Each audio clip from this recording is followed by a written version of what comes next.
Tentacles rising, dripping in the deep. 8 arms of madness, pulling me off my feet. Neon waves crash, the crowd starts to scream. We drowning in the ocean of a freaky dream.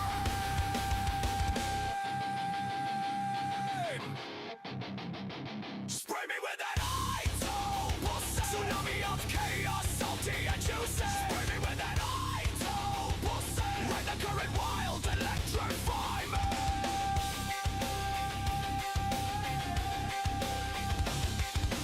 In cloud thunder, rave lights flash, baseline slaps like a tidal crash. Wrapped up tight in the ocean's groove, tentacle rhythm makes the dance floor move. Slip, slide, bodies collide, wave after wave, there's nowhere to hide. Under the surface, pressure explodes. We all surrender when the kraken unloads. Spray me with that ISO pussy. Storm surge, fire, wet and dripping. Spray me with that ISO pussy. 8 dark monsters set me free. Drip, drip, splash. Echo in the deep, it's a sonic clash. Drip, drip, smash. Sequence rhythm with a brutal crash.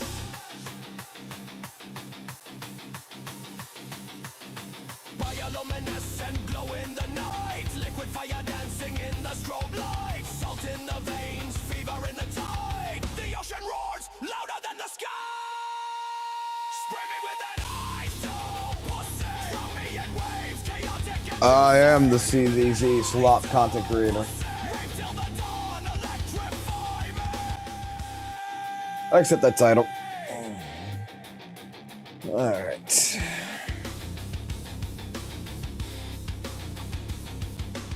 Eight arms wrapped tight, never let go.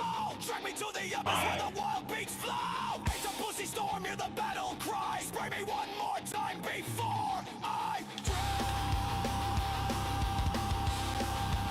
I need to do this real quick, don't I?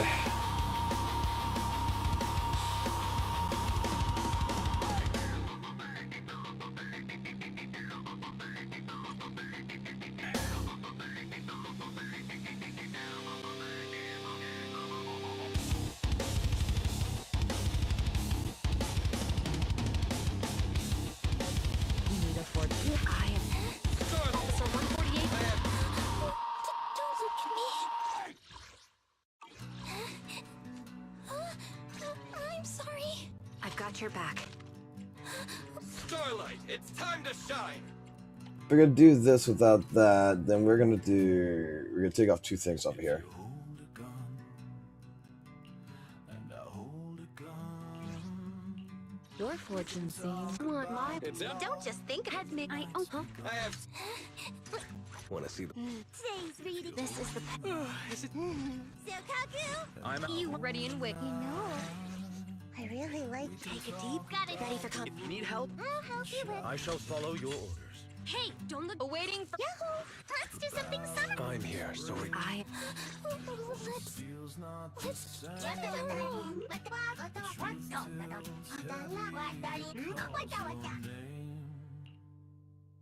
If you got the power and I've got none, you hold my faith, you hold my son.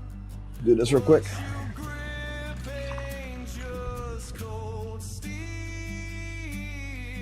It's my life, my soul, what you choose to steal.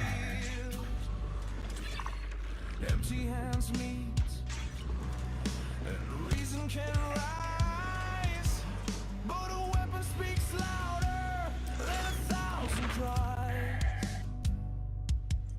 If you hold the fire,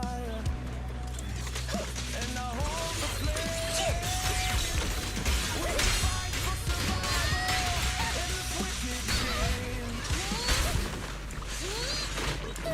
You exploit your weakness. Keep distance. Sustain fire.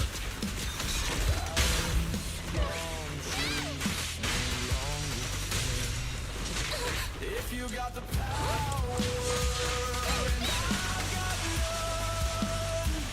Out there. Adjusting for wind. That was easy. I'm there.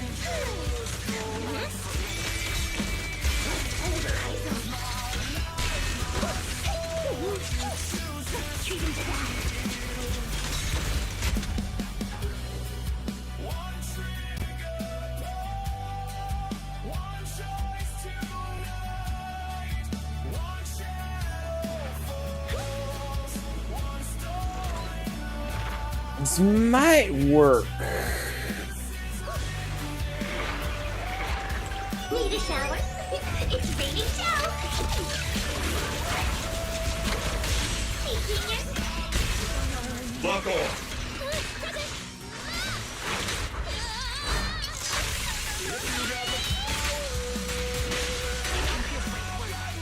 Target lost.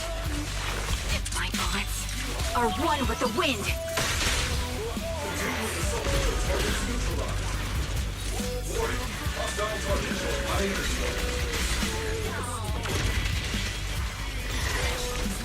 Second target. I'm coming,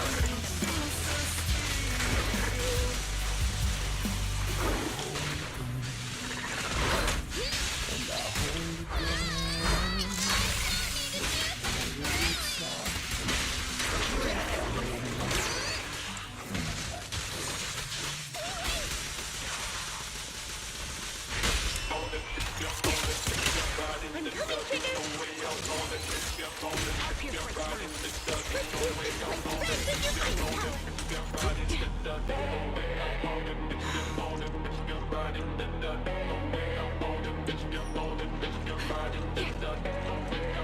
Yeah, this might work actually.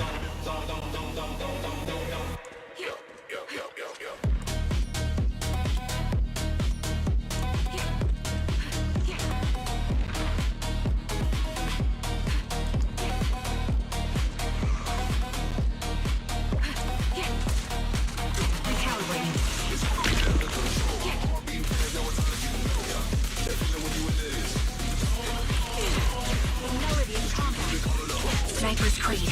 One shot, one kill.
Cheap thrills till tomorrow. Need to drop a pipe up, burn that road. Mean wheels living like they can't go road. Ride or die, don't like it, then leave. To the rectified friends before you believe. 66 move on like car. When the pack get ready, they'll take it. This bullet will reach its mark.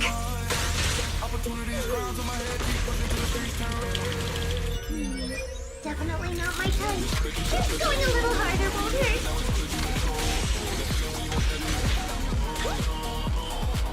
Oh no. Sure, I died around time there for a second.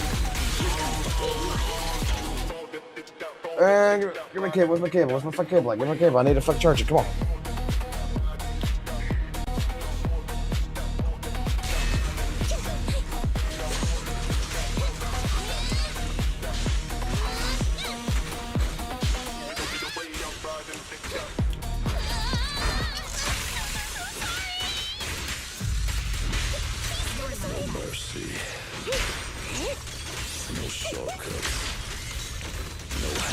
Homing barrage. Fire.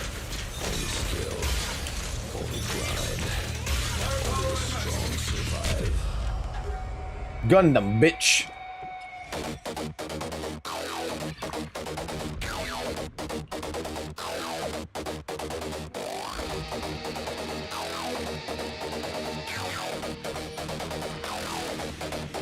Drop one!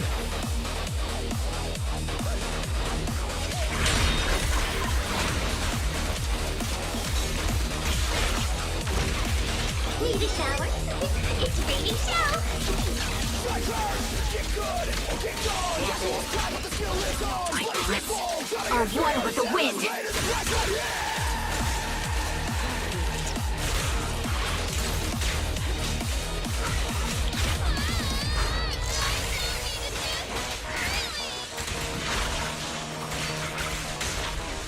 No easy mode, no pity prize. Every move you make, watch the weak capsize.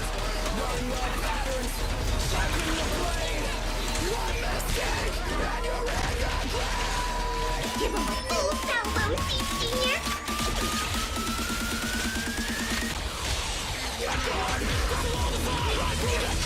Sniper's Creed. One shot, one kill.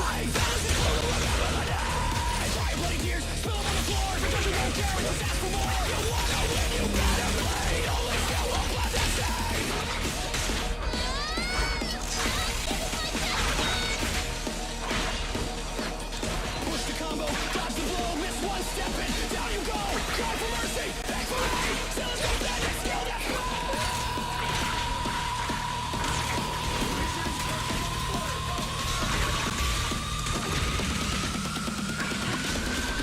Careful, because corners putting me in bad positionings. Definitely not my type. Just going a little harder won't hurt. This bullet will reach its mark.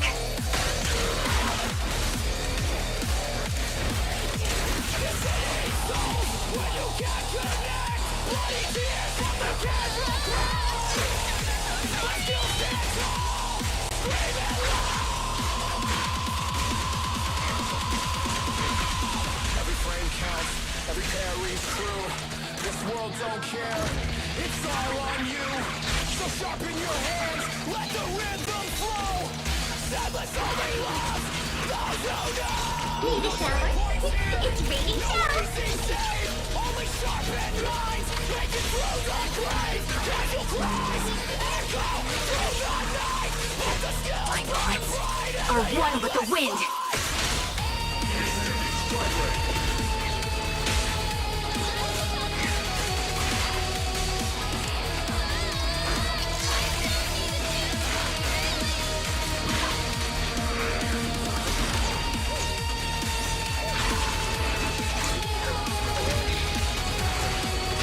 God damn. Give him a full salvo, This senior. motherfucker actually hurts.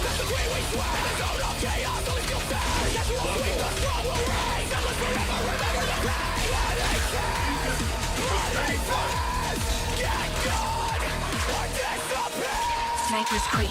One shot, one kill. Oh, fool.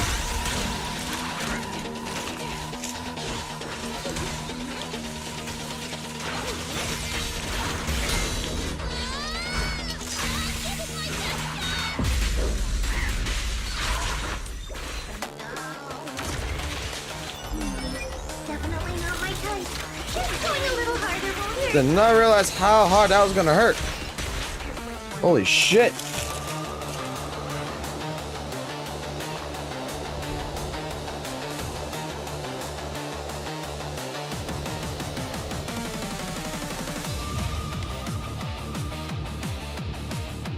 Alright, gotta be careful now. Oh god, this thing's a burden, this motherfucker.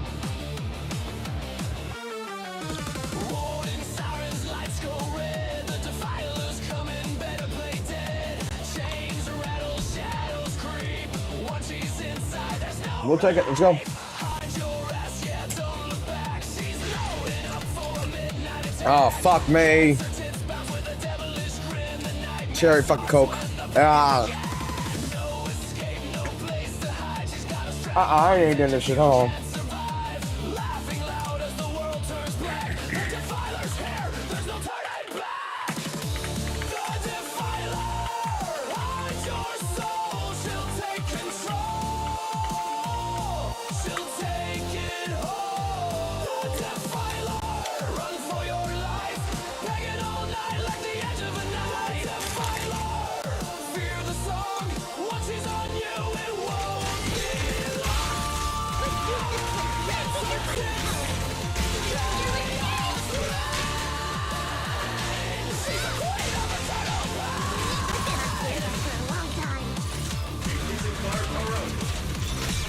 Target locked.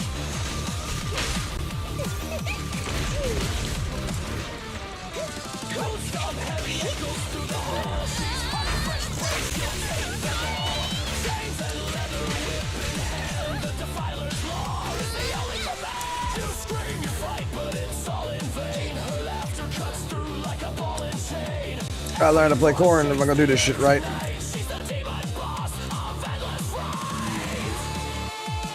I need the help.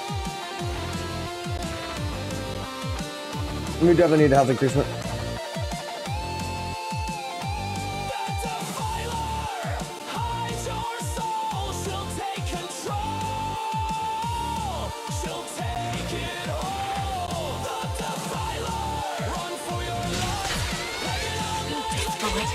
Will reach its mark.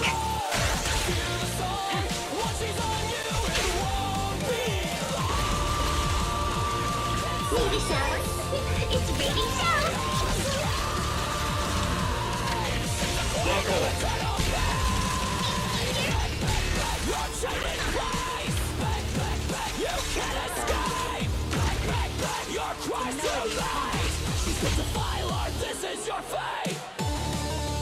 Alright.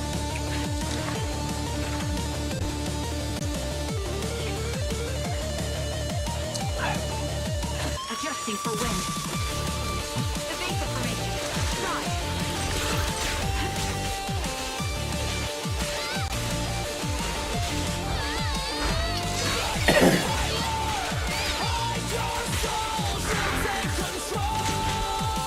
Homing barrage. Fire.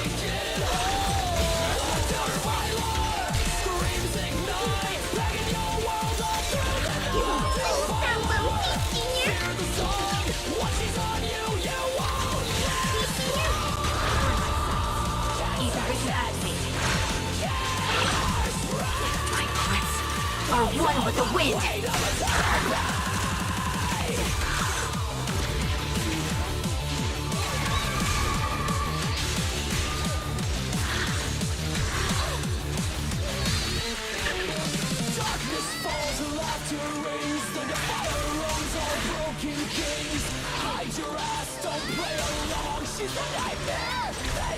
Oh shit. Adjusting for wind. Increased firepower. Sniper's creed. One shot, one kill. So you don't have invulnerability frames like anyone else with this slash, okay?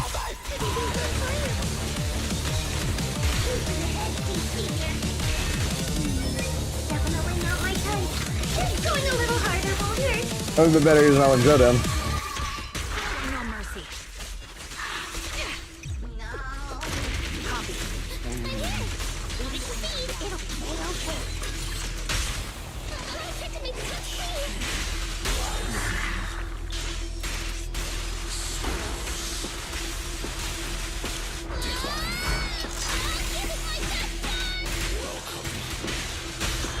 The target's weary. This bullet will reach its mark. Need a shower? It's raining shower.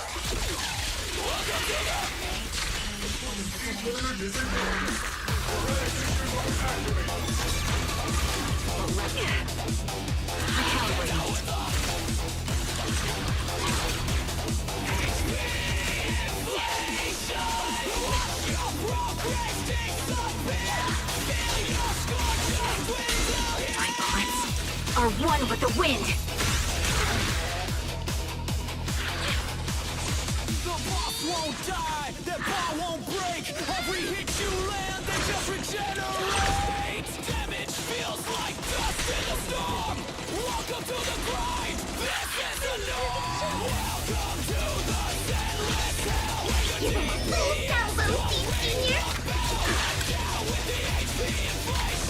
Buckle.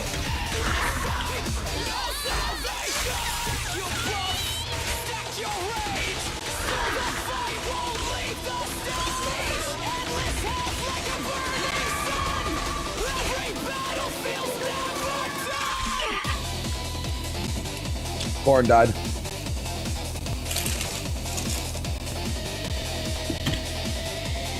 Dog, I don't have nothing. Go away. Increasing firepower output. Give him a full salvo, Senior. Buckle.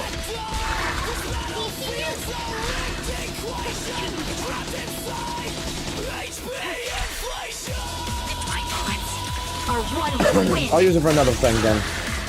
Adjusting for wind. Cornered.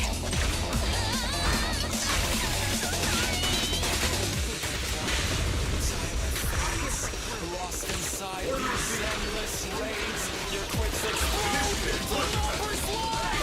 Zenless pain. Now I can go. Base with the thunder drive. Your quips and hard, but the Recalibrating. Need a shower? It's ready now.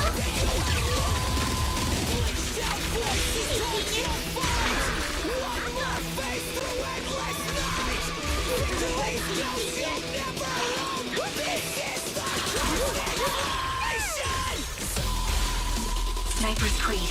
One shot, one kill. Adjusting for wind. The melody of combat.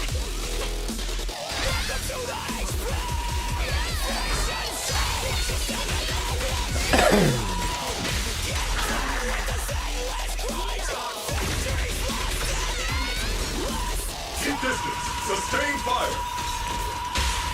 Quick shot.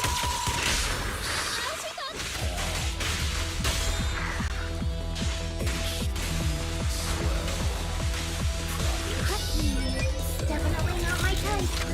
Going a little harder won't hurt. There's some chip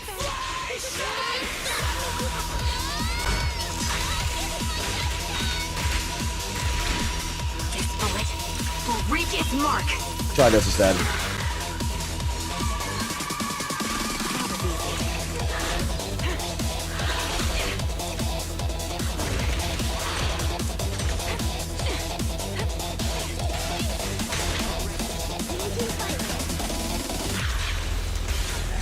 Time to pace it. Adjusting for wind. Can't catch me.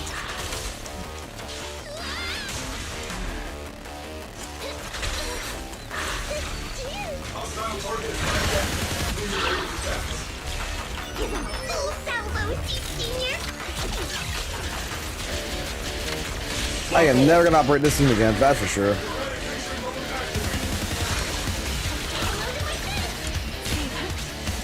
My bullets are one with the wind. Not over yet.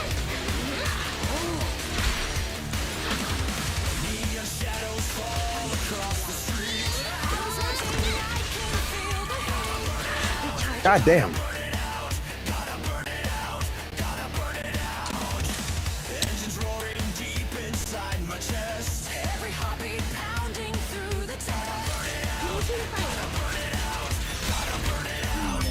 Definitely not my type. Going a little harder won't hurt. Increased firepower. My bullets are one with the wind. Ether vision activate.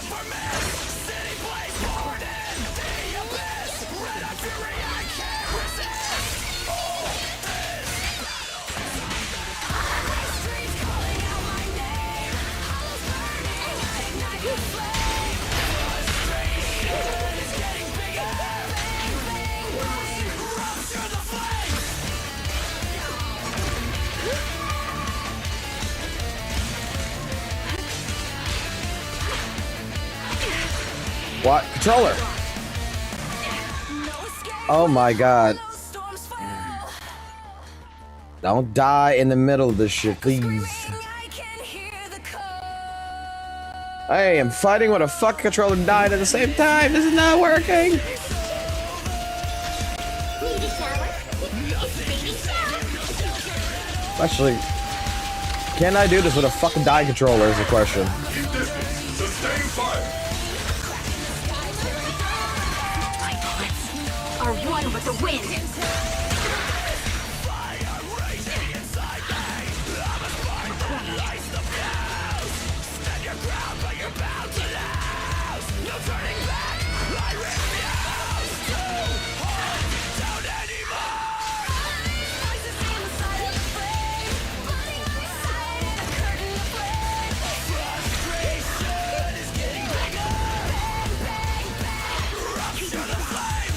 God damn. Target the fucking bitch. Holy shit. Not the one I want to target. What the fuck? Dodge. Dodge. Through the chaos we fight closer. Like a steel-edged You piece of shit controller. Do what I tell you. I throw my weight. Now what the fuck do you want to do?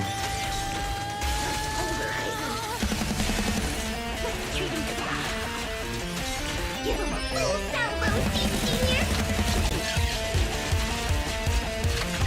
Lock on. Increasing firepower output. Bullet will reach its mark.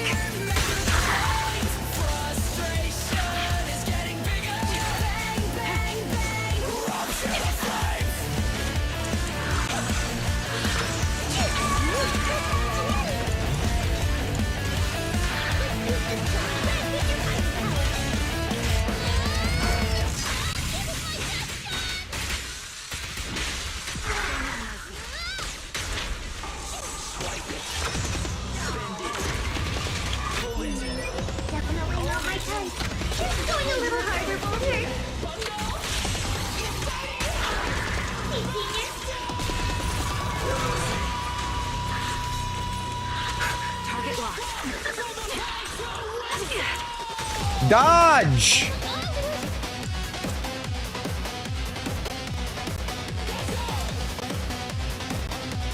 Dog, get out of here.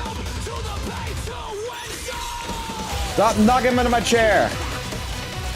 I told you I have no food for you. Salvo, senior.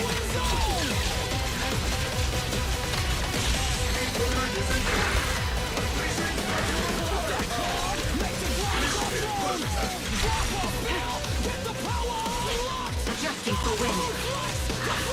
Evasive grenade. My bullets are one with the wind.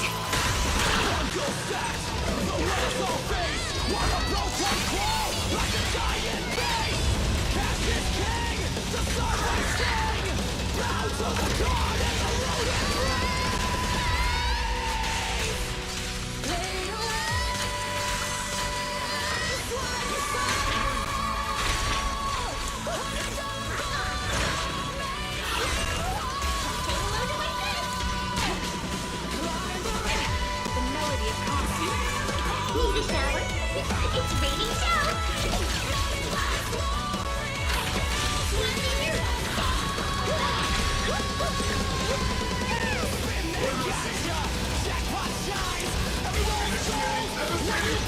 Bullet will reach its mark. Not over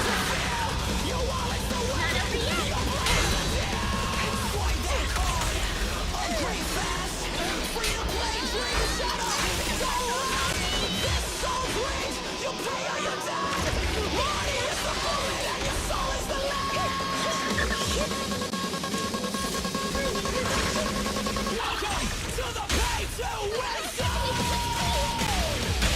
Hit the core.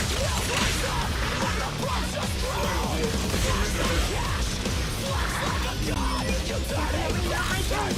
Keep going a little harder, Boulder. Sniper's creed. One shot, one kill.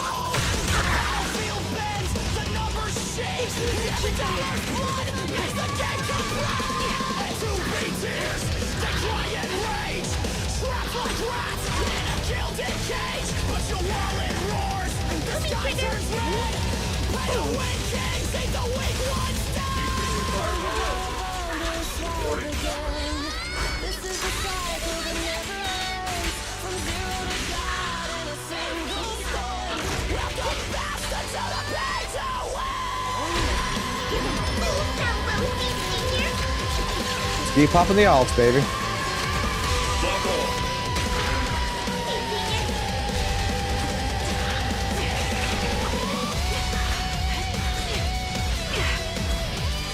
Adjusting for wind. My bullets are one with the wind.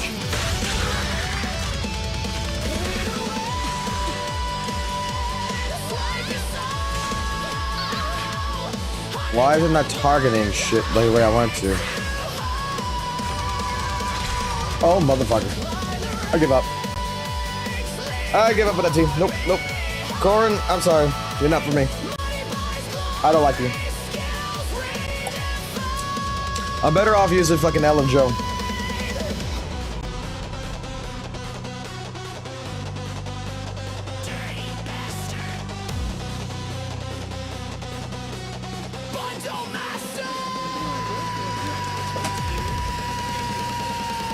What did I tell you? I don't have enough for you. No. No. No. Go. Damn dog, I don't have nothing for you.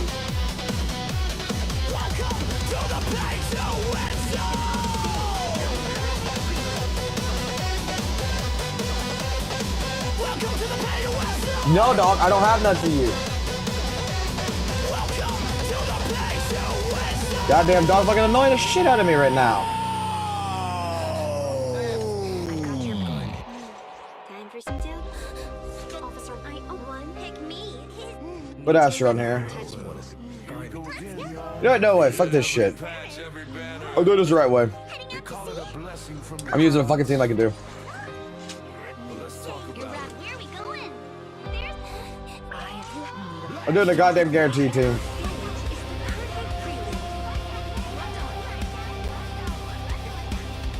I'm doing a guaranteed. Full 15, so that I get 8,000 points. Let's do a full team. Clear it.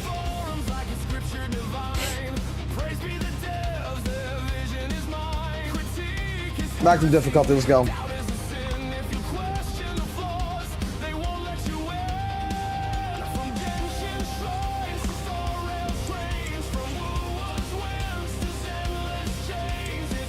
Full 8, let's go.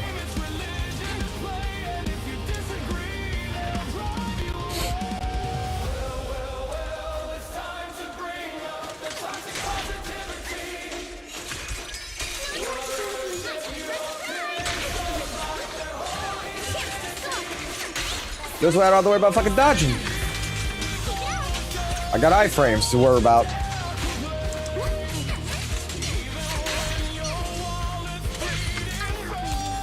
The dazzling star of the summer night.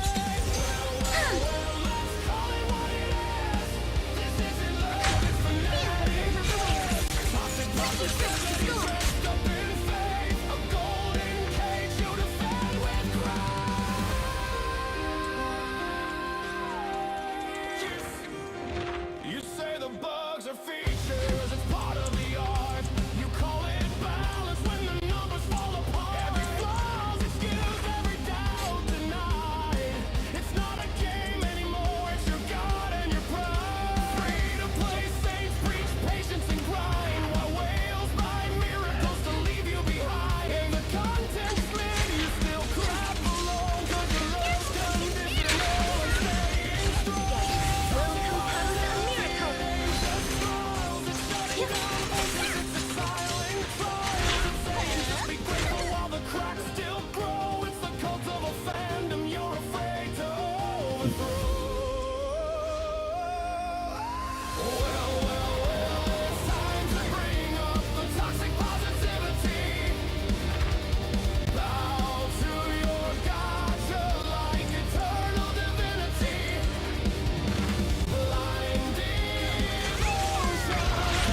Oh, fuck evil Jane Doe, she dead.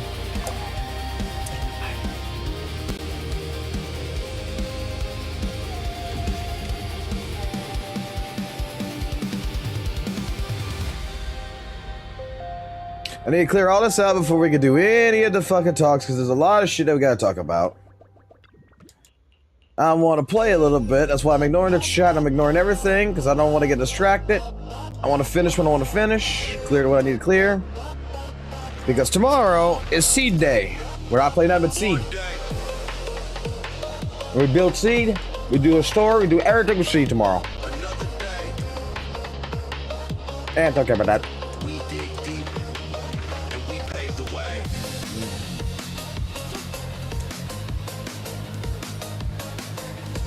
Baseline. Hollows calling. One day, then another day. Flow shakes, we still digging down. Get deeper, push further. No inches, another round. Time stack, sweat, drip, hands bleed, but the heart stay lit. Ain't no book telling me what's right. Sometimes you fight just to make it fit. Days roll by, you fade fast, still robbing the faith we hold. No, need more than talk, two flashes, strike one of words, you need that soul. Million times repeat that motion, drilling, smash, you rebuild the block. Rain pour down, put in my shirt, still stand tall when the light is shot. Dig down, feel the ground shake. Push on till the hands break. Glory in the night. Even when it ain't no war, you fight for life. Dig down, feel the ground shake. Push on till the hands break. Glory in the night. Even when it ain't no war, you fight for life. Will compose a miracle. You're exposed now. Don't freak out now. You're about to get out. Unbreakable, I'm a believer in the hammer, breaking the trigger. We don't follow, we walk together, no crown, no king, but we stand bigger. Stone in the blood, bone in the white, made from the rock, carved in the night. Work all day in the city, don't sleep, we got each other, yeah, hold that tight. Let's get dirty, but the streets turn gold. One day see the vision grow, from the roots to the neon glow. Make a place we can all call home. All can't break what the steel can bind. We the gears that turn that grind, funk in my blood. So far, so good. Keep moving one more time. Dig it down, feel the ground shake. Push on till the hands break. Glory in the In the night. name of summer, I won't lose. Fight for life. Down, feel the ground shake. Push on till the hands break. Don't be nervous. Glory in the night. You're exposed now. At the beach, Alice time view is unstoppable. Miles and Priest should be fucking having an issue here soon. Deeper, deeper, deeper, deeper. Floor shakes, bass shakes. One day, another day, we still fight.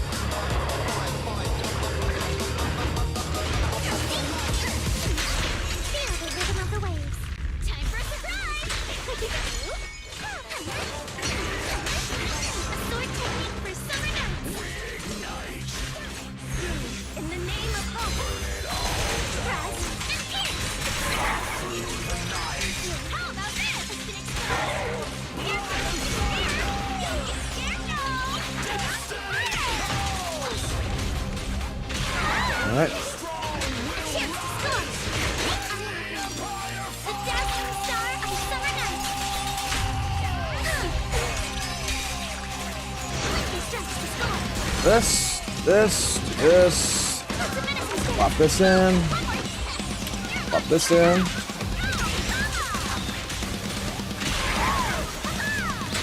Stay on offense. You're all riddled with flaws.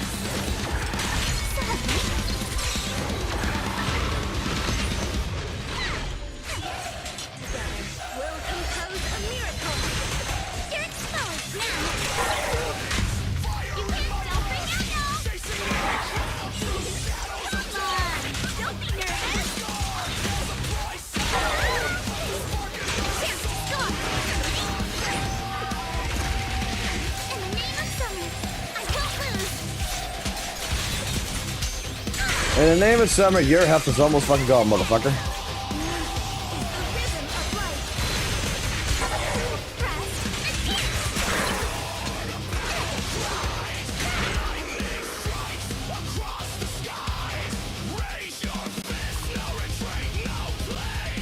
not even gonna look, just click it. For the ones like me. Victory. For the flames of victory. Burn through the dark, set your spirit free. No chains, no fear, just All right. Grab that. Grab this. Almost done.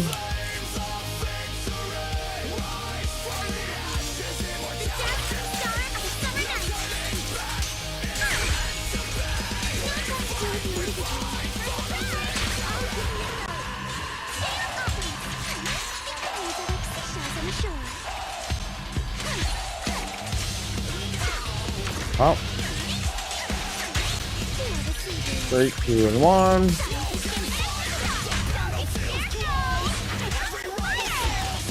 Pop that.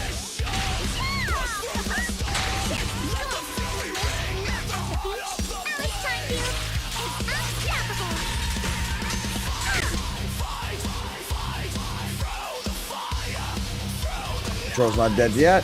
Still plugged in, still charging. Still fine with the dodge on it though. the crown is waiting. Destiny calls. Blood. Stand tall.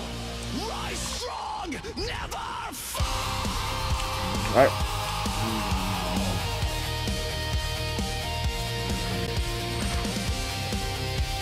Dog, I don't have enough for you. How many times do I have to tell you this? You're getting annoying with this shit.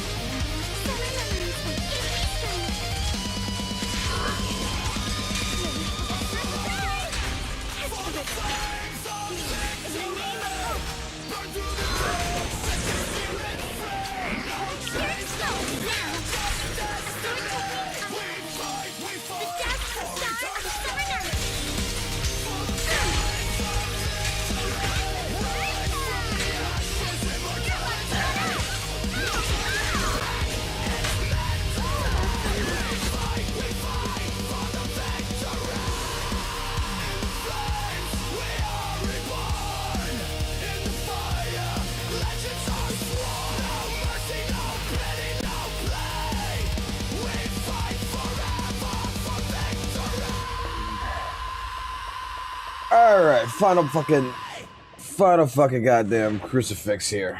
Stop your crying. Stop your whining. And I think for the final crucifix, Quit your lying.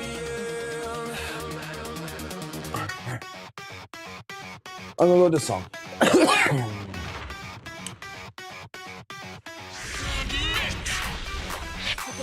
We'll compose a miracle.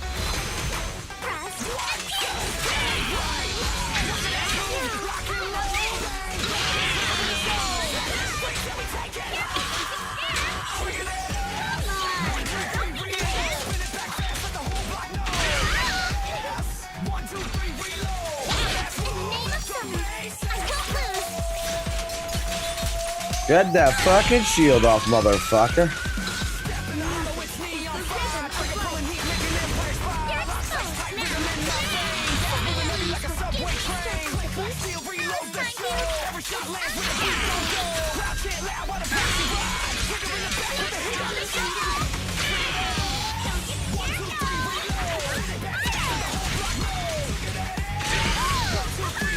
Three, 2, hit.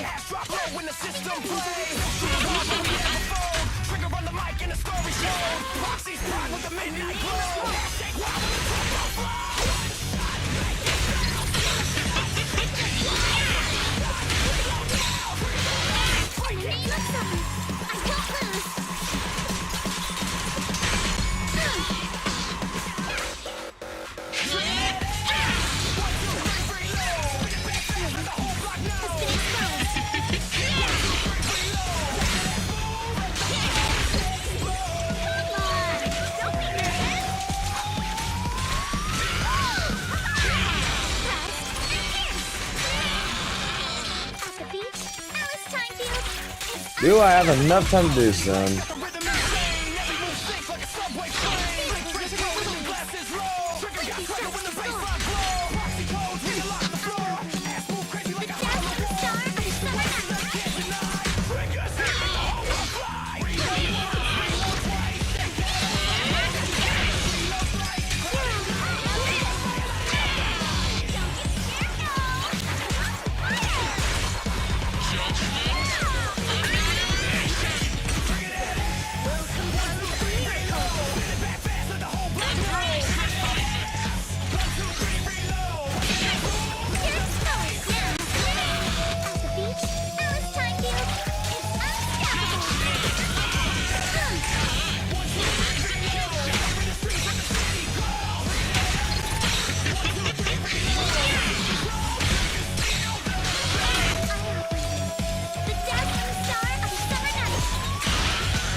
Oh yeah, I think I got enough time for this. I think I got more than fucking enough time. They call it a blessing from the gods. But let's talk about it. I did not expect that fucking amount of damage in that fucking short time. Holy shit. Alright, now I can leave my controller to charge. Now I got this fucking part done. Keyboard and mouse, let's go. I grabbed this.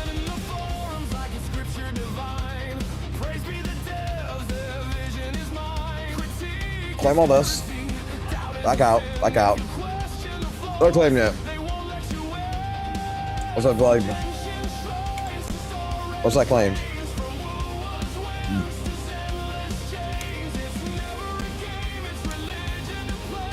What the fuck's that claimed? I heard it's claimed.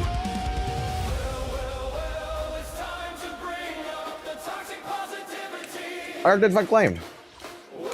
Fuck off, game.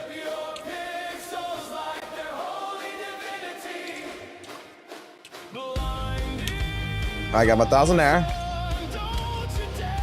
Claim all. Alright. Fuck. I can't add no more energy. No.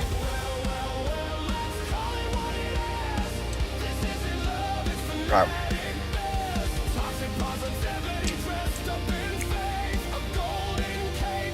I'm gonna save them. Actually, no, wait, no. I'm gonna fucking use them. I don't give a fuck. I'm gonna use them. You say the bugs are features, it's part of the art. You call it balance when the numbers fall apart. Every flaw's excuse, every doubt denied. It's not a game anymore, it's your God and your pride. Free to play, saints preach patience and grind, while whales find miracles to leave you behind. And the content's mid, you still clap along, 'cause your love's conditional and stay.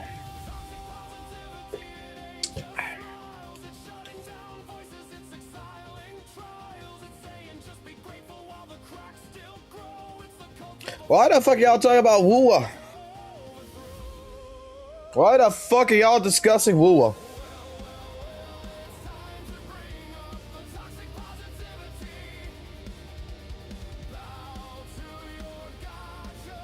All I see is nothing but WUWA talking about chat. What the fuck?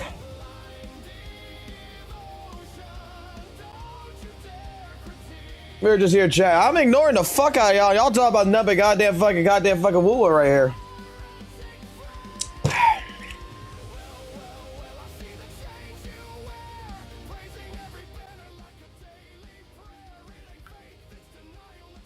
You're not allowed to talk about WUWA. You're not allowed to talk about WUWA. You know why you're not allowed to talk about WUWA? Because the the evil clown monster, fucking Pennywise, the fucking clown might come in and eat your ass.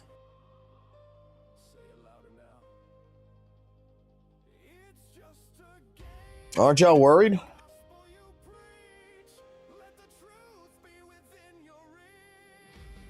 Yeah, I would assume y'all be scared of that shit, right?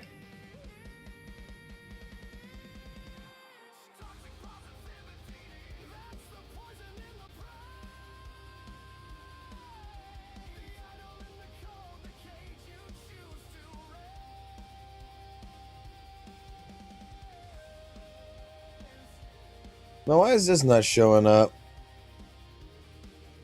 Oh, because it's showing up in the middle of the fucking screen. I didn't even realize that. See how blind I am?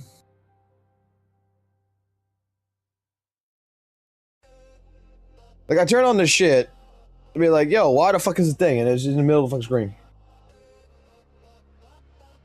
Oh, yeah.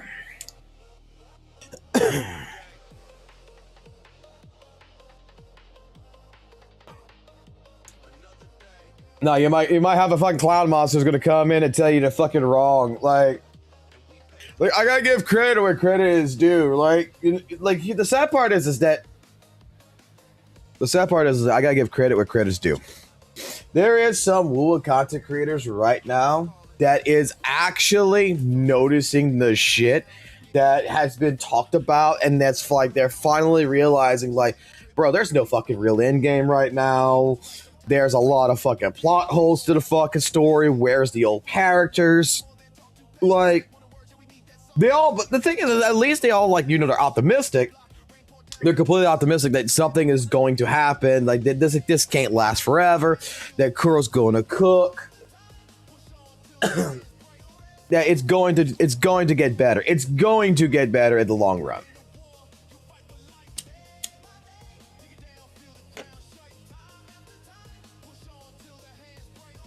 But they're noticing these problems now, and it's relatively like they're catching on. They're like, yeah, this is kind of shitty. And you know what's sad? We caught a couple of these Weathered Waves content creators throughout today and yesterday that actually play Gitchin 6.0. That's like, dude, I sent some fucking screenshots to some people, and it was fucking hilarious. There's actually some of these content creators that is in the entire group of WUWA. It's like, 6.0 of Gitchin Impact, while in the beginning was kind of meh, by the end got me hooked. That apparently that they actually ended up really, really liking Gitchin 6.0.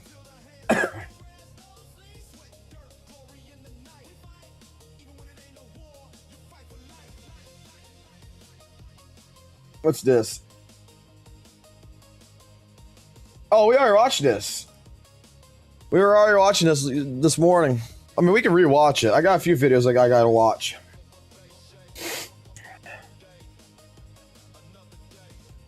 It's on the Discord. I'm not gonna say what it is. Sukuna might fucking kill me.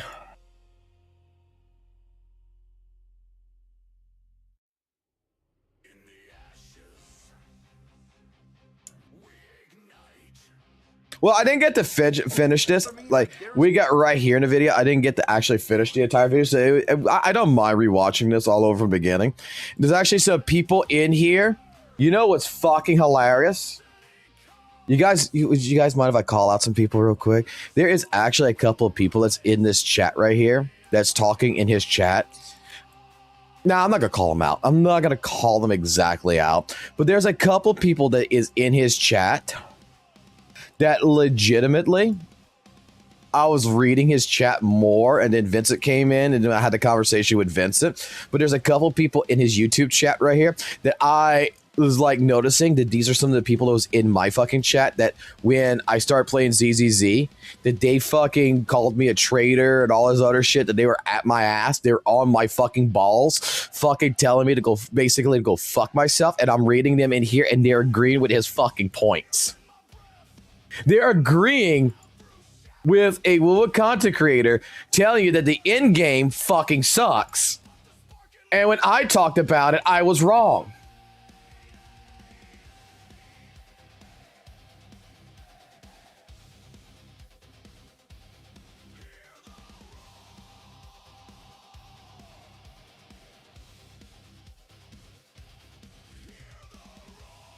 Like, you're in the chat talking your shit with him about WUWA Endgame.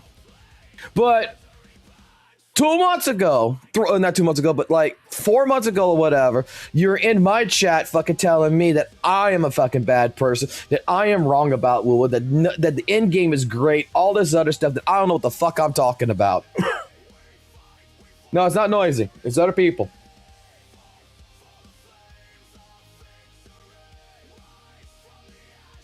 Like, this is a great fucking video. We gotta line up a couple videos because tonight we're also gonna go through. Okay, so there's a couple videos that we're gonna watch tonight. That we're gonna go ahead. We're gonna go through the drama topics of the conversations. We're gonna have a conversation about the drama. We're not going to insinuate the drama. We might have some fun with it, but we're not gonna fucking go out of our way to attack people in any which way, shape, form, unless it's a certain someone. But even then, it's not even a real fucking attack. We're gonna talk about the points that we do know of that are factual points, and we're going to talk about subjective points, and we're going to go with that.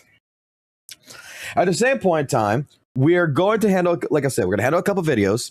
We're going to also look at doing the recording now, because I promised you this yesterday. We are going to do the female rover fucking CN drama. We're going to see if anything new developed, but we are going to go from the beginning to the fucking end on this shit, and I'm going to record it this time. So that way we can make a video out of it. Because people like St. Tonus still are not presenting factual sides to this. Because they are not looking at what actual information is out there. They're looking at what's being handed to them, but they're not looking, and I'll put it like this. Let's say St. Tonus is a lawyer, okay? If he's a fucking lawyer, he would lose this court case so fucking fast with me that it is pathetic. That any fucking judge would look at him straight in the face and be like, what the fuck are you talking about? Because apparently he is going to his interns and saying, get me this information. And his interns are presenting him information that is so easily countered because there is more details. There is more to the dates and times that what he's presenting makes absolutely no fucking sense. So we're going to break down we're going to watch his 3 videos, and we're going to go ahead. We're going to watch them in their entirety.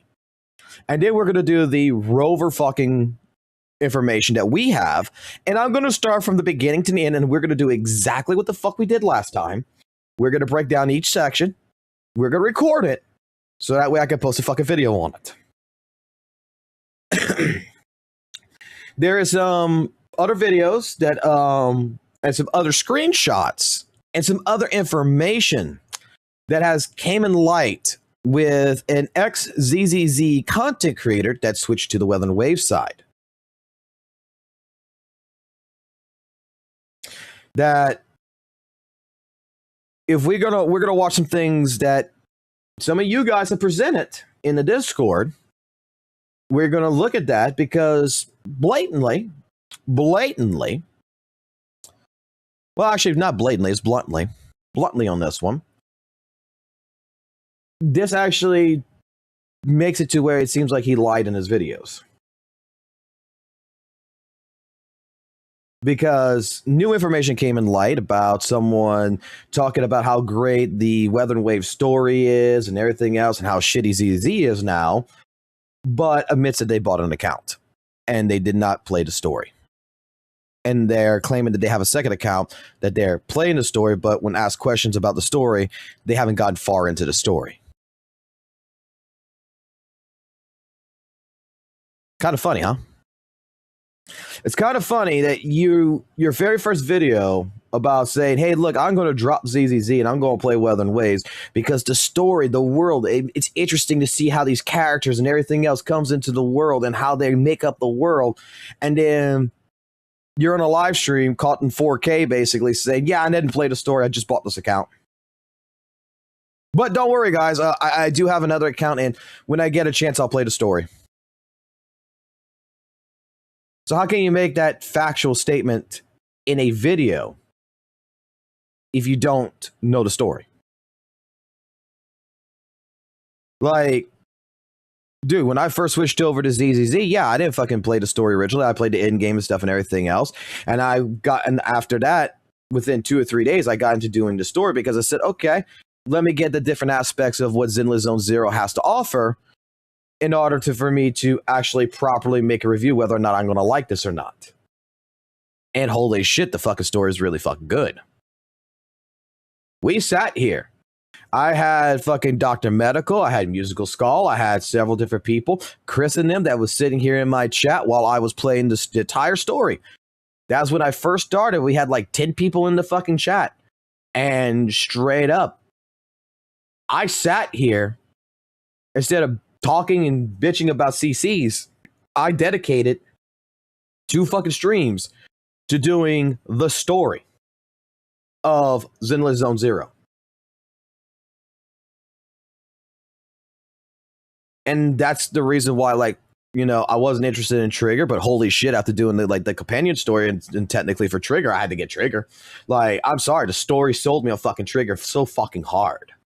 The story and fucking with Victoria Housekeeping made me like fucking Lycon really fucking quite a bit. The story of fucking Hugo versus Lycon made me fucking appreciate fucking Hugo. Also made me appreciate Vivian, which Vivian should be in the next rerun. So guess what? I'm going to get fucking Vivian. I was a person who did not like Astra Yao, but holy shit, the fucking story for Astra Yao is fucking goddamn good.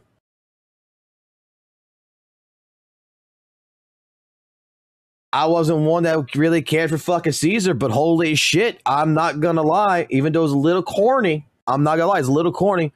Caesar was a pretty cool fucking character.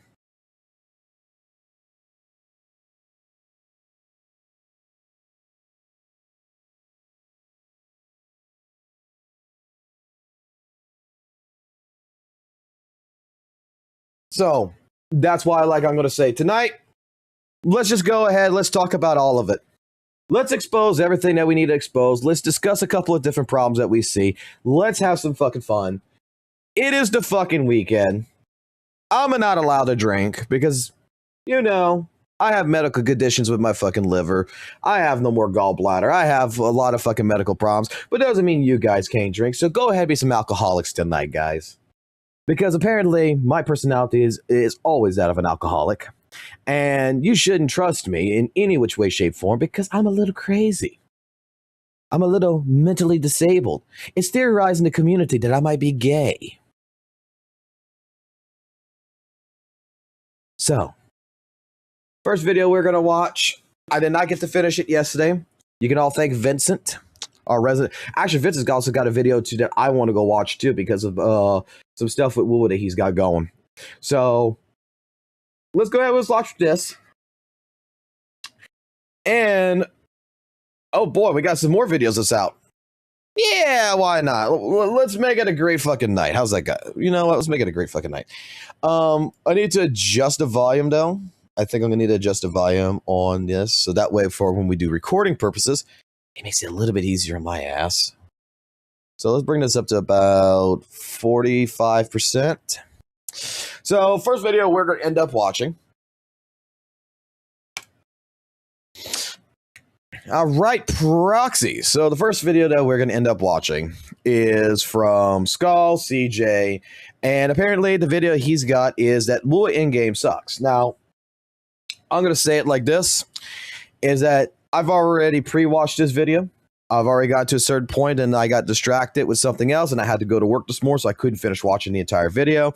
But I think it's a really, really actually good video that hits a lot of points that someone like myself actually hit back a couple of months ago.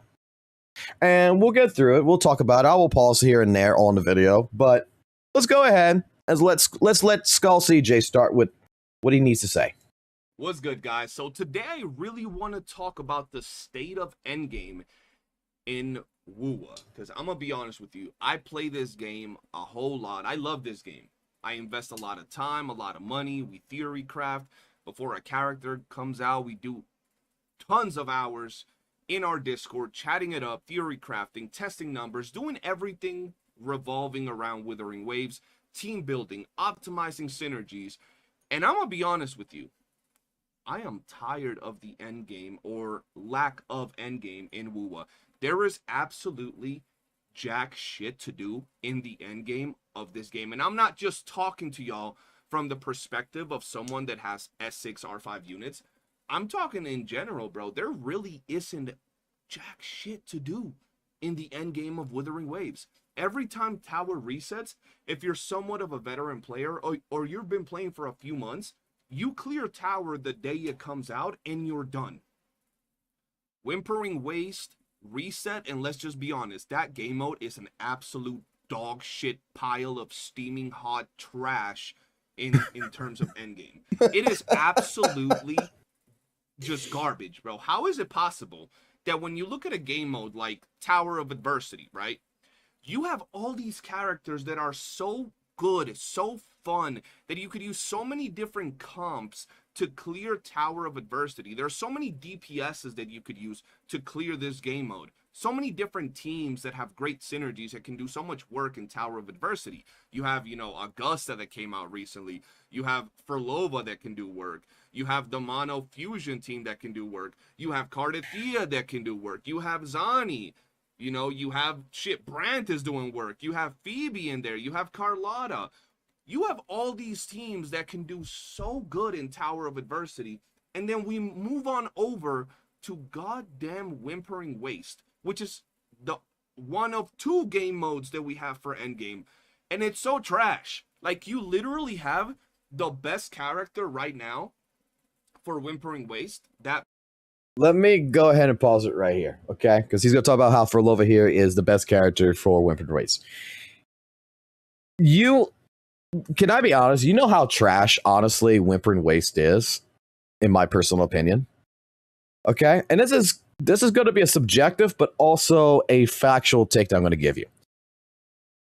Subjectively, it is the worst mode, the worst endgame mode in the entire game, because for a lot of people to be able to even clear it, they have to glitch it.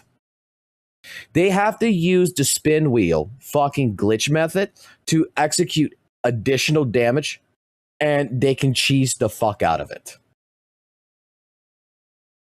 That, to me, if you have the ability, and it still has not been patched, because this has been going on for quite some time since Whimpering Waste has been out, that since you have the wheel spin shit, and that has not been fixed by Kuro Games to allow people to cheese it out, to me personally, that should tell you how bad the game mode is.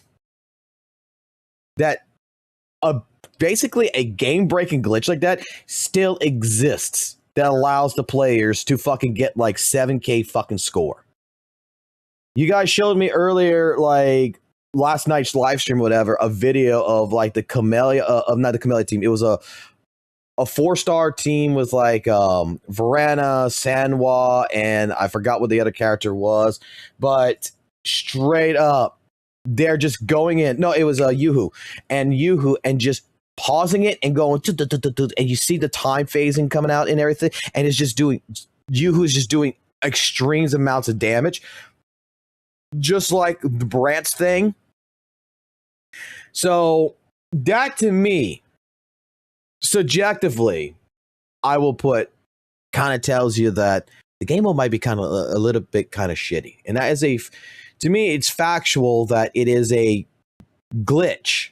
It is a bug that has not been fixed, that factually still exists, but subjectively makes it to where it kind of shows that some players are abusing the shit out of it, and yeah, it's the only way they can clear it. That it has not been actually properly updated. There's been people who've been even bitching since the new update that still, with the new buffs and everything, still has not fixed Whimpering Waste. Being Furlova. And like, when we're talking about great characters, that's it. That's like the best character for Whimpering Waste, and everything else outside of Furlova is like, all right, I guess I'll use this. And it, you know, we're seeing this now a lot more. From my understanding, I'm just going to say, from my understanding, let me open this up. Let me move this away right here real quick. like Zanny is still good in Whimpering Waste, right? Like Zanny's still good. Some of the older characters have started dropping off, but like they even made an entire tier list, which I'm going to look for really quickly on this. But they made an entire tier list for this. Yeah. So like apparently Camellia, Furlova, Zanny, Chang Li, Jian, Brandt, Lupa, you know, Rashia, Shorekeeper, Varana, and Sandwar are like considered the T0 team. And then everything else at the bottom is, you know, next best, depending on what you're doing, get shittier and shittier. I don't understand. I don't understand about Whimpering Waste why it is what it is. It's to me, it's when I first saw it, it was all right. It was decent. I was just like, can they cook a little bit more with it? Because I was expecting, and this is something that me and several people when I was playing Wuthering Waves had always talked about, was a mode like Whimpering Waste, but could it not be like Infinite Battle Tower from Zenless Zone Zero? Like that's what we actually wanted. And I think that would have actually been a better game mode to apply, because the way we always looked at Wuthering Waves is kind of like a bootleg Devil May Cry. You know what I'm saying? Like, it's not Devil May Cry, but it's kind of, you know, feels like Devil May Cry, more action orientated. That Bloody Palace that's in Devil May Cry games, if you took that as a game mode and you made Whimpering Waste into Bloody Palace, it probably would work 10 times better than what Whimpering Waste actually is. And it would be fun. More than before, because before we could still use characters like Camellia, and we could still use characters like Gion to get absolutely amazing results, like easy clear with Gion, easy clear with Camellia. And while yes, you can still clear with Camellia and you can still clear with Gion, let's not kid ourselves. They pale in comparison to what a character like Furlova can do in Whimpering Waste. So when we look at Tower of Adversity, you have so many options and so many characters that can do amazing work in that game mode. Once again, all of these characters that I named are really good for endgame. But when it comes to Whimpering Waste, you have Furlova, which is the only real best option. And then everything else is just like, I guess I'll use this because there is nothing else. And that is Camellia and Gion. So you have three characters technically that are good, with one being significantly higher than the other, and everything else is kind of doo-doo, right? Everything else is kind of bad, and that's not to speak on the characters themselves, but rather the actual game mode that is Whimpering Waste. And I kind of went out of my way because I was talking about freaking endgame. Just, I really wanted to rant a little bit about Whimpering Waste, because Whimpering Waste is doo-doo ass, right? But I go back to it, and I'm just kind of bummed out. I'm sorry. I gotta pause it right there. Whimpering Waste is doo-doo ass. I'm sorry. I like the way Skull CJ talks, man. He's straightforward. He's blunt. It's fucking beautiful, man. But he's not wrong. Like, it's not the character's fault. It's the game mode's fault. We've heard several people already talk about Whimpering Waste, about ways of fixing it. There should be like additional buffs or something that is not character specific, that should be universal, that should operate a lot better, that could actually potentially bring up characters like GM that were once at T0 that has recently with these updates been dropping, Camellia and such, to bring them back at the top. Like, there should be buffs. There should be different things in Whimpering Waste that makes any character combination you play feel good to play. But it feels like it's more designed around the newer characters than anything from the previous characters of 1.0. Like, hate to tell you like this, but when it comes down to it, all the 2.0 characters do feel 50% better to play than any of the 1.0 characters to a lot of people, especially a lot of casuals. Like, why the fuck am I going to play GM when we got new characters coming out as an aerial character that's going to be ending up doing a hell of a lot more fucking damage than GM's ever fucking done? It's going to be a lot more cinematic, a lot more cooler, and dare I say, a lot more sexier. Just saying. With the state of Endgame, because there's really nothing to do, bro. I love hopping on this game and being able to play, to actually grind the game. I'm over here pulling characters, pulling their weapons, optimizing my teams, bro. I'm optimizing my teams, right? You have the Mono Fusion team. You have my Spectral team. Phoebe's down. She went to sleep. Then you have, you know, the current Augusta team that we're going to be getting so we can suck her toes over here with the team. You have, you know, the Arrow team. So I'm over here, like, actually mid-maxing my teams, getting their best in slot supports. And I'll make a deal right now. If Skull CJ actually pulls for her and he sucks on her, does like gets on the camera and fucking sucks on her toes kind of deal, like makes it like he's sucking her toes, I'll come back to Weather Waves. You don't even have to do this. You don't even have to do this. You could be rocking Arrow Rover for all I care here. So I'm over here mid-maxing these teams, and there is nothing to test them on. There is absolutely nothing to test these characters on when it comes to the end game of Wuthering Waves. Bro, let's get on to the next topic. I won't even go too hard on this. Why is it that these developers decide to spend time and hours over and over dropping these doo-doo ass tic-tac-toe crossword puzzle color matching ass events? And I know some of you out there are gonna be like, but them astrites though, I can get some astrites. I'm not saying take away our astrites, nor am I saying that we don't want these type of puzzle tic-tac-toe ass events. But I feel like it's been quite a long time of these devs giving us a lot of like puzzle, color matching, tic-tac-toe, hamster on a wheel ass events that are just boring, bro. We all started playing WUWA because of its content, because of its combat. And I don't really have the chance to test out my combat. And once again, I don't want to see some dumbass in my comments talking about, well, actually, you have S6 R5 units, bro. Most of the people in my Discord don't have S6 R5 units, and they're running through the same pretty much dilemma. You go in, you clear Tower of Adversity the same day within 30 minutes of it resetting. Whimpering Waste resets. You clear it in 20 minutes, and then you do jack shit for 15 days. You log in, you do your daily grind that literally takes less than 5 minutes, and then you're playing tic-tac-toe for another 5 minutes with these bum-ass events. You have this event right here, for example. Look, before he gets started on this, and he gets into a little bit of the crash out session on this, which it doesn't really crash out, but he just talks about it. Let me straight up say it like this.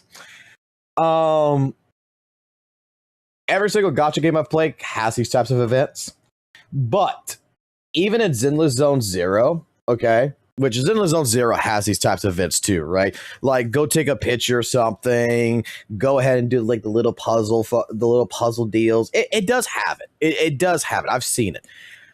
I haven't really bitched about it because there has been more things still that is related with combat. Like there is still some combat featurings. Like even I'm waiting right now for 2.2 to get its next one out right now, which is that one that they're going to be doing the testing with the environment where you could be bouncing back and forth objects to enemies and stuff, which I think is actually a testing ground that maybe future-wise combat is going to incorporate environmental damage along with our character damage. This is something that I'm speculating right now. But in the last couple of updates that I've seen for Wuthering Waves and in the live streams that I've watched, and you guys, if you've been here and you've watched me watch these WUWA's live streams and everything, trying to find the moment that I'm going to come back after Zanny, every single patch that I've seen so far, 2.4 had a couple of different things about it, but 2.5, the 2.6 patch right here and everything is like, dude, it's the same fucking events that we've been going through since the dawn of fucking time. Exploration, go take pictures at a certain place, the hamster wheel, the low company crap, the puzzles, the puzzle crap and everything else. Granted, some people really do apparently enjoy them, and that's great. But where is like what happened in 1.0? The parkour events, the stuff where you're in the world, you're actually doing things in the world with your characters. Not just like what he's saying, like combat related, but with how the entire game operates. All the control schemes. Control schemes from me going ahead and like, how many of y'all remember if you played Weather and Waves back when it first came out? 1.2, I believe it presented this. They had like these little places where you go click on them, and you got to get to the end of the end of the line within a certain time limit. Now, grant you, the time limit was actually kind of generous, to be completely honest. It was like 2 fucking minutes, and you can complete it in 30 seconds. But still, you got to get from one end of the map to the other end of the map. You got to use the cat stuff. You were doing stuff, and the world map, which felt really lively, was because you were actually doing things in there. And I don't know what happened after 2.0, but it's like the world's beautiful, but it's goddamn empty. You really don't have quests that take you from point A to point B to point B to point C, and makes you also envelop inside of the entire exploration faction with the combat and with the parkouring and everything else that made Weather and Waves feel really good, like it did in 1.0. Now it's just more or less, hey, here's a puzzle. Come sit here, fill in the dots, do your puzzle here, do the tic-tac-toe shit, do this, do that. It's what it is. Like, I don't understand it. I have to agree with this, that especially recently with WUWA, if I would be playing WUWA, I would be kind of disappointed too. There's hardly much of anything to incentivize me to really turn on the game long enough to really want to do things. Just gonna say, people complain all the time that ZZZ, is dry as shit with its events and everything else too, but goddamn, Weather and Waves is kind of dry with its events as well. Marks of the Wild. You receive a new message from the Hunter's Den. Please examine the traces left by TDs and track them down. The only thing I'm tracking down is a pillow after fucking doing this lame, boring ass tic-tac-toe color matching ass event, bro. Like, bro, why is it that I'm doing a freaking event, right? It leads me to a location and everything. I talk to the dude, and then I'm color matching some little things, and that's it. It's over. I'm not tracking nothing. I'm just matching colors, and that's all I'm really doing when it comes to that event. All they had to do for that particular event was make it so we can do the puzzle, right? Let me take y'all to it. All they had to do for that event was we do the puzzles, and after we finish the puzzle, it takes us to a red enemy on the map. A TD on the map that's red, nothing too hard, but a nice little red enemy. It would have been cool, right? Nothing too extra. The enemies are already there. You're not having to design anything extra. Nothing whatsoever, right? So you have this little tic-tac-toe ass event. Yes, I finished it on stream today. And then you go in here, right? And then you start the analysis.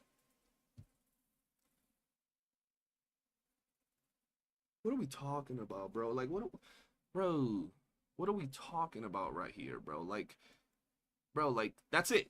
Boom. And then you click this thing, it could even do, you have to do easy, hard, and expert, and then it shows you the picture of the monster. You click it, and then it takes you to it. That's it, bro. Like, that's all there is to it when it comes to this type of game mode. And don't even get me started. Don't even get me started on tower defense. And I just want to say, tower defense is a pretty damn good game mode. It's cool. It was well done. There's a lot of interesting things to be implemented into this tower defense mode. I like the waves of enemies we continuously get. It could be an experiment to future game modes. Who knows? But we're talking about right freaking now. Why is this the hardest content in the game? Why is a tower defense event the hardest content in the game? And let me just explain myself. This is just an event, so you don't necessarily have to do this. Before you get started on this, let me. I don't remember what patch this was. Was it 2.4 that they did the card game? The card game. I'm not gonna lie. I played that.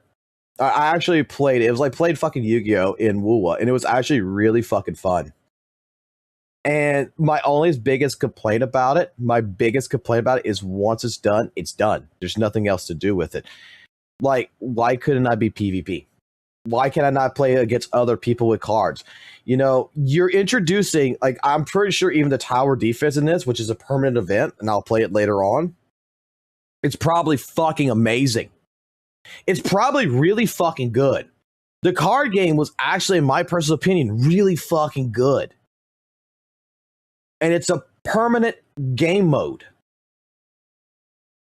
Can they not have made it more structured to have some kind of incentivization to play with friends and everything? You don't have to give rewards for it, but like when you introduce something that is really good, like an event that's really good, what like even ZZZ, I think a lot of people bitch about this with like the Fallout guy stuff with the bang boos and such. Like, why can it not be incorporated and actually be permanent? I mean, it doesn't have to give rewards, but like network play, stuff like this, you need to make it to where there's more to do with it because people are going to get bored of it. People were praising the shit out of it.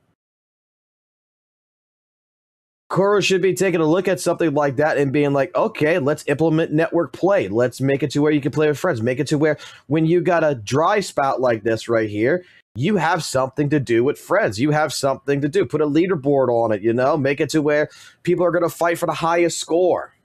They're going to work on their decks. They're going to do something. This is something that we were complaining about back last year in Weather and Waves, is that I think that if you want Weather and Waves to be the Genshin killer, I think any game that wants to be the ultimate Genshin killer, whether you like it or not, I know there's some antisocial people out there. Sorry to tell you this, but if you want any game to be the Genshin killer, you need to wrap around, I think, the idea of making that game have the ability to play with friends, the reason, then at that point, I have a reason to buy a skin. I have the reason to try to do a little bit of whale. I have a little bit more reason to show off. That we need to have something more than just a single player aspect. That events should feel like events. Permanent game modes should still have an incentivization to still want to play after you complete it. Because ultimately, these are the things that you have at your fingertips.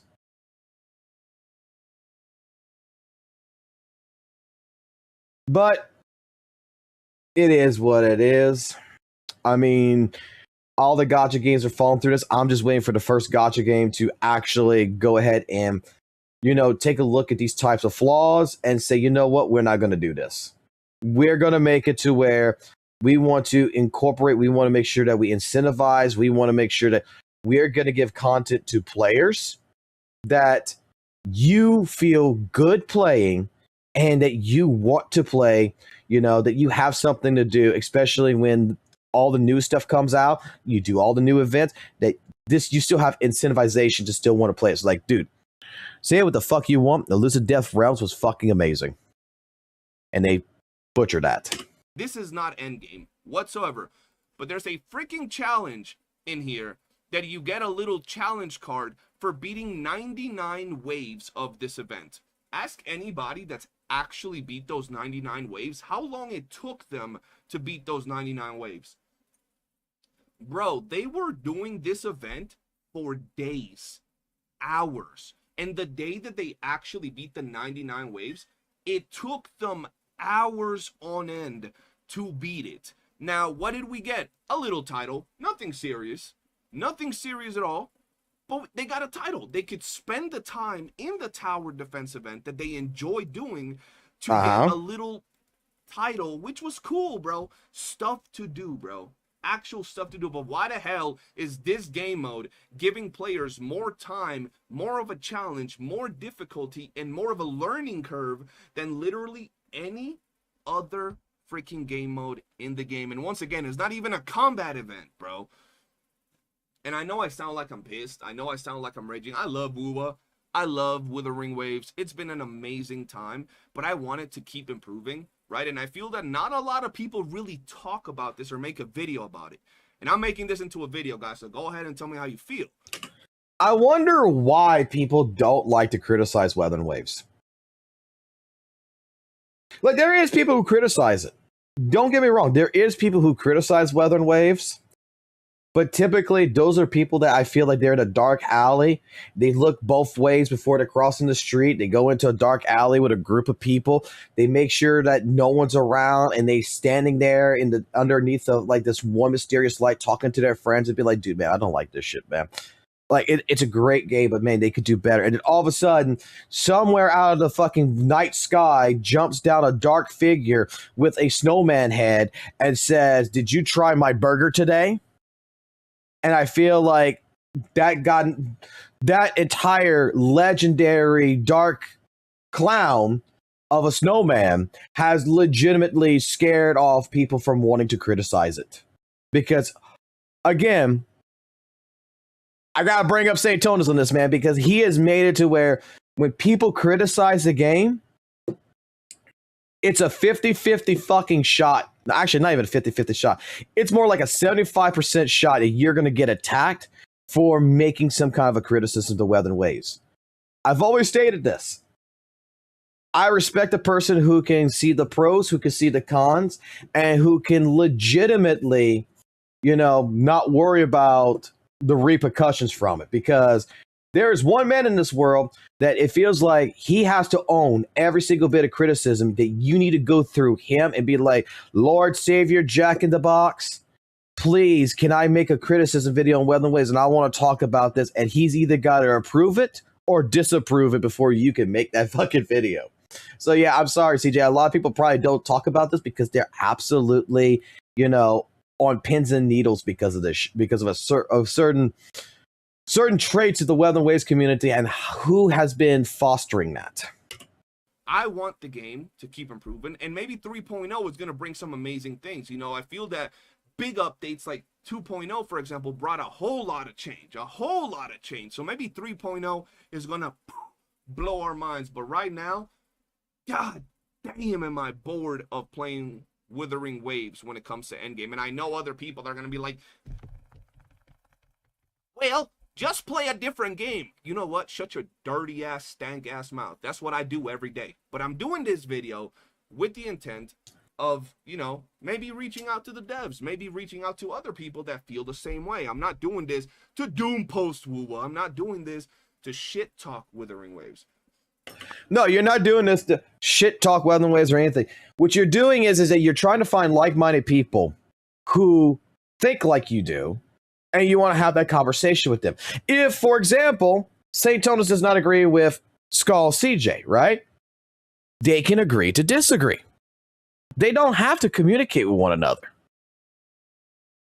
Skull and Say could be like, you're wrong. Skull be like, okay, you think I'm wrong. But this person over here says, hey, yeah, Skull, I kind of think you're right. Skull could talk to that person.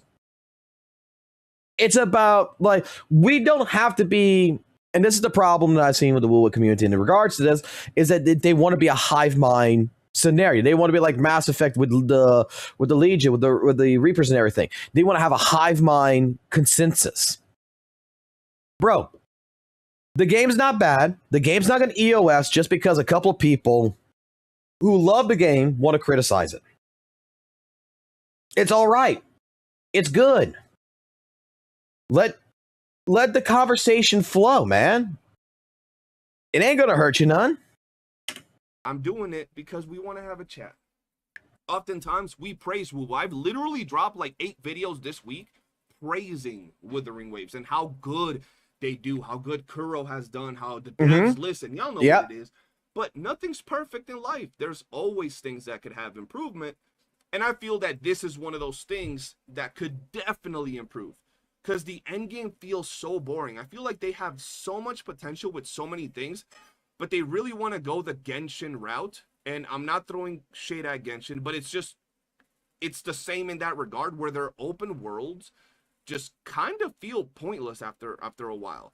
This whole area, right? The whole purpose of this area is the hunt. I ain't hunting shit. There ain't nothing to hunt in this area. Just a regular thing that you do in every other area. They could have added a system in here where you go talk to an NPC, and every day he gives you a new target that you go and hunt, and you get some extra materials from hunting that target. And they don't tell you where it is. They could give you a general location, right? So they could tell you, go hunt this enemy, and they could just point at this area right here, and you got to go find it. I'm not going to lie. I thought that was what something like this was going to be. I thought that the entire scenario of the hunt was supposed to be like a Monster Hunter type deal. Like, you're like, when I saw the dinosaur and everything else, I thought it was going to be like you're coming over here and it's going to be like a whole massive event around it where you're going to be like hunting down monsters. Maybe they might have extra health bars or something. I thought it was going to be something completely different. But the way CJ is explaining it, nah, man, it ain't like that. And I'm kind of like, let him finish. I mean, this is something that kind of does get me a little disappointed because he, I think, nails this relatively fucking hard. And I think he's right, 100%. You know what I mean? And you gotta go find it. It's that simple, bro. I feel that they could do so much with the core of the game, and they don't. So I'm just throwing out ideas. If you guys have some ideas, let me know, chat, because god damn. Any game I get bored of, I quit. Just quit Metal Gear yesterday. Well, see, the thing is not that I'm necessarily bored of the game. I'm bored of the end game. It's a completely different thing, right? And at the end of the day, it's not like I'm out here trying to just be like, yo, the game sucks ass. I'm talking about the end game and trying to see how they can improve upon it. I still love the combat of the game. Whenever I hop on in and I get to test out my characters, I have a great time playing them, bro. I love playing my characters. I love team building. I love, you know, matching my teams and their elements and their buffs and the synergy that characters have. The only thing that I'm lacking is where to test and fight these characters on a daily basis. And I just want to be honest, I'm not asking for them to drop content to where I'm in this game for 18 hours a day. I know it's a gacha game. I know you're supposed to be in and out faster than I go into y'all mothers, but give me something to do that takes me more than 5 minutes. I spend at least 10 in y'all mothers, so give me at least that, bro. Because I can literally hop into the game, do 2 tacit fields, and I'm done. 2 tacit fields, and I'm done. All my... And look, as ZZZ, comparison here to fucking ZZZ, I could go get a coffee, I could go read the newspaper, I could open up my shop, and I'm done with my dailies. I'm done. You and WUWA, you got more content than ZZZ does. You got at least 2 tacit fields. My dailies are done, and there is absolutely nothing else to do. You know what I'm saying? So I just want them to give us a little bit more to do for those that want, right? For example, people that like just exploring or hunting down echoes, why not give us a little title that shows how many echoes we've hunted? For the people that like hunting or doing holograms, give us a title once you kill 100 hologram. Simplistic things that just expand upon what we're already doing in the game would be amazing, bro. Incentivizations. Yeah, you've killed 100 of the same echo. You've killed 100 of the same tactical hologram. You have collected 100 of these flowers. You collected 1,000. Little titles, little things that just pop up on the screen. Not just achievements, but more incentivization that, you know, hey, kind of makes me want to go out in the world and just go fucking play in the world. I get what his point is. This is something that, again, we talked about this during like WUWA 1.3, 1.4, 2.0, that, and even 2.3 and such, being like there needs to be something that incentivizes people to want to return to keep playing this stuff. Because let's be honest here, you play a tactical hologram boss, you go ahead, you beat it at level 6 difficulty. Only, I think maybe 1% of the community, 2% of the community actually will continue to go play those same tactical hologram bosses over and over and over again. But to the normal players and everything, after you played it for so fucking long, it gets boring. It's like playing the same bosses in fucking Devil May Cry, man. It gets boring as shit. There needs to be something more, especially in this, that's incentivizing. Like that's why like one of my suggestions for the tactical hologram bosses was make a difficulty 7, which has a multiplier medium, so that way you have a handicap feature to it, to where you could change the handicap around it. So that way you can go ahead and lift, like maybe put a shield on the fucking tactical hologram boss. Maybe you can change that instead of it doing something here, you go into it with a 1 HP challenge. And maybe there could be like a reward that resets off it. Make it to where tactical holograms maybe resets once a week or every 2 weeks or something, to where, hey, we picked 2 random tactical hologram bosses. All your stars have been cleared off of it. You got to go redo it all over again. Incentivization to continue playing. even when it comes to older content. I think that a lot of people would, hey, that would be something great and something achievable. I get his point. It doesn't matter if you got summoned 6 characters, R5 fucking weapons. It doesn't matter about if you got a summon 0 as R1, or even if you're using a standard weapon. It doesn't matter what your build or anything is. Some of the veteran players, especially in Weathered Waves, I'm not talking about newer players. I'm talking about veteran players who played this shit since 1.0. The game has, I think in a lot of our opinions, it has evolved greatly. It's still a great fucking game. But we were expecting by this time, over a year, for something a little bit more than this. That's the point. Make the world feel alive, because right now I feel like every time they drop a map, it's amazing, it's great, and then it feels like a banner character. Y'all know how they drop a banner character, right? They'll be dropping like Homeboy Brand, and then they forgot about this dude existing. Oh, Phoebe, God. What the hell happened to Phoebe, bro? She was like this important figure in the Oh, story. God. And I think her story I forgot about ended this. when it comes to us via like a text message, bro. She dumped us via text message. Camellia, what the hell happened? She died or some shit. I don't even know. Shang-Li. Like, we never go back to talk to these characters, and the same feels, when it comes to the world. I feel like we get the new map, we explore, we 100% the map in the first day, and then there's nothing to do at all. There is literally nothing to do. Bro, we got the fishing event, which surprisingly, for me, was fun. I enjoyed the fishing event. You guys maybe didn't enjoy the fishing event. But we did the fishing event. I was having fun with the fishing event. No, Daniel, Camellia didn't die. Camelia's in Black Shores, but he's making a remark there like, yeah, the maps are just like banner characters. We see the banner character, we do their story, we do what we got to do with them, and then poof, they're no longer involved. And he's right. When it comes down to these new regions, they're beautiful, they're big, they're great. Once you 100% it, and once you do all the events and do everything, like, the only reason why to go back to Renacida from Septimont was for Lova. And then we're back at Septimont. But we're back in the new area. Like, there's no real reason to go back to the areas you've already done. Like, if you're a person who's played Weather Waves since 1.0, what's the point of going back to Jinzo? What's the point of going back to Central Plains? There's none. There is none, unless you're going to go do maybe echo farming. But even then, tacit fields, echo boxes, they're abundant now. Going ahead and batch merging your echoes. What's the point of going for me to go find fucking 4 fucking lizards in the old fucking echo on the old map? There's no reason to go back to the old map. It's dead. What's the point of going back to fucking Renacida? It's dead. I might as well stay in the new region. And then when you 100% it, there's nothing to do in the new region. And then we're bitching, we're waiting for a new map.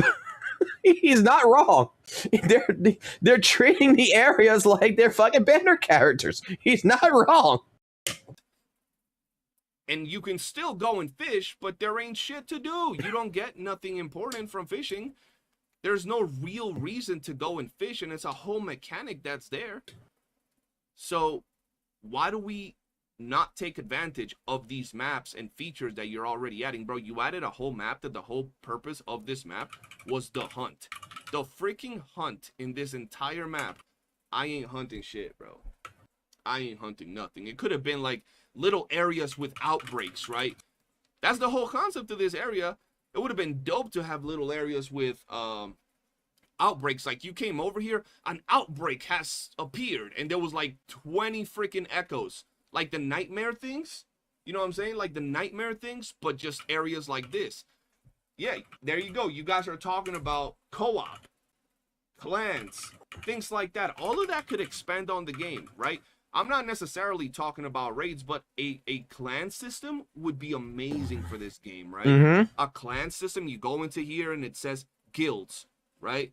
And it's just all your boys that you're in your clan, and maybe you have like a weekly boss that everybody has to deal damage to, like an overpowered boss with a shared health bar that's just a hologram pretty much, and then everybody deals damage to the boss over the week, and then you get the rewards once you... This is something we talked about in 1.0, a world boss. The hunt, he's right. The hunt would have been a great fucking place for this. He's not wrong. God damn. This is things that, dude, I should go pull up all my old fucking live streams when we had these conversations and fucking go ahead and make a fucking like highlight reel of every single time we talked about this shit and put it all together, because holy shit, he's talking about the same fucking shit that we've talked about a year ago. No, not even a year ago, fucking like 9 months ago. You kill it. You know what I mean? That would be pretty damn fun. I remember we had one co-op event where you can team up with your friends to kill holograms. Let us do that more often. What's that event, bro? What's that event where you had like the modifiers that you can put on the enemies? Elizabeth Death Realms. And make them harder. Like you would fight like holograms and waves of enemies, and then they had like these little modifiers that you could select to make it harder, and if you know beat it, you ended up getting like a little title and shit. Why don't they let us do that with the current holograms in the game, right? Why don't they have the ability to do co-op holograms after you've beat them already? Like, dude, in earlier patches of 1.0, like when we actually had the co-op feature, it might not sound like fun, but like it was a test. We actually fought like the normal version of a boss and the tactical hologram version of a boss with 2 other people. Dude, that event was actually pretty fucking dope. Like, I had completed all of it, and I was still there helping fucking people and watching like this level 40 fucking person trying to take on like a level 90 fucking tactical hologram and get its ass fucking one shot so fucking far. And it's just like, dude, here's your job. Go run over to the other side of the fucking field so when we die, we can respawn. Don't jump in the middle of the battle. You're too fucking weak. Like, we actually did team coordinations and shit. Like, it was great. I'm sorry. I think 1.0 was like the best time WUWA had. I felt like that is when like Kuro was like implementing so much different variety of different things and trying out so much shit that it felt like there was much more going on in the beginning lifespan. you beat the hologram, you get 20 asteroids, it's dead content. You never, bro, the amount of people in this game that actually does holograms multiple times after they've cleared it is probably 0.1%.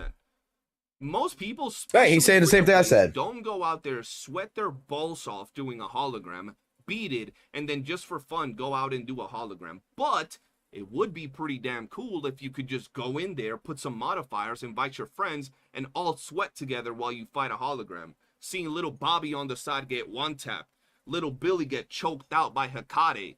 You know what I'm saying? Things like that would be fun. It would just give more longevity to content that's already there and not getting touched.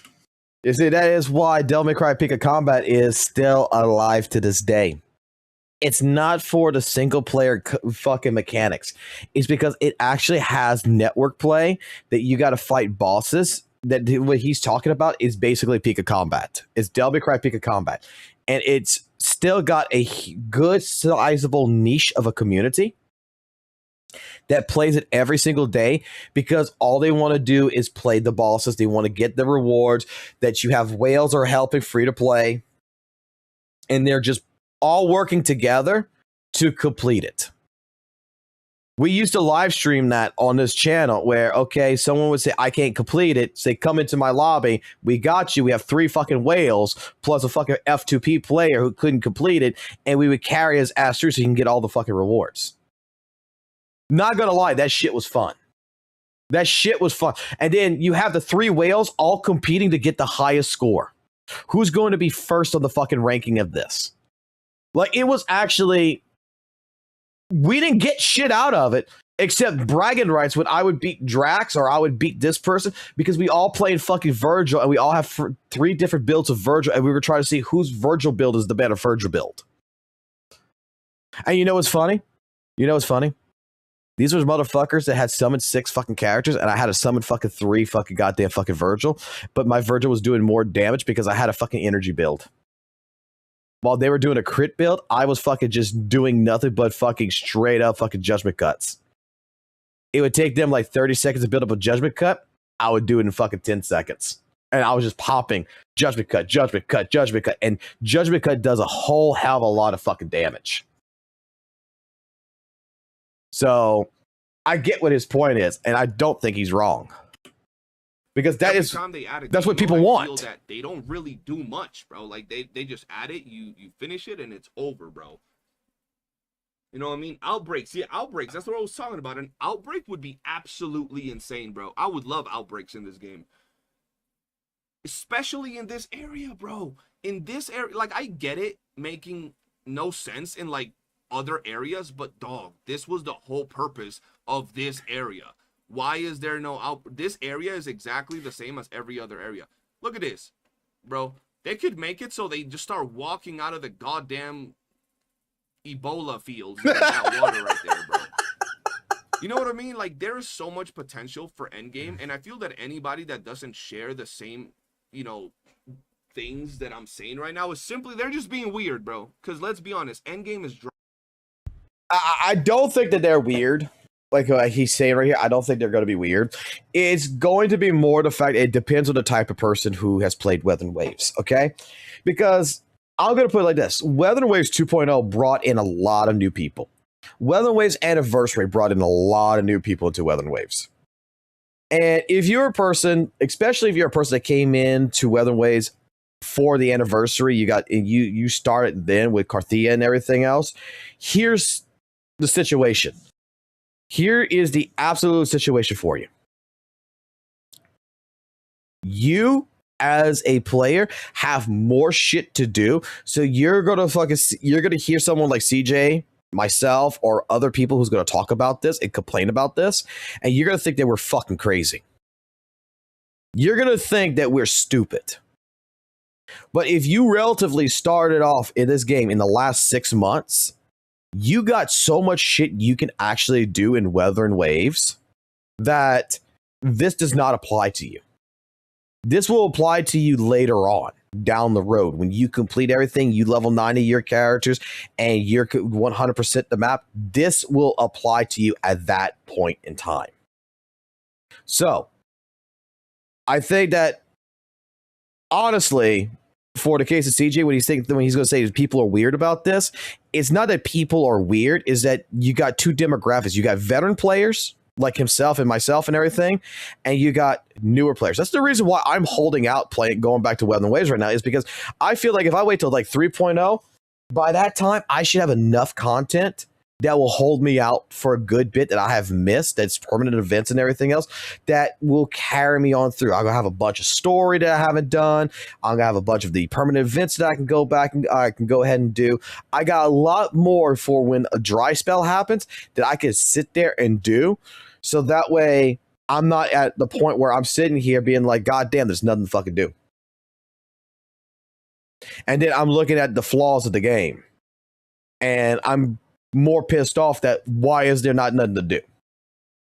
So again, I think maybe taking breaks like this in any fucking gacha is a good thing. Dry. Endgame is freaking dry, bro. I want to hop into the game, be it having S0 R1 characters or having max duped characters, it doesn't matter, and have stuff to play. Interesting things. Like right now, I'm playing a game called Destiny Rising, something like that, bro. A Destiny gacha game. And there is crap to do even after you burn your stamina, even after you've done all your daily and weekly activities. You can still go in with your boys and do like dungeons or do raids, or even by yourself. You can do single player story content and still get loot from it. And I know they're completely different games, but where I'm getting at is there is stuff to do. There is nothing to do in WUWA about 3-4 days after a new patch drops. And I know this is the case with a lot of games like Genshin Impact, for example, but please, Kuro, give us more content to actually go in here and grind. And I'm not asking for y'all to even innovate and make the most insane, amazing content ever. You have the footprints and blueprints and everything to do this. Like I said, outbreaks in this area, super easy. An NPC that has you hunt down one red enemy that spawns randomly throughout this particular area every day, and then you get like, I don't know, fucking 10 astrites. You get 300 astrites, less than 2 pulls a month by just hunting this down, but you can do it, and people that want to min-max would go get those 300 astrites a month. And it would be fun to just look around, yo, I found it, let's go, and you kill the, you know, the enemy.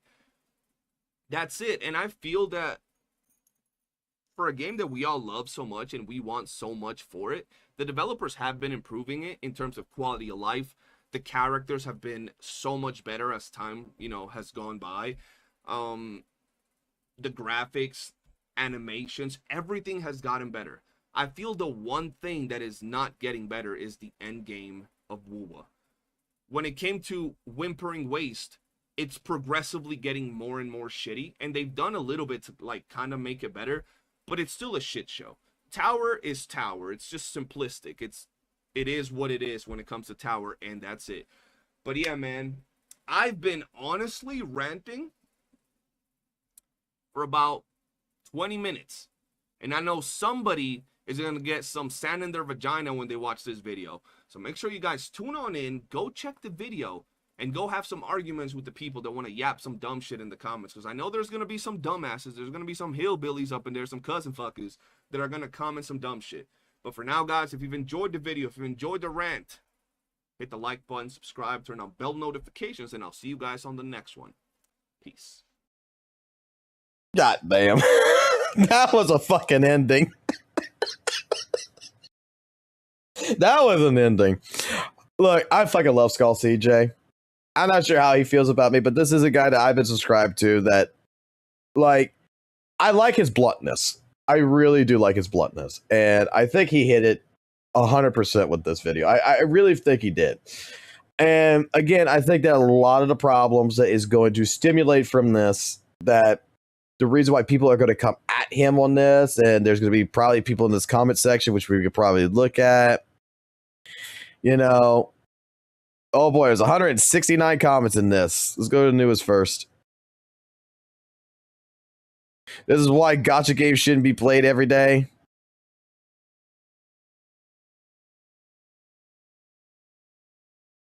Oh boy.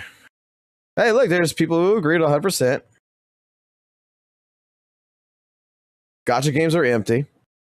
The challenge card thing is an idea that definitely is easy that they could do. Not bad. Hey, I'm actually surprised. Another WUWA drama popcorn. This ain't drama. Like, I'm looking to see if there's going to be someone here who's actually going to be upset. Don't play gacha games as your main game. Seriously, these aren't real games. They aren't meant to play for. They are meant to be played for 5 minutes on a commute and character enjoyment bait. So you spend hundreds of dollars. To be fair, gacha games by nature are okay. All right.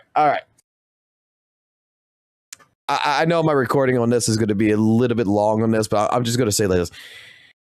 Bro, when it comes down to it, a lot of people are going to be like, it's a gacha game. It's supposed to be 5 minutes long. It's supposed to be only 10 minutes long. It's supposed to respect your time, blah, blah, blah. I thought when it came to the game Wuthering Waves, was it not the entire stickler? The entire that can do work. Was it not the entire stitch of Wuthering Waves that everybody was claiming that Wuthering Waves is a game before it is a gacha?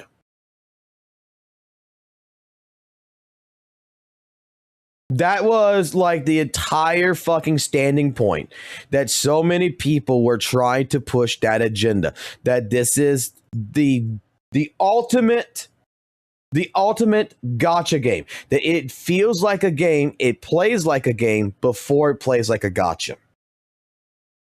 And now when someone complains about it, it's a gacha game. The only reason why the gacha games are like they are and you're still thinking it takes 10 minutes and everything is because, in all honesty, no one's pushing to keep the standard of what these gacha games are supposed to be at the level that we want them to be.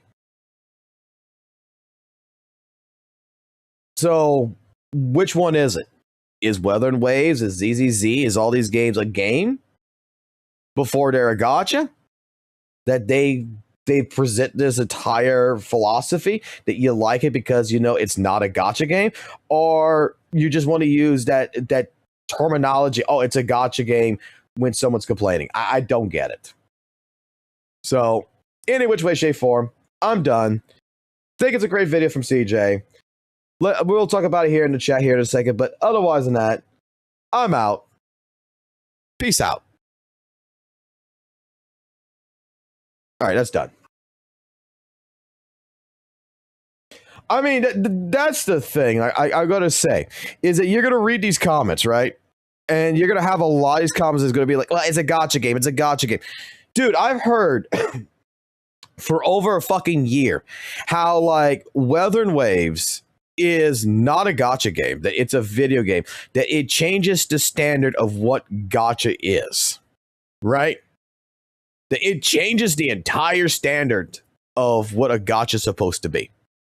And I think that in the beginning, yes, Weather and Waves was changing the standard. I think that, again, you guys might not agree with me on this, but I feel like 1.0, 1.1, 1.2, 1.3, 1.4 in particular, there was a lot to actually fucking do. It felt like there was a lot to do in the entire overworld.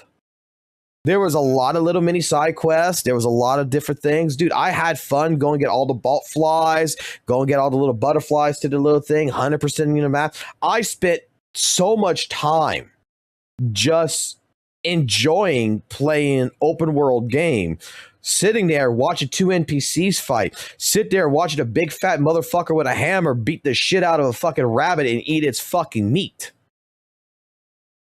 Like, the world felt more alive. And then I was expecting, you know, when 2.0 came out, that granted, I didn't like the story, okay? I didn't like the story concept of what was going on because I felt more like a musical and it felt like they were trying to go more of an artistic route. But it kind of felt like, just like you said, is that the first time you enter the world, it's great, it's beautiful, you 100% it, and it kind of died off. There's really no events that has happened in the patches that expands on the current map you're in. That makes it to where they're adding more different little things for you to go, force you to go explore, force you to go do, to give you any kind of real true incentivization. Renacita kind of did this to a certain point, but it feels like they started doing less and less and less. And I guess maybe because the flying mechanism to the game might have caused this kind of issue, because everything is just done from like the menu. You can just teleport straight to it. But the world I remember and the world it is now is I felt like the world was more alive back in 1.0 days, and 2.0, the world feels much more beautiful than 1.0 days, but doesn't feel as alive as it once did. Like, none of the events that I've seen really incorporate, you know, exploration. Dude, the parkour events, go and find all the little purple meters.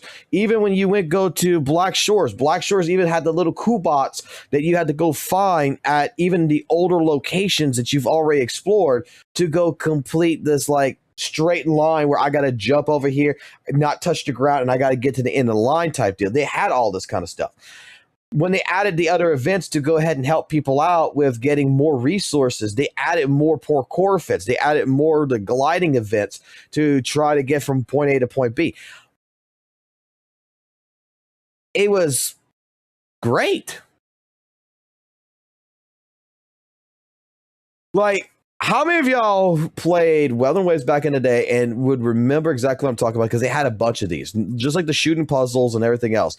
They had a bunch of these little events where it was in the cities mostly, but it's like, don't touch the ground. The floor is fucking lava. Get to the end of here. Get all the way to the very end of this entire stretch to the goal without ever touching the ground. Stay on the roof. Stay on things. Nowadays, you can just fly there and you're done. You can just, you're never going to touch the ground. You just fly straight to your destiny. But before we had flight, we had to think about a route. We had to go ahead. We had to use different methods because gliding wouldn't last forever. So we had to go ahead and maneuver our ways and make sure we never touched the ground. And some things was considered the ground. Like you're climbing up a wall and once you get on top of the fence, it was considered like the ground because you actually touched the ground with your hand. Curl thought of different things, made it a little bit more difficult, and it was fun. It was stupid little events, but it gave more life to the game. We had like that. We had, like I said, List of Death Realms was a great game. It was like the Hollow Zero mode. When I was bored, I would just go, just like I do in ZZ, I just go run a Hollow Zero mode. And that felt good. We had the running events. We had the events where, like I said, you straight up did all the parkour stuff.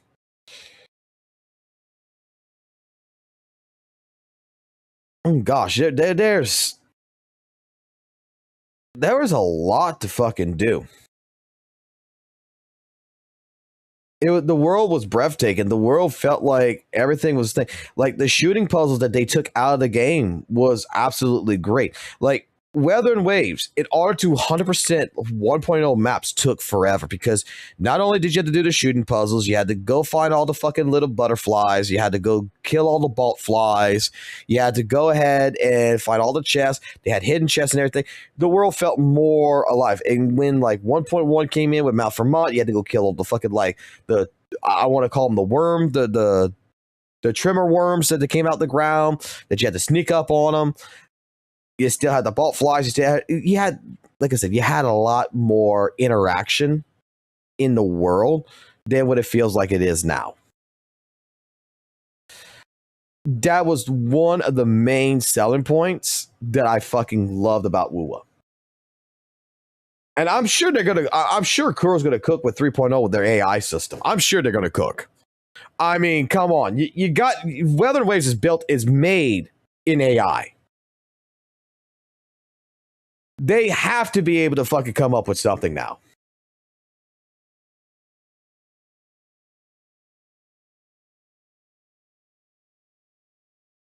So the question is, did WUWA remove all those in 2.0, Foxzole? Because surely the players hate those exploration activities, right? I guess. I think, look, let's see what happens. Maybe 2.7 will make a combat. I've heard that 2.5 was going to make a combat. Look what happened. 2.6 was supposed to make a combat. Look what happened. Let's see if 2.7 makes a combat. Like I said, I'm waiting to 3.0. I'm not going to, I got Augusta. I'm done. I got Augusta. I'm going to pull the characters that I'm going to want. Gabarina is going to be the next one I'm going to want. I'm going to pull the characters I want, and I'm getting the fuck off. And then when 3.0 comes in, then I'm probably going to jump back in. That's probably when I'm going to jump right back into the game. And that way I'll have a lot more content and I'll be able to build all these characters and such.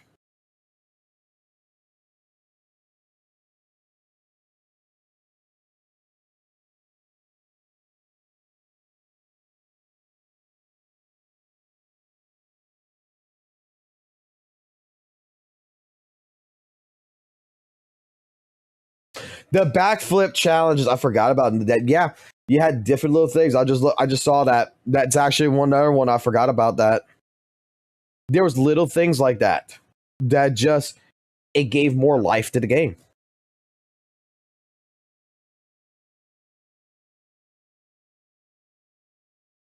Not just put tic-tac-toe puzzle fucking shit in here. I don't know. I think that ever since Tencent became the main financial backer and bought Heroes share out, and they became 51% shareholder on this, that Weather and Waves has not been the same.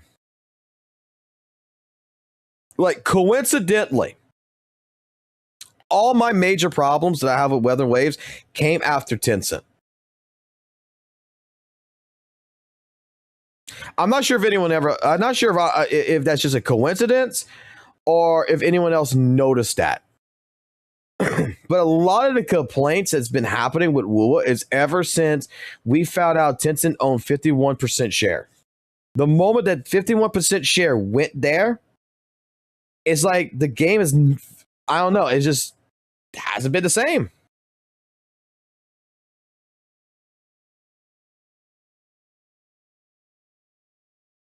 Generosity, everything else, straight up, has gone down. What's wrong with Tencent? Dude, Tencent has fucking ruined apparently a lot of fucking games.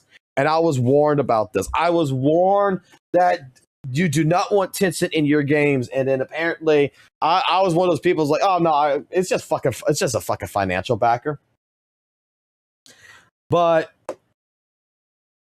I mean, this could be also a major reason why there is very much a heavy AI development in Weather and Waves. It's just not AI of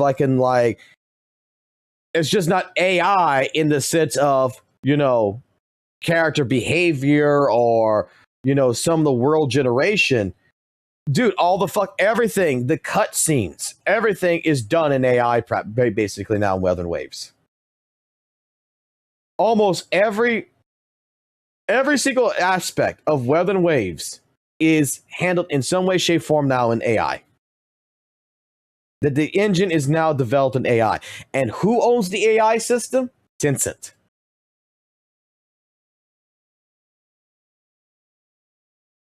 They own it.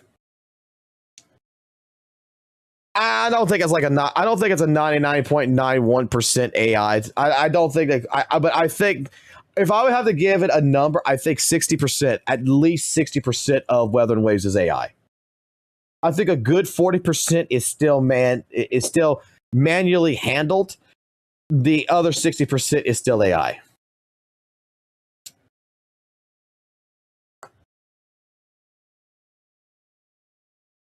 See, I'm waiting for that one person to go ahead and tell me that this is not made in AI. That's what I'm waiting for. I'm waiting for someone in the chat to tell me that this is not made in AI. And that I am blatantly fucking lying. Because I know it's going to happen. I know someone's going to tell me that WUWA is not made in AI. That's also another problem. Yes, Gina, that's also another problem, too, that I have to admit. Is I am sorry, but Weather and Wave Story, every single patch is straight up. Has been straight up, like, some of the most tragic, serious fucking storytelling in every single patch. That, dude, I kind of feel like we need something a little bit lighthearted here, something to break it up, because I guarantee you, 2.4 tragedy, 2.5 tragedy, 2.6 tragedy, 2.7 is going to be dark and tragic. Like, even Guts in Berserk had moments where it broke up. Like, there was entire episodes and shit that still broke up the dark storyline, that gave it a moment to where the main hero had a chance to fucking breathe. That he wasn't going from one fucking disaster straight to another disaster.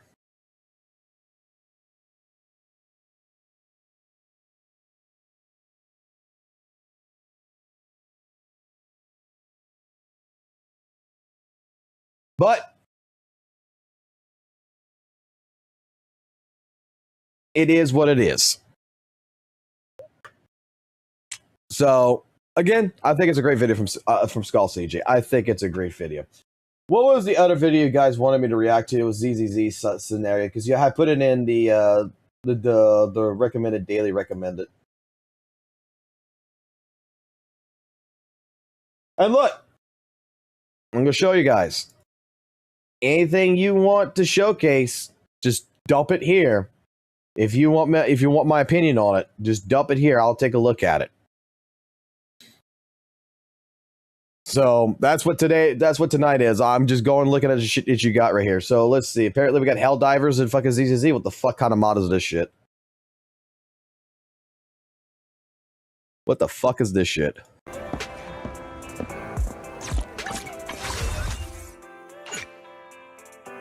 Holy shit, the polychroms.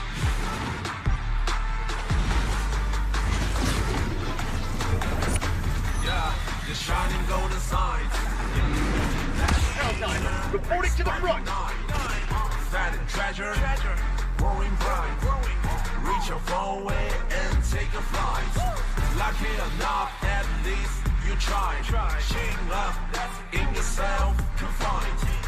No doubt fate's on your side. You're choosing, so enjoy the ride. There are things you can't.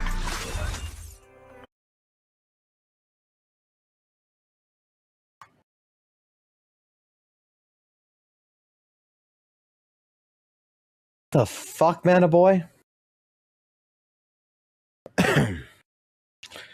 Silk Song if it was made by fucking Ubisoft. Oh god, how many ads are gonna be in this shit? Oh. The fucking standard fucking bullshit edition crap.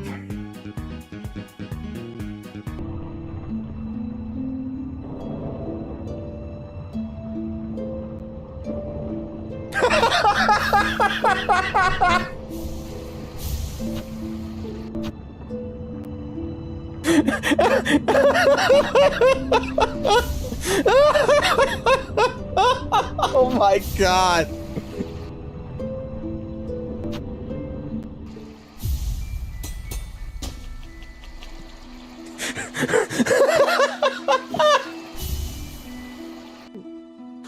Hakana Sagamos.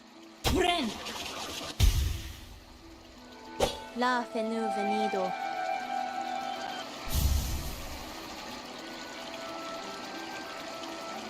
Droshik Halimo.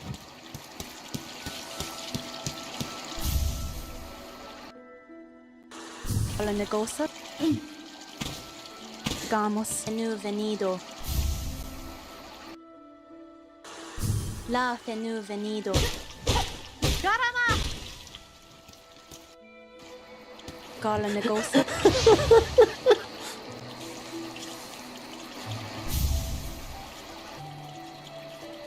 Hakana Sagamos.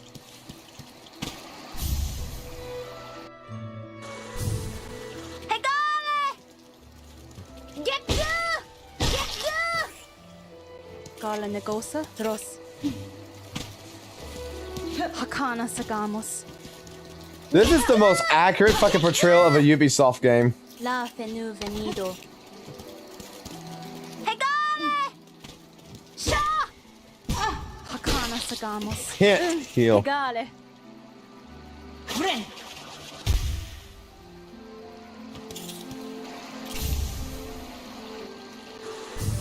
Egale.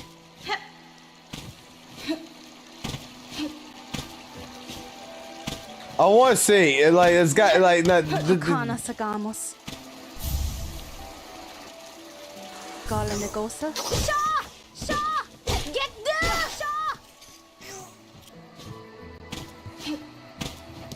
But the character needs to die or something, and just like sell a revive or some shit. Sagamos.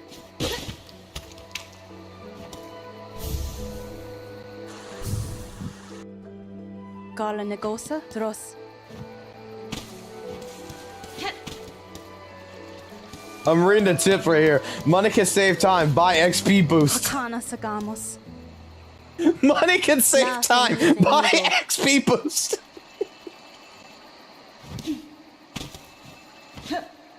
That's a tip. Hey guys, gotcha games. Spending money can save you time. Gala Negosa. Fucking build those Dros. characters. Your friend at Sigma just bought this Silk Pass. Join him and buy it one.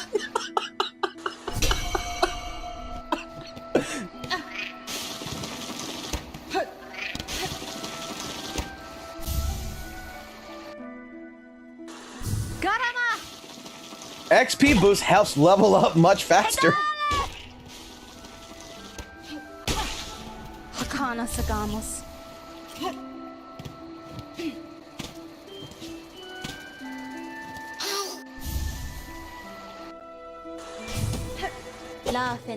If the game is hard, lower the difficulty. Droshik Halimo.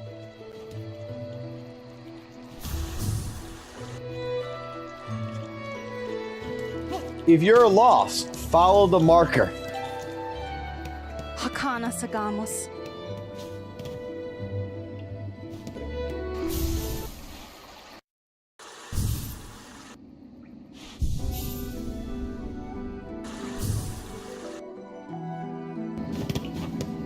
Dawn of the Sith DLC is now available.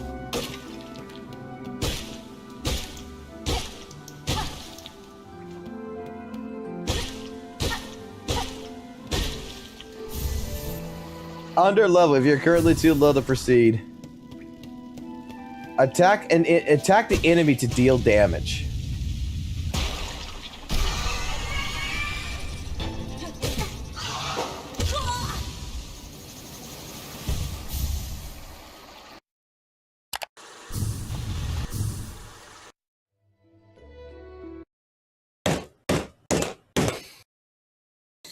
Boss is too hard, buy a better weapon.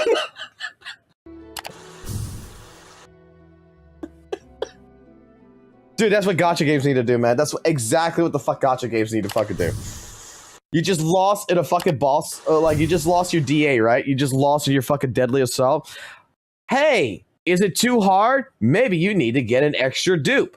Buy polychroms today to get another character.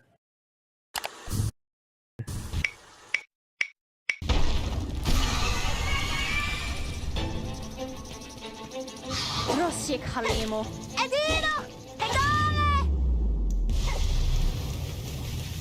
Stay online to save your progress.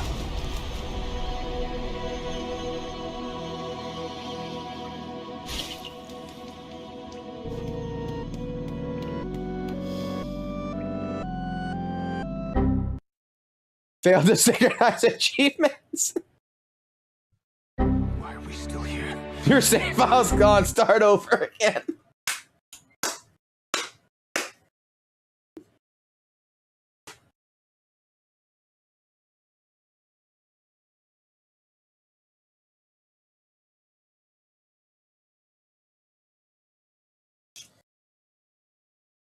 Hold up. I got company here, guys. Give me a second.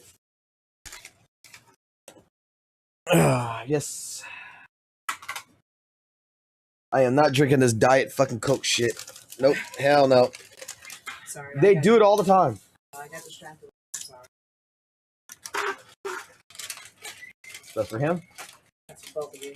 I'm not eating. I got it.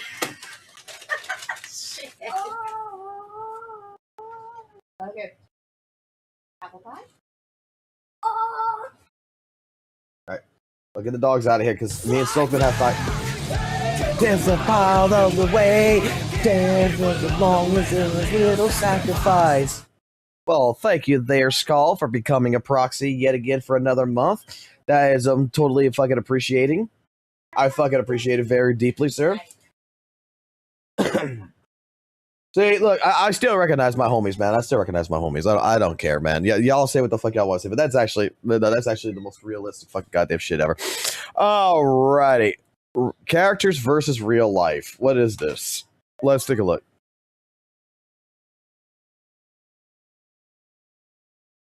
Oh boy.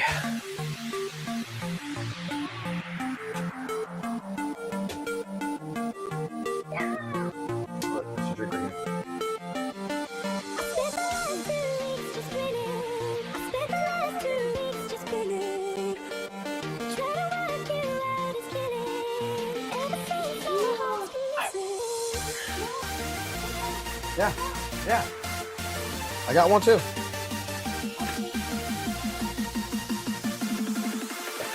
Let me turn the fan on for you.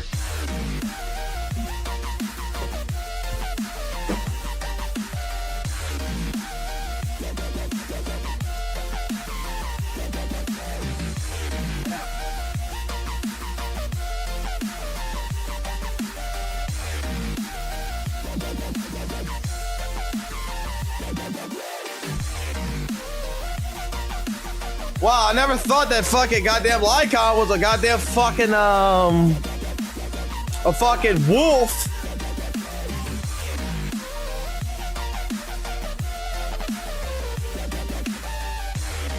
Why the fuck y'all show it? Well, why the fuck y'all put this shit on here? What the fuck, man? We're a swap channel. Why the fuck we got brain rot?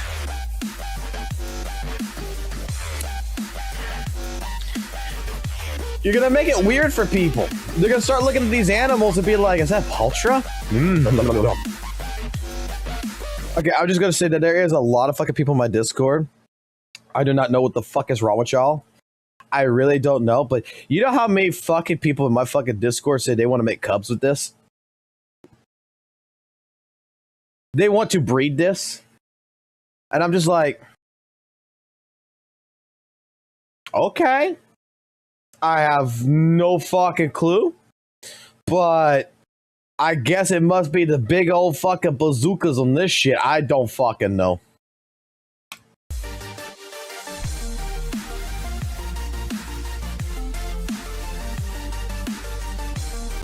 Ellen, Joe, in real life, it's a fucking fish. So every time you want to fuck Ellen Jill, you want to fuck a shark. How you feel about that?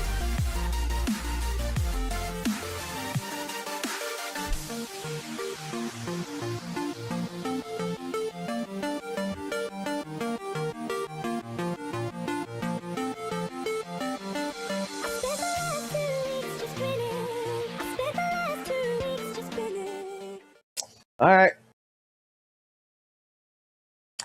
Let's close this shit off. We've seen this. Close the post. We've seen this. Close the post. We've seen this. Close the post. Seen this. Close the post. Seen this already. Close the post.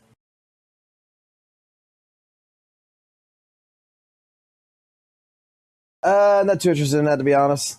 Seen this. Close the post. Genshin ad? The fuck?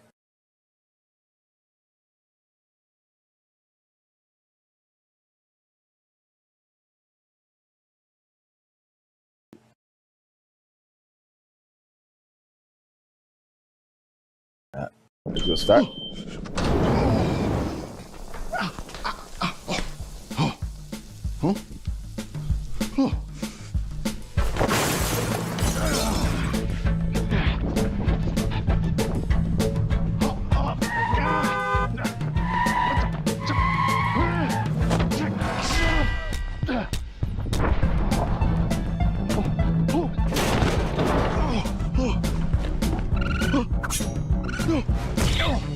What the fuck?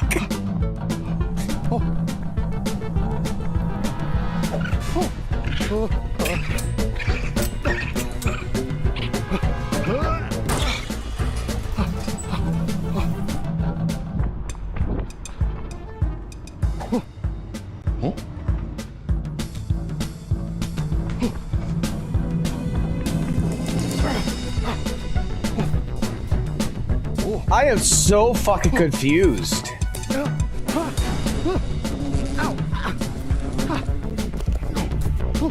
Like, I am actually confused in the content creation of why this was made.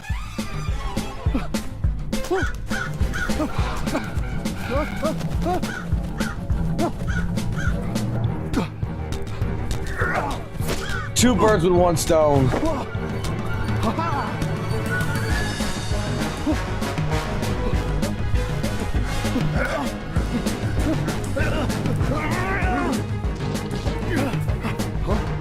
Dude, if this is what my fucking DoorDash delivery person has to do every time I order DoorDash, I feel like I need a new job. I think I need to change careers here.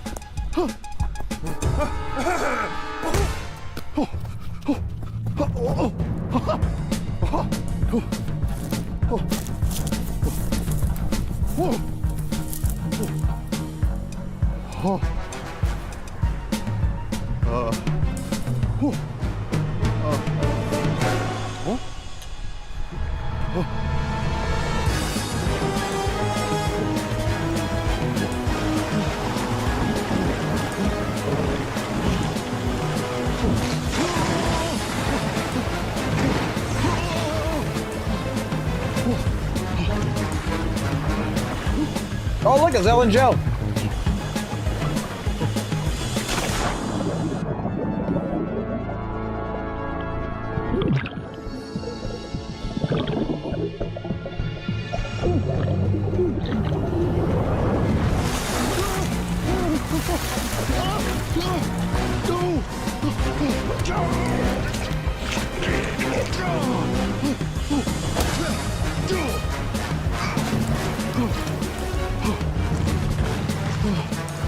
This is actually keeping my interest up, which is fucking weird.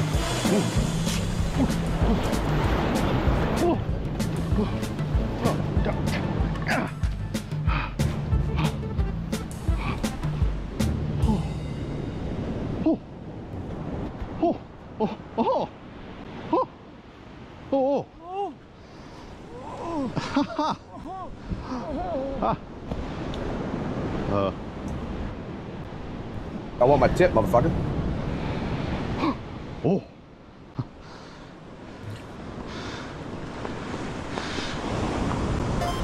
Ha ha.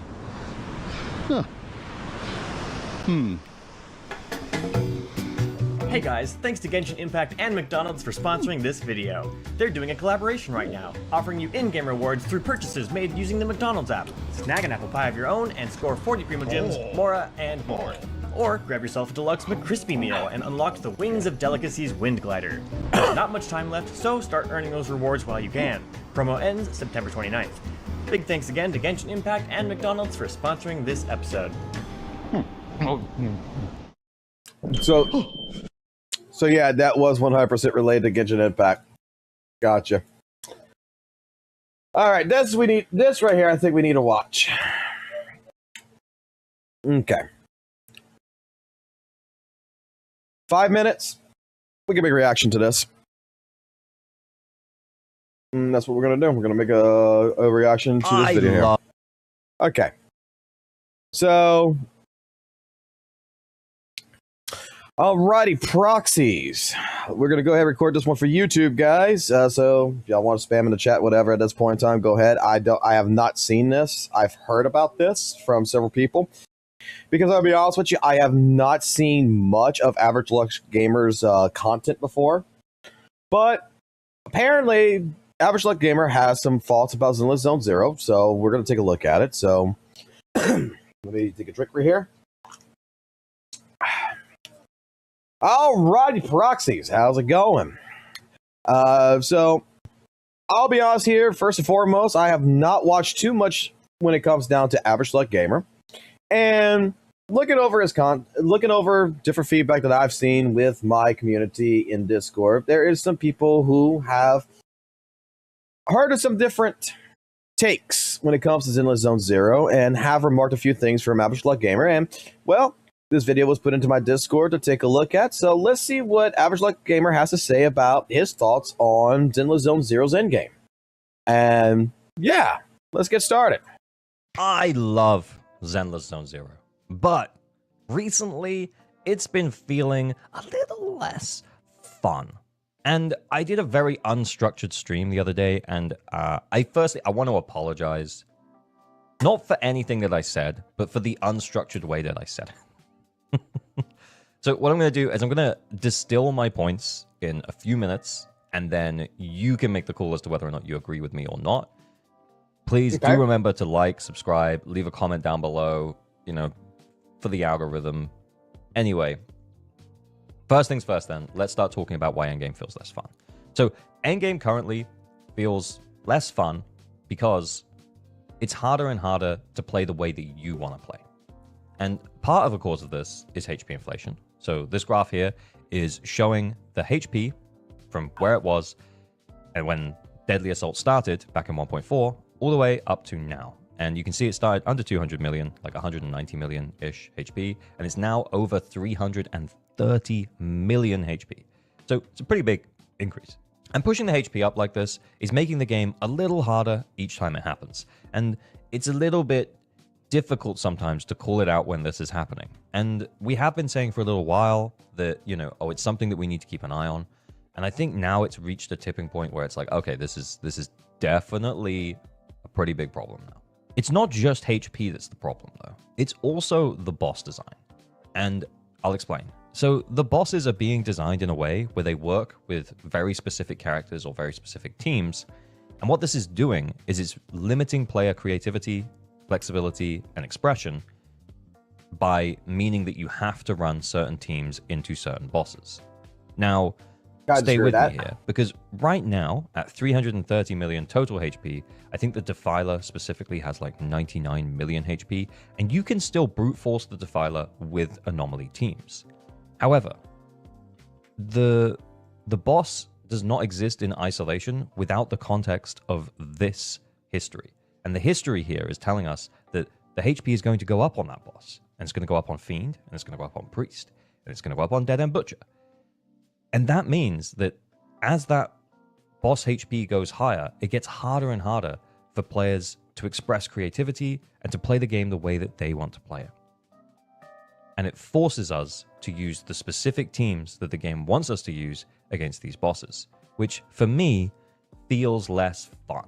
It also becomes a much steeper learning curve for people coming in, and it's going to become harder for players to pull all of the characters they need for these teams, potentially. Especially if the HP continues to go up, then the idea of normalizing 2 or 3 limited S ranks per team will be something that happens.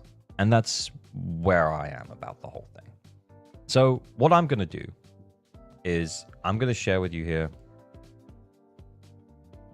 what I'm going to send on the feedback survey, and I'm going to do it right after I've recorded this.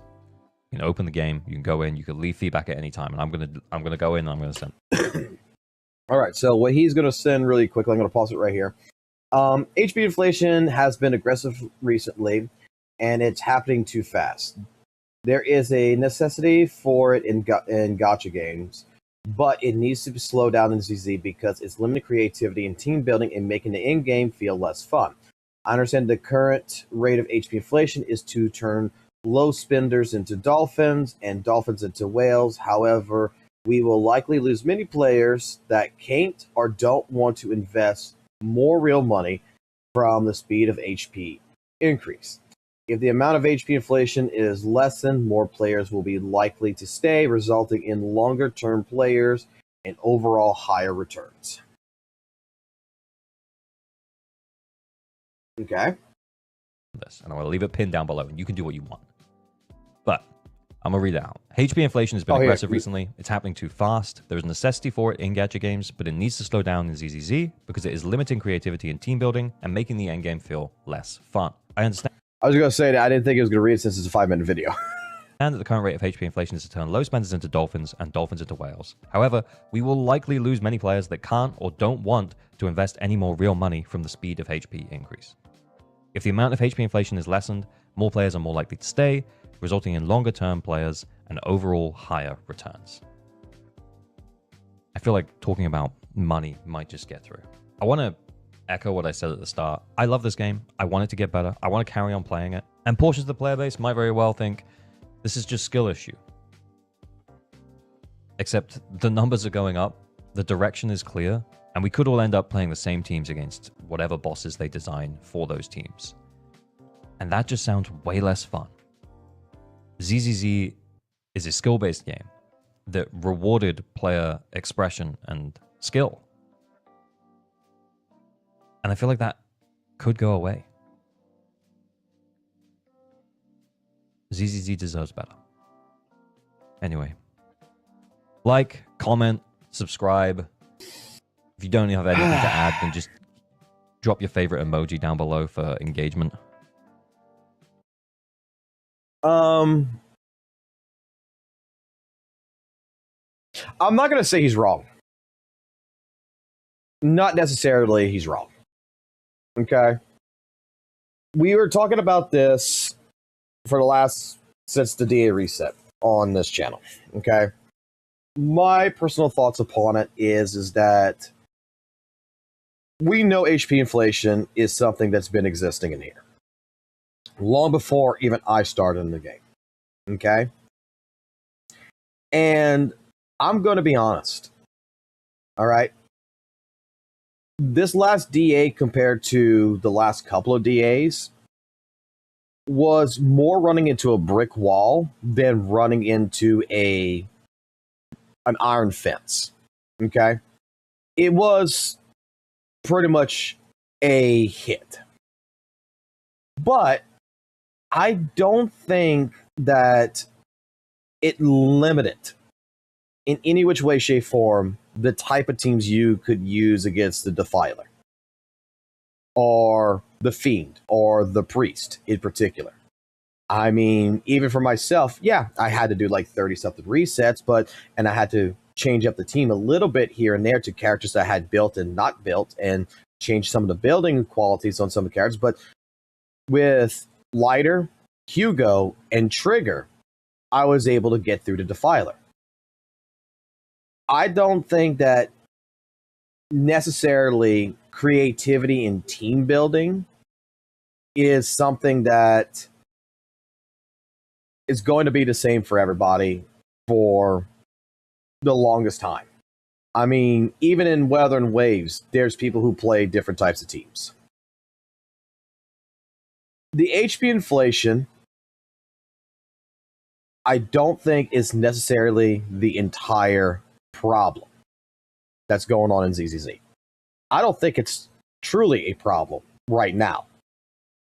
Maybe in the future it would become one, but this type of talk is the same thing that I heard when I first started with ZZZ, and even in my own Discord, I forgot which DA it was, but like they had increased like the Butcher. I think it was like one of them that had the Butcher in it, that they had increased his HP up, and people were doom posting in my own Discord like, oh great, they're gonna be lifting up the Butcher by another 30 million HP and everything else, but it wasn't a big deal.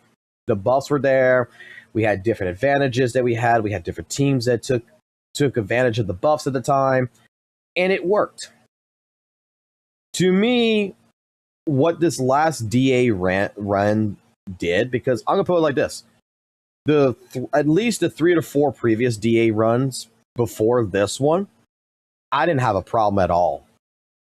I didn't have a problem at all with those DAs. I was doing different types of teams. I was doing my best without the M3 characters, without the M6 characters. I was playing my Lycon, Hugo, Lighter team. I was doing different things. I was playing with Alice. I was playing with Jane Doe. I was playing with teams that I was not comfortable with. And I was getting through it, and I was having fun with it. Yeah, 100%.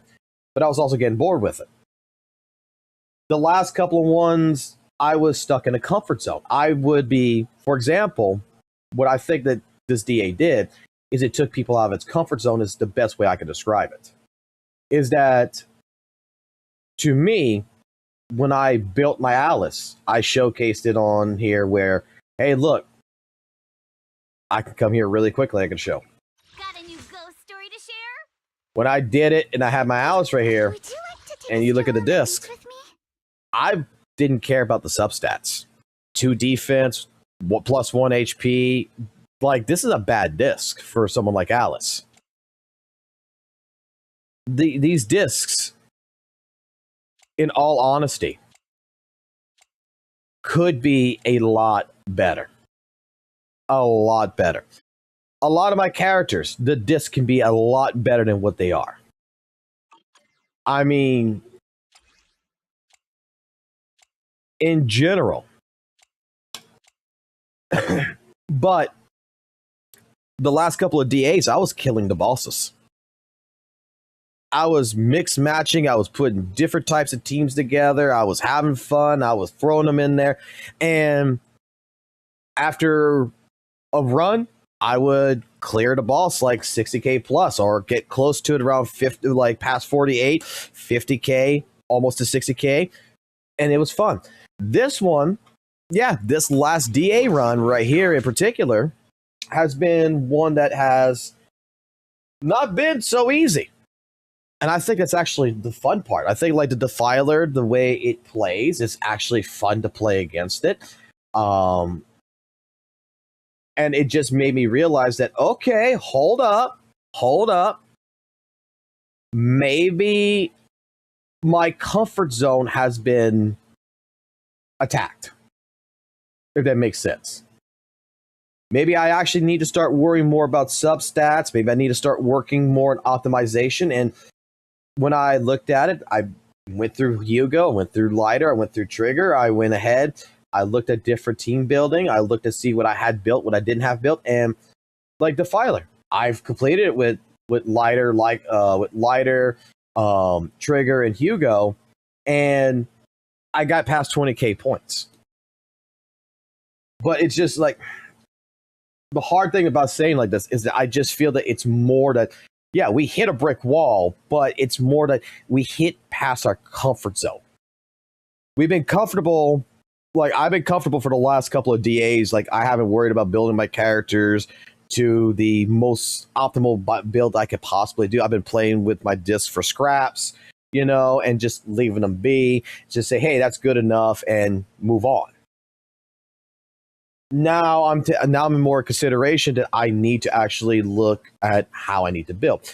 In terms for probably the casual player, the person who generally doesn't do all this, yeah, I could see that maybe the fun factor for them is gone because, you know, your comfort zone is gone.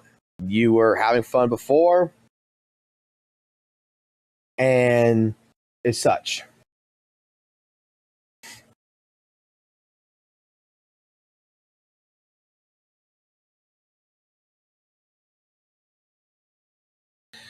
But correct me if I'm wrong here, guys. Correct me if I'm wrong. Right? Majority of the casuals don't care about 9 stars. They care about 6. Because, like I'm going to say, is that I've seen a lot of Reddit postings, a lot of Twitter postings, that the majority of people who's complaining about Zenless Zone Zero's DA right now from the veteran side is not that they're not clearing it. That they are clearing it. They're sending screenshots that shows that they got a full 9 fucking stars. We got people who are less optimized that are casual based that's still getting 6 stars. But the veteran players that I've seen that are complaining is more or less, I'm not saying this for like average luck gamer here. I'm not going to say it towards him, but to the ones I've seen on Reddit and on Twitter, they were like complaining that like, hey, the last DA I was able to get, you know, 58k here, and I'm only getting 38k right now. These buffs suck. The HP inflation sucks. Like, it feels like they're, I hate to say it like this, but it feels like they're arguing and complaining more about the score than if they were able to clear it or not.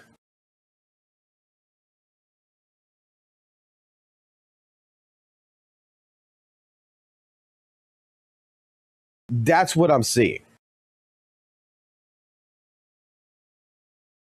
Like the last couple of DAs, I've seen people that was clearing it with 60k, you know, and now there's dropping, the score is dropped. It's just, it's more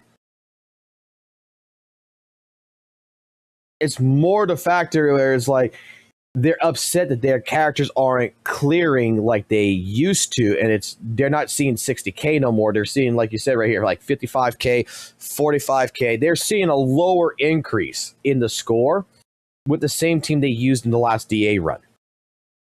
And for some reason, they're upset about that.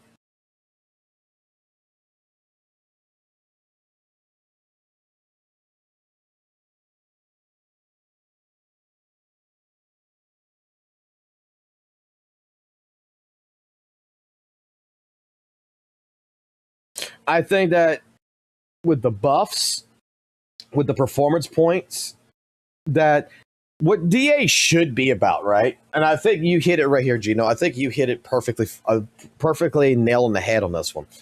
I don't think DA is about killing the boss.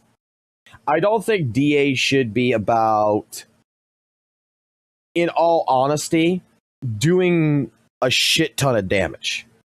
It should be based on, if it would be me, DA should be, honest opinion, DA, the Deadly Assault should be reassessed. And it should be based on a score based on your performance versus what you're actually doing in terms of damage. It should be like Devil May Cry with the style system. You know, like you get A, B, C, you know, you get the D rank, C rank, B rank, A rank, the S rank, the double S rank, the triple X, sexy smoky style setting, that your multiplier increases for the better performance you're doing. So like Tower. Like that should be implemented in DA. DA should be here you're 1v1ing a boss. The boss has got an extraordinary amount of fucking health. If you get hit, the score drops. If you drop, you know, a combo in a sense, it drops. You're not doing peak performance. You're not doing your parries. You're not doing dodge counters right. You're not doing the boss mechanics right, like the miasma theme where you're fucking hitting the puddles and shit. All of this deducts from your performance. But if you're hitting all these triggers, you get a higher stack multiplier, which brings up the score. That the entire idea should be completely based upon having fun fighting the boss and fighting the boss as well as possible, not outright killing the boss. So you got 3 minutes in this fight with the boss. Your goal is not to kill the boss, just like it is right now. It's not to kill the boss. It's not about exactly putting as much damage on the boss as you got to get 20k points. It's about how good can you handle this, and that performance meter multiplies by how well it's judging your performance.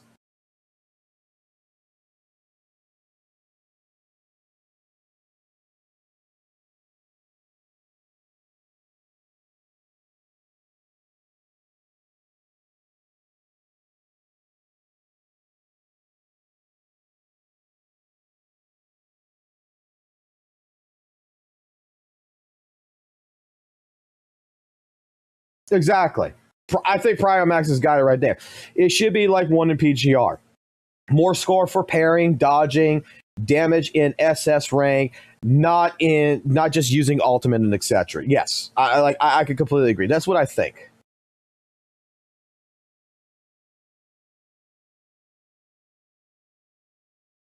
I think that the devs are just leaving it there, just to, like, you know, for whale purposes, to kill the fucking boss, so that way you have something like, I killed the boss, you know, as a fucking feel-good mechanism. But, again, like, I'm going to be blunt, and I'm going to be honest here. I'm going to be blunt and honest. And I'm not sure how many people are going to agree or disagree with me on this one. And then I'm not sure how many y'all going to tell me this is an L take. But here it goes. I think a bunch of people weren't over fucking nothing. I think since I played at 1.7, it's been over 4 months. This is the first fucking time that I am now hearing about people complaining about DA because of Defiler and making all these remarks because it's been like so adamant that this makes no sense to me. That they didn't have a problem last fucking DA reset. They didn't have a problem on the DA reset before that. They didn't have a problem on the DAs before that. But now, because all I've heard on those DA resets is that a lot of people like Argo, like Chris, like people I know that play this shit, that it was boring. It's like, oh great, it's Poppy again. Oh great, it's Bringer again. Oh great, it's this again. Like, can we not have something new going on here? And then you finally get something new, and it's like, these guys are enjoying it, but the people who are so used to what they've been facing is not enjoying it.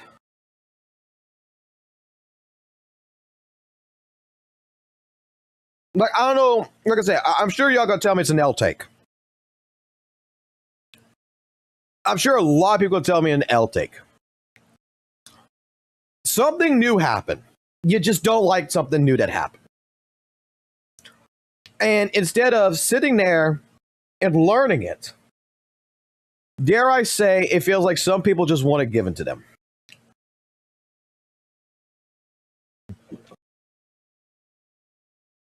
Like, I sat here. Don't get me wrong. Don't get me fucking wrong. I sat here facing off against this shit. You know how many times I reset it on this boss? To learn that, hey, I got to parry here. I got to parry this. I got to do this. That I already knew that by the time that, like, how many times you see me reset that part where she throws the swords at you and you got to parry the swords back, the sword blades back at her in the air?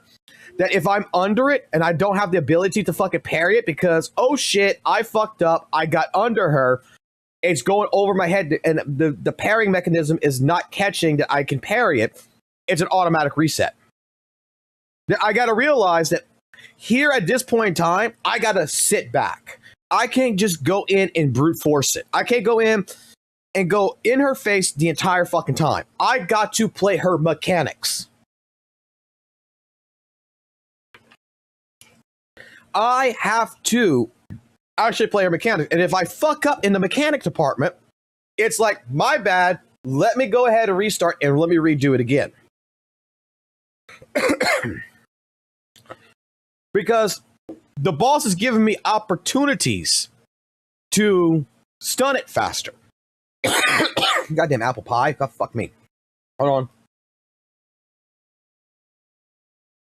The wife brought me a fucking apple pie to fucking eat, and it's fucking tearing up my throat because it was a little burnt. All right. Like, I reset it like 30 times in this boss, but I'm going to tell you, I fucking love this boss. Because this is exactly what I feel separates Zenless Zone Zero from Weathering Waves. This is what I feel is what actually gives the game personality.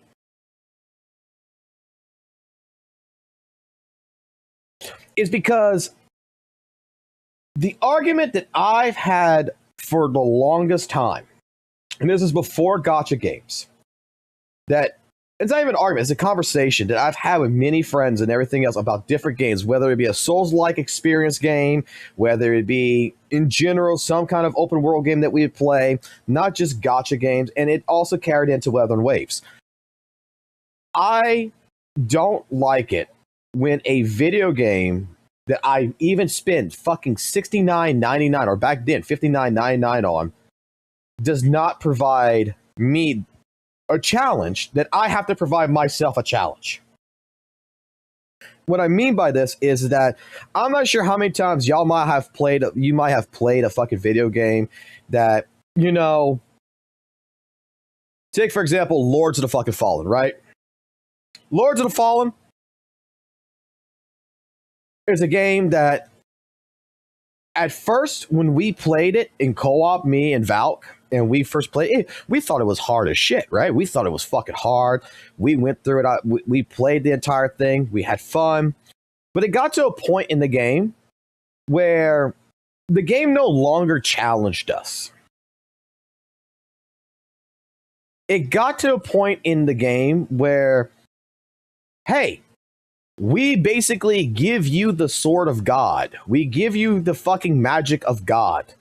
Now you could just kill every fucking boss about halfway through the fucking game. The challenge with the bosses is gone. We could just wail the fuck out on them and they fucking die. Why the fuck am I spending fucking $59.99 in a fucking video game? So someone on a fucking chat says, well, if you don't like it, then don't use the weapons. And that's not the point. The point is that as a game developer, you're the company that is supposed to be producing something that provides me that challenge. You're supposed to be like the Riddler to fucking Batman. Here's my game, beat it. You want to save Gotham, you need to beat my riddles. You don't see the Riddler fucking come out fucking half-ass and be like, okay, so yeah, Instead of giving you a fucking riddle, here's a question, and yeah, we're gonna make it multiple choice, and instead of fucking having 4 fucking answers on the sheet, I'll give you 2 answers, and you got a 50-50. Just pick one. In order for Batman to make it more of a challenge for himself, he only reads the first fucking, what? His job is what? To only read the first line of the riddle and not the rest of it and try to figure out what the answer is from it? No. I think that this is what makes me really happy about Zenless Zone Zero, and I think it makes it unique enough for me to like it, is that the game developers have developed some of these bosses to have their own internal mechanics that I have to deal with. It is a challenge. The game is basically saying, here's the Defiler. This Defiler is going to have a couple of different things about it that you're going to have to deal with. You're going to have to deal with the rapid, the unleashing of the rapid and more powerful attacks of their weapon. You have to successfully parry the miasma blades fired back at the Defiler and attack the summon miasmic troopers that will expose their weakness. After taking on a certain amount of damage in battle, the Defiler will activate the miasmic shield, channel his thing in the fatal damage tsunami, the miasmic tsunami, to deal fatal damage to players. Successfully breaking the Defiler parts and impairing them during the channeling will generate miasmic barrier to block the tsunami. I have mechanics that the game developers have basically said, here you go. Play my challenge and see if you can do it. When I played Weathering Waves and I made this remark that, you know, some of these bosses don't feel like a challenge. It just feels like I got to burst them to death. They don't have mechanics or anything behind. You know what I was told? Well, that's your fault. You should be you need to play those bosses with a level 30 character, with a rank 0 character, summon 0 character, rank 1 weapon. You need to play that entire mode and make it a challenge for yourself. Why? I don't go watch a movie and then rewrite the fucking plot to make it more interesting for myself. Like, I don't go to a movie theater and halfway in the fucking movie theater, go ahead and be like, you know what? This ain't dark enough for me. Let me rewrite the script, go give it to the Hollywood directors over there, and watch this with fucking sunglasses on or some shit. You know, like, I'm not sure how to best explain this. This is something that I appreciate from the ZZ devs.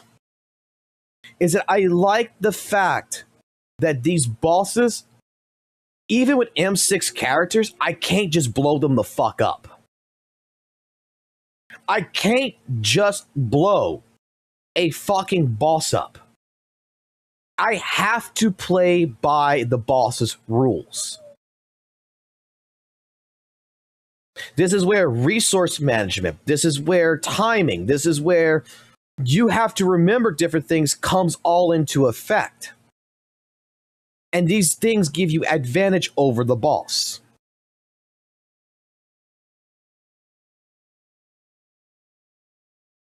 I think a lot of people don't like this. And I think I'm one of the very rare few people that does.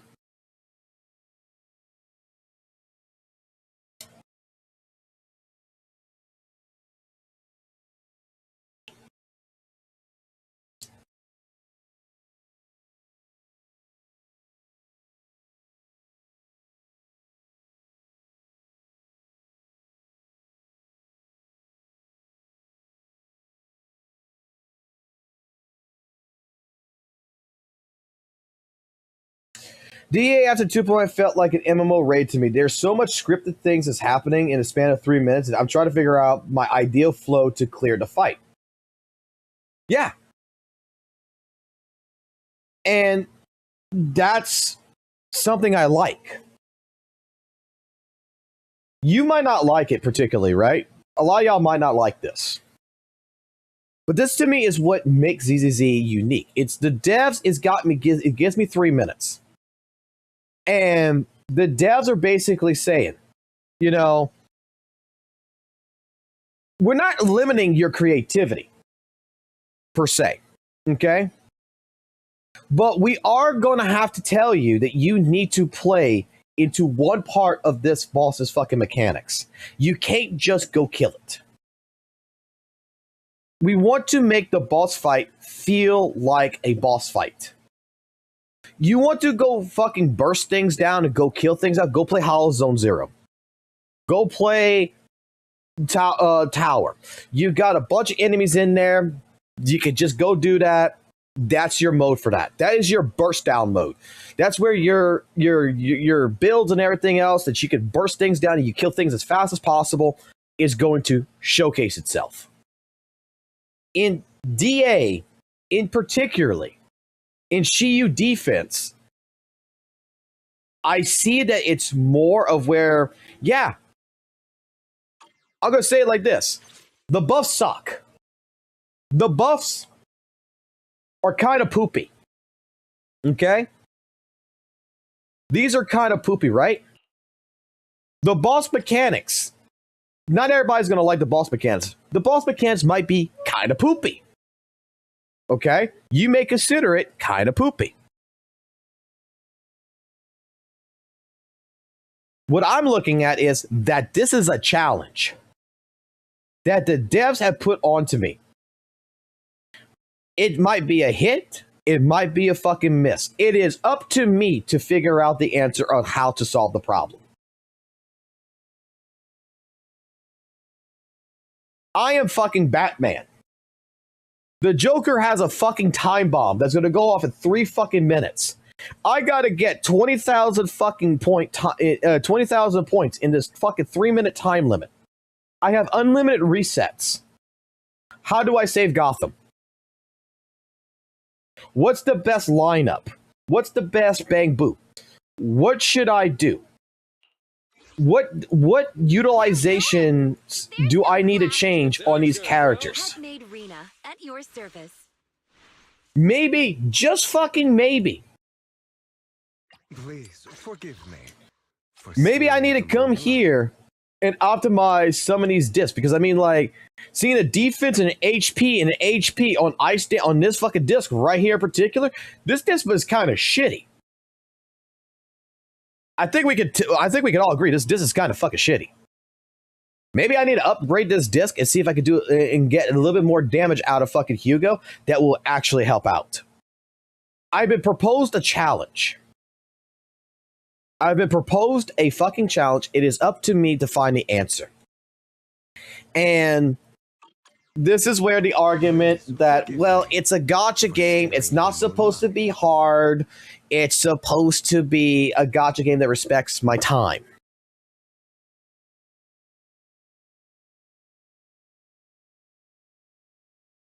If that's what you think, that's what you think, man. I disagree. I think gacha is the business model. Their job is to try to fucking sell me fucking Seed, which they didn't have to fucking try with DA, okay? But their entire job is to try to sell me this fucking character. This is what the entire goal is. The entire goal of this fucking DA is to fucking force me to buy this character. If I can complete this DA without buying the character, guess what? I beat the fucking devs. And I don't know about you guys, but to me, it feels really good when you do something and you figure out an answer and you can showcase that answer. That's why, like, I was trying to explain this yesterday. That when I'm seeing videos of still people with A rank hunters, with AW engines clearing deadly assault, even if they are fucking doing peak optimal fucking sweaty performance gameplay, all that's telling me is if they can fucking do it, there is no fucking reason why I cannot find an answer with the current characters I got. I am pretty sure there might be someone out there who is a Miyabi player that is playing the Defiler right now that has found a way of making fucking Miyabi clear 20,000 points on this. That they spend a hell of a lot of time adjusting the build, adjusting different things, but they figured a way, and Miyabi has finally fucking cleared this. Let's go see. We got fucking YouTube.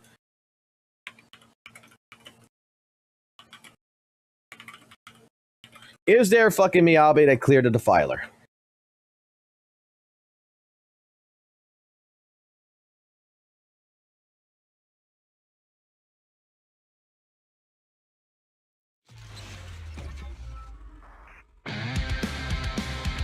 And F-Zero Miyabi DA clear. Let's see. Versus Defiler.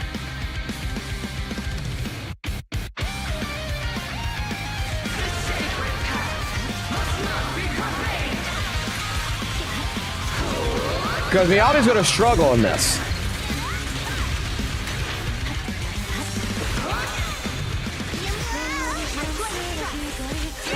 Nope, it's not a perfect fucking run. He fucking died. Reset.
A 10K so far, 1 minute, 13 seconds.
This is the path I follow. Eradicate. Is it work time? Is food included?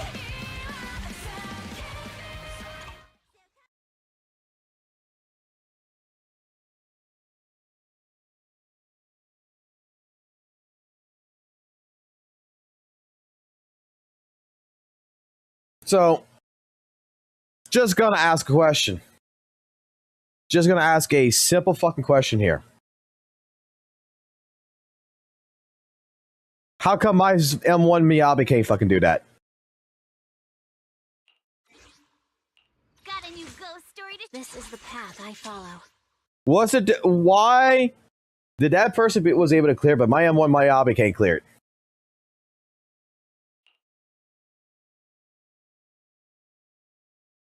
I think the answer is very fucking obvious.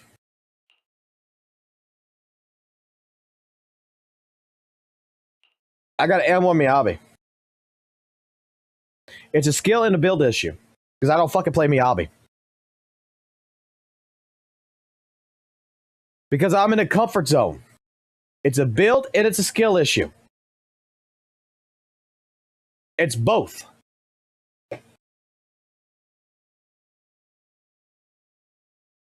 It's both. My Miyabi has been doing fucking DA runs with this fucking build. As an M1. With the fucking signature. She's been doing it. With suboptimal gameplay. This last DA, you know what the fuck it did? It took it out the comfort zone.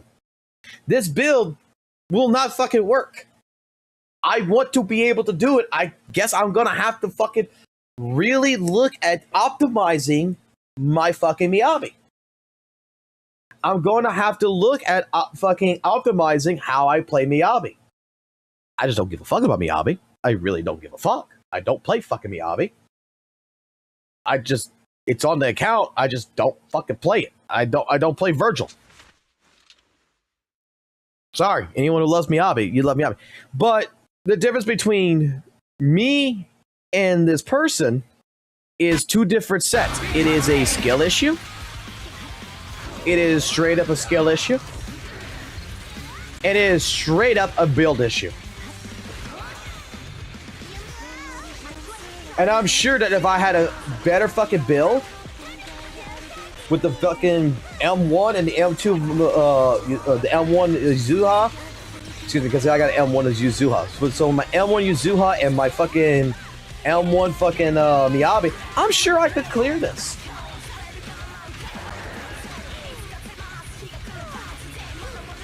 So, I'm not sure if anyone's going to understand. Like, when you see this, this is the thing that I try to explain.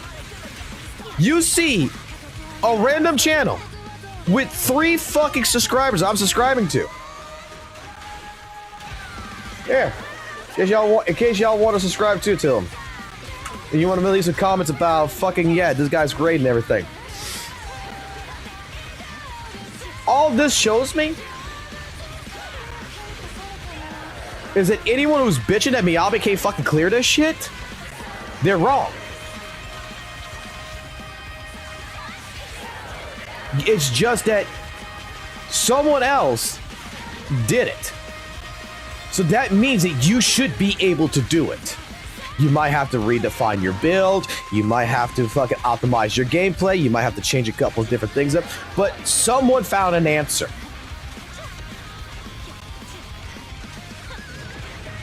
You just don't like the fact that you have to reset 30 fucking times to figure out where that answer's at. You don't want to play the game. That's what I feels like sometimes when it sounds like is that some people don't want to play the game.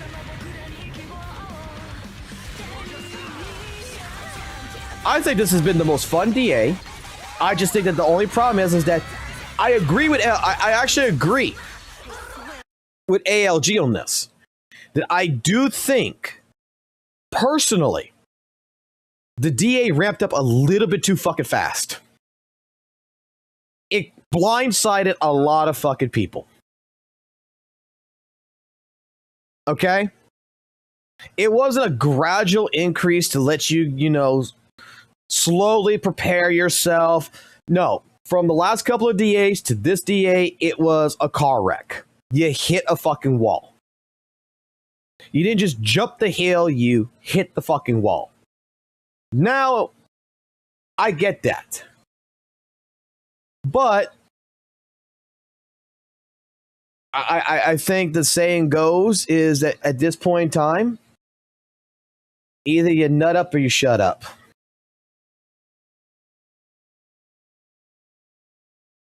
The devs proposed you a challenge. Are you going to let the fucking devs win? Are you going to let the devs win and force you to spend money? Or are you going to continue going ahead and doing what you've always fucking done, play the fucking game, and shove the fucking middle finger at their face and say, try again?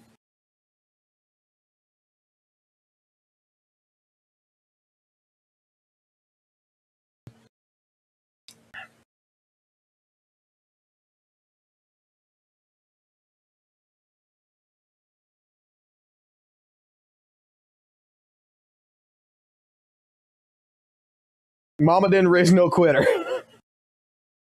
But you get what my point is, right?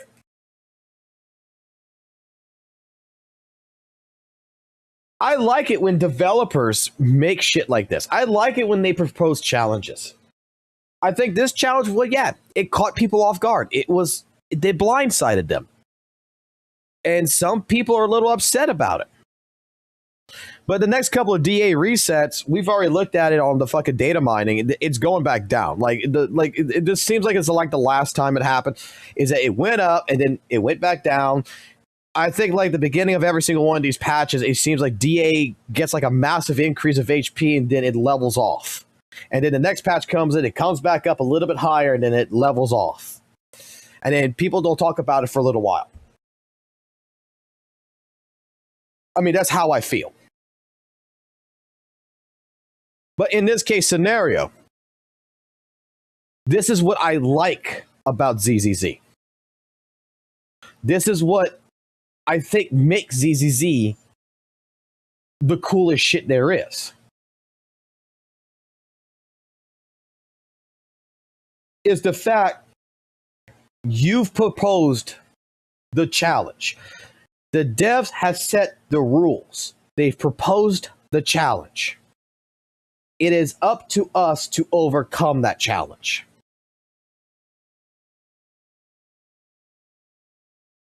That's it.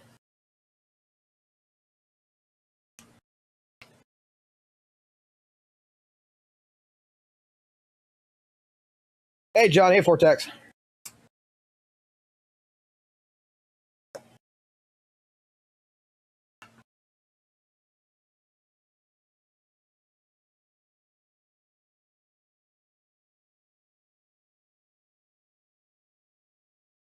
I mean, I could probably pay to fucking be able to clear, but I'm not. Because I cleared it with Hugo. I've cleared this shit with fucking Hugo.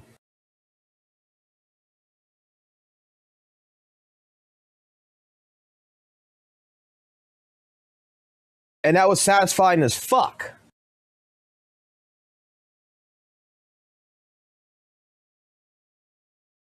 All this tells me, somebody found an answer.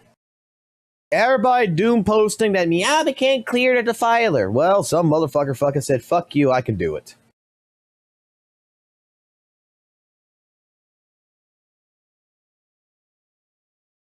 The topic we're talking about is that we're looking at ALG's video right here. His honest thoughts about Zenless Zone Zero.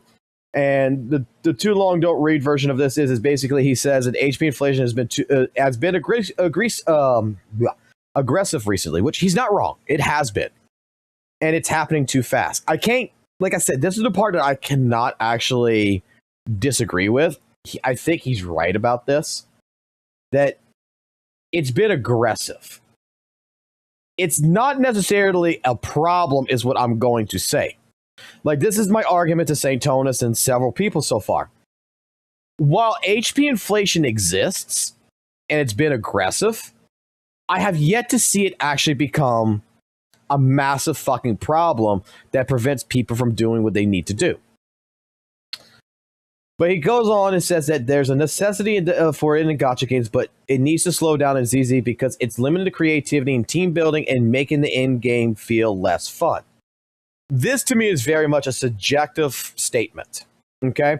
I don't think it's limited to creativity of team building as much as he might think it is.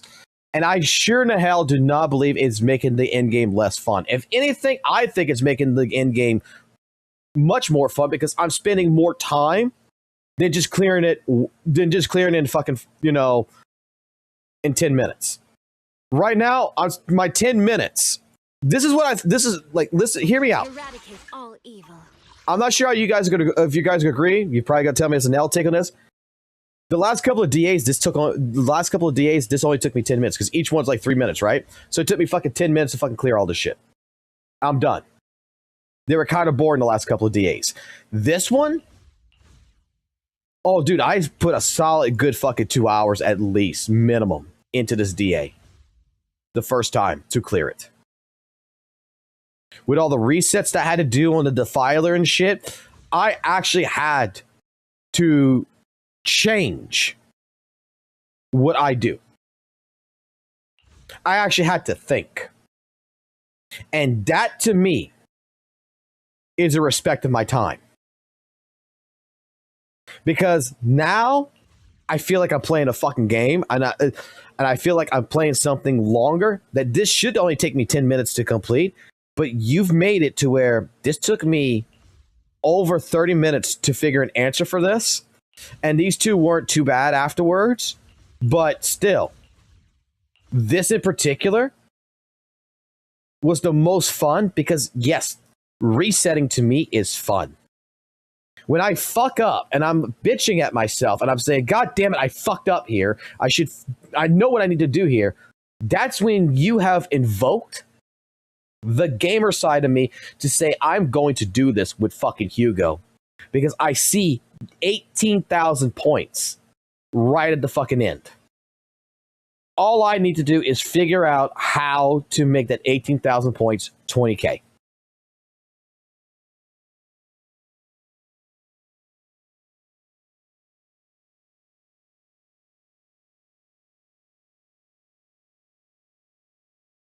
This has been absolutely the most fun. I understand that the current rate of HP inflation is to turn low spinners into dolphins and dolphins into whales. However, it's likely to lose many players that can't or don't want to invest any real money in spin HP. I can't deny that. That's a statement. Look, the idea behind how a gacha game works is exactly this. It's designed to make you spend money. Look, even fucking Weathering Waves is increasing its HP. It's designed on purpose to make it to where low spenders, free-to-play players need to end up spending money. They're trying to force your hand. And whether it's ZZZ or whether it's Weathering Waves, or whether it's Honkai Star Rail Genshin, whether it's a fucking other gacha game, that's the entire point of what gacha is supposed to be.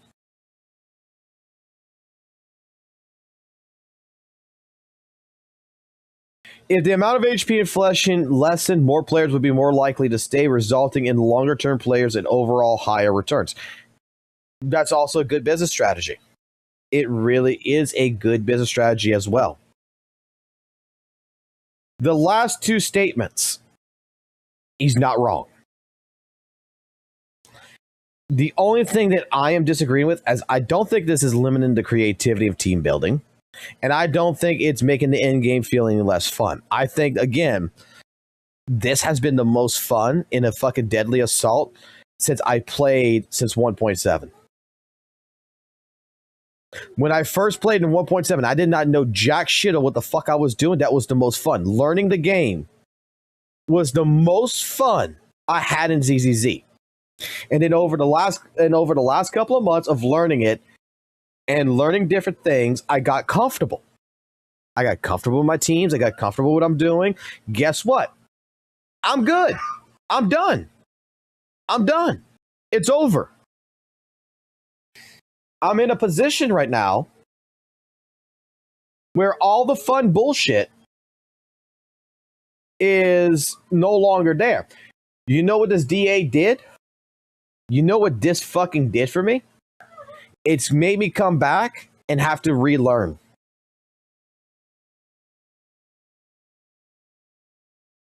It's making me realize that I'm not a fucking god.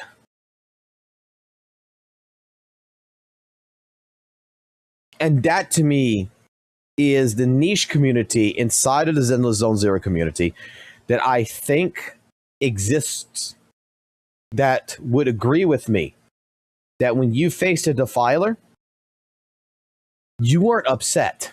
You weren't upset with the time wasting mechanics. You weren't upset with the miasma shield mechanics with all these bosses. You saw something like I did. If you were happy with this DA reset, you're happy with the Fiend, you're happy with the miasma priest, the only thing that you have understood is that you have something to grind for. You're now back feeling like it was before. You're relearning. You're like, oh shit, I can't just brute force my way through this anymore. Now I got to actually play the game again. Now I got to understand patterns. Now I got to understand when I need to attack, what I need to do. When am I supposed to pop my ult? Am I supposed to save my ult? What am I supposed to do in this matchup? Now you're learning matchup data again. You are comfortable. This came in and it took away your matchup data. This right here kept your matchup data, but just increased the difficulty of it. And overall, it just feels like it would be, to me, this feels like I'm playing 1.7 again. I'm relearning.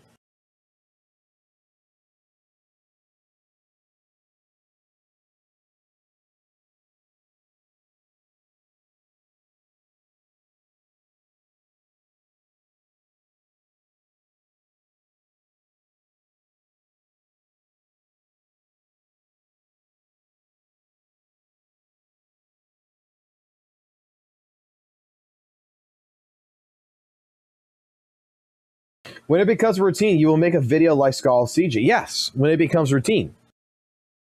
This is no longer fucking routine. Like, let's say if Skull CJ's video came out, right? Before this DA reset, the last DA. Reluctantly, I would have to say, from 1.7 to the last DA reset, the Deadly Assault, the end game has been very much repetitive. It wasn't mind-blowing. Miasma shield mechanic wasn't... to me, it's a great mechanic, but it's nothing mind-blowing. It's nothing horrible. There's no reason to doom post it. Let me play this. There was no reason to doom post Miasma shield mechanic or praise it as highly as some people praised it. Okay? That's how I felt since 2.0. Miasma shield mechanic is something that is just like, oh, this is nice. It's not that big of a fucking deal. It's not something that I would go home and tell my fucking wife about and be fucking her and having sex with her and being like, while I'm fucking on her back, you know, while I'm behind her and doing a doggy style, being like, hey, you know, and fucking goddamn fucking ZZ, the miasma shield mechanic is so fucking, it's not something I would fucking do. This boss right here is something that I'm doing a doggy style with the fucking wife, and I'm fucking telling the wife straight up, hey, look, that fucking defiler bitch, oh my god, I had to reset like 30 fucking times. I couldn't just blow my fucking load.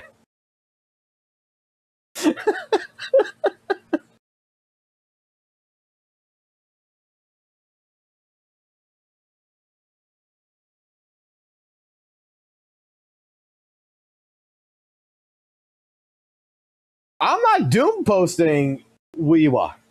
I think, well, I've always said, I think that fucking WUWA, the Whimpering Waste, needs to fucking keep doing what the fuck it's doing. The only thing I'm doom posting about when it comes to Whimpering Waste is that I think that it could be a whole completely better fucking design. I feel like it should take away from like Deadly Assault or Infinite Tower and change its mechanical scheme, because the mob kind of crap that it does is kind of fucking boring. Like, I would like to see, like, if you're going to do something like Whimpering Waste, like, you kill, like, it has 5 levels, and after the 5th level, you fight a tactical hologram boss. something else. I mean, all you're doing is you're just fighting standard fucking mobs. And it is what it is. It's not that great of a game mode. I honestly think Tower of Adversity is still fucking 10 times fucking better. I think Elusive Death Realms is fucking better. I think the other fucking game mode, what the fuck is the other fucking game mode called? The one which is the bootleg version of fucking Elusive Death Realms. The one where you gotta go to the giant doors and you gotta play, that you still get asteroids and everything for when you clear it. I think that's still fucking better than Whimper Waste. Whimper Waste, you give me a fucking field and fucking enemies spawn in it. That are basic fucking mobs. And my job is to fucking kill them. Is to do damage and rack up a score. In a time limit. I don't know. I feel like it could just be, there needs to be something else that's a little bit cooler than that. I would like to see it like have like red enemies or something you got to kill, and then, you know, kind of like Shiyu defense or something. You got two sides of it. You got to kill like maybe the basic mobs, and then you got like something more advanced that is a cooler mob to fight, and then you got a boss. And you could separate it into the two sides. That's my only problem with Whimper and Waste. Otherwise, Whimper and Waste, I don't doom post it. Like, it is what it is. I don't think it's fucking bad. I mean, it's not that I don't think it's bad. I think it's bad in terms of design of what it really is. That I think it could be much cooler. But I'm a person who was advocating that Weather and Waves needed HP fucking inflation since fucking goddamn 1.3. That I felt everything was too fucking easy to fight in fucking WUWA. I've always advocated that it needed HP inflation.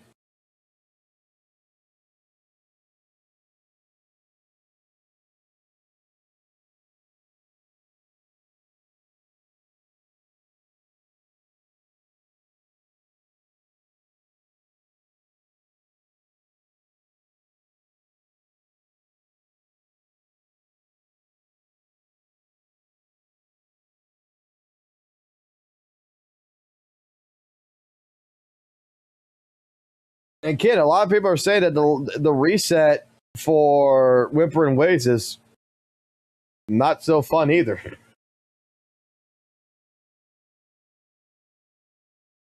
It must be fun being a hypocrite. Well, how am I being a hypocrite?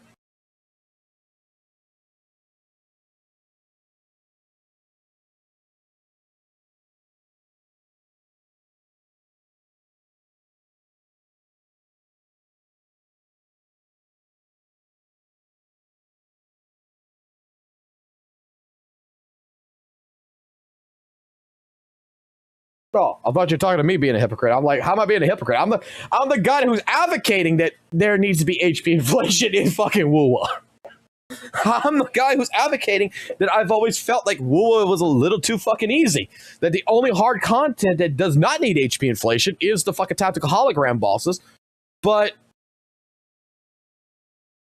in ZZZ, in Weather and Waves, they're two different games that I feel like hits two different niches. I don't think HP inflation is a problem in ZZZ. I don't think the HP inflation in Whimper and Waste is a fucking problem, as some people say. I really don't think it is. I mean, we got fucking people in Whimper and Waste that can complete it with 4-star characters. Now, granted, they gotta cheese it. They actually gotta fucking cheese it. But that's until the devs fucking patch it, I can't fault the fucking player. I'm sorry. I can't fault the player if they're going to cheese fucking Whimper and Waste if the developer has not fixed that shit yet. Watching someone get almost fucking a 10k fucking score in fucking Whimper and Waste by cheesing it with fucking Yoo-Hoo and fucking Varana and Sanwa, yeah. I'm not gonna lie. Good on the player, bad on the dev. Dev needs to fix it.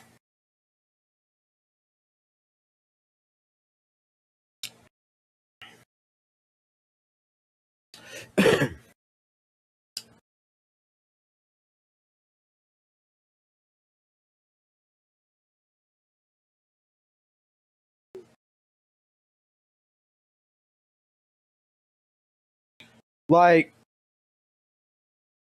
I think, like I said, I think in the DA right here, there is really no one who gives a fuck that I know of about 7, 8, or 9 stars, right? I think that right now, the casual fucking player can still get 6 stars out of all of this. Okay? With the current teams they got, with their level they're at, their comfortability value, they can still 6-star this shit, no problem. Okay? I think what's hurting here is that some people's pride got attacked. I feel like some players out there for the last couple of DAs that, you know, didn't fucking get Alice, didn't get Yuzuha, didn't get fucking Shifu or Jufufu, that's still playing their F2P teams and stuff like this. They're playing their basic teams that they've been holding on their pools because they're waiting for Monato and shit like this, so they have not been spending. Can still fucking 6-star this. I think that for the whales or the dolphins out there, and even the F2P players, the last couple of DAs made everybody feel fucking like a god. That they were getting scores as if they were like an F2P player was getting scores like they were a fucking goddamn whale the last couple of DAs. I mean, I'm pretty sure I can showcase that, right? We can showcase that kind of shit. Go to, let's see. Where is it? Go to stream community right here. Like, go back like 9 days ago, right? Let's go back like all the way down over here, right?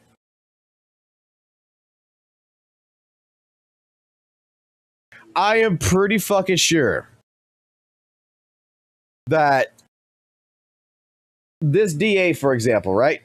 2.1.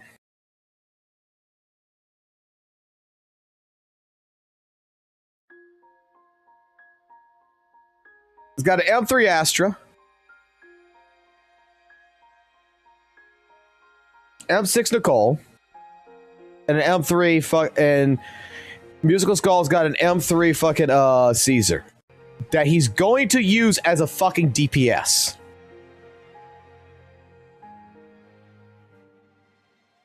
Yeah, M3 Caesar as a fucking DPS. And looking at this,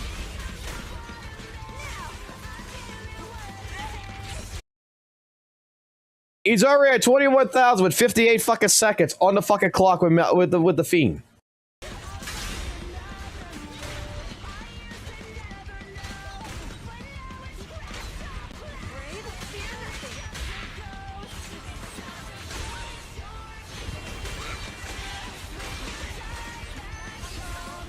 This is where his money went into. This is the fucking team his money went into. This ain't no fucking $2 million fucking team.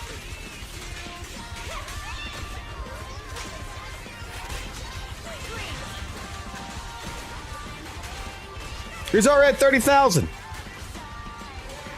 with 30 seconds on the clock.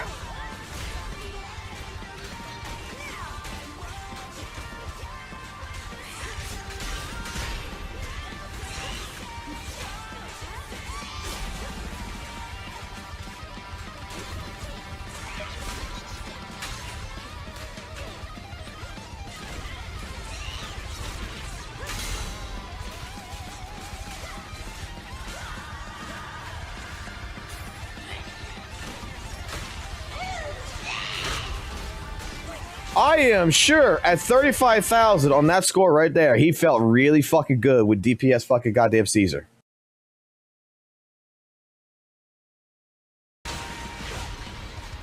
He's already past 25,000.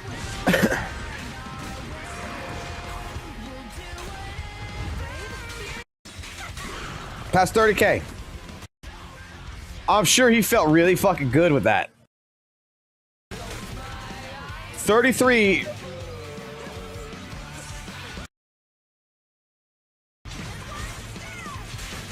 $42, $43, $44.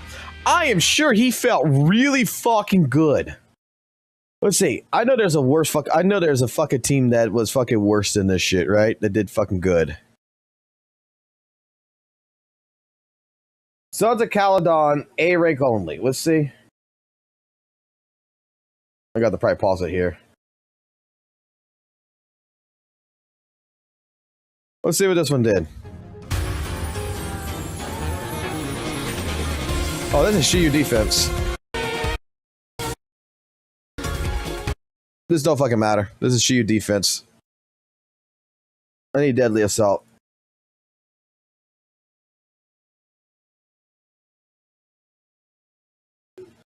What we got here?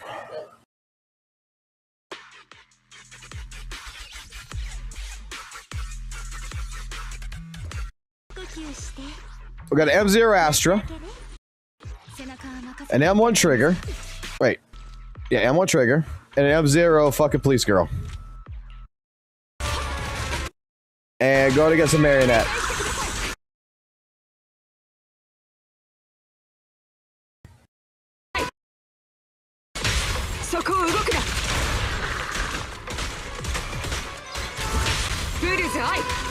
All right.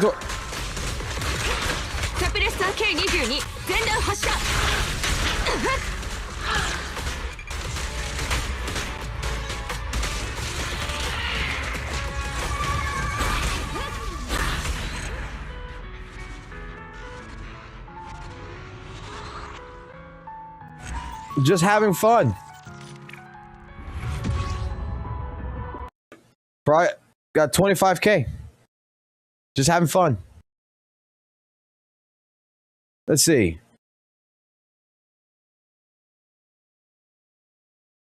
Let's see. Oh no, we can't use that. We can't use Shifu. Shifu bad to use. We can't use Shifu.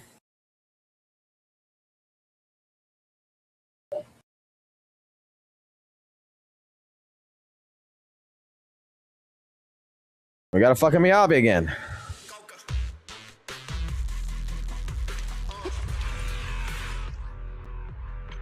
There's another one from Gave. Oh shit, we got M2 Yuzuha. No fucking weapon. M0 Vivian. No fucking weapon. A Miyabi with an M0 Miyabi without her signature.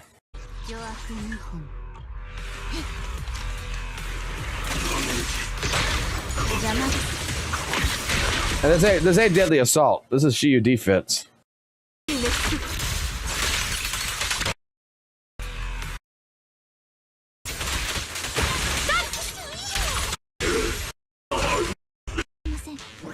I want to see because he just. I didn't pause the time to see the time on it.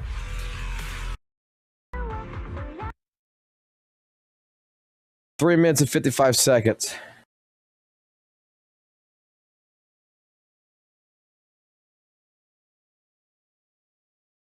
DPS Rena. I forgot about this one.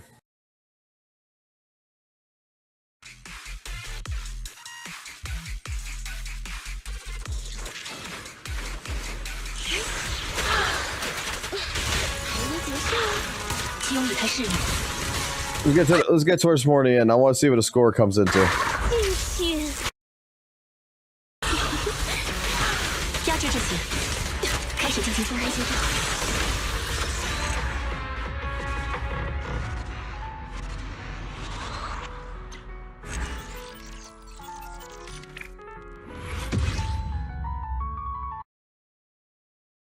Feet Finger got 23K. The last couple, like I said, the last couple of DAs have been like where you can just fuck around. And I don't think it's stopped anyone. Let's take a look. Let's take a look at what happened. Look, Feet Finger did a DPS run. I forgot. They did a DPS run on the Defiler.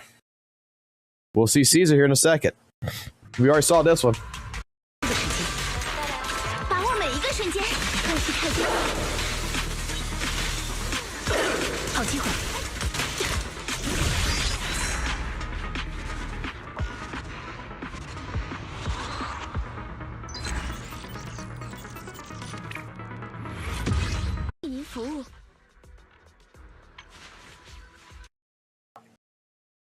I mean, they cleared it. 23K, basically like the same like the last fucking DA. Let's see what Skull did. Skull did 44K on the Defiler?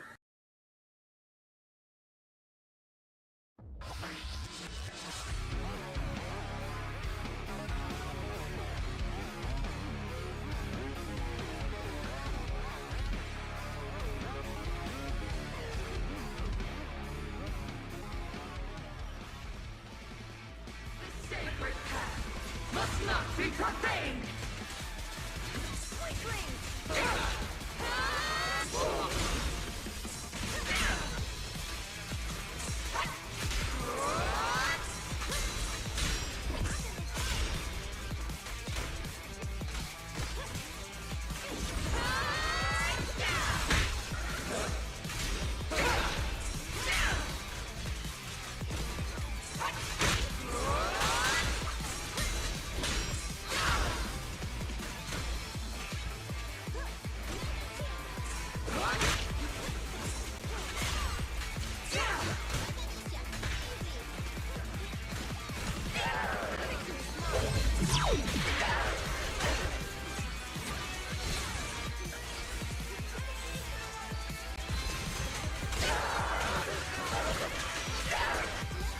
Already past 6.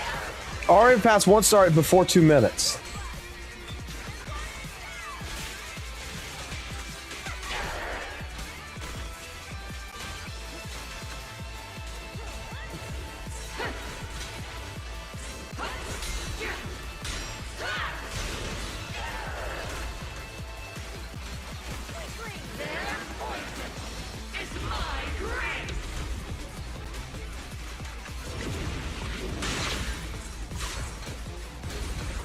How you handle this?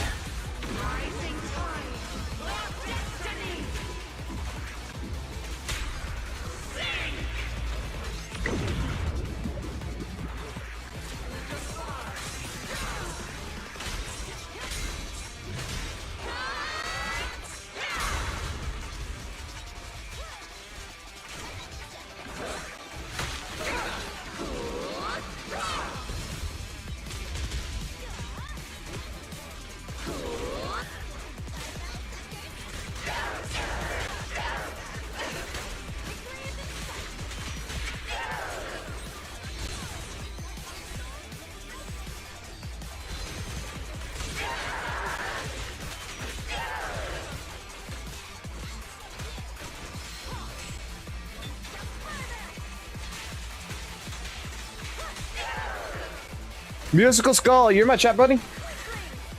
Probably not.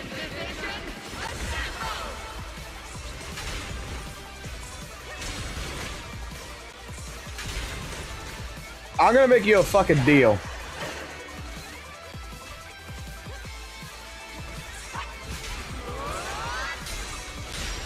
I will play fucking goddamn. I will fucking M3 a fucking goddamn Caesar, and I will fucking play DPS Caesar. Next time she reruns.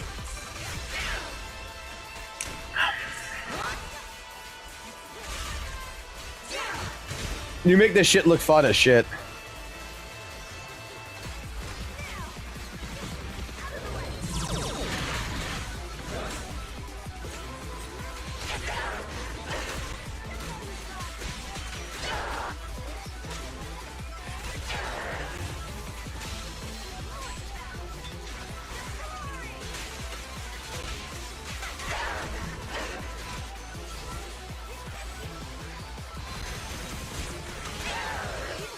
So this is supposed to be sweaty gameplay.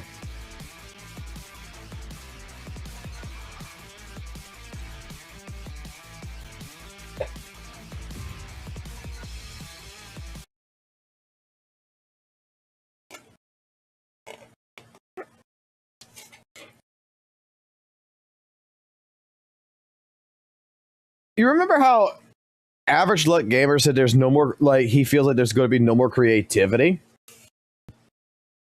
in building your teams?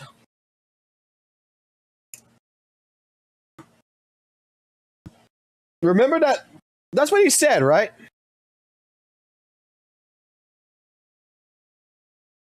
that the HP inflation needs to slow down in ZZ because it is limiting the creativity in team building.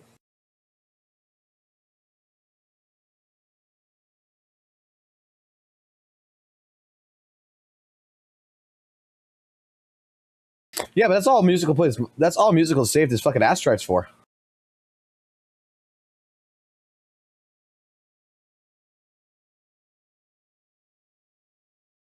Was for this team.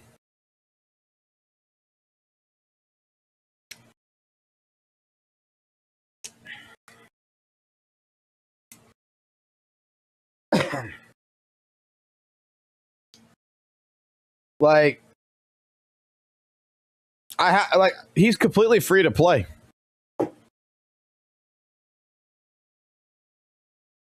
From my understanding, unless I am mistaken, that's why I need to talk to Musical.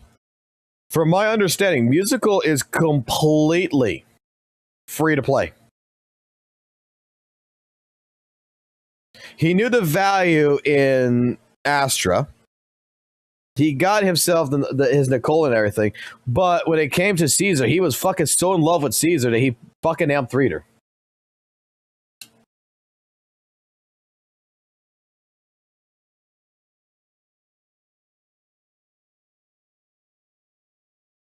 I mean, again, I think that goes into also the value of what your pools are too. Like, I don't think like team building is limited. I think that if you invest certain things, you do different investments.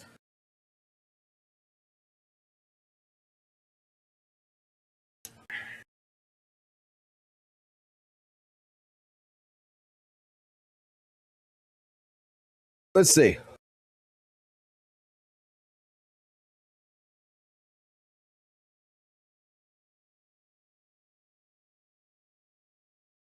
What we got here? Fuck it. Let's take a look at the runs with this DA from the community itself. Let's see what DPT got.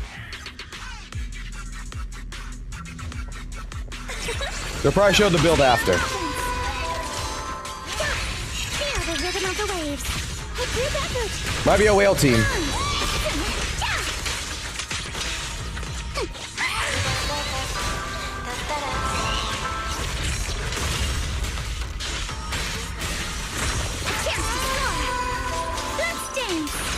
Are like seashells on the shore.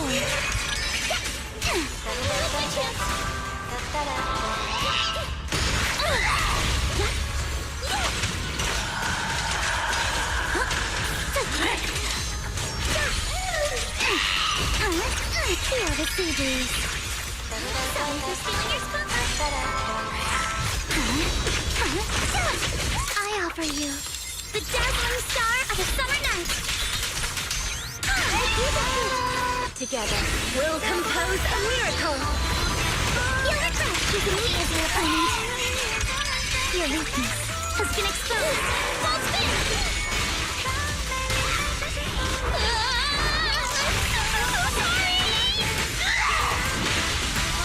Stay on offense. Summer memories will give me strength. Let's dance. Perfect! Feel the power of art. My sword always points to victory. What the?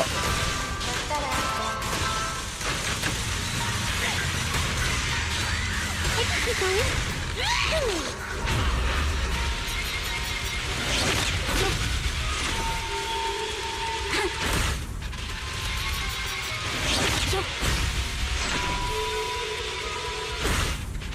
Miss the ballad area.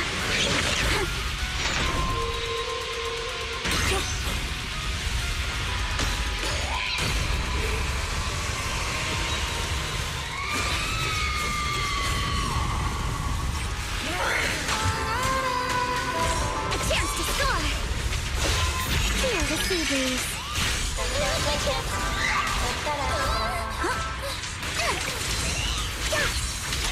Keep it up.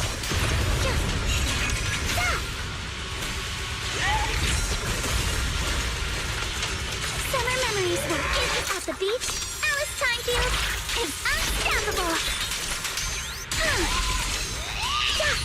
Remember the soft touch of sand. Blink your strikes to score.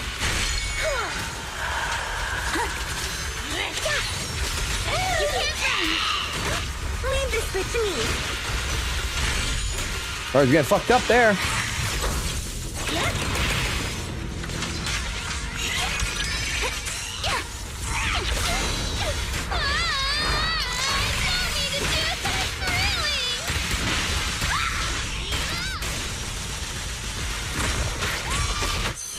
In the name of hope! You regret choosing me as your opponent. Full spin! Feel the rhythm of the waves. You gotta show the build off, right?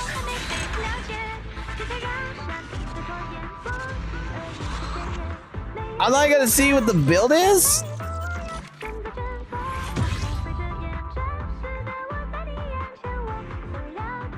How the fuck do I not know that M6 is there?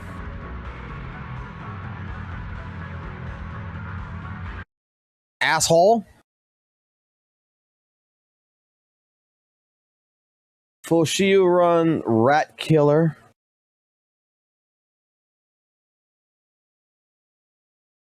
Not a very serious DPS thing, so let's see what this one is.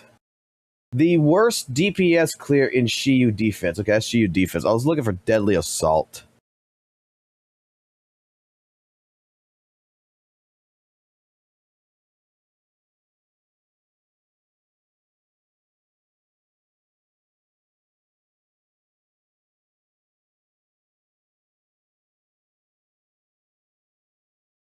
So the last couple of days has been this in Shiyu defense. 5 days ago. What the fuck is Rat Killer? Oh boy, what's the Rat Killer?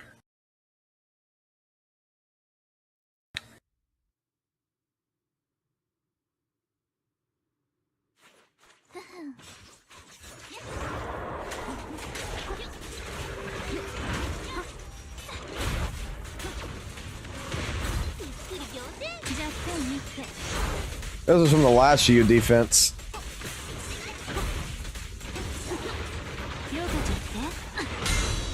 Samby, I'll take a look at it. Let's see. Let's see what the score is. Let's take a look at this. I'll go take a look at yours. This is the last Shiyu defense. 64,800. M0. With signature. M0. No signature. M1 with signature.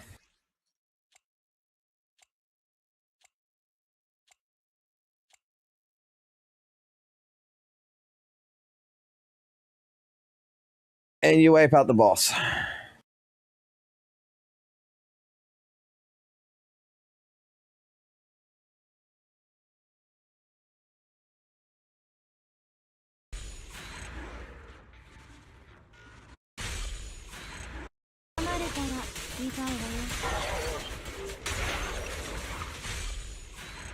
Yeah, like it's fucking dead. At M0, it's fucking dead. He said, look at the wheelchair Samby.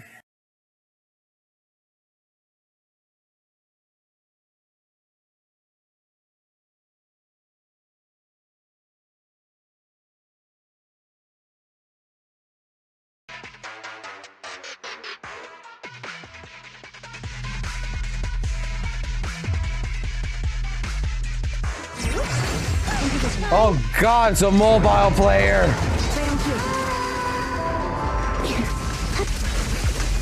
It's a fucking mobile player.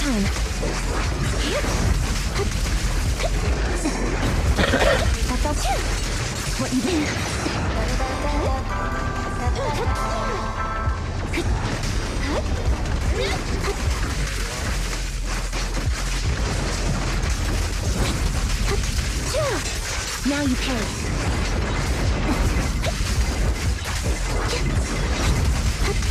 God, I can see the frame lag. I can see the frame lag. You're out. Lose yourself in the music. Duel like Brandon. Time to wrap things up. He won't back down. Right on cue.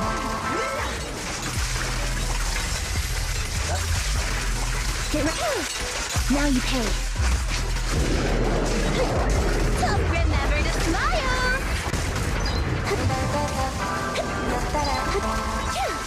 It's time.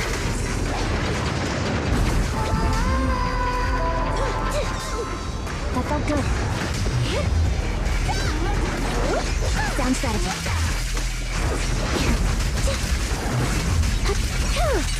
What you deserve. Now you pay. Now's our chance. Behave yourself. Engaging. Let the melody move you. Time to wrap things up.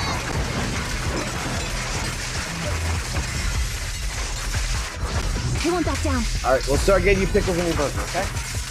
Next time. Tough luck. Right on cue. Not up here.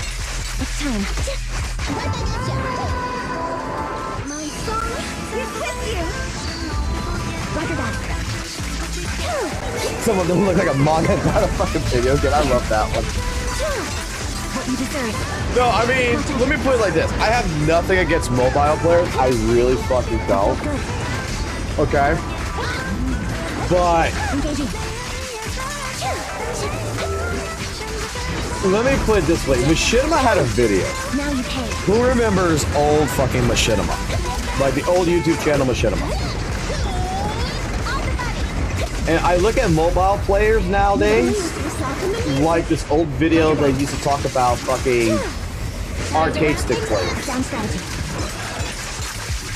They had the I'm from the FGC, right? I'm from fighting games. So what I'm gonna get at here is they had this video about this guy who wanted to get into fighting games. He bought a fight stick. He's going to his locals. He's playing. He's learning how to play the arcade stick, the fight stick. So they're trying to teach. The video doesn't exist no more, which is sad. And it's a entire tutorial of how to do your hand placements and everything. It was fucking hilarious. And it is trying to explain to him how to learn the fucking arcade stick, go to your locals, do all this kind of shit, everything else, right? And then it comes to this one part where they say, Billy, if you ever go to your locals and you see a pad player, run. Because those are fucking the abominations of God that will fucking murder you. That you do not stand a chance. Never fight a fucking pad player. Because they have been forged from the fucking lights of hell. And that's what I feel like when it comes to like the mobile players in general for like ZZZ, is that if you play ZZZ on mobile and that is your main platform and you're playing on your phone, like this, like Siri here, you're playing on your phone, he was built from the trenches of fucking hell. You don't fucking question it. You don't fucking question it. If he's getting fucking 40 fucking K, like let's say his Siri gets 40K on mobile with a fucking team fighting the Defiler right now, he gets a good score and he fights it, you cannot question it. If you're bitching and he uses the same exact team as you do on mobile, you got to score, let's say 25, and he's got to score fucking 38, and you got the same exact teams, maybe you're built a little bit different, you can't fucking bitch about fucking skill when that motherfucker's on a fucking phone. Because he was fucking straight up fucking burned from the fucking forces of fucking hell, man. You don't fucking question it. You give them the fucking respect and you say, yep, skill issue. Fucking skill issue. Mad respect to mobile players because I sure the hell can't do that. That's what I'm saying. That's exactly what my point is.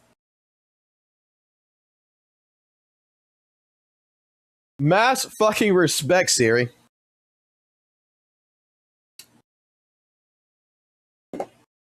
But you see, that one's not bad. That's not a bad one. Let me show you a bad one. Let me show you guys, because I know it's in here. Let me show you guys an actual bad one. Okay? Let me find it.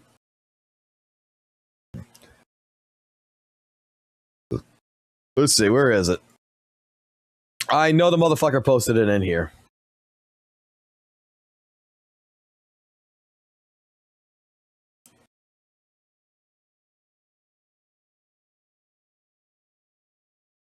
Here we go. Siri is playing on mobile, right? That was pretty smooth. Now meet a guy, Yul, who played against the Marionette on one of the last DA runs, right? While recording it with recording software that would drop his frame rate to shit.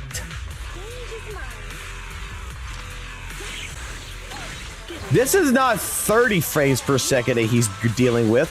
He is dealing with fucking 12 frames per fucking second. Look at this shit.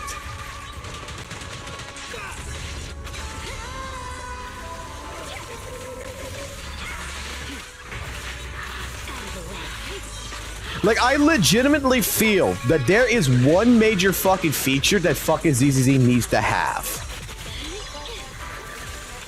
This is how Yul plays Zenless Zone Zero on his phone.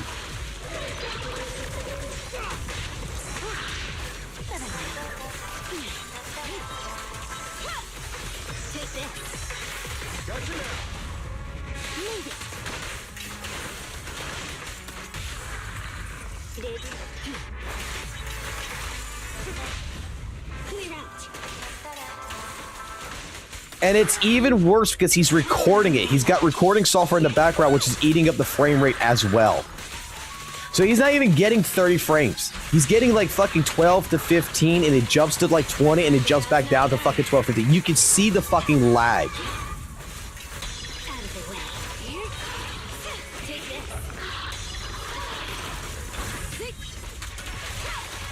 This is what I call dedication.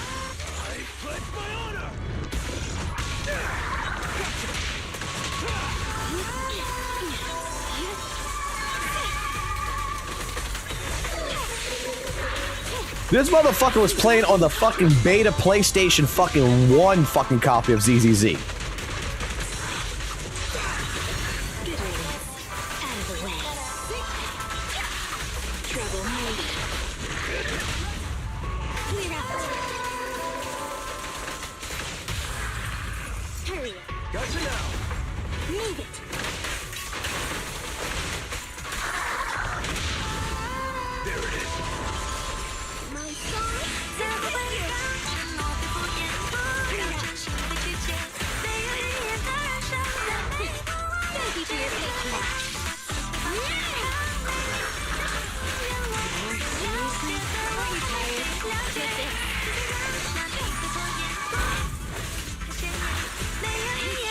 Like, look at this shit.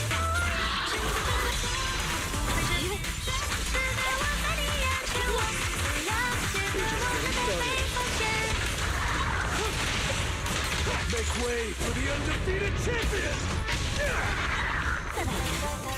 He's already got it past 26K, 27K on mobile.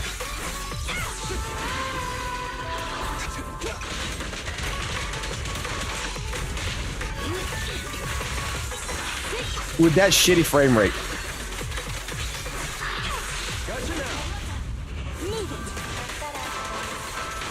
That is what I call dedication. That's why I'm telling you.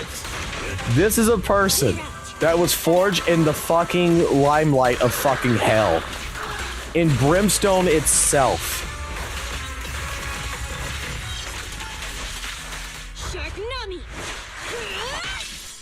Like, I almost want to fucking donate to this guy a fucking, like, legitimately fucking good fucking phone that can handle this shit. That can handle, like, 60 FPS, because I don't think he can handle 60 FPS. I think it would blow his fucking mind that the game actually plays better than this.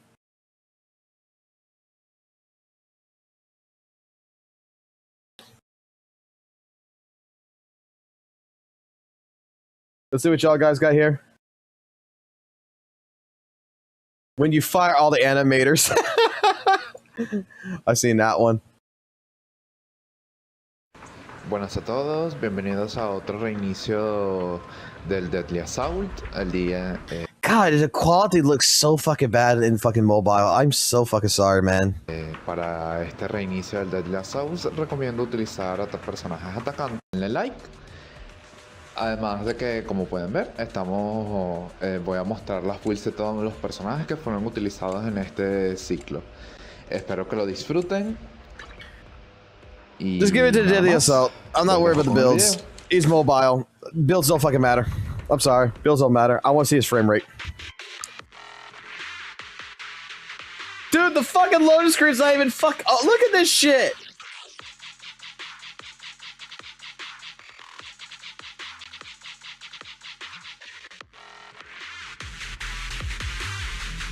Please be smooth gameplay.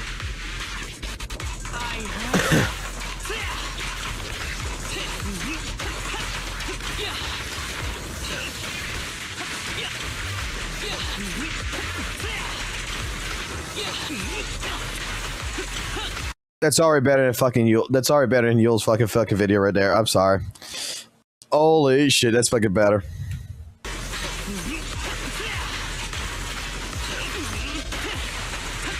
That loading screen scared the shit out of me. I'm not gonna lie.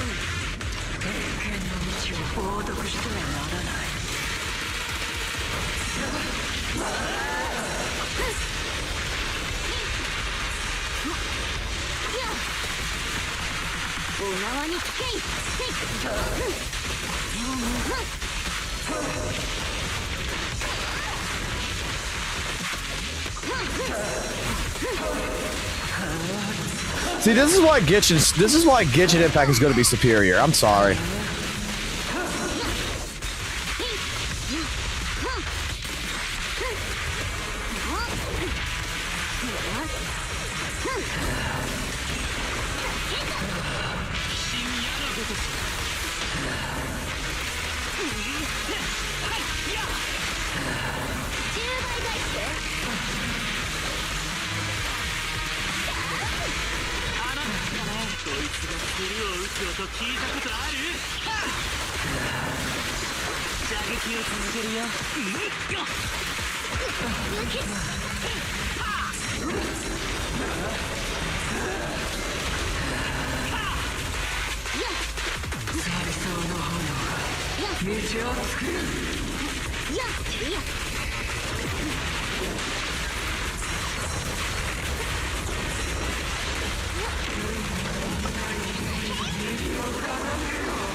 Yeah, we've been spending so much fucking time on this shit.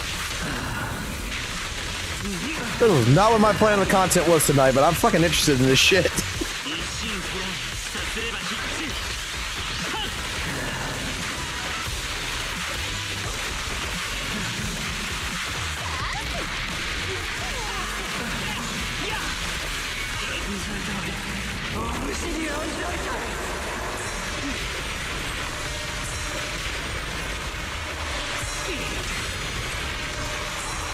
I don't think he's gonna get 20k out of this.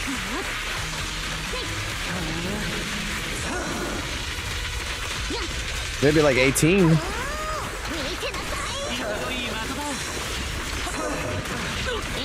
There's no way he's got enough time for that.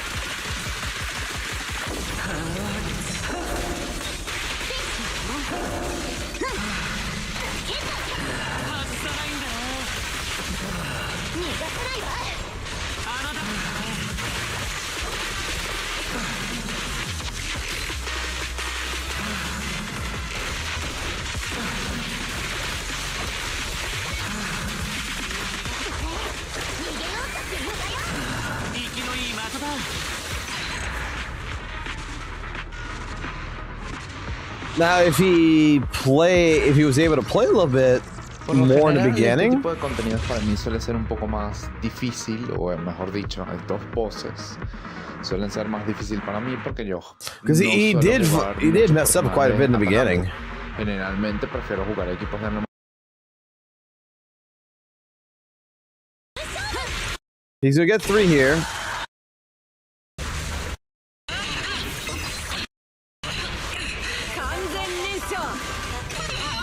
He gets 3 at the end. Okay. What's this? He could have gotten 20k. I'm actually sure he could have gotten 20k there. They're all M0s.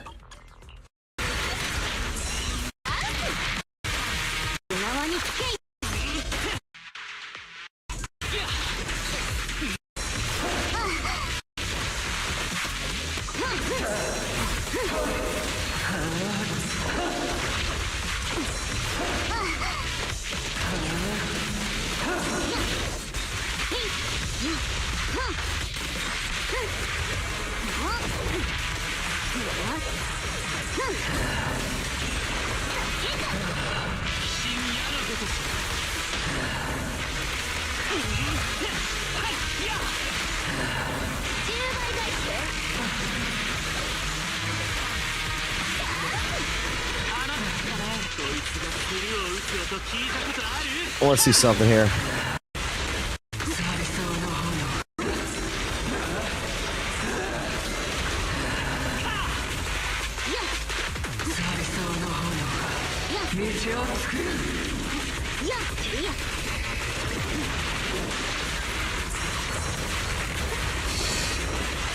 I think at the beginning here would have been played a little bit better for the score that he got. Por lo general,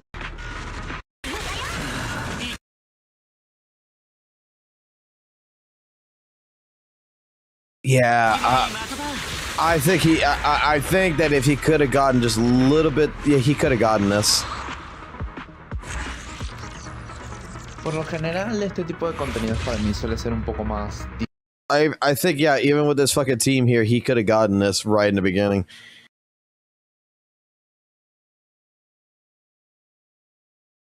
This would be one that I would like. I would do this. I would reset. I would redo this again.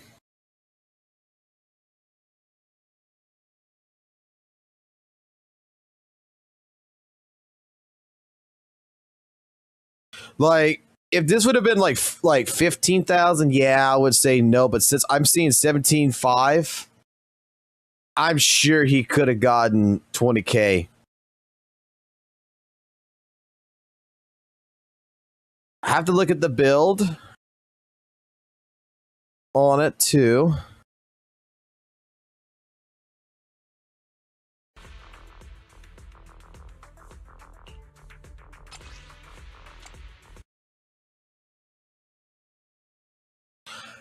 Sad part is I can't fucking read that language. I'm guessing that's crit damage. Or defenso, dano crito, PV, attacki. Impacto.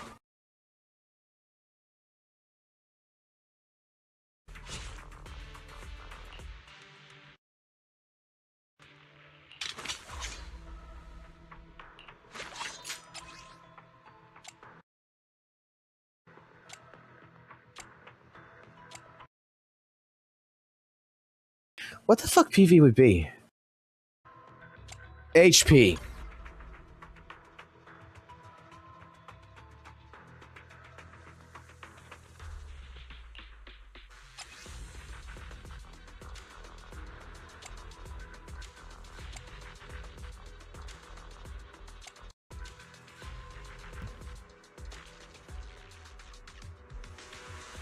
Yeah, I think he could have gotten it.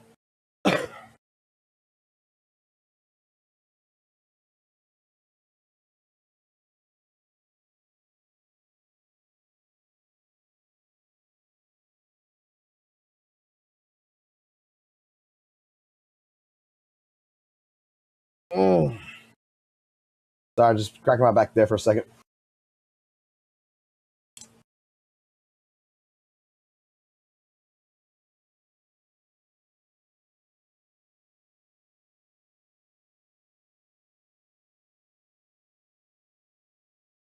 Alrighty. Let's see this.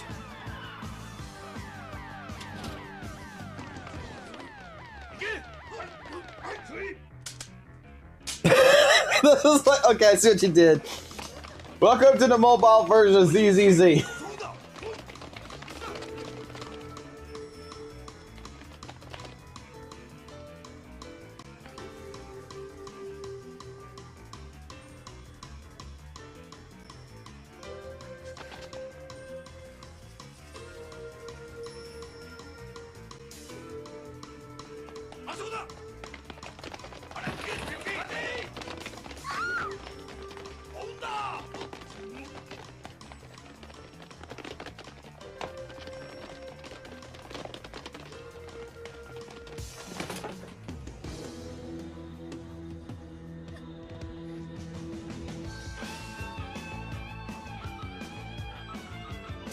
I've been saying I need to do the DA run reviews, and that's why we got Satch to do it.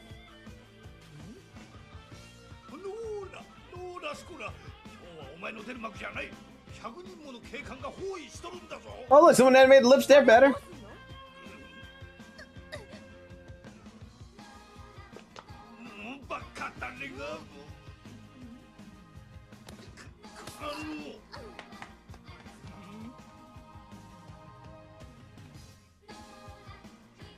That was woman abuse.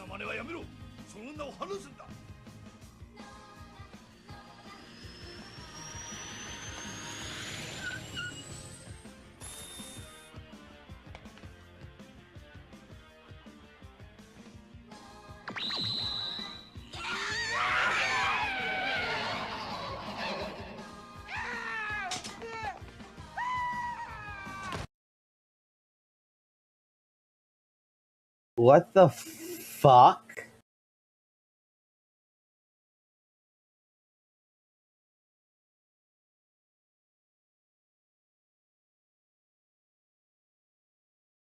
I would need context for that, but yeah. No. Okay. Alrighty.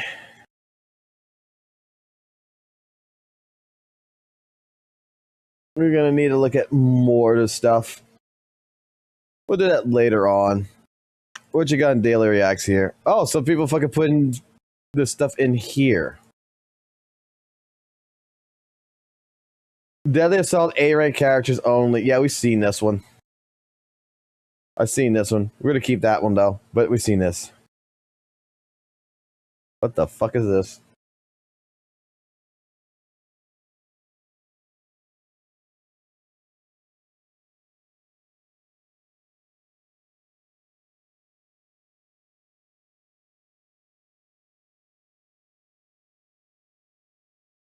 Should we? Should we? Should we?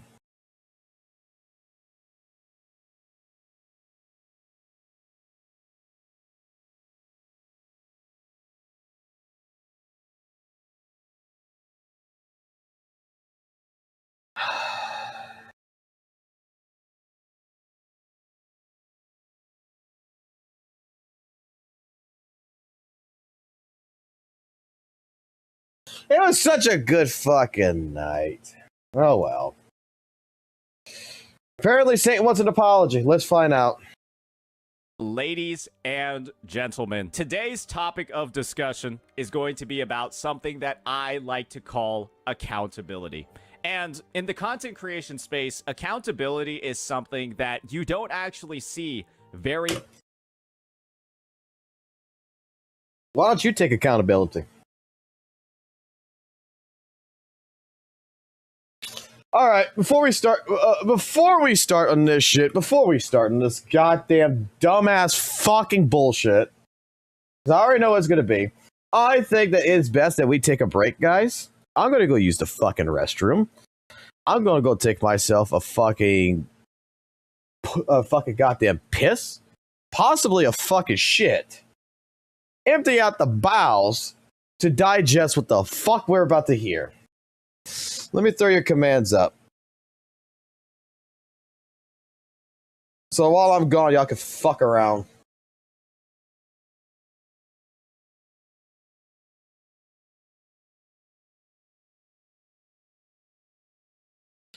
Where the fuck is it?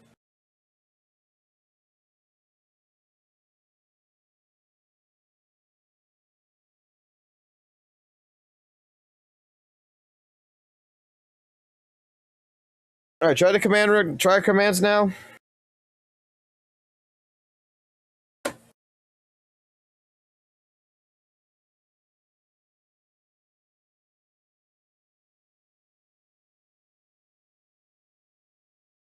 Oh, it's not connected. The bot's not connected. Okay, hold on.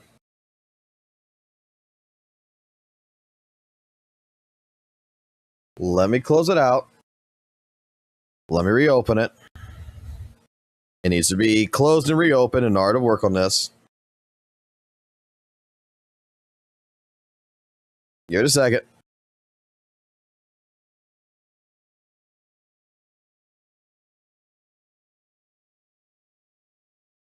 All right, now it sees everything. Now the commands will work.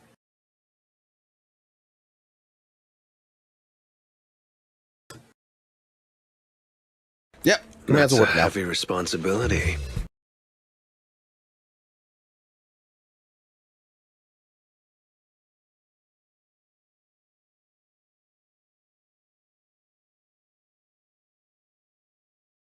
Because you know this is good. You know this is going to be one of those situations where it's like, oh fuck, we're gonna have to digest fucking bullshit.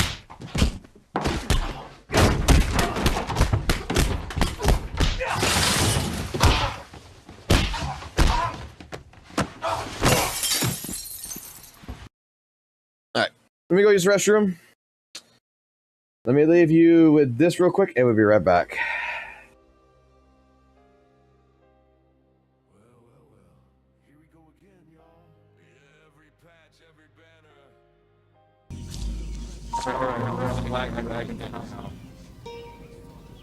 What the fuck is this piece of shit?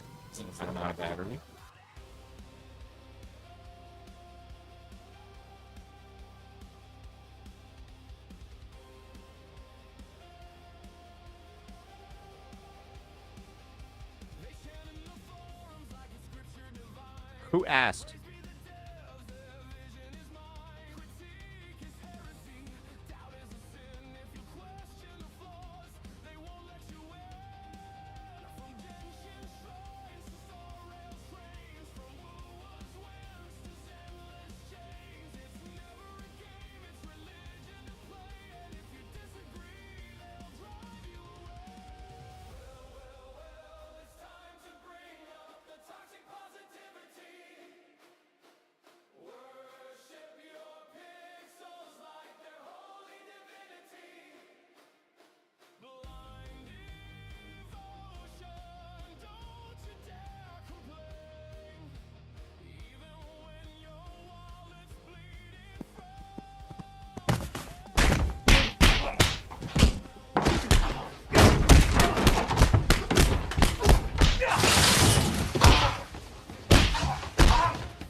That's my character. I'm the trash man.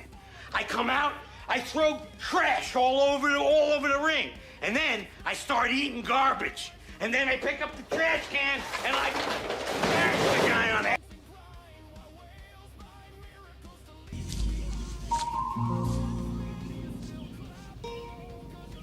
What the fuck is this piece of shit?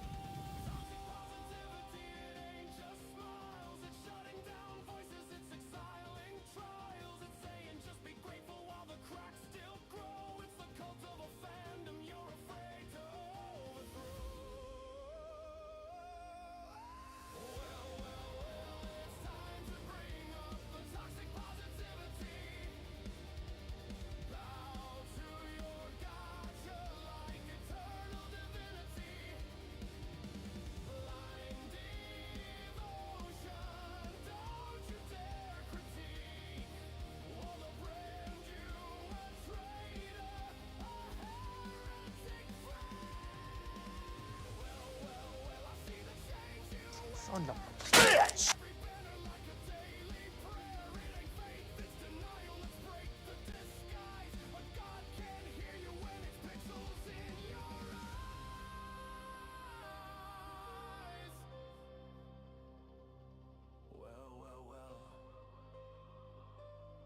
Alright, I'm running like I'm dragging down now.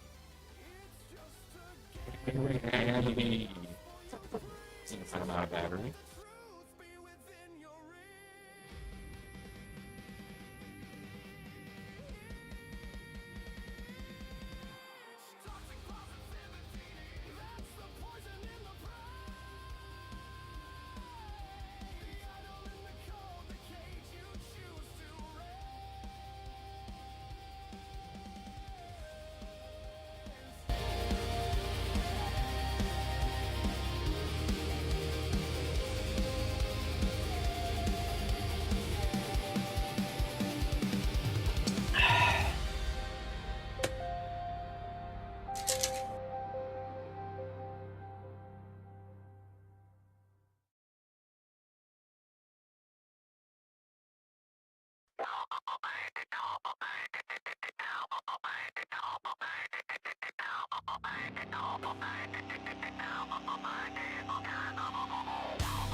It might be down.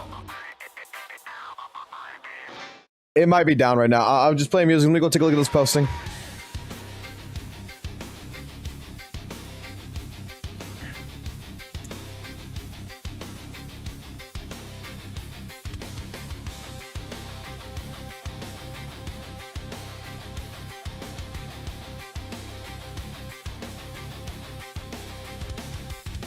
Tentacles rising, dripping in the deep.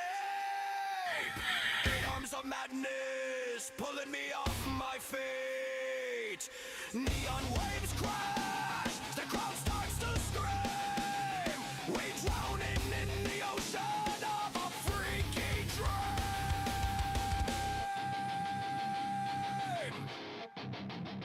Spray me with that idol, tsunami of chaos, salty and juicy. Spray me with that idol, ride the current wild, electrify me.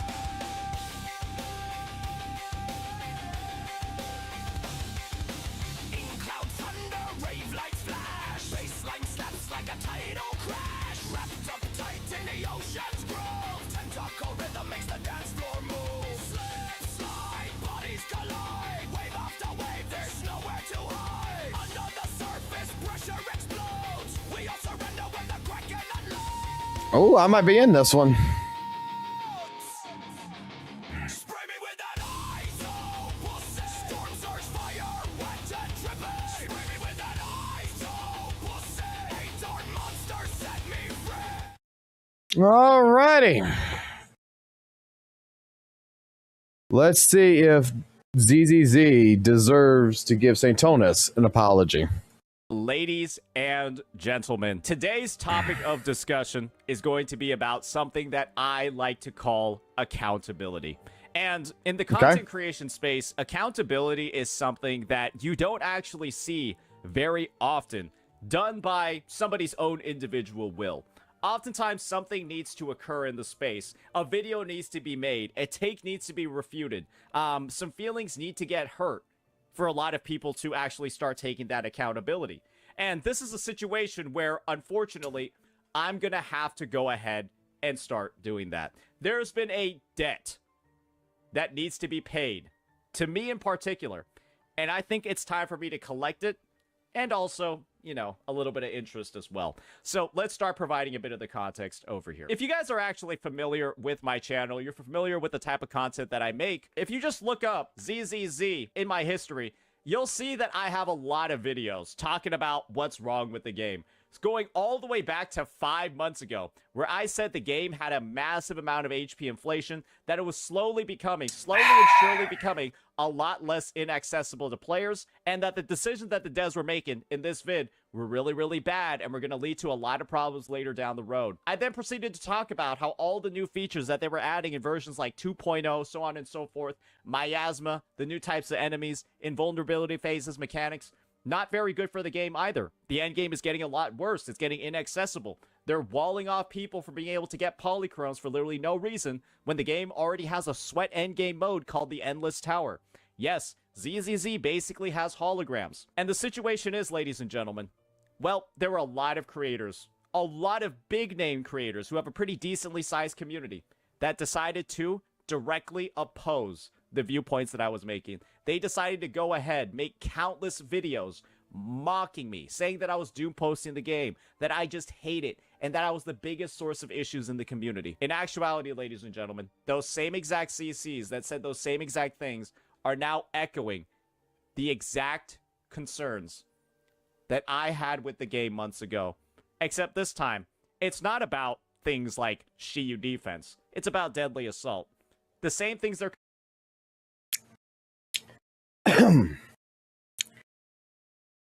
No, everybody agreed that HP inflation existed, but at the time period, and even still now, HP inflation has not been an exact issue.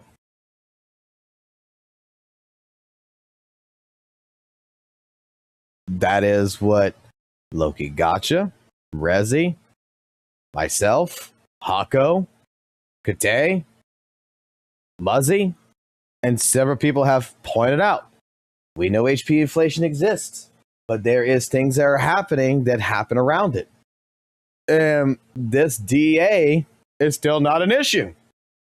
Complaining about a deadly assault. I mean, it's different. It's a different thing about having a concern for the future and what's presently happening. Let me put it like this, okay? I'm pausing it right here. I'm going to do a St. Thomas. I'm going to do a St. Thomas stick. I'm just going to say it like this. There is a difference in this regards.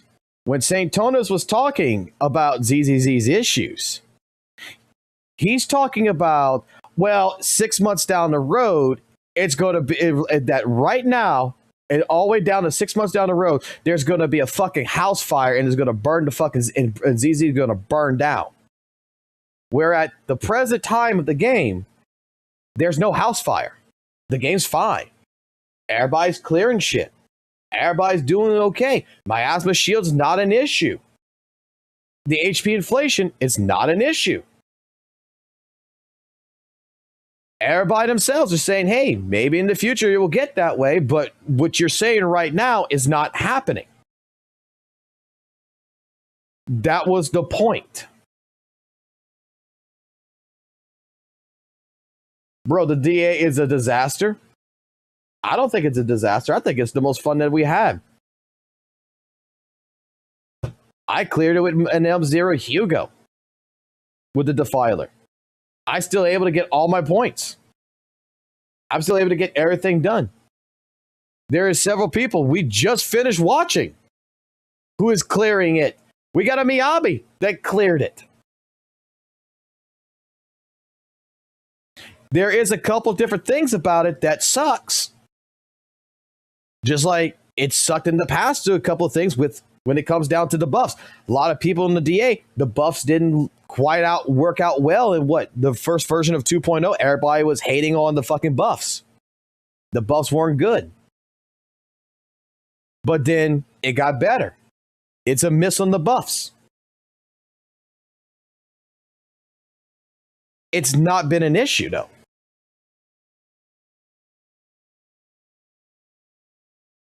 Try to use an F2P agent. Okay. So, do you want to see a video of only A agents of a team of only fucking A agents with A rank weapons clearing DA? It's been done.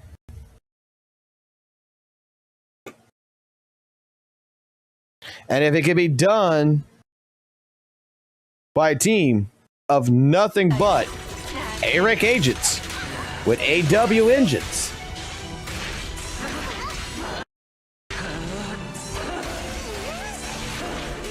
there should be no reason why some people with S-rank agents in their teams can't do it. They just got hit with their comfort zone. Everything I've read on Reddit and fucking Twitter, same fucking bullshit. They're able to clear, but they're bitching that the score is not as high as it used to be. And then the next DAs are going down. They're going to level back down. We already looked at the data mining on it. All these agents. Everything that was used.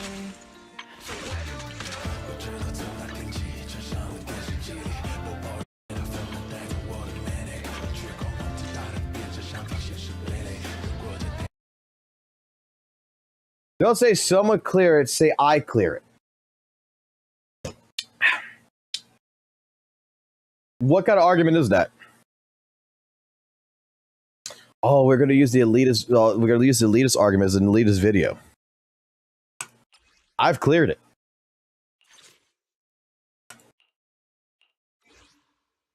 Do I use A-rank agents? Nope. I got S-rank agents. I've cleared it. I've been streaming it. This has been the most fun goddamn DA that I've had. The Defiler is actually one of the fucking most fun bosses I've faced. These two are just whatever. I've already faced them. This one's been the most fun. You're just wrong.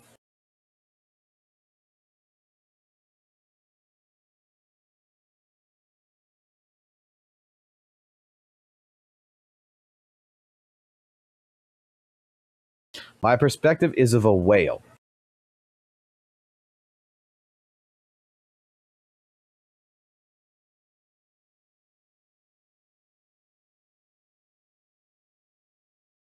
That is the most subjective fucking thing there is, because the F2P players that's taught me fucking ZZZ all came out and said that they had fun with this.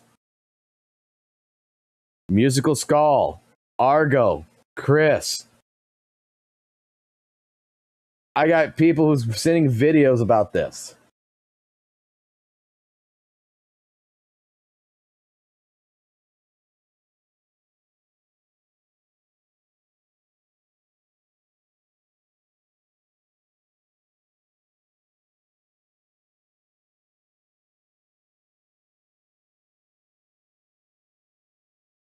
Do I agree that this DA was more of a brick wall that people slammed into? That it took them out of their comfort zone, that it went a little bit too high compared to the last couple of DAs? Yeah, but the last couple of DAs, we've all sat here, we've all been to stream, they've all been kind of boring.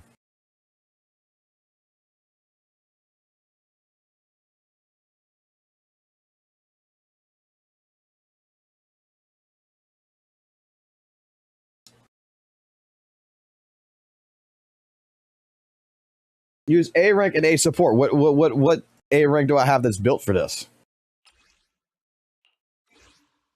Got a new ghost story to share? I have Standing looking. It's our turn, bro. If you need help, I got Nicole. Just think about it. Do it. I use her. I got Lucy. I use. I got Panda. I use. or cook. What kind of argument is that? I play the way I want to play.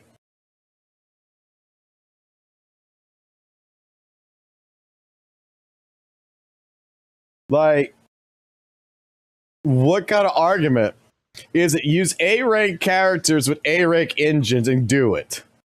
What kind of fucking argument is that?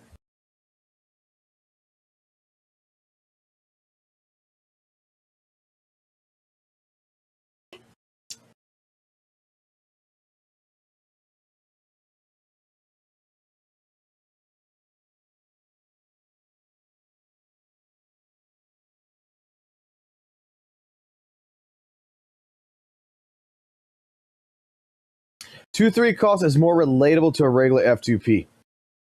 I'm not talking about F2P. I'm not F2P. I fucking pay for my fucking characters. I spend money.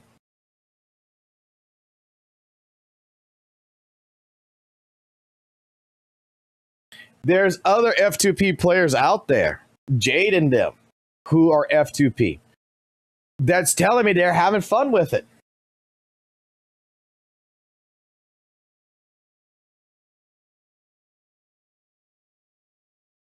I got people in the chat who's sending their DA runs and stuff like this. That's having fun with it, even if they're only getting 14k points.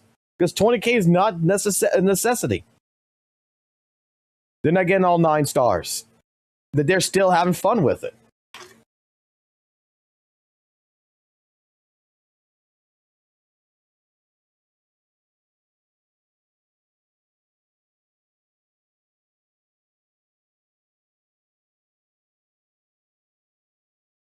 So you're saying the specific boss and the specific buffs are good for the game? No. I say the boss is good. I'm saying that the buffs are kind of meh, kind of shitty. I wish these two would be more universal. I understand why this one's shill. I understand why this is for fucking Seed, is because they're trying to push the Seed agenda with this buff. These are not exactly bad. They're not exactly completely fucking horrible. But they could be much better.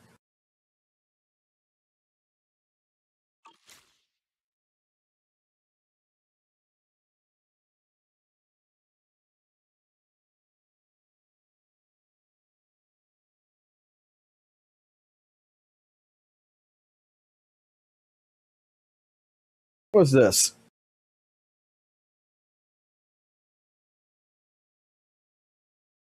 What you got typeset for? I want to see the thumbs down. 400 comments. Jesus fuck. Oh my god, this video has an insane amount. Jesus Christ. I'm pretty sure it's extension. Oh.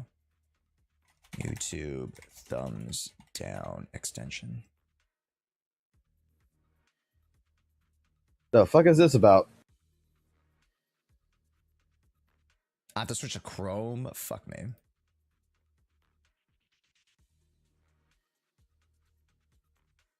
Oh, it's his opinion on A and AGL. Nice.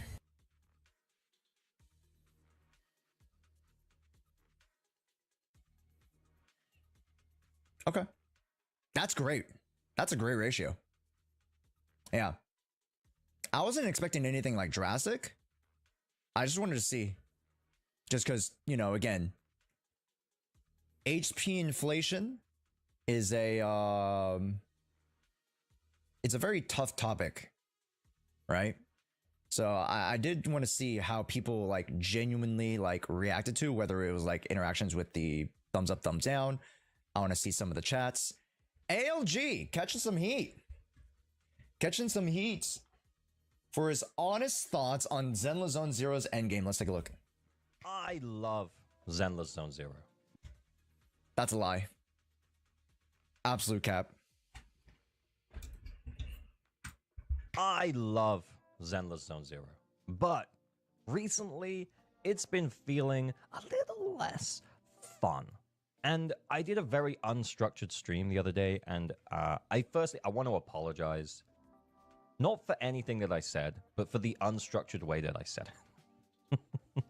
So what I'm going to do is I'm going to distill my points in a few minutes, and then you can make the call as to whether or not you agree with me or not. Please do remember to like, subscribe, leave a comment down below, you know, for the algorithm. Anyway, first things first then, let's start talking about why Endgame feels less fun. So Endgame currently feels less fun because it's harder and harder to play the way that you want to play. Okay. I gotta bring out the notes for this one.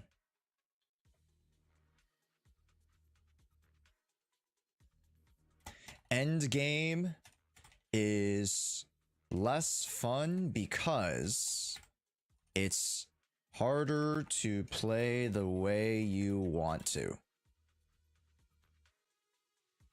And part of the cause of this is HP inflation. So this graph here. Look, all right, first off, I'm already hating on this video because why the fuck are you so small in the left-hand corner, bitch? Make yourself bigger. What the fuck? Why are you so small? Because he wants to show the context. Guy, it's okay. Make yourself bigger. I want to see your beautiful face.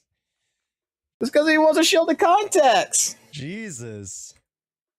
Is That's showing nitpicking. the HP from where it was. What the fuck? And when Deadly Assault started back in 1.4, all the way up to now. And you can see it started under 200 million, like 190 million-ish HP, and it's now over 330 million HP.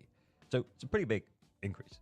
And pushing the HP up like this is making the game a little harder each time it happens. And it's a little bit difficult sometimes to call it out when this is happening. And we have been saying for a little while that, you know, oh, it's something that we need to keep an eye on. And I think now it's reached a tipping point where it's like, okay, this is definitely a pretty big problem now. It's not just HP that's the problem, though. It's also the boss design. Okay. HP inflation is outpacing average characters. The average of characters. And boss design. And I'll explain. So the bosses are being designed in a way where they work with very specific characters or very specific teams. Sure. And what this is doing is it's limiting player creativity, flexibility, and expression by meaning that you have to run certain teams into certain bosses. Okay. Have to run certain teams for certain bosses. Okay. Keyword. Have. You have to run certain teams for certain bosses. Now, not my words. Not my words. Let's continue. Now, stay with me here, because right now, at 330 million total HP, I think the Defiler specifically has like 99 million HP, and you can still brute force the Defiler. She is fucking thick, am I right, boys? With Okay. anomaly teams. However, the boss does not exist in isolation without the context of this history. And the history here is telling us that the HP is going to go up on that boss. And it's going to go up on Fiend, and it's going to go up on Priest, and it's going to go up on Dead End Butcher. Hold and on. That means that as This got brought up. HP goes higher, it gets harder and harder for players to express creativity and to play the game the way that they want to play it. What does playing the game that they want to entail?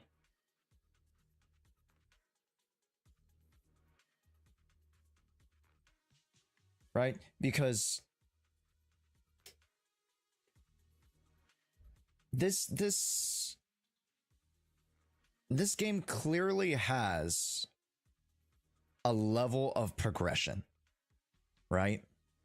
Like, I want to very much equate this to like a fighting game.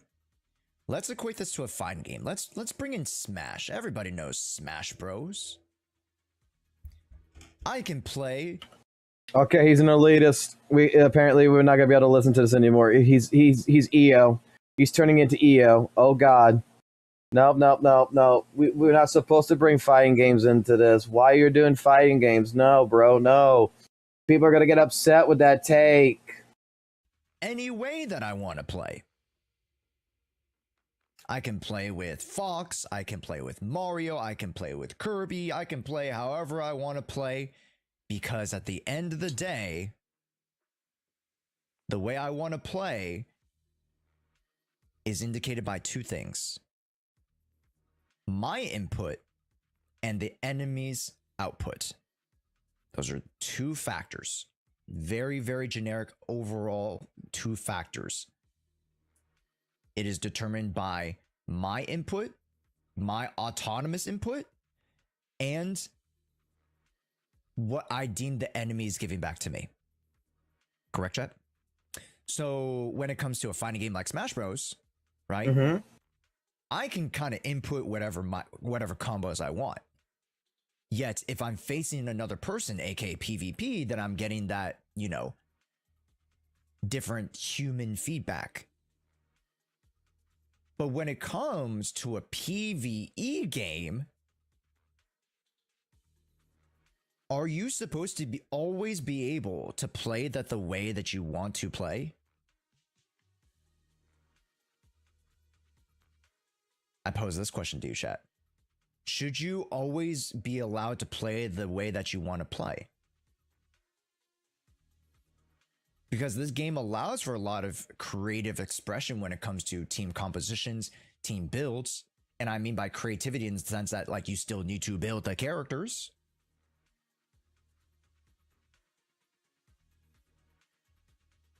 But was this game created with the intent of allowing you to play whatever you want to play?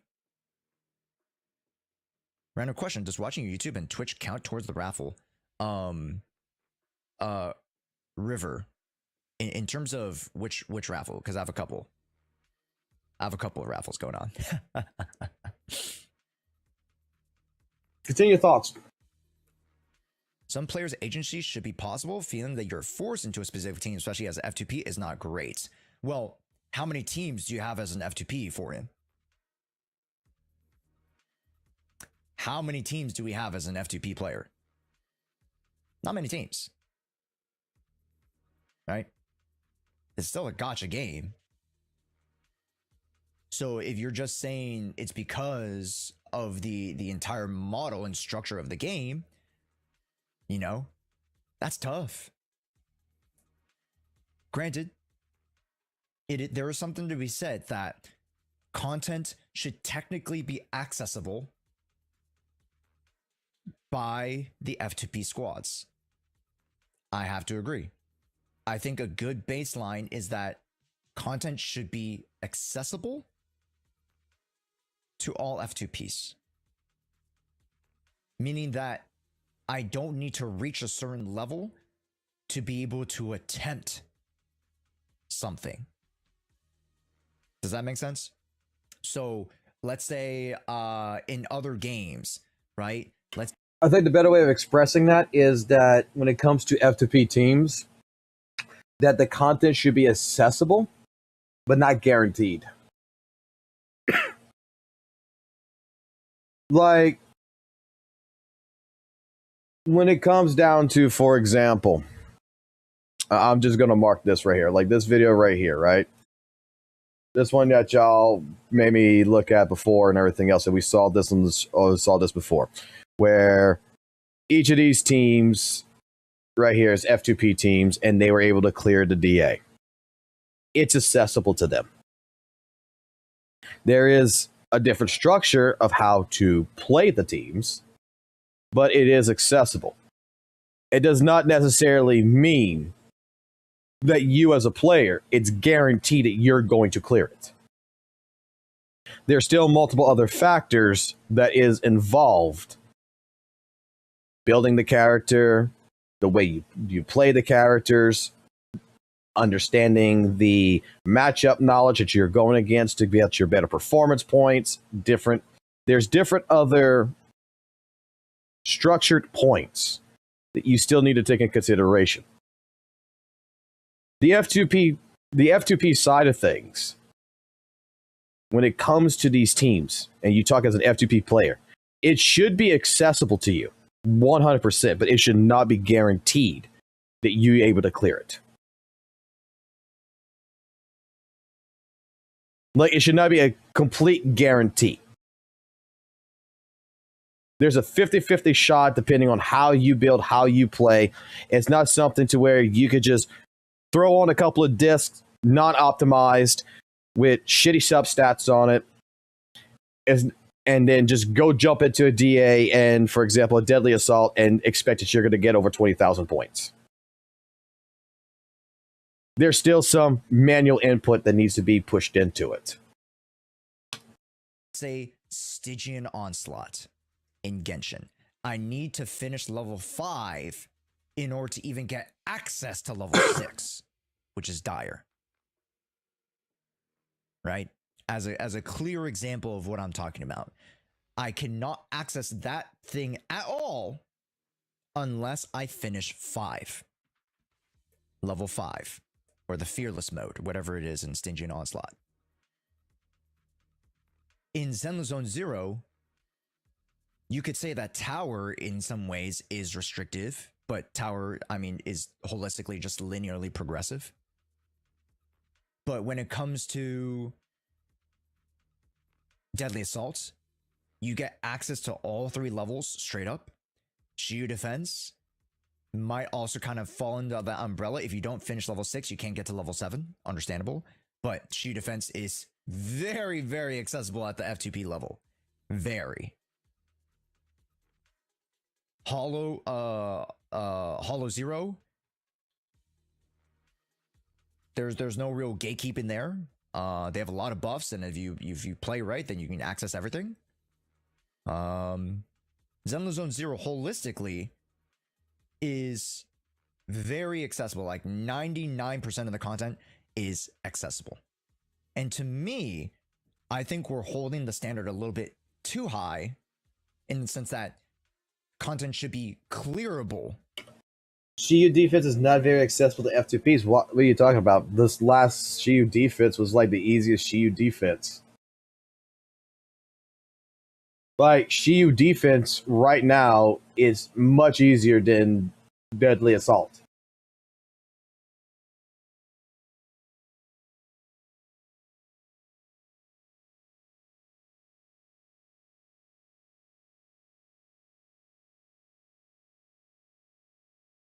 I think that there has been times in the past where Shiyu defense was harder and Deadly Assault was easier. But that's the balancing. That's the buffs. That's the advantages and disadvantages. There's different mechanical constructs for this. Even like in his own chat, yeah, this Shiyu defense actually felt easier compared to last one. Because Hugo's fucking mechanic is kind of allows it, like, especially like in this Shiyu defense versus Hugo. I'm not gonna lie. I figured that the HP inflation would have fucking made that fight actually much harder. It didn't feel like shit. If anything, it made it so fucking easy to fucking parry the motherfucker, and like HP inflation on him was nothing. It didn't do shit for him. When his mechanics kind of blow. It just felt like more like a cool cinematic fight that you could easily just get through. By F2P, I don't necessarily think that should be our metric. Does that make sense? And hopefully you guys can understand from my perspective of being a much more realist about it. Because I understand that if you're a pure F2P account and you're using just A tiers or whatever, blah, blah, blah, blah, blah, or standard units, you probably can't clear 9-star DA unless you're a god tier Billy player or a god tier Nekomata player. If clearable means 20k on DA, then it should be possible. Well, here's the thing. Clearable doesn't mean 20k. Doesn't mean 30k, 40k, whatever. Clearable in terms of DA is in reference to stars. That's it. Because you only need 6 stars to technically access the polychromes, which should be your frame of reference, right? So you can get 222, you can get 312, right? You can get 330. 6 stars is all you need to technically clear the content.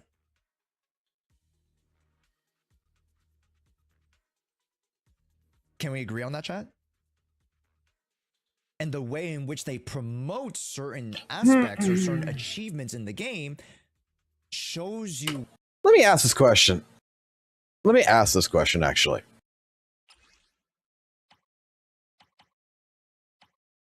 The 6-star reward is what is going to be considered like the clearable, right? 7, 8, and 9 because of this. The investigation merits and the Denny. Denny, I don't think means shit, right? How important would you consider the investigation merits?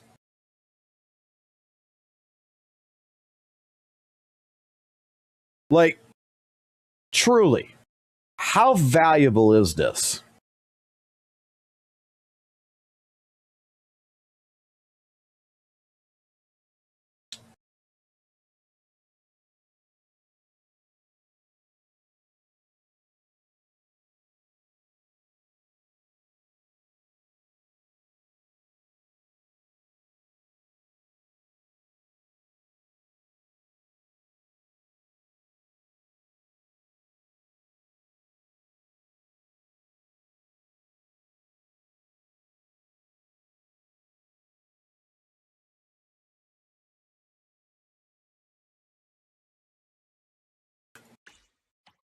$50, $100.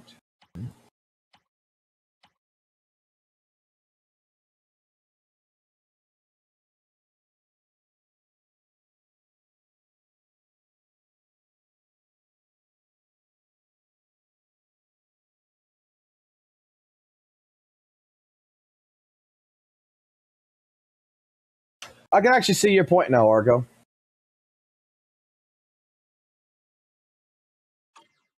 Let me go take a look at something real quick. I think I can actually see your point right now. I think I got to correct my point. I think I see what you're talking about.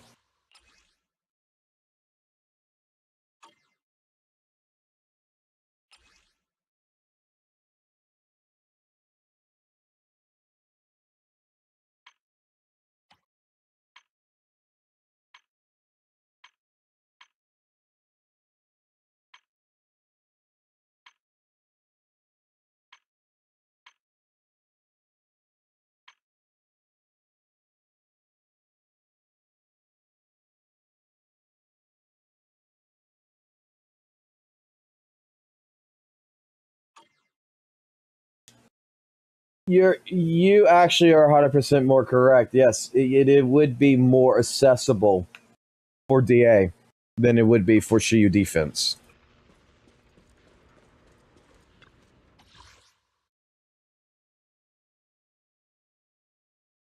And compared to the rewards that you get out of this, in all honesty, the main reward that you're looking for is the Hamster Cage Pass, which is 2,000, and 2,000 for the Turning Caliber. That's like the two primary things that you're going to get, and Hollow Zone Zero gives that shit to you.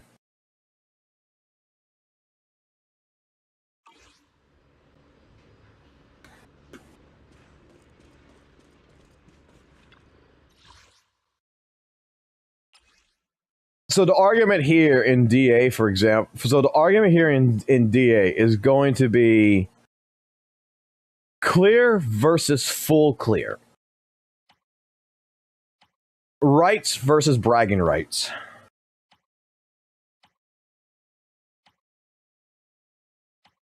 It's going to be a standard clear, which is 6 stars, and then bragging rights if you clear it a full clear. Whereas in Shiyu defense, the only way you're gonna get that shit is if you get everything at S. Okay, I have to accept that. Argo, I think is correct. Where Zenless wants you to be at. Zenless wants you to clear Shiyu 7. Zenless wants you to clear 6 stars on DA. Zenless only wants you to go max Tower 50. Max Tower 50, if not only level 25, right? Let me check. Tower 25, right? Here, let me just double check real quick.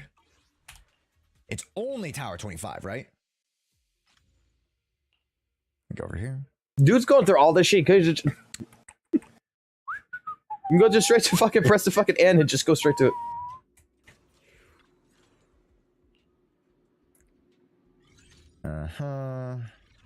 Rewards. Polychromes is 15. 15! Come on now. 15. Don't tell me, chat. Don't tell me you can't do floor 15. All right? Raise your hand right now if you can't do floor 15. I can't do floor 15. All right, raise your hand high, and I'll help you out later. Right?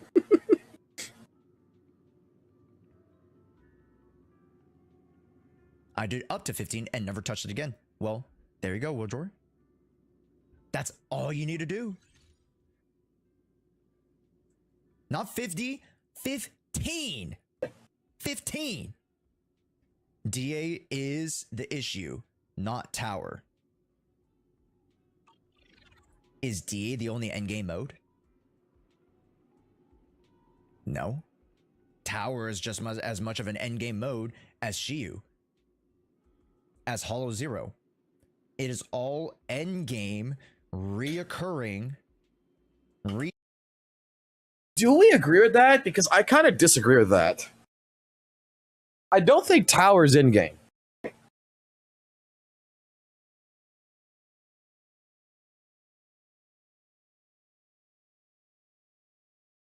Like, in one sense it is, right? Hold up. Hold up. In one sense, yeah, it is an end game, but it's not an established like reset. It's like he's just pointing out, once you get to floor 15, you're done. It's not really an end game. There's no like, right, I haven't done Tower since whatever floor I finished it on, like past, I don't even think I got to floor 100. I think I'm like at 70 or 80. Like, it's cool to go into it every now and then, but it's like there's no incentive like Deadly Assault or like Shiyu Defense to go back. To me, an end game is something that is like, using Weather and Waves as an example, Tower Versity is an end game. I forgot what it's called, but the fucking version of Elusive Death Realms with the fucking doors that you walk into, the dream thing, that's an end game. Whimpering Waste, that's an end game because it resets. I can still get my Astrites. It still rewards for completing. Like, if they would add, like, every month, you know, a reset to Battle Tower to where you can obtain more polychromes out of it, then I would consider it, you know, an incentive.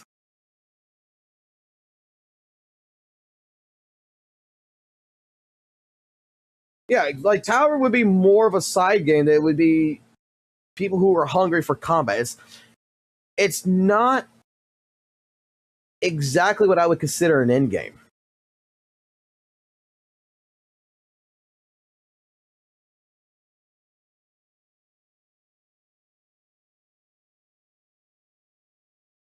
But you see, you're saying that end game doesn't have to reset. But what I'm saying is that it depends on what your definition of an end game is.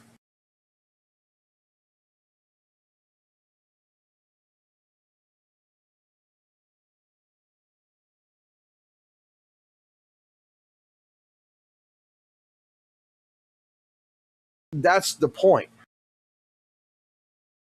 Because then, yeah, like even in Weather and Waves, the card game's an end game. The tower defense in there is an end game. Every single permanent event, the Dreamscape is a end game in Weather and Waves. So if that's the case, Weather and Waves has more end game value than ZZZ at that point in time.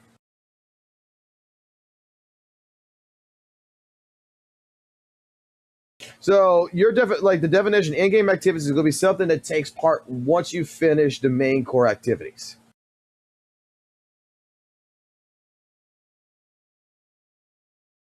Okay, so that's our definition that we're going to use. Then, yeah, okay, tower would be then an end game if that's the definition we're going to use. So, I guess the better way of saying it then is that tower is an end game that I don't give a fuck about.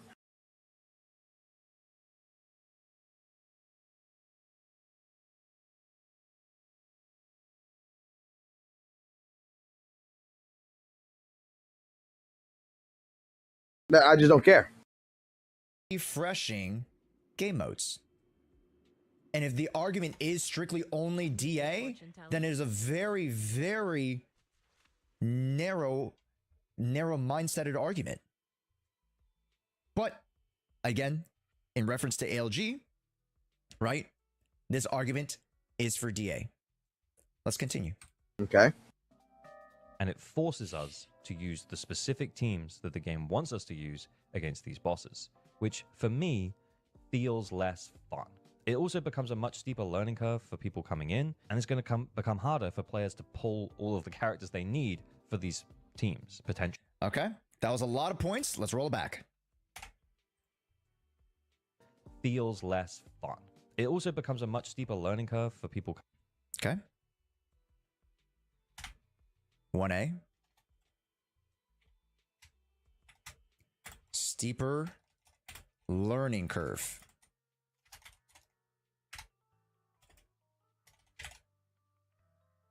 Coming in, and it's going to become harder for players to pull all of the characters they need for these teams.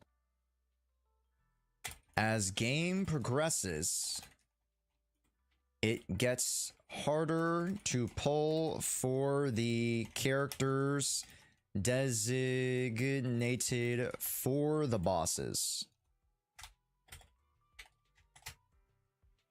Potentially, especially if the HP continues to go up, then the idea of normalizing 2 or 3 limited S ranks per team will be something that happens. And that's where I am about the whole thing. Okay. Normalizing higher premium investment teams. Become harder for players to pull all of the characters they need for these teams, potentially, especially if the HP continues to go up, then the idea of normalizing 2 or 3 limited S ranks per team will be something that happens. Okay, so chat. These are good points, right? These are the points that are made. Also, MG Southern. Yo, what's up, MG? Top 2% tower here for 479. Jesus fuck, dude. Damn. You just walked in here with all that aura, bro. Like, what the fuck? Is these in need of HSR's indelible courtier? I don't know what the hell that is. Oh, it's the 3 character rerun banner. Oh, okay. Also, hi, Annabelle. Welcome in. Okay. And let's that's continue here. Where I am about the whole thing. So what I'm going to do is I'm going to share with you here what I'm going to send on the feedback survey, and I'm going to do it right after I've recorded this.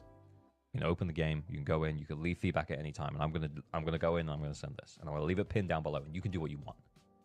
But I'm going to read it out. HP inflation has been aggressive recently. It's happening too fast. There's a necessity for it in gacha games, but it needs to slow down in ZZZ because it is limiting creativity and team building and making the endgame feel less fun. I understand that the current rate of HP inflation is to turn low spenders into dolphins and dolphins into whales. However, we will likely lose many players that can't or don't want to invest any more real money from the speed of HP increase. Okay.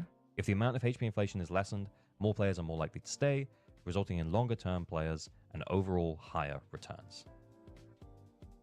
I feel like talking about money might just get through.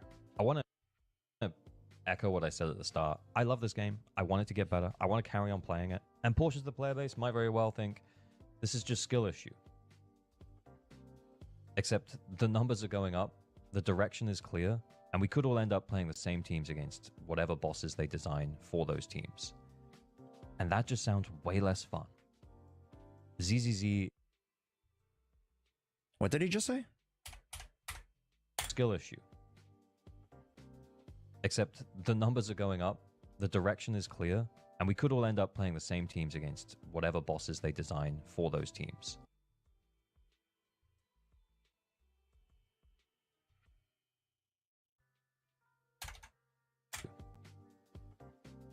Except the numbers are going up, the direction is clear, and we could all end up playing the same teams against whatever bosses they design for those teams. We'll all be playing the same teams for those bosses, which is a reflection of the creativity aspect. And that just sounds way less fun. ZZZ is a skill-based game that rewarded player expression and skill. And I feel like that could go away. ZZZ deserves better. Anyway, like, comment, subscribe. Okay. So, are you ready to bring in Devil's Advocate Josh? Are you ready to bring in Josh Hoyerverse to defend my uncle John Zenless? Before he says that, he rewinded that a couple of times right there, right? And I was listening to that. How ALG was trying to say, like, you know, he's the biggest fear he's got is that we're all going to play the same exact teams against the same exact bosses. That we're going to be forced to do that, right?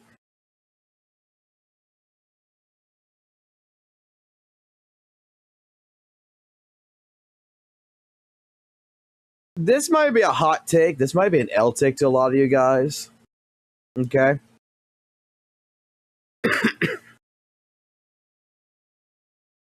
But I have an opinion about this, and I'm going to share it. I think that is exactly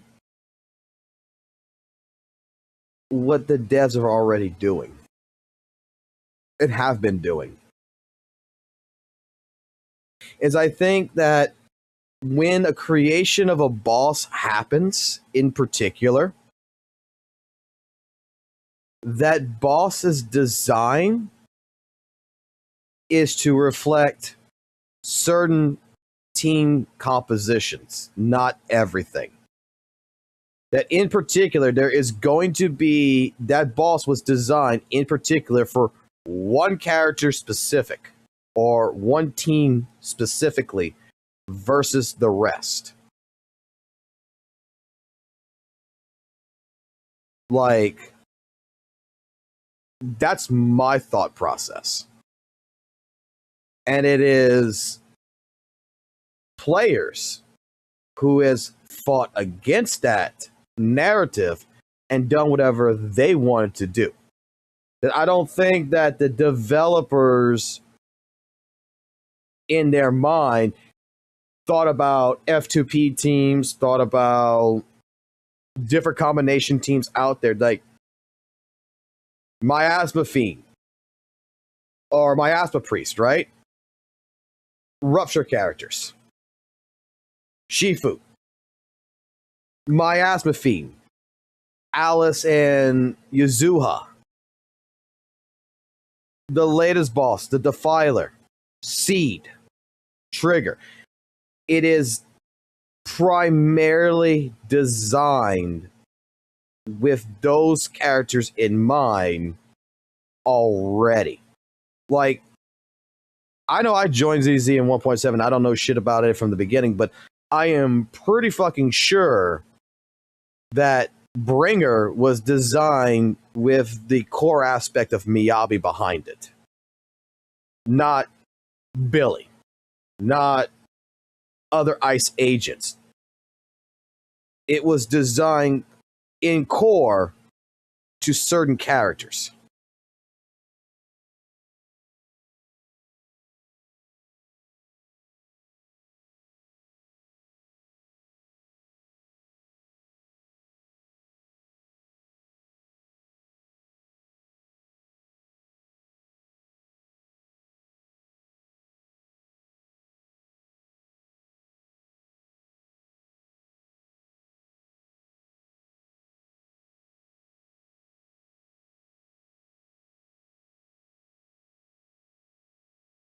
That's where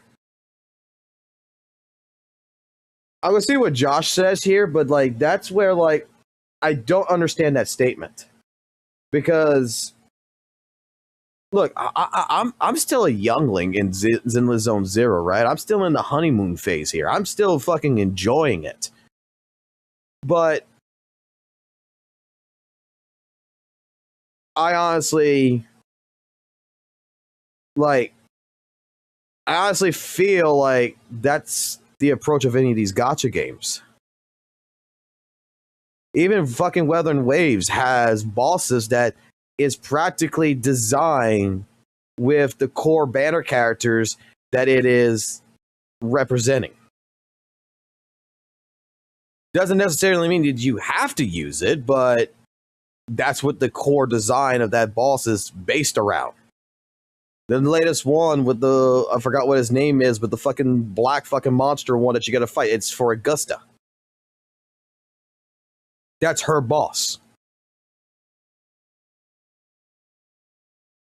Let's see what Josh says here. It's time for me to step in.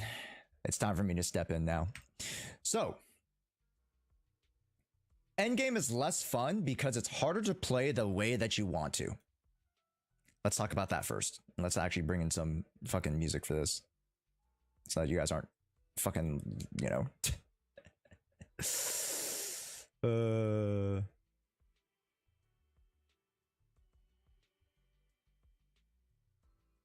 Actually, you know what? I can't play music because I need to keep it fresh for the VOD. Fuck.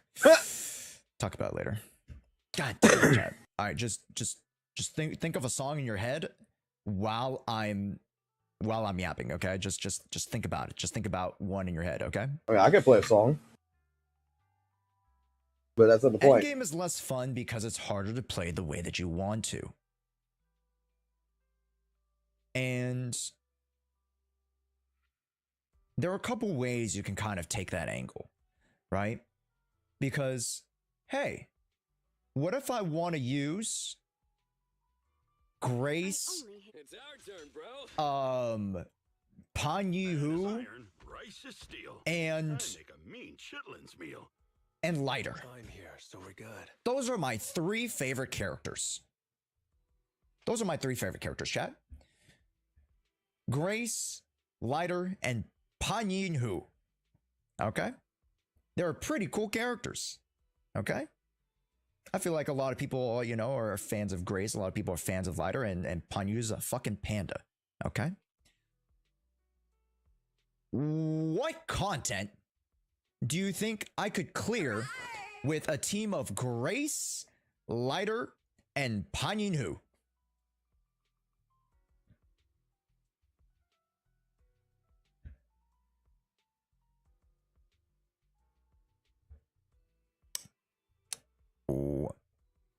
What content? GU floor one. Level 1 of tower, the dailies.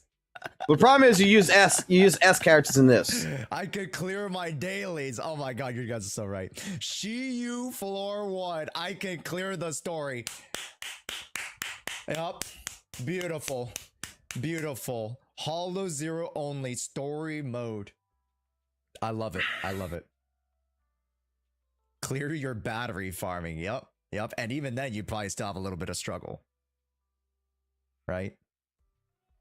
But that's the way I want to play, guys. I love those three characters. Granted, that's not what ALG was saying. But understand, chat, the argument of playing the way you want to is very, very subjective. Yes. Incredibly subjective. To the point where I can basically spin that argument of saying, I would use Grace, Lighter, and Pan Yi-Hu, and you're like, of course I'm being limited to play what I want to.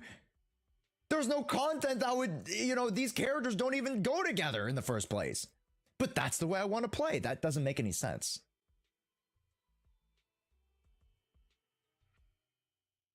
So why would it make sense either? That's ALJ's exact argument taking the string. Exactly. But now I want to pull it back. Now I want to pull it back to his argument, right? What if I want to use a team of Soldier, Kaleda, and Lucy? That's a really good team, isn't it? That's a synergistic team. It's a free-to-play team, quote unquote. Has standard S ranks and A ranks. Mono fire team. You know, a classic attacker stun support core. What if I want to use that team against what if I want to use this team against Where's his name? What's his name?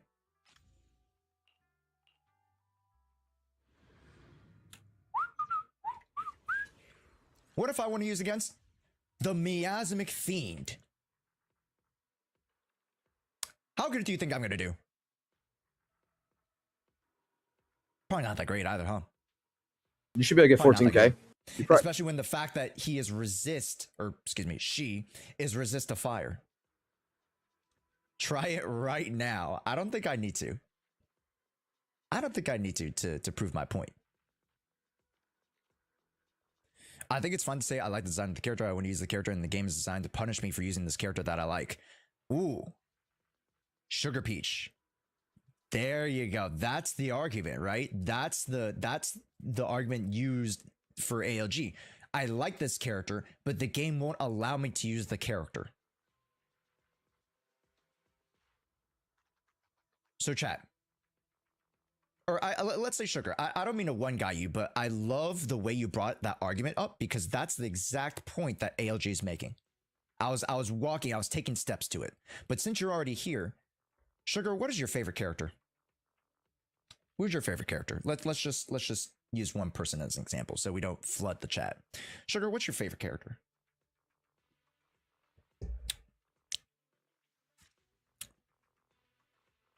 Who's your favorite character? Hugo fans are in shambles. Well, funny enough.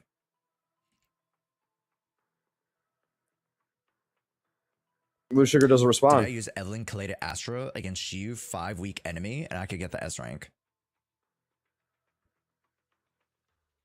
My favorite is Ambi S. So Sambi.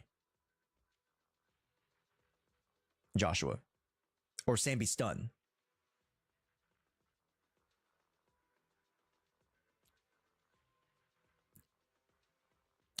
Sugar, help me out here. Sugar, who's your favorite?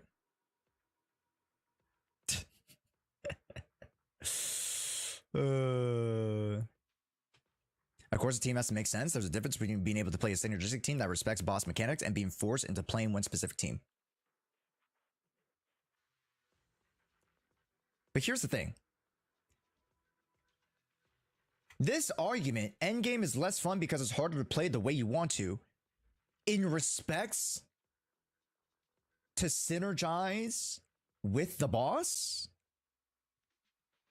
in respects to going with the grain on the boss, that's not it. The fact that people could clear with budget characters that work with each other, that's not what this statement was about at all. Endgame is less fun because it's harder to play the way you want to. Well, ALG's way that they want to play, again, ALG's platform is very much based off of budget F2B teams. He is the average luck gamer, right? Is this CC beef? No, that's not beef at all. No, we're trying to dissect the conversation, right? I like the way flaws in the argument. I like the way he's handling this. What is the way you want to play? Because if the way I want to play is lighter Panyu and fucking and Hoojable, what's it? That ain't gonna fly, right? But ALG's like, no, of course that's not what I meant. But then what is fun? Then what is fun to you? Because fun is different for everybody. So you can't base your argument off of that. Because I can say I have fun using Yishen, Panyuhu, and Jufufu. And guess what? I'm having a lot of fun because Miasmic Priest, you know, these characters do very well against Miasmic Priest.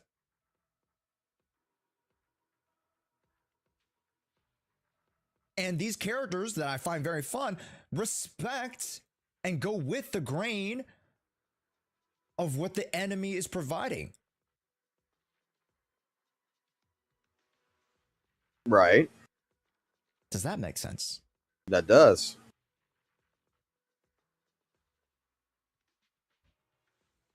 So let's say you bring in the soldier Kaleda Lucy team into Miasmic Priest.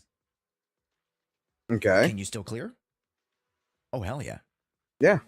Sugar dropped a bomb and left. Actually expired cure. Sugar has not been seen since. Unfortunate.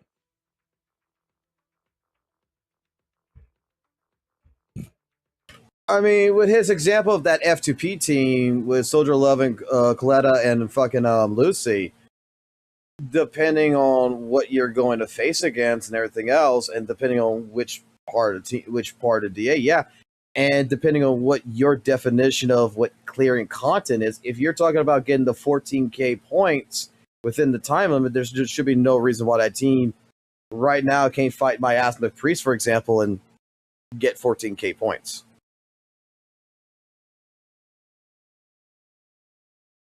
If that's your team, you've been using it and it's been working out and everything, you got them built. Yeah, you might struggle to get a 20k points, but if we're not worried about full clear and we're only worried about clear, that team is going to be lasting for quite some time. I like Piper's spin to win playing style. Paramur, I love that for you. You know where Piper fits in very well? Miasmic Fiend. Right? And I want to pose it from you from the developer's perspective, chat. It shouldn't be we want to allow the players. The start shouldn't be the players and putting in whatever they want to the bosses. The way in which you construct the game is by providing a problem that the players need to solve. This is exactly what I said earlier. Just think Sudoku. All right? Think a mixed Rubik's Cube. You have a problem, a situation, specific set of rules in which you need to clear said content. That's the name of the game, literally and figuratively. And then you sell the solution. That's gacha. Yeah, 100%. If we didn't want to do that, then we would just play another game.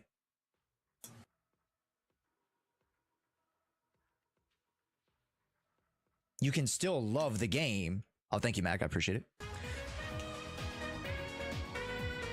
Does that make sense, chat?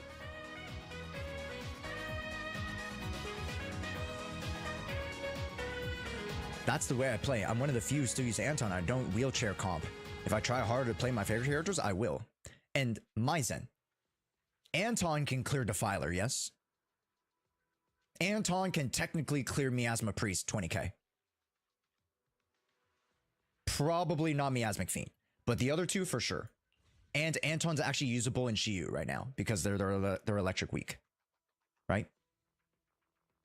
But where does that argument come from? It comes from what the enemies provide first and you supplementing your resources to approach that problem, to approach that issue, to approach the puzzle.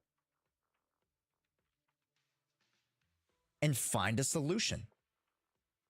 That should be how you approach games. That's way more objective and a lot easier to understand and follow than I want to play the way that I want to play and I can approach any of these enemies the way I want to play. That's not how it should be. You see, that's the reason why Weather and Waves is the way it is. Because Weather and Waves, dare I honestly fucking say, does not restrict you, and that's why a lot of people like Weather and Waves. Weather and Waves took away the core restrictions. There is no advantage. There's only a disadvantage. So what I'm getting by this is that take a look at the towers. Let's say, or let's take a look at bosses or enemy types, right? Let's say you're going to go face a tactical hologram, or you're going to go face a tower, you're going to go face whatever. And you look at the enemy listing, and the biggest enemy in the entire thing, you're going to fight the Fallacy of the Fallen. The fallacy of the following is Spectrum. What should you not play against it? Spectrum. But it's got, because why? Because it's got a 40% defensive wall built in front of it against Spectral characters. So you're going to fight something that is very much against your element. But every other element that's in Weather and Waves can fight it. And all of them are going to face a 10% defensive wall. Not a single one is going to do better or worse in that regards. So at that point in time, that's the reason why, like I said, like Weather and Waves, in all honesty, and like why a lot of people fucking love Weather and Waves, and why I love Weather and Waves, is because the kind of idea of the restrictions of teams and stuff like this is actually taken out. It really is. You're getting people complaining right now that, you know, and even I complain about it to a certain degree, where now you got to pull all these limited characters and shit, right? To make a character work or something, to go fight. That's not necessarily true. What I get pissed off in Weather and Waves in that regards is the fact that it's now becoming where it feels like all these characters, their kit is locked behind a premium unit. That they'll still operate very well with the F2P fucking units. You know, you can still use Mortifi with Augusta, and you know, and you still use Baichi on that team. You can use whatever on that team, and it'll still work out very well. But if you want to see the full potential of Augusta, you have to wait for her character to come out. That's a limited character to get that part of the kit, which allows you to have the extra damage with the shield. With the shield generation shit.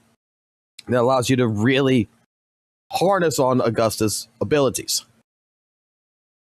And this all comes into like ZZZ. Weather and Waves in this game, ZZ versus Weather and Waves, whether it's Genshin, whether it's ZZZ, and I'm not sure about Honkai Star Rail, but I would assume this Honkai Star Rail might be the same. In ZZZ particularly, you have advantage types. That's going to have, these bosses are going to be weak to certain elements. These bosses, they're going to have the defensive wall as well, but they're also going to have an advantage for these characters. And it's not as completely as free as something like WUWA. So, again, these bosses are tailored to certain characters and certain element types.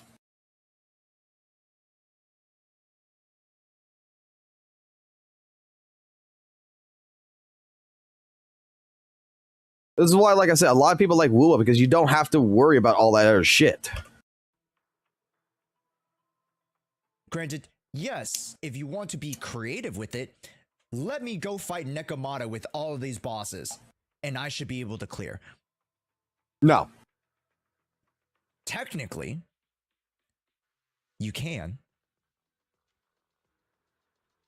And we've done it with Run and Bun. So if you guys are from ALG's channel, you guys should go check out our Run and Bun challenge. We didn't hire Zenless Zone Zero players, but we put up a $500 pot to see if Zenless Zone Zero players can beat the game with the worst units. They used Nekomata, Ben, Anton, Grace, Korin, Kaleda. We forced them to use these units. We banned the Astras, we banned the Miyabis, we banned the Yishens. And they were able to get scores of 30, 40Ks on DAs. They were able to get insane tower scores. But the argument right now, they were able to. But the argument right now, Josh, is with this particular DA is with the HP inflation. Like what ALG is trying to argue in right now is that I'm going to have to also play a little bit devil advocate.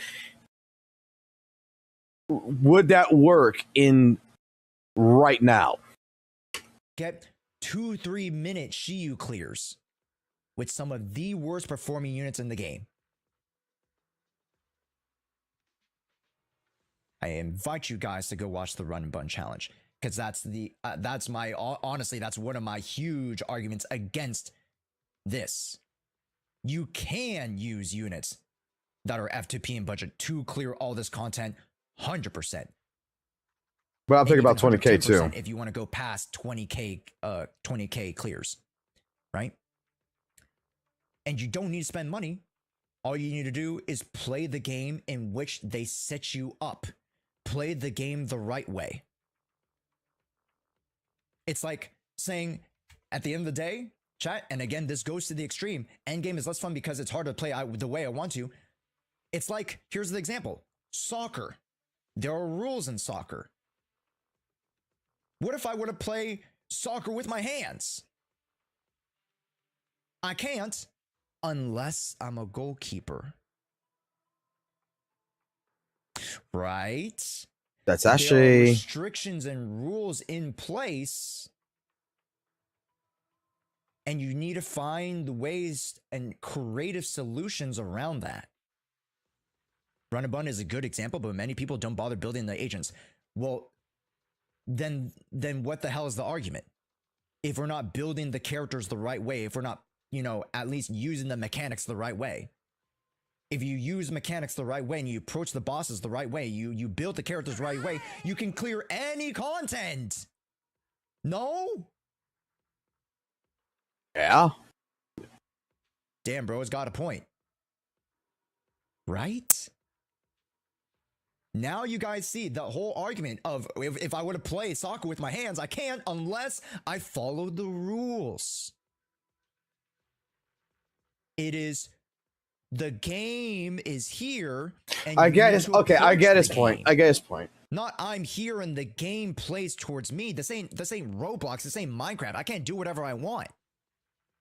It's a lock and key system. Not all keys can open the box. There you go, Raiden. There you go. Okay. Hopefully that makes sense to everybody. We used a lot of metaphors. We used a lot of examples. You This overcomplicated argument it. is way too subjective. Endgame is fun if you approach it the right way. If you're not approaching it the right way and you're trying to put the circle square into the rectangle hole, it's not going to fit. Circle into the square or square into the circle hole. And Yeah. just because you can't, is it less fun? No.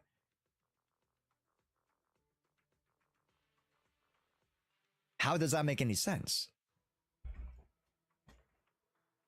Next argument. HP inflation is outpacing the average of characters. I have to agree with this argument. Because the average content, or excuse me, average character pool is not increasing 50% with HP. This is a very much numerical issue. I can agree with ALG. HP inflation is an issue because the characters aren't pacing the same way. Anton isn't increasing his output by 50%. Or, Nekomata is not outpacing her performance by whatever 50%, yada, yada, yada. Right? So understandably, from the perspective of, Deadly Assault, in regards to Deadly Assault only, because Shiyu defense, granted they increase their HP, but it is drastically less difficult than DA. DA is the only one that's really scaled that high. DA is the one where you're feeling the HP inflation the most, because using Nekomata against Miasmic Priest 2 months ago, was different than using Nekomata now because of HP inflation. And your score will be different. That I have to agree. However, we are getting newer W engines. We are getting newer sets, right? So let's say the argument of Anton, right? Aw, man, Anton, of course, with his W engine and his old stuff can't clear. But what if we used Seed's W engine? What if we supported him with a support that used the new Moonlight set? That's 100% uptime, 18% damage increase, which is better than your swing jazz. What if we used those better pieces? I think we could see a lot better results, or results that would somewhat align with HP inflation. Again, you would have to use quote unquote money to buy the, use currency to buy or purchase the new items.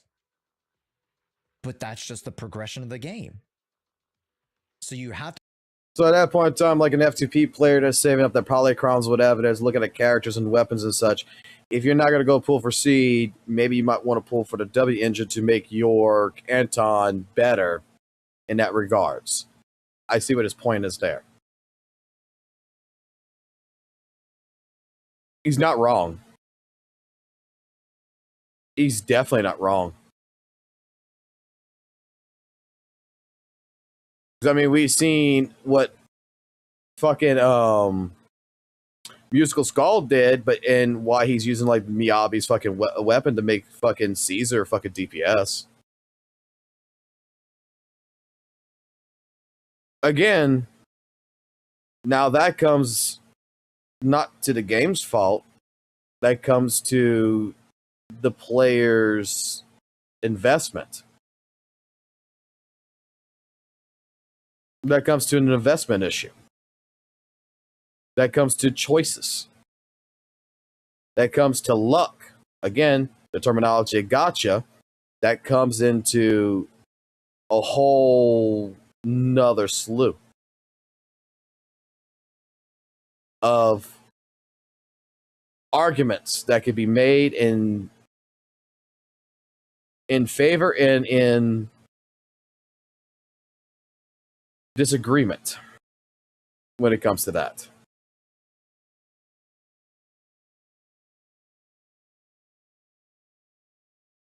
To pull new W engines, Nakalevi. This goes to the Saint Totas argument. Let's bring in the Saint Totas argument. I can't use my 1.0 and 1 point characters to beat Miasma. I can't use my Jane Does, I can't use my Ju Yens and Ellen Joes to beat Miasma. You can't. But you haven't increased your skill, and you haven't increased your builds relative to the progression of the game. So you're still using Anton's, a drill bit from 1.0 and expecting to clear harder content.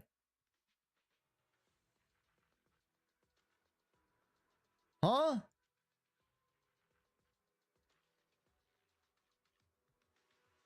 Granted, the argument is that the content did get harder in respects to DA from 1.4 or whatever it was introduced to now 2.3. It is harder.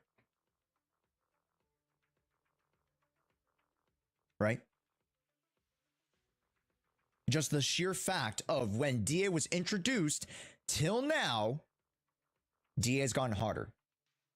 That is true. But what was the true essence of DA? What was the true purpose? Like,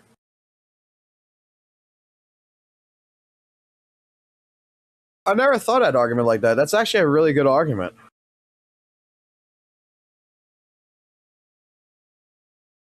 Like with the miasma shield argument, like that's actually the argument I made for D. I never thought about that for fucking miasma. That's actually a very solid fucking argument.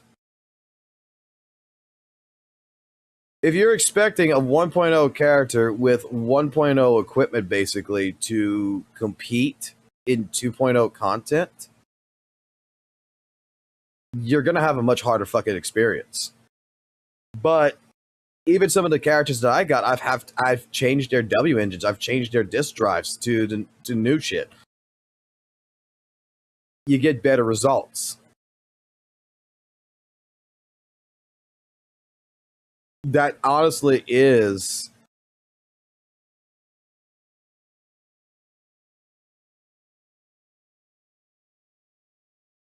that's actually a really great take.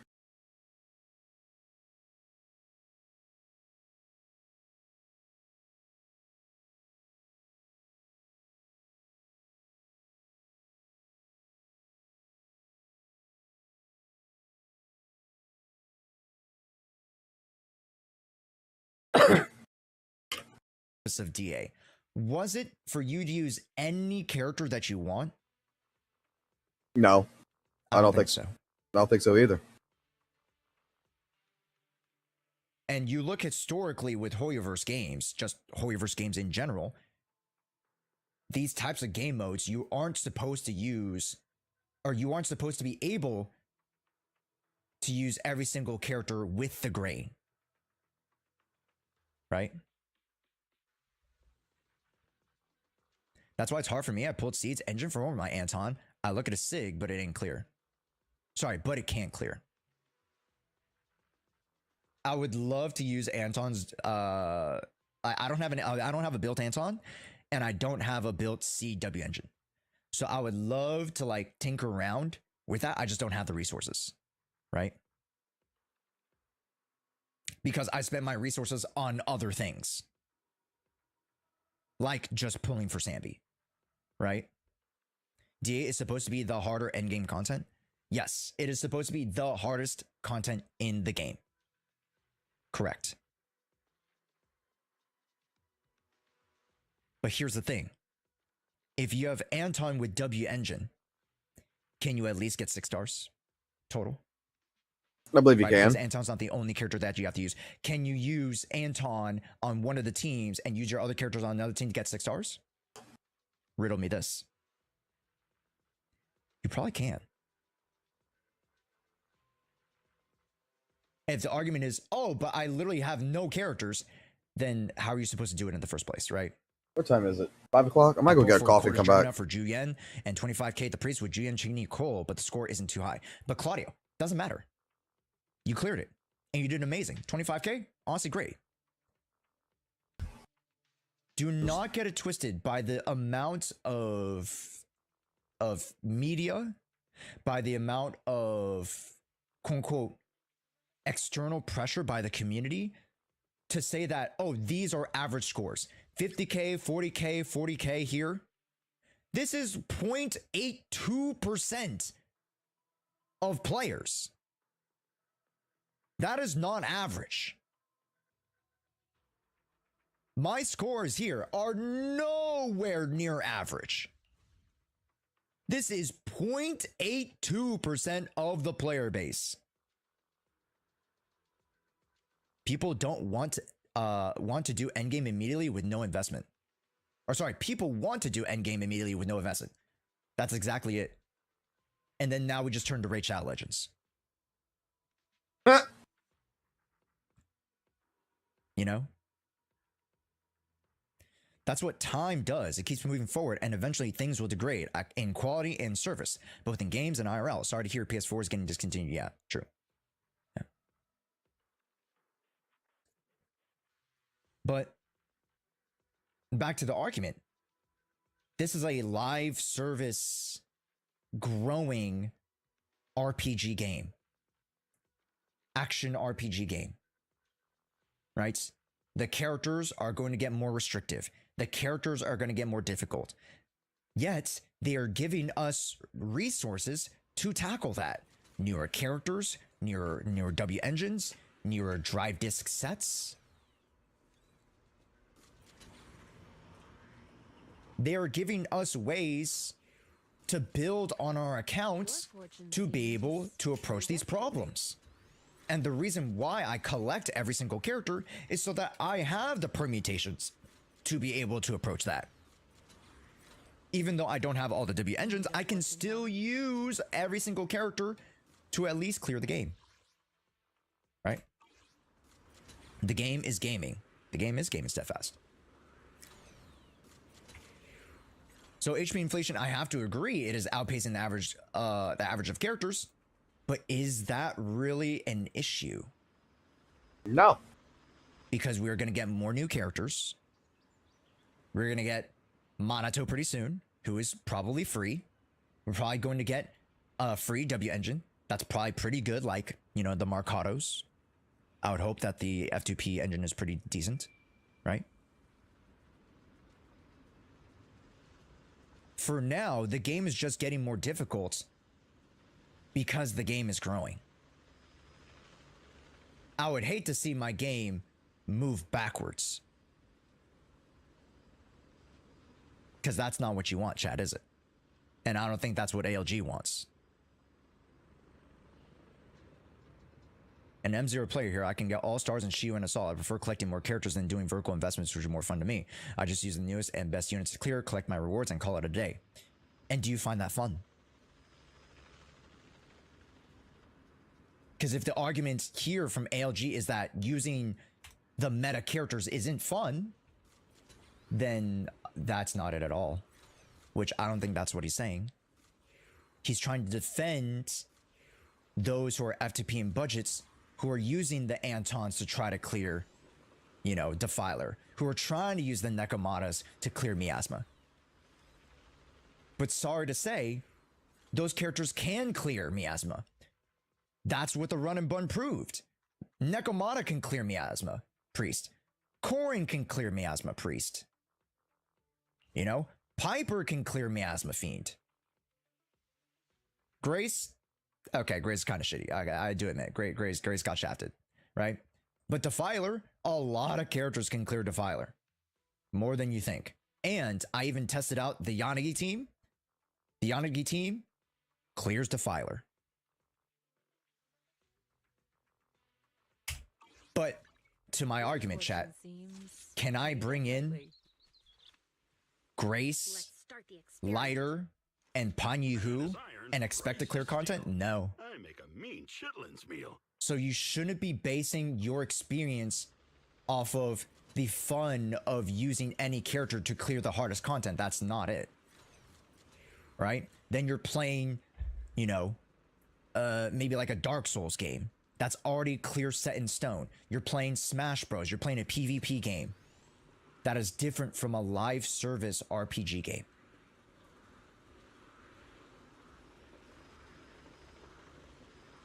Okay? I know it sounds, you know, very anti-player when I say it. And it sounds like I'm trying to defend Zenless. But I'm not, because, again, I have to agree, I don't like HP inflation. I don't like the rate at which the bosses are increasing. But do I like the structure of the Defiler?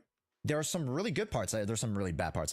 I do not like 3 invincibility frames, but I think the 3 ways, the 3 stages in which you interact with Defiler, I think is extremely interesting.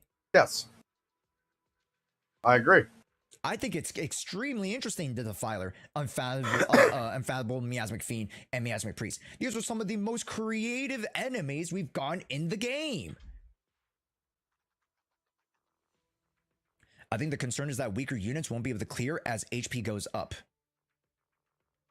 Well, 69-bit. That's the argument that the Run and Bun challenge disproves. Here, let me bring up my YouTube channel. Because a lot of you guys, especially for the new folk, are like, Josh, you mentioned this Run and Bun challenge. What are you talking about? Let me bring it up.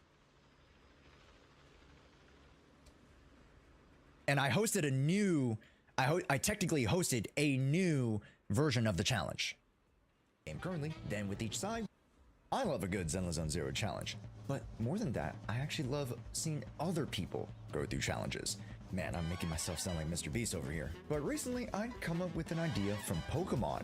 From a modded challenge run where they gave you the worst Pokemon to go up against souped up versions of the bosses of the main game. Well, what if I got some of the best Zenless Zone Zero players and forced them to use some of the worst units in the game, like Billy, Corrin, Nekomata, or Ben?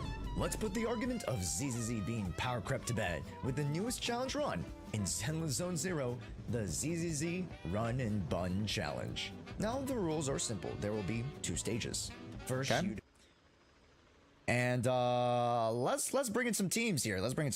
We have Miyabi, Seth, and Sakaku, which Miyabi is the carry, of course. I get it. Into ult and second ult Nekomata. Oh, Corrin comes out too. That is... Chat. That's Guzzlord. The Miasma Guzzlord. We're using Corin, Nekomata, and Nicole.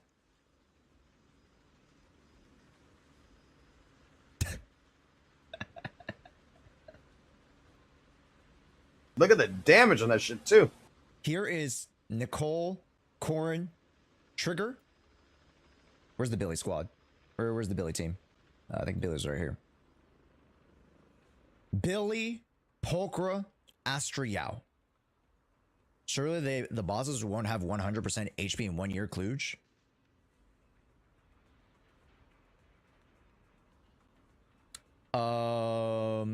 Which comment was Jester's? Also, Digital, welcome in. I read your comment. I also believe it's somewhat of a knee jerk. Agreed. I like when I achieve 40k previous DA, but my hard work results in 30k in the DA. It feels so defeating. Does it? Because I'm not growing. That shouldn't be your outlook. The run and bun will be impossible if HP continues to go up in the next 6 months. This one. I disagree. Because with HP going up, the resources have to go up. Jester, it's like you guys are saying that... Also, thank you so much for the sub, Ginger F. It's like you guys are saying that we're stagnating and the HP and the bosses are going higher and higher and higher. That's the same tone toss argument. That's exactly the same tone toss argument. Well, bro, why can I use my 1.0 builds, my 1.1 builds to clear the Miasma Priest? What is this? You guys are using the same tone toss argument, which I don't think you guys would agree with, but now you guys are like, oh, that's why I disagree with saying tone toss. But you guys are using that same argument, right? You guys are forgetting that you guys are building on your characters. You're building on your pool of characters. You're building on your resources, your W engines, your artifacts, your drive disks. You're forgetting that you're growing too. It's not just the HP inflation, you're inflating. You're growing stronger if you guys are doing the game right. If you guys are doing the game justice, if you guys are growing with the game.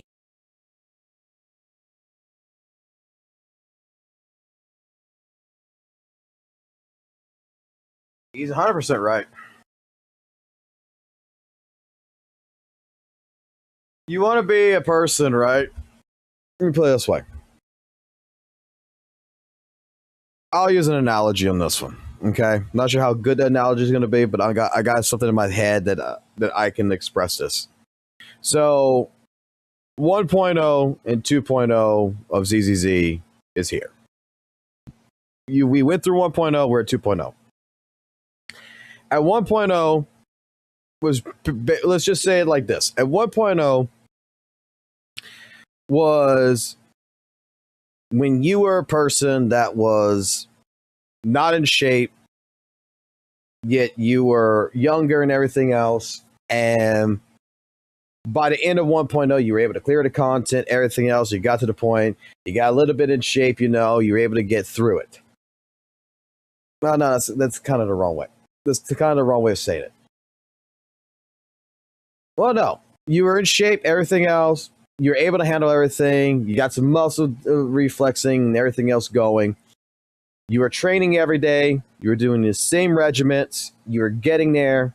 Your body got stronger. And boom. You did good. You were pumping fucking 10 pounds of fucking iron. Your body's good, you're stronger, right? Later down the future and everything else,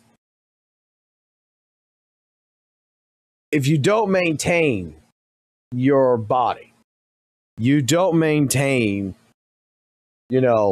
eating right, you don't maintain continuing the regiment of building up and continuing to maximize your output, to go beyond your limit a little bit, to invest in yourself, you're going to stay stagnant. You may even see a decrease because you're not doing what you used to. You're not doing the same type of investment. You're not doing the same type of work as you used to do. So where Josh is coming from in this is that while there is HP inflation in the bosses and there is inflation that's happening, what players are not recognizing, and the more I'm thinking about like what he's saying, he's not wrong. The player investment of what the game is offering in terms of resources for you to deal with the problems of what you're seeing with the HP inflation and everything else. This is an argument I completely fucking missed, and he's bringing it up. Even the player is getting their own version of an inflation.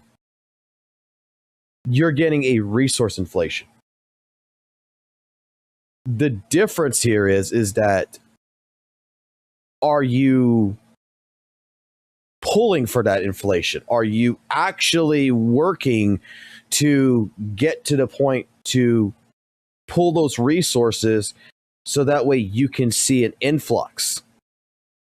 Even for the F2P player sides, the people who still want to play the Antons, the Corins, the Billies. Yeah, new W engines are coming. New A rank engines are coming in as well. Not just SW engines. These are all new resources that is coming in that's applying. New disk drives, they're coming in that's being applied.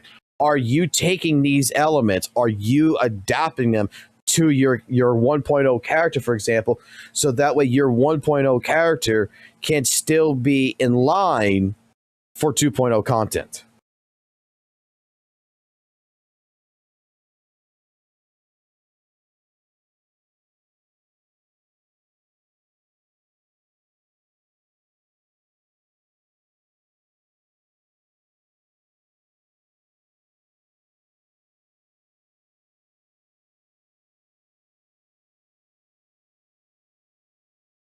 Like, I don't think many people think about that.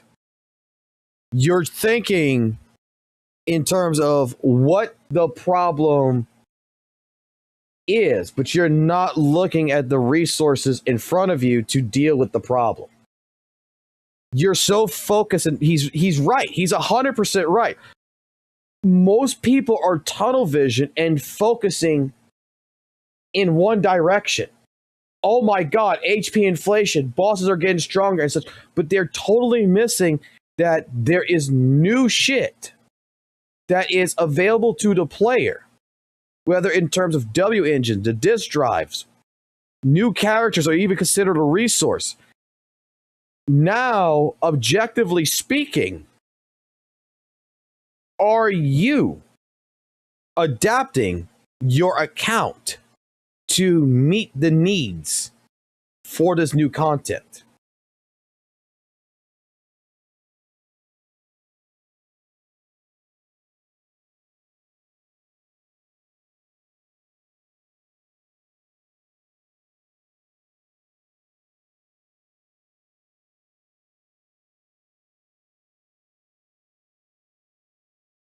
People like F2P players are pretending that they never even pulled for a limited unit ever when they have more polychroms than anyone in 1.0 except for the whales.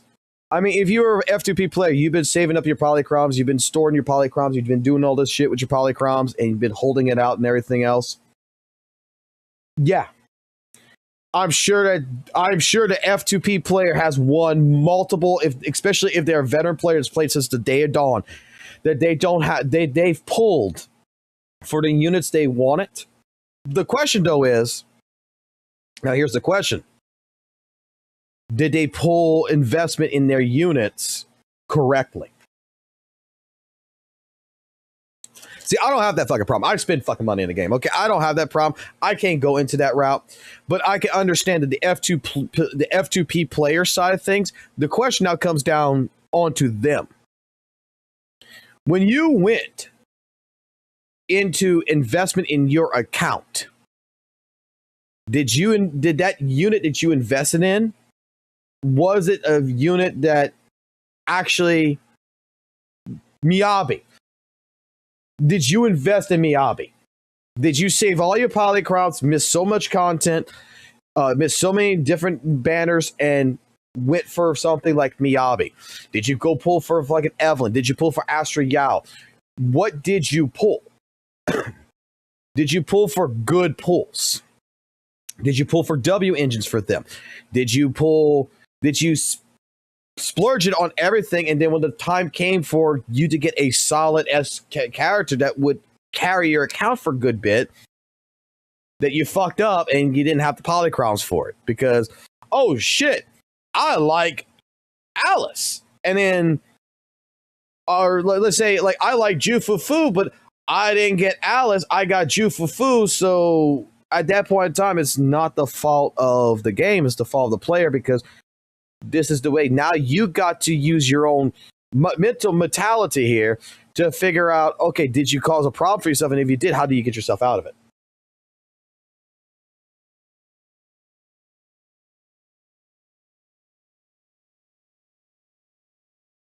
He's 100% right.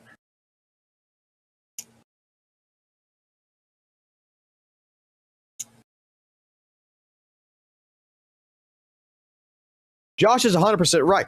That's the side of the argument that I completely did not think about.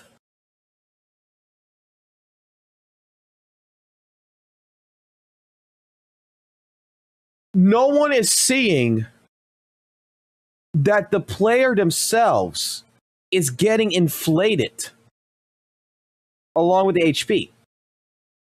It's not as much. Let's be honest.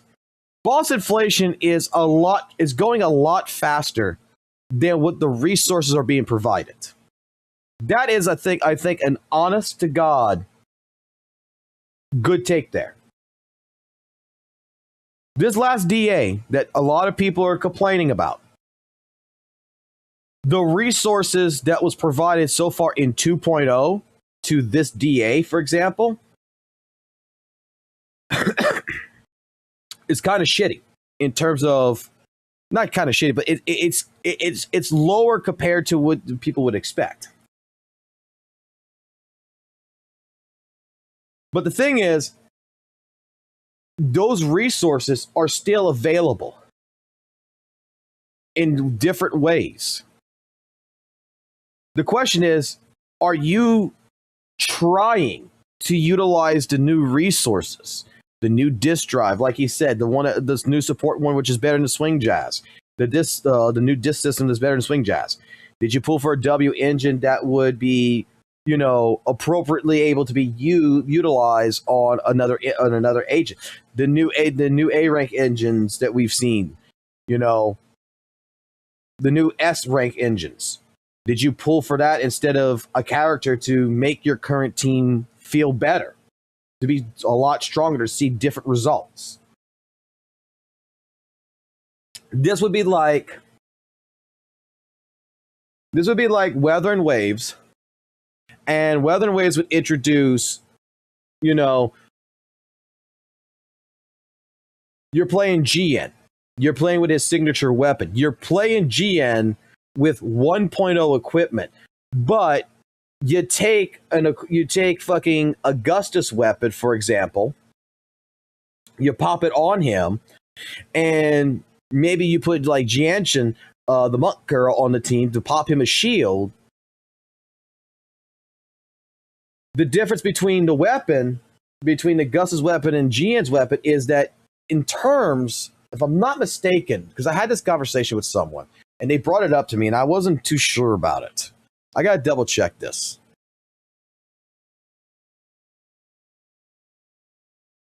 Because I was told that putting Augustus' weapon on Gian actually might be a little bit better. I don't think it actually matters in terms of Weather and Waves, because Weather and Waves took out a lot of shit out of it, so I don't think it actually fucking matters. But can he utilize it? 20%. I think it's 45 for him, but you get a decrease of 12, and if you obtaining a shield allows you to get a 7.2%. I still think that GN's weapon would still be better for fucking GN, but the argument was that it might be somewhat slightly better. Where's fucking G? I don't. Broadswords, 5s. Where's Varette Summit? There it is. It's 24. Yeah, and it stacks up to 2 times.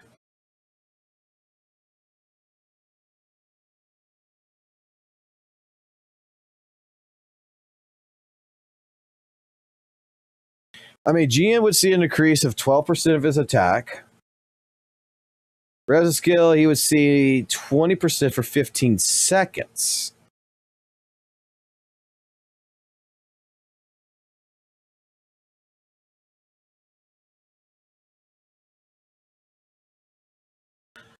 Oh.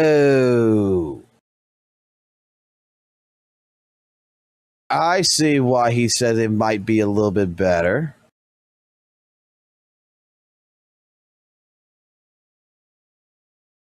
Because instead of casting the Resonance Liberation, you cast Reza Skill, which is him doing the Spear Thrust.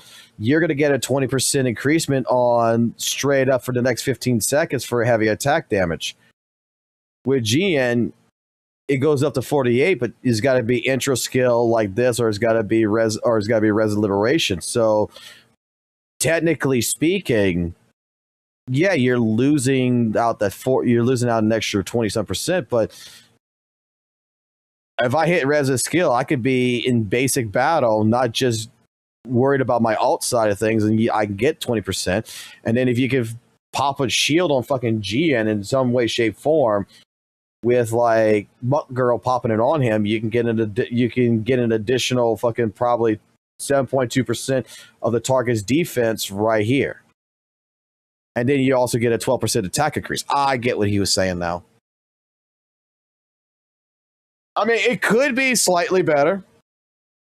You probably could see a slight better increasement. So, like, what Josh is bringing up in this regards is that resource-wise. Now, weather-wise, I don't think it fucking matters. The content's not made in the same regards. Because, again, this is where Kuro did fantastic at. This is where the best fucking gacha game on the fucking market, without a fucking doubt. If you are brand spanking new to gacha, Weatherways is the best. It's absolutely the best fucking gacha game you could actually get involved in. I highly would recommend it over Zenless Zone Zero any fucking time to a brand spanking new player. I recommend it over fucking Genshin, over Honkai Star Rail. Weatherways is the best because you don't have to fucking worry about that bullshit. What the fuck is this piece of shit? Hey, I thought you were a ZenBot. Hear me out. Hear me out. This is the reason why I'm saying this. Is because what Josh is expressing right here, what Josh is expressing is that resources for your older free-to-play type characters and stuff like this, right? For your older characters is accessible. You can collect it. It helps build up your teams. Weather and Waves is actually not resource dependent. You could put Augustus weapon on fucking G, and you could probably see a better increasement on a little bit in the terms of how, especially you might have to change your play style a little bit, but you could probably see somewhat more of an increasement on your on what you're trying to perform on his numbers. It would be something someone like myself would have to test. I can actually test that, to be honest. I could actually test that because I have Augustus weapon, I have GN. That wouldn't be hard to test. But in regards to this, I don't need to change fucking his signature weapon. And none of the 4-star characters in fucking Weather and Waves have signature weapons. They don't have signature weapons like they do in ZZZ.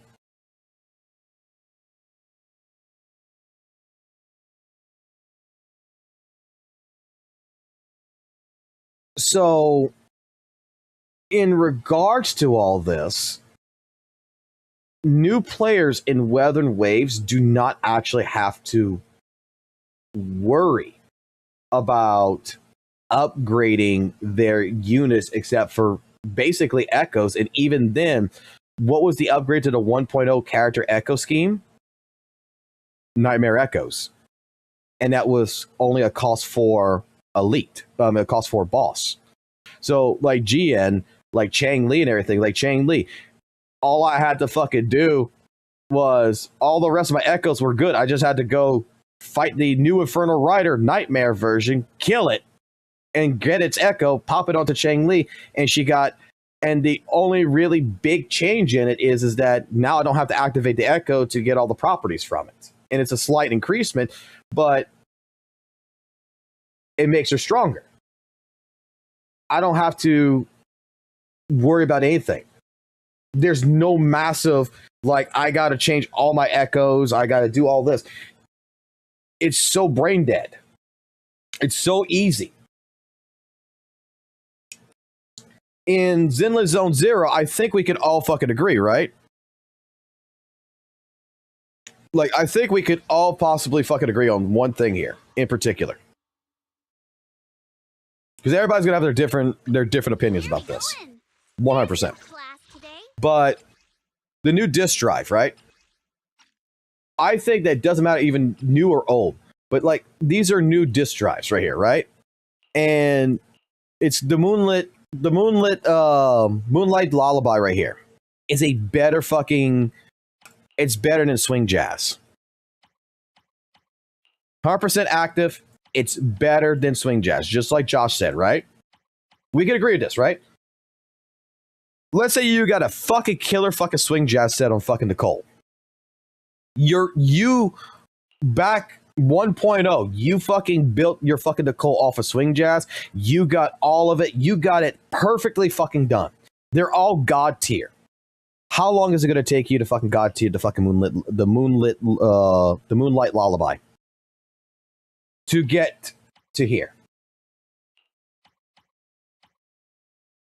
But this is a better set. This will do fucking more for your team, for your Nicole, than this will. But it sucks because you got to fucking grind this shit to get it to be there. And then if you are like me and you're always low on the fucking gold discs and everything to fucking keep running this and running this and running this and running this, and you keep getting shitty fucking discs when you're grinding, you know, you're then playing for scraps. So your Moonlit Lullaby still will technically outperform your Swing Jazz to a certain degree, but you're not going to see the true benefit until you build this set on your Nicole. So, again, you're now having to restart. In regards to all this, and I think that's what probably maybe some people don't like in this regards, is that technically,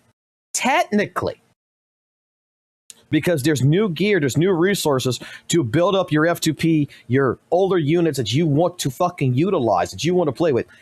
Technically speaking now, to get this done, you got to play from scratch.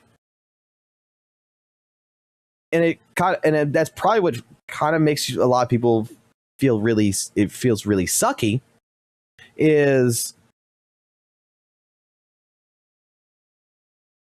you had a good set. It was working.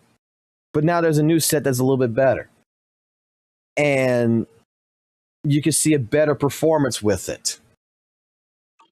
You don't have all the resources that you need to go ahead and change out the weapons.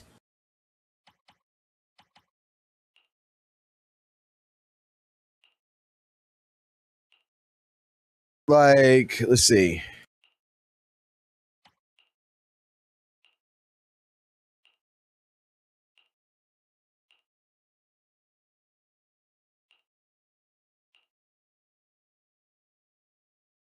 I mean, like, this is only for physical, right?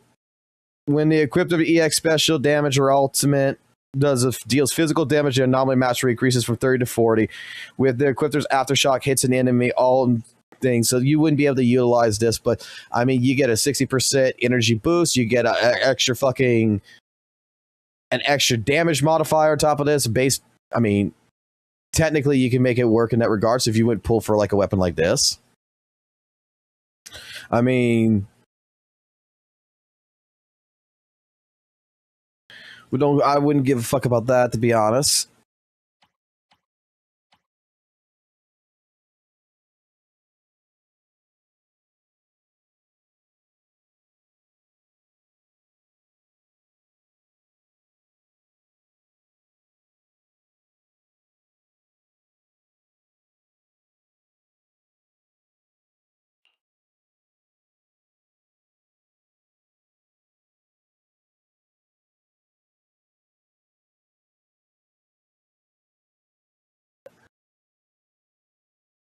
Yeah, that should be able to be utilized on someone like fucking Anton.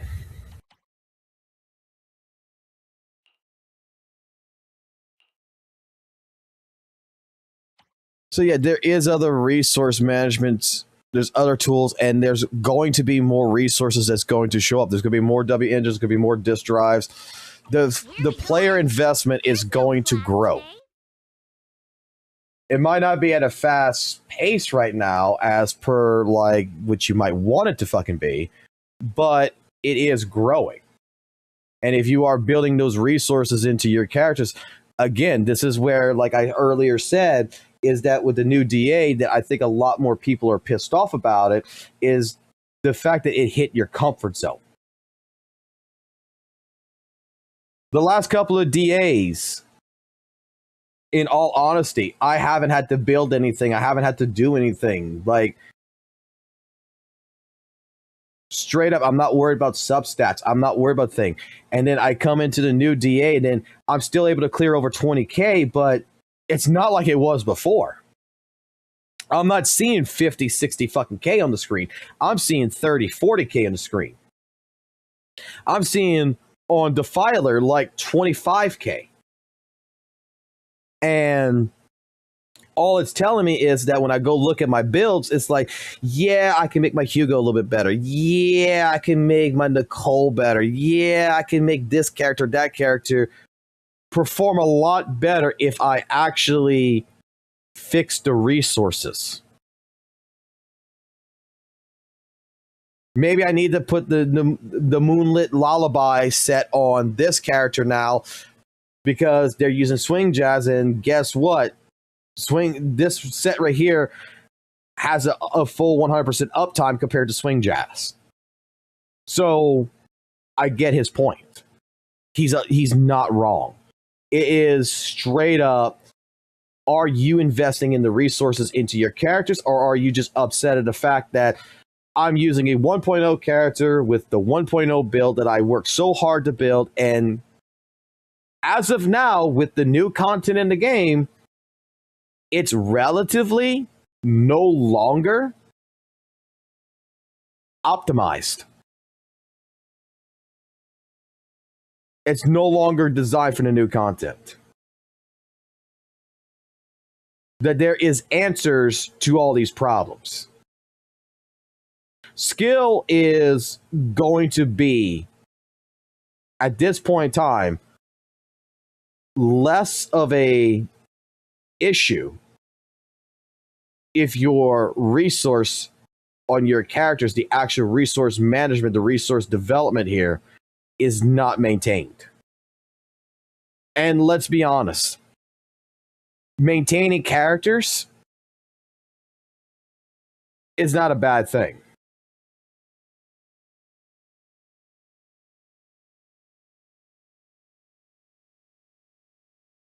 Because let me put it like this. How many of y'all drive? How many of you have a car? You know, you got to go to work, right? So I would assume that a lot of you who's been up all night with me watching all this, you might have a car, right? So let's say you bought the car in 2020. How many times have you taken it out for an oil change? How many times you had to change you had to check the brake fluid? How many times have you had to maintain the car, put new tires on the car, wash the car? You still have to maintain that old car to make it look like it's brand new. You can be like, you know what? Every fucking year I'm buying a fucking new car. You can be the whale, the dolphin. I'm, you know what? Fuck this shit. I don't want to drive a 2020 car. I'm going to go buy myself a 2022 model. I had this car for 2 years. I'll go buy a 22 model here. And you get rid of the old car. There's some people out there who still have a car from fucking, like, I got a car. I'll tell you this. I got a car from fucking 2006 that still looks brand spanking new, that it's got 50,000 fucking miles that's on it, that's got 4 brand new tires that I just recently bought 2 months ago on the fucking car, that's gotten through all its oil changes, that's been well maintained, and it's been reliable, that's paid off. I don't have to pay a note on the car, and the insurance on it's only $24 a month. It's a Chevy Malibu. And I just recently upgraded the car stereo in it to a touchscreen.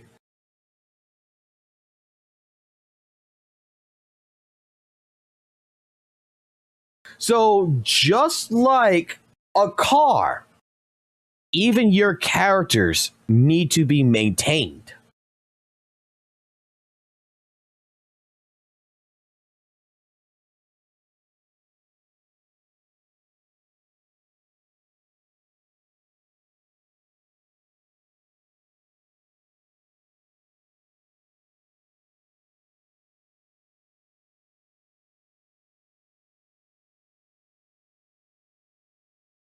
So let's let him finish. Because I honestly, like, look. That's the point of live. Let me pause again. Honestly, before we go into this conversation with St. Onus, that ZZZ deserves an apology, this 22-minute video, Josh with ALG, because I think this right here stimulates from ALG anyway, right? So Josh's points here is refreshing my mind and is making me see different other arguments, so that when we're going to go watch St. Onus's video, that I am better off having a different thought pattern, because these are things that I know exist. I just never fucking put 2 and 2 together. Service action RPG.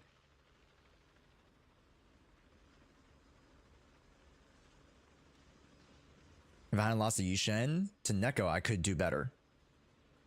But James, you're still doing pretty solid.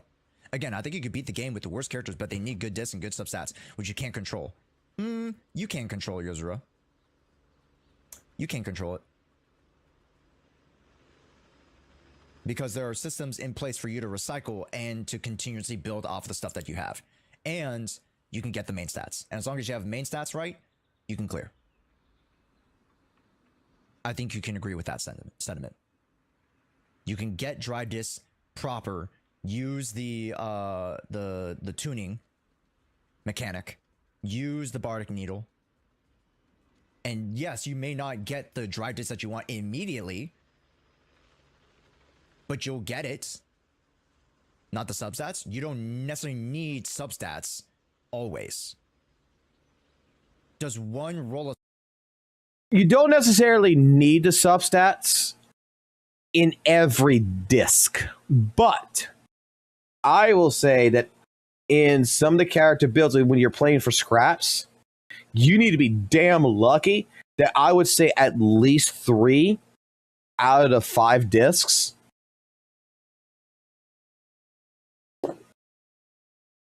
like, I would say that at least, you know, personally, not 3 out of 5, 3 out of 6. Like, I would say at least 3 out of the 6 here. You should at least have decent substat rolls. If every single fucking disc, if we're talking like, oh, as long as every disc got a main substat that you can clear, then you're saying that if every single disc only pulled HP, defense, and substats, I think that would hinder the character a little bit.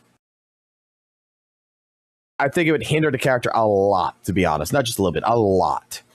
That you still, while some discs may be really good or decent, you still gotta try to pull for substats and keep going at it, because you can't just be like, fuck it, this has got HP, defense, HP percentage, whatever. I'm good with that.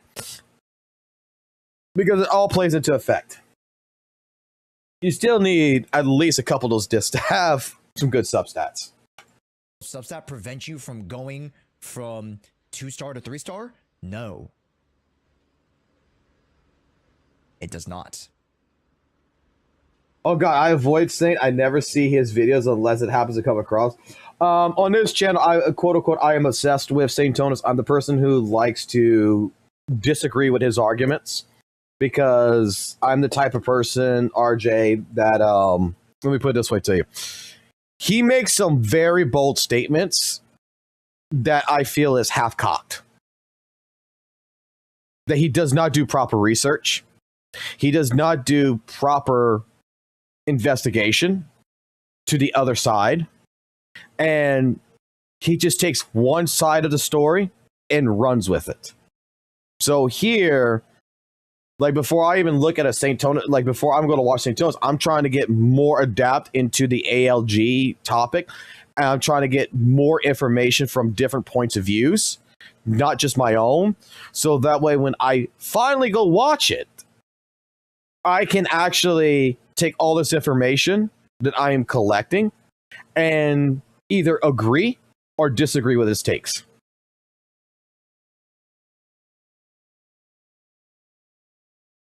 That's the point of what what this is.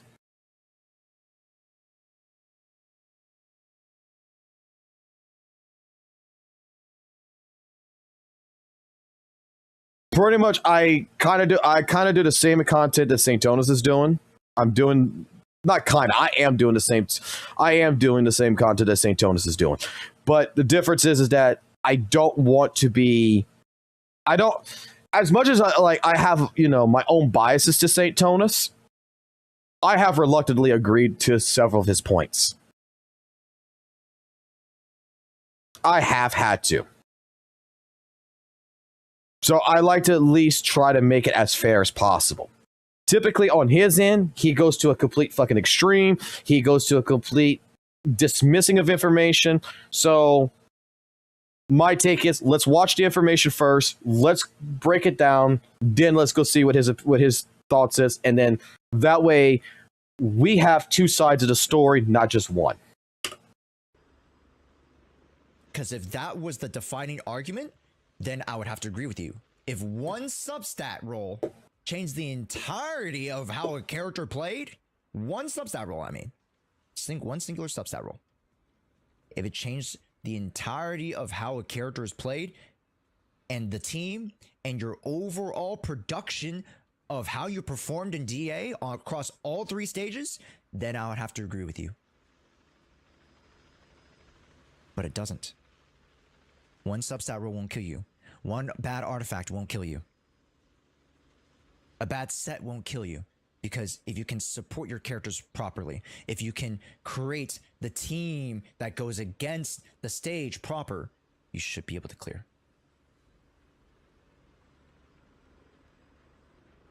Okay? And then the last arguments, chat. Boss design. Yeah, he completely, if you're talking about that video, I know which video you're talking about. Yeah, he skipped it to be like, oh, they don't know what they're talking about. But I think that's actually Vincent's video to be completely, yeah, that was Vincent's video that he did that too, that we reacted to. And straight up, my thing is, how can you get the context of what Vincent's saying or what he's showing? You're just assuming by skipping the video. So let's watch what Vincent has to say before we listen to what Saint has to say. That was the entire principal idea behind that, is that you can't argue something until you digest the information from it. That, again, is what my problem with Saint Tonus is he dismisses information that goes against the narrative.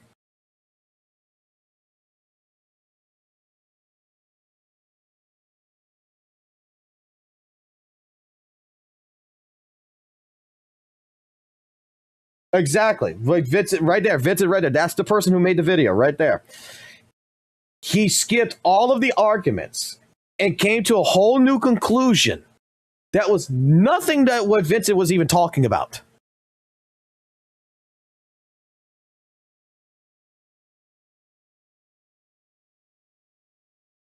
So that's why, like, yeah, like right now, we're watching Joshua before we watch this, because I know that this is going to have to play into the ALG shit. I know that ultimately that this has got to be based from everything that he had a conversation with ALG. He's going to be using every single one of the content creators, myself probably included in this or whatever, Loki Gotcha and shit, and discussing all of this and utilizing it as I deserve an apology. I watched ALG's video. I'm watching Josh's arguments to the video, to what he agrees with, what he disagrees with. I'm listening to people in the space before I go listen to that side.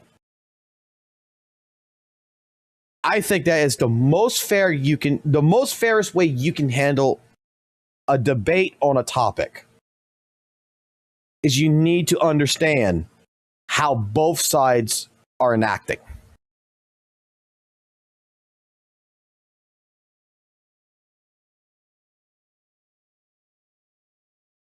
You have to run certain teams for certain bosses. Type 1 if you agree with that. Type 2 if you don't.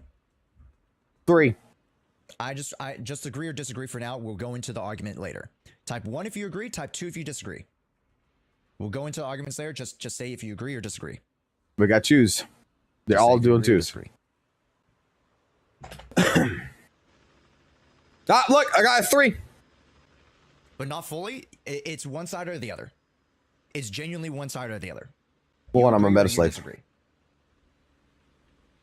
Well, what was it we were agreeing to disagree to again? In the last arguments chat. Boss designs, you have to run certain teams for certain bosses. Type 1 if you agree with that. I just wanted to make sure I heard fully, it. It's one side or the other. It's genuinely one side or the other. You agree or you disagree? You guys, you do it. You guys, you do it. Do you agree that you have to run certain teams for certain bosses, or do you disagree with it? 1 or 2? Do it for Josh. Which one do y'all think it is? Type in 1 in the chat if you agree, 2 if you disagree. And you got to be one side or the other. Not partially.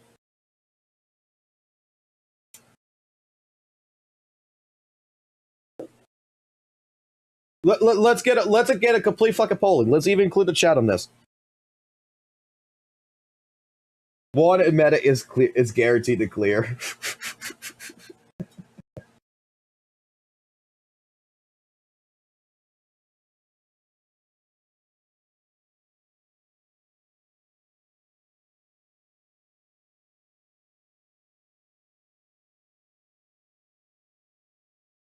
All right, we'll let him go.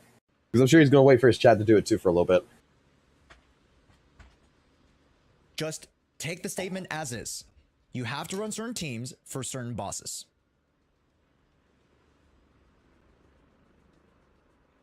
Okay, and YouTube also agrees. It's 2. 1, I'm a meta slave. La Noir, being a meta slave doesn't mean you have to run the team. You're choosing to run the team. We got a few 1s in here. Can you run a slightly lesser version of the team and still clear? Right, that's a very much more self-imposed thing, La Noir. If it's black and white, then what? Yes, we're talking about black and white. You have to run certain teams for certain bosses. Do you have to play meta? I can think of like...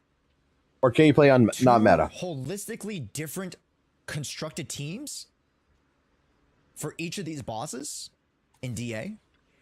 I can think of 2 to 3 holistically different constructions for these teams and variations on those teams.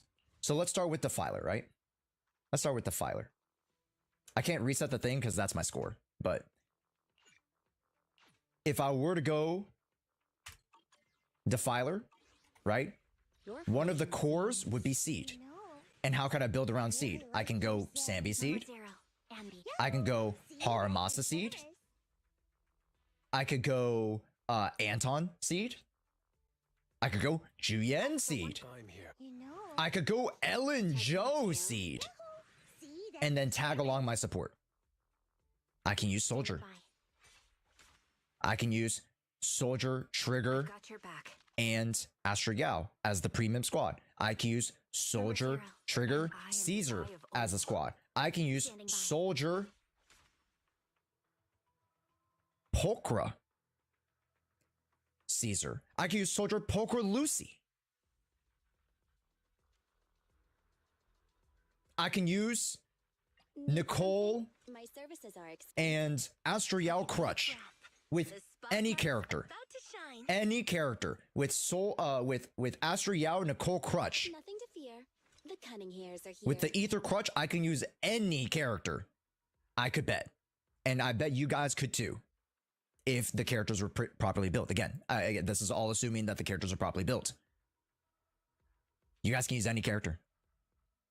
Any character in that team comp variation. Eve. Where's Eve? Beautiful Evelyn. You can use Evelyn, Lighter Astra. You can use Evelyn, Lighter Lucy. You can use Yanagi.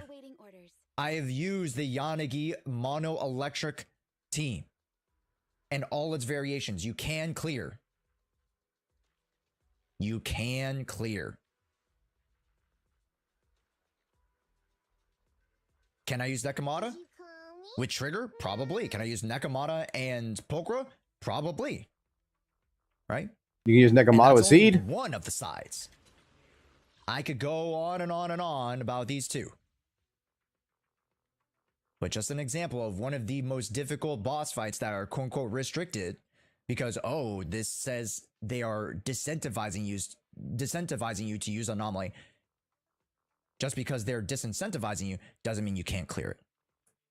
Oh, Josh, but then what's the argument about the F2Ps? And we already answered that argument. If you build them properly, if you have the right construction, the right approach to the boss, and you know how to play the boss, boom, that's fine. You shouldn't be judging a game on if it gets harder. Because you want your game to get harder. Why would you want your game to get easier? That's bad progression. That's bad game construction and bad game progression. Does that make sense, chat? Why would you want your game to get easier?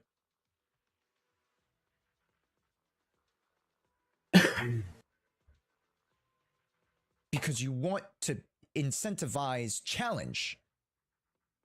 That's a game.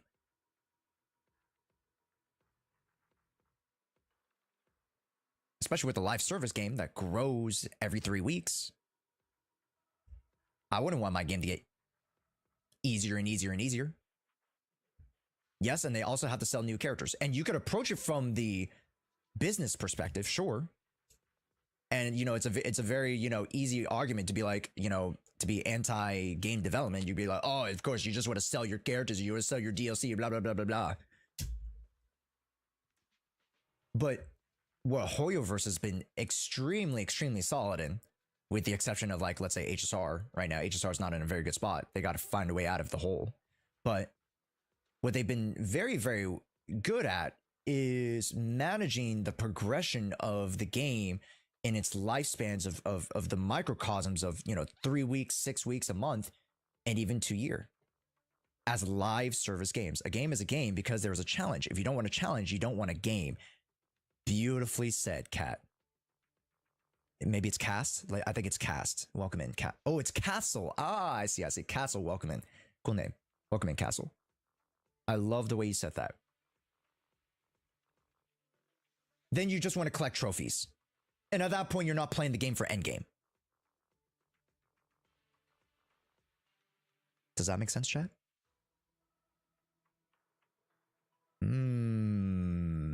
now it all comes together. You should not be basing your entertainment on the game based on results-based analysis. AKA, whether you get 2 or 3 stars, whether you get 30, 40K. That should not be the purest enjoyment of the game. Your enjoyment of the game should be using the characters, putting them in interesting teams, and then approaching the content and seeing how you do. Right? Again, results-based analysis should not be the basis on how you subjectively conclude your enjoyment of the game.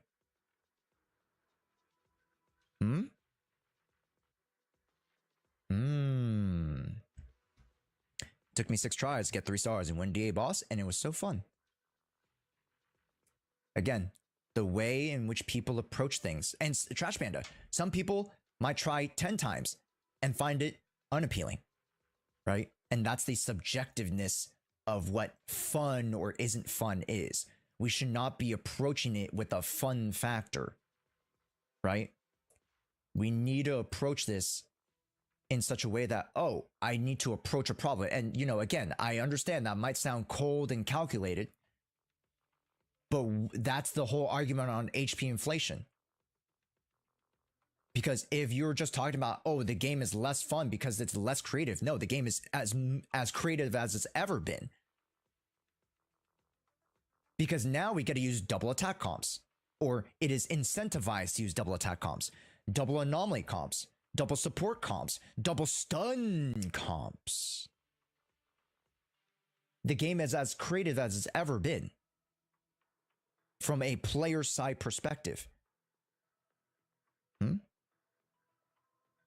And that's where that fun, that subjective fun, the realm it should stay in on the player side, right? Of course, you can still have fun tackling the content, right? But again, like I said, do not base your fun or your desire to play the game because last time you got 40K and this time you only got 33K. Results-based analysis kills that fun for you, or kills the subjective relative feeling for you. I feel like I need to change my name to Foxboo because you guys keep fucking saying Foxboo. I think I feel like I need to fucking actually fucking change the fucking name of the channel or some shit to be recognized as fucking Soul Bad Boo. But what's our take on this? What's the chat's take on this? I think he's correct. I think what you and what I and when the fucking 4 people in the room with the fucking walls sat here all has a different variation of what is considered to be fun. So from that perspective, your subjective of fun and my subjective of fun is 2 different things. I like the fact that I had to reset on Defiler 30 times playing a Hugo team because it's ice resistant. And I read in chat that you have to be M6 Hugo to fucking clear it, and I only got an M0. It was a challenge. I reset it 30-some times. I learned it, boss's attack patterns and everything else. I was bitching, I was moaning, I was screaming, but I felt like I was playing a fucking Dark Souls game. That was my fun.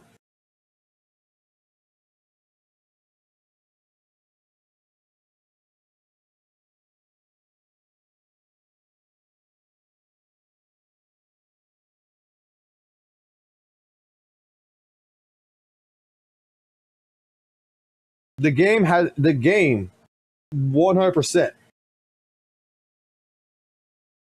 100% is in the most creative spot there is. And this is what actually you're talking to a person who played Weather and Waves for over a fucking year.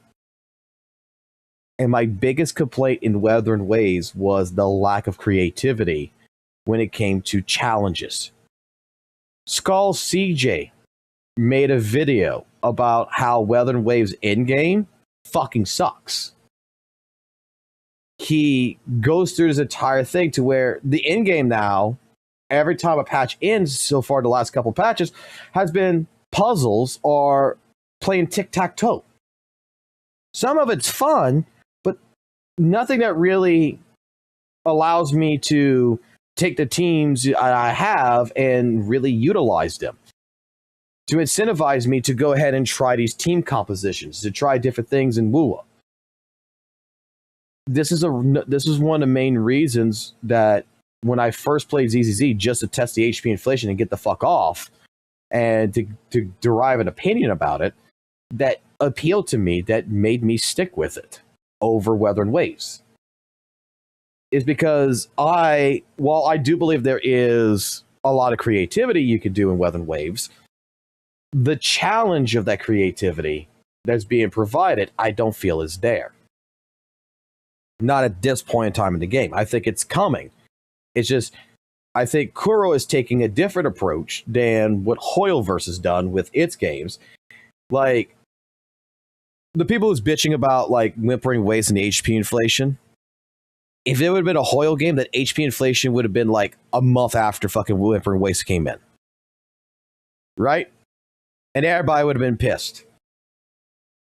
The thing is that HP inflation, all these different problems and everything that you see in right here, it's been over a year before HP inflation was even talked about in Weather and Waves. A year. It's been over a year before that conversation even started.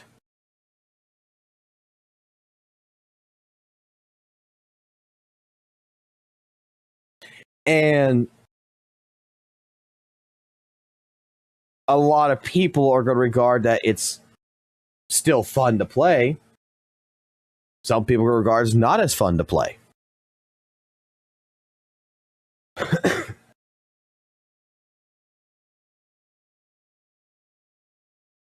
HP inflation in Whimpering Waste is balanced compared to ZZZ.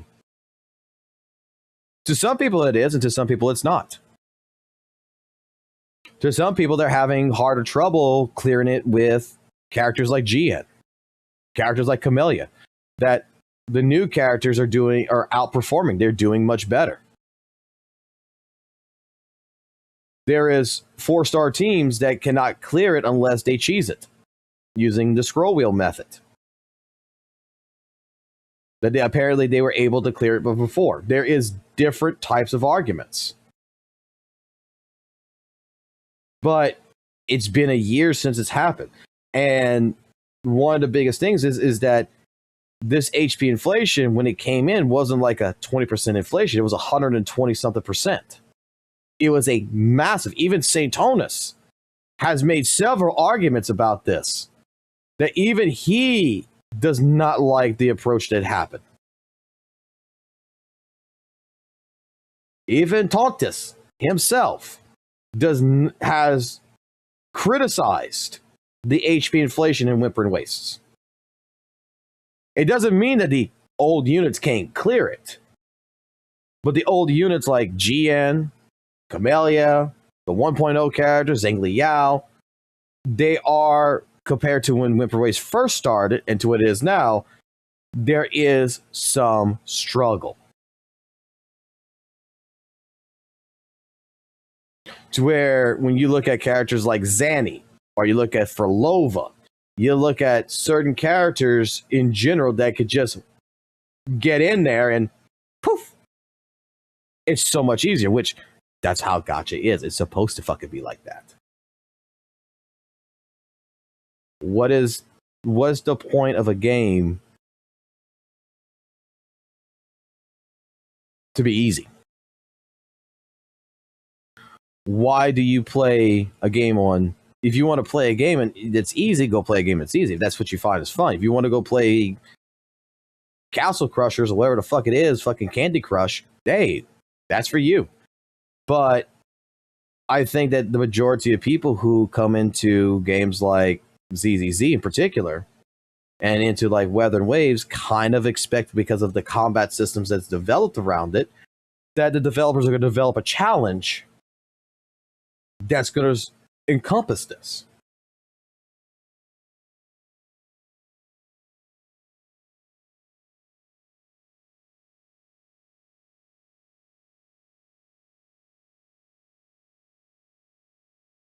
Again, Wuthering Waves and ZZZ has two different approaches.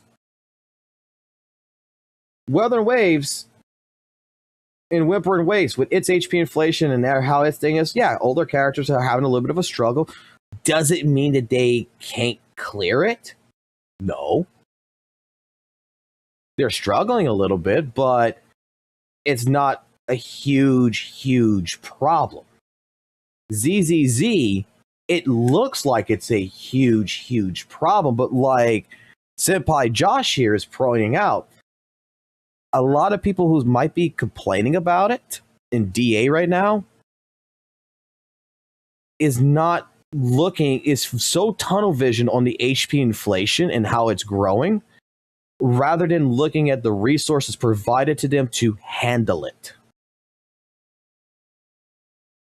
Again, this I think we explained this earlier in the stream. We've been streaming now for 7 hours now.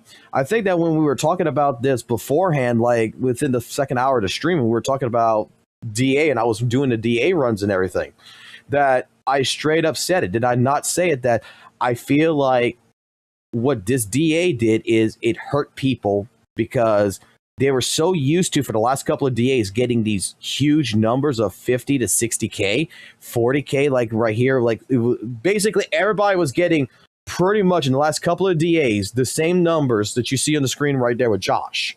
The 41, the 50, and the 41.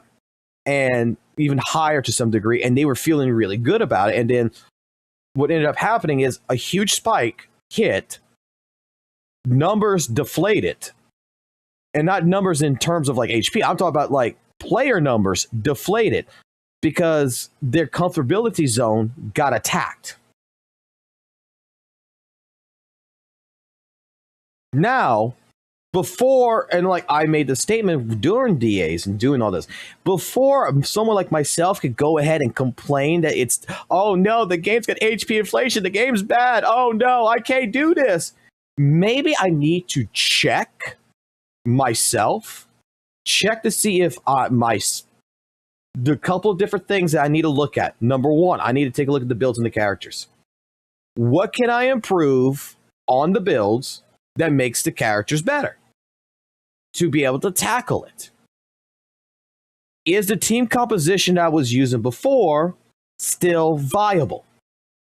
Do I need to change something out on it? Do I need to look at the discs? Do I need to look at their engines? Are their skill tree fully built? Where am I at right now that would be causing me to be getting a score of 18,000? Like with the Hugo team. We first played Hugo, Lycon, and Lighter against the Defiler. If you were here like a couple of days ago and you watched me play it, I reset it like fucking 20 fucking times and I kept getting a score about 17K. I couldn't get past it. Couldn't get past it. Now, without changing the builds on the characters, I changed one character off the team. I said, fuck it. Let me throw Trigger on the fucking team. I took off Lycon because I felt like Lycon was too fucking slow on him building up his stun on the stun meter right now on the Defiler. Lighter's doing a great job. It's ice resistant. So let's put Trigger instead. Trigger was doing a better job. Trigger was activating the stun with Lighter a hell of a lot fucking faster because the boss is resistant to ice. But I still want to see if I can do it with Hugo and M0 Hugo. Went through the entire thing. Bam, bam, bam. Another fucking 15 or so fucking retries because I kept fucking up on the parrying with the fucking blades. And then finally, it all clicked together. After it all clicked together to where I actually was able to perform what I needed to perform in terms of fighting the boss mechanics, then I got a score of what? 19,000. Not even 20. And I said if I got one more alt in, at least one more alt in, it would be guaranteed 20K. Because what I was doing is I was using Hugo's fucking alt on the spear that she would drop in order to go ahead and do the tidal wave, to block the tidal wave. So we played it again. I popped the alt before, so that way I didn't have it for the thing. I did all my damage. And then when it came through, I saved basically the resources on Lighter's EX skills with his uppercut. I saved Hugo's skill set too on his energy on his EX. And we popped it just in the nick of time to where my butthole was puckering to save the character on the screen, Hugo, and finished it off, and we got a fucking 21 or 22 fucking K off of it.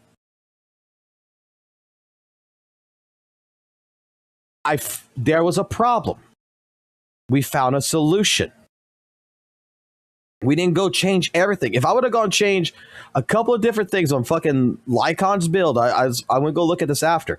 If I would have changed a couple of different things on Lycon's build because he was running at a fucking old ass fucking stupid fucking disc set and shit that he's still been running, and I don't even, and his W engine is not even fully fucking maxed either with Steampot. If I would have done all this other shit, I probably could have still done it with fucking Lycon, Lighter, and fucking Hugo. But simple little changes. And you can't tell me that, you know, that's bad. Because even in like Weather and Waves, man, like there was times when I first started in Weather and Waves to where I could not clear the Tower of Diversity. Couldn't fucking clear it. At all. Until I put 3 fucking DPSs on one fucking team.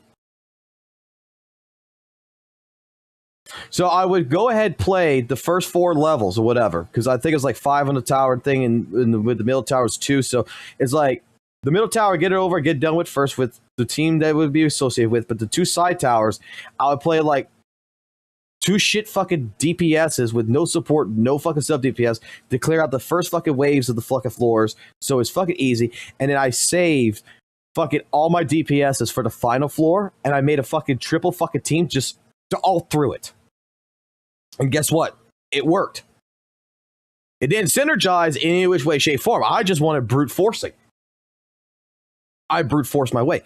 If you are a player and you are presented a problem, you should be able to, if you really do care and you really do want to do it, gotcha game aside, don't look at it as a gotcha, look at it as a fucking video game. If this would be anything else, if ZZZ would be a $69, $99 fucking game and not a gotcha, it would be a live service game that would be from a AAA studio fucking company that you're paying $14 a month to fucking play or some shit like fucking World of Warcraft. Nobody would be bitching about this shit. But because it's a gotcha, you're going to bitch about it.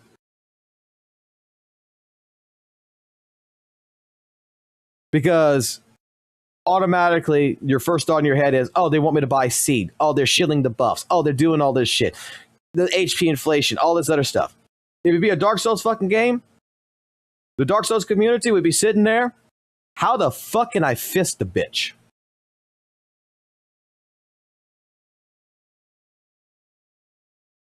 But you see, Fox, that's a bad example because in a game like these, they have time limits. In AAA titles, they don't have time limits. I don't know about you guys. When I hear this argument that happens sometimes, there has been games, AAA titles, like fucking Resident Evil, right? There has been, let's put it this way, a game like fucking Resident Evil has a fucking time limit on the final fucking boss before the fucking entire place blows up, and you gotta beat the final boss in the fucking time limit and run out of the fucking place. And you got a pressure system on you. Now, beat the final boss knife only. Like some fucking players have done. And not use the fucking weapons that are given to you. Not using the rocket launcher after your fucking knife only runs. They have glitching fucking butthole moments.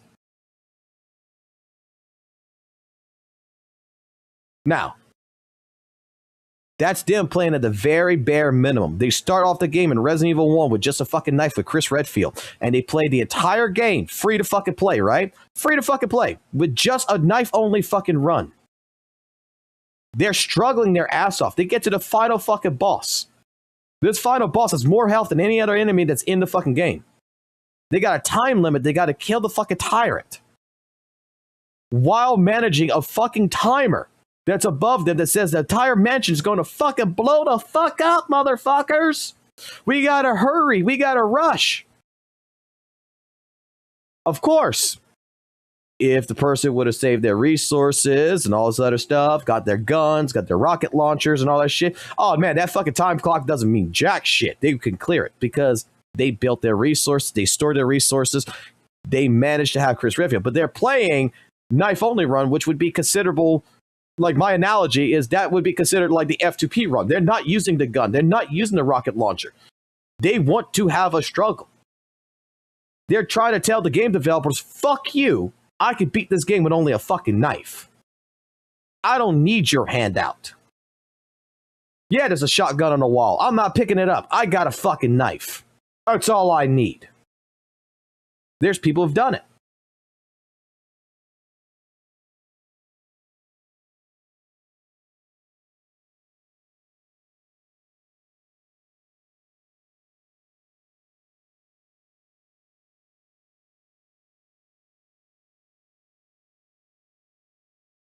So, again, what it comes down to is how much do you honestly care?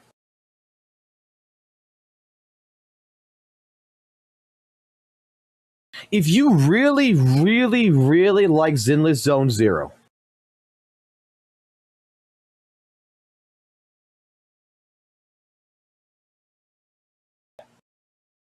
oh, Jesus Christ, my dog scared the shit out of me. They're fucking sleeping and snoring, and they're fucking barking in their sleep. I was like, what the fuck is that noise? They're under the pillow, too, which is fucking hilarious. So, yeah. When it comes to it, how much do you actually care? Because if you really do care, you're not going to bitch about resetting 30 fucking times. Learning the Defiler. You're not going to bitch about the fucking HP inflation. You're going to be the type of person that's going to find an answer with the resources you have, and you're going to find a way of making it work. Because to you, that's the fun of the game. The devs posed a challenge. Do you rise up to that challenge? To the people who's complaining about it, my personal thought process is you don't like the challenge. You were used to the idea that I don't have to really put that much effort into it. And you're trying to prove that there's no such thing as needing skill in the game, all this other stuff. And you're arguing about HP inflation and everything that's not fun, all this other stuff. Well, if that's not fun to you, then clearly you don't like ZZ. Clearly a game like Weather Waves or some other gacha would probably be better suited for you. But to try to go ahead and factually try to say that it's not fun when I could open up a fucking Discord call, I could get Argo, I could get fucking random fucking people to come into the fucking call that will all fucking be playing it right now, that will be saying that this is the most fun DA they had. That are F2P players, by the way. Not even fucking whales. Not even dolphins that don't spend no money in this game. And if they do spend money, they're spending it on M0 characters and nothing higher. They don't even worry about the W engines.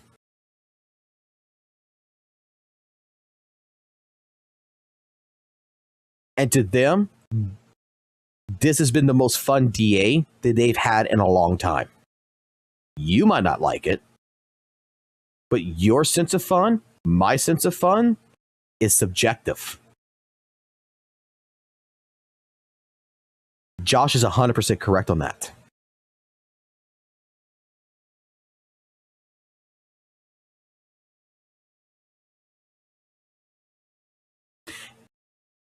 No matter what happens, let me put it like this. Let me explain this and explain this very carefully.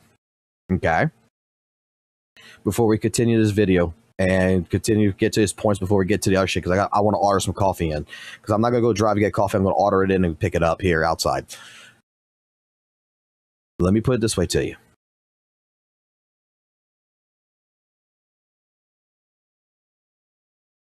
There is people out there. I'll tell you that I personally think that Wuthering Waves is absolutely the #1 gacha game for any new player. I said this earlier. I think it's the best game to get if you are fucking brand new, never touched a gacha game before in your life. Don't fucking touch Genshin. Don't touch fucking ZZ. Get into Wuthering Waves. Go play it. It's the best game for. I think it like this. It's like the way I said it for Dark Souls. Lords of the Fallen is baby Souls. Before you play Dark Souls, I would recommend everybody playing Lords of the Fallen. Before you get into a fucking game like Genshin Impact or an actual gacha, like the actual other gachas, play fucking Wuthering Waves first. Because you're not restricted to the rule sets that Hoyoverse and other gachas haven't placed. And probably soon that's going to change to be like play dual DNA, play Dual Knight Abyss first. We have to see. Because here's the thing. I'm going to tell you that it's the best game that's out there. But you know what's going to be so fucking hilarious? You know what's hilarious? Especially if there's any kind of WUWA players that's in here that's like, yeah, fucking Wuthering Waves, he's right. Fucking Wuthering Waves, best fucking game to start with. I hate to tell you this. There's actual people who are not Hoyo shills, who don't play fucking ZZZ, who don't play Genshin or Honkai Star Rail, that does not like fucking Wuthering Waves.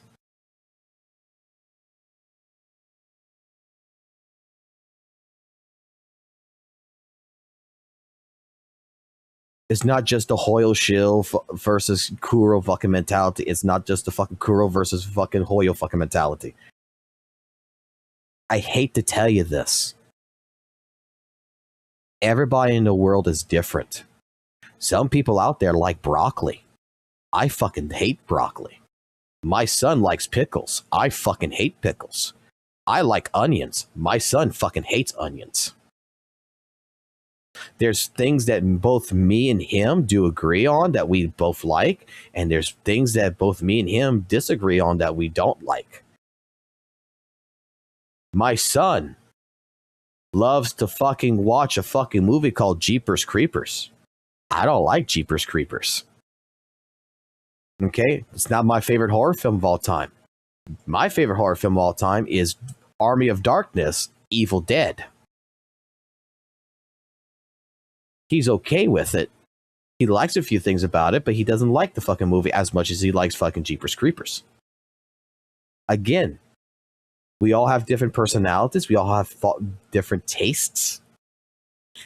And when you're a person that just because you don't like something, you try to spread a narrative to say that this game is shit because of A, B, C, D, E, F, G, when you've only played it for a couple of days and you just didn't like it, does not necessarily mean your opinion is factual. It means it's subjective. Activity equals complexity. And there's layers to it. Right? And yes, you can be creative by using Nekomata on every squad. Just by, moving around some supports. You can give me a second. I need to pull this up so I can go ahead and order coffee. All right, there you go. Clear Nekomata. You can clear Defiler, Yasmin Fiend, Priest. You can clear Hugo Vlad in Shiyu defense. Because I don't feel like going drive and go get coffee. With Nekomata. Even though it's down the road. I'll just have someone deliver it to me. You approach it the right way. Right? You can't put the circle piece into the rectangle hole. And then say, it didn't fit, I'm not having fun. That's not it. Right? I don't know, man. And then steeper learning curve. We talked about this. I would love my game to grow and not get easier. Like, I would love it to have more different, unique mechanics that I have to learn to approach the game. If I wasn't learning and growing with the game, what are we doing? And as the game progresses, it gets harder to pull for the characters? Yes, it's a live service game. If you didn't want live service, just play Smash Bros. It has all the characters for you. as an example. And then normalizing higher premium investment teams, I low-key have to agree with this one. Because unfortunately, the progression of the character pool being released is very much catered towards the premium teams, aka the teams that you would have to use currency for, premium currency for. I have to agree with this statement. But the game supplements you with enough such that you can at least get one or two of these, characters and use them with the characters that you've already built to create a new permutation, to create a new combination to tackle the content in the game. So it's very much of a very nebulous, subjective take on things. And I wanted to break that down for you guys. Hopefully, maybe you still might agree with ALG. And to some extent, I definitely still agree with ALG in some aspects, right? There's some less fun aspects now that I found more fun before, but that doesn't cloud my judgment on how the game is developing and how I'm developing as a player. Right? Because again, the last argument is that if you're not developing as a character and you're seeing the developments in the game and you're just like, man, it's getting harder and harder and harder, but you're not increasing your skill, you're not increasing your character's abilities, then what the fuck are you doing?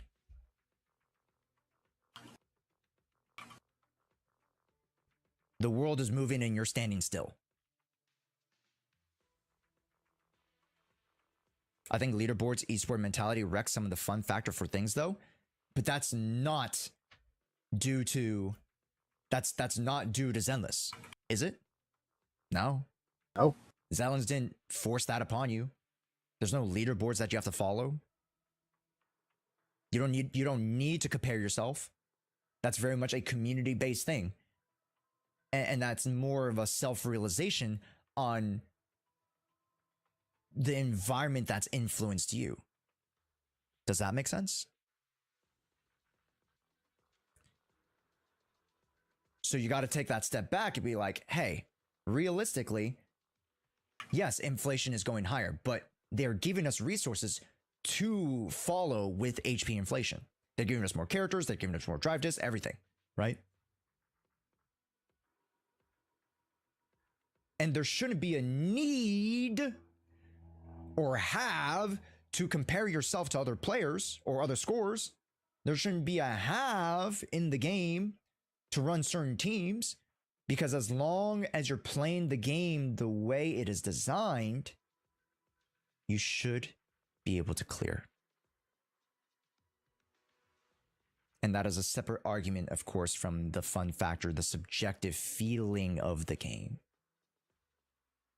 Because for me, where I find the most fun with the game, aside from being able to clear endgame content, is story, is mini games, is the character development, is walking around and just being in the world of Zenless, and me getting lost in just the scope of it all, and the details and the world building. That's why I love Zenless.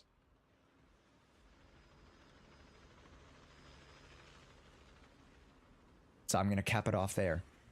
But you guys let me know what you guys think of this extended argument from ALG's. Because I think there's still a lot to be said from ALG side that wasn't necessarily fit into 5 minutes.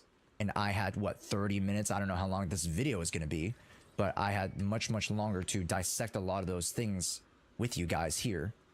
And I hope that you guys take a lot of these things and take this new perspective on how to approach the game and how you see the game and how you experience and feel about the game.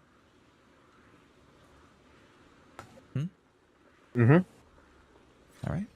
Thank you guys so much for watching. I appreciate it. It's your boy Josh. And, if you guys want more commentary videos or you guys want...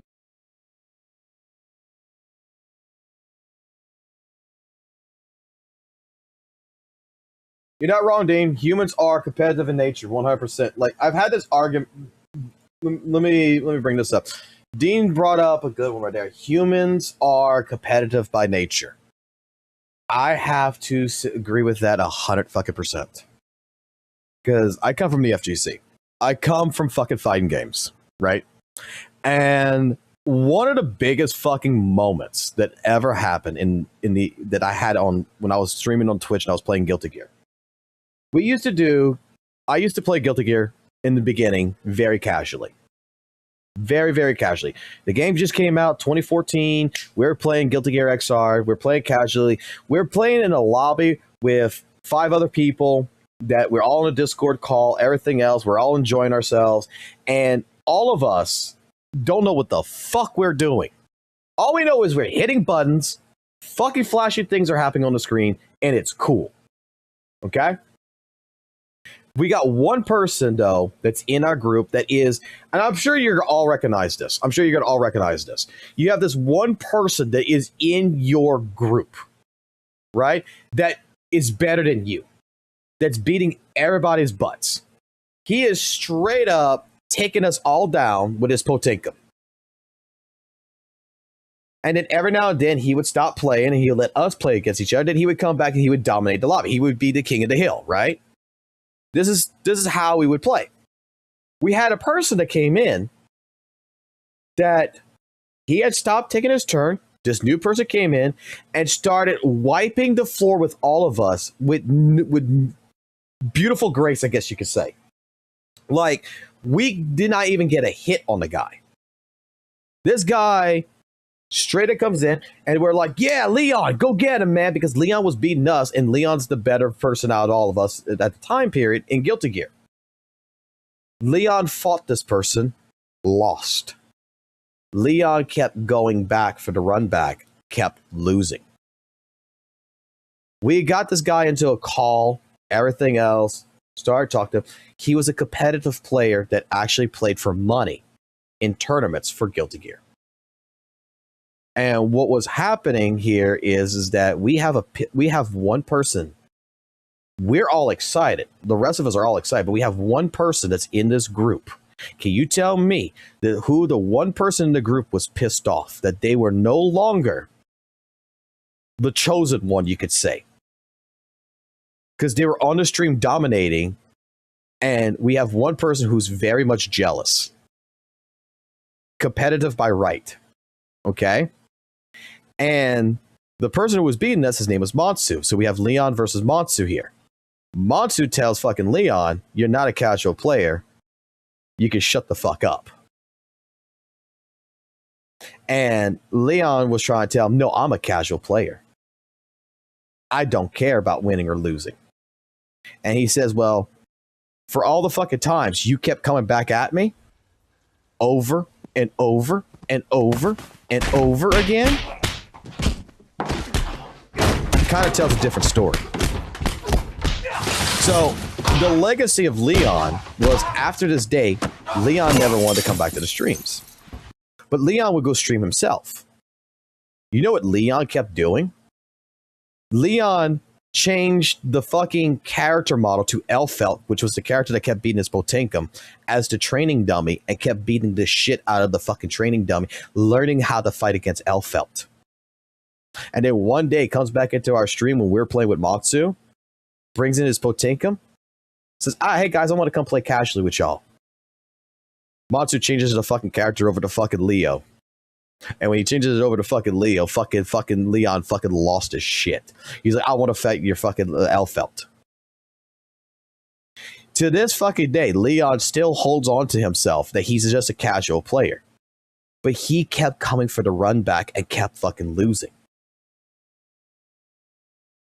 In the course of action, when it comes to it, competitiveness is the key factor that drives people to want to keep getting better.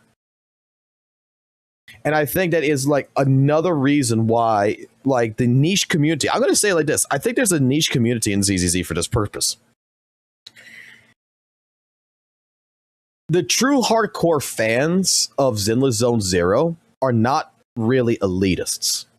Okay, they're not an elitist mindset that like a lot of people are going to say they are. I haven't seen that. I haven't seen it. It is on like Reddit and it's on like Twitter communities, but I haven't actually interacted with those people. like streaming wise on chat rooms and like on like the stream chat or anything in any which way, shape, form. Mostly my community in that regards of people who I interact with is not people who care about the conversation, whether they can clear fucking DA or not. They're more interested in Paltra's asshole, basically, rather than fucking whether or not they got 20k fucking points. They care about fucking titties over fucking points. But there is a niche part of the community that I have seen more and more growing. That is people that actually sit there that want to play 30 fucking times in a row, that wants to have to reset, that is struggling in DA to get their fucking full clear. That they got their 6 stars, they got their clear, but they want more because they're competitive. They're not bad people. They're not elitists. They're not so-called sweaty. These are just people that's like, I know I can do better, and I'm going to do my best to get better.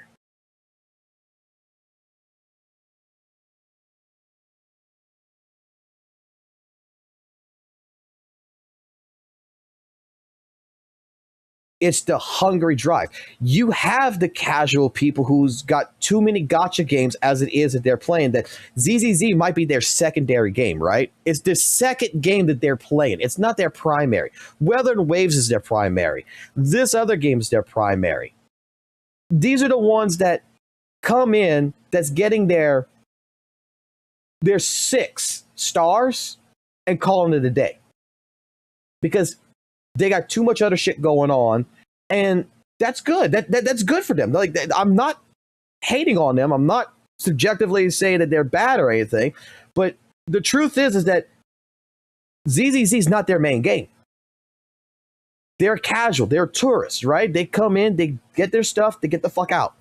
That's all it is.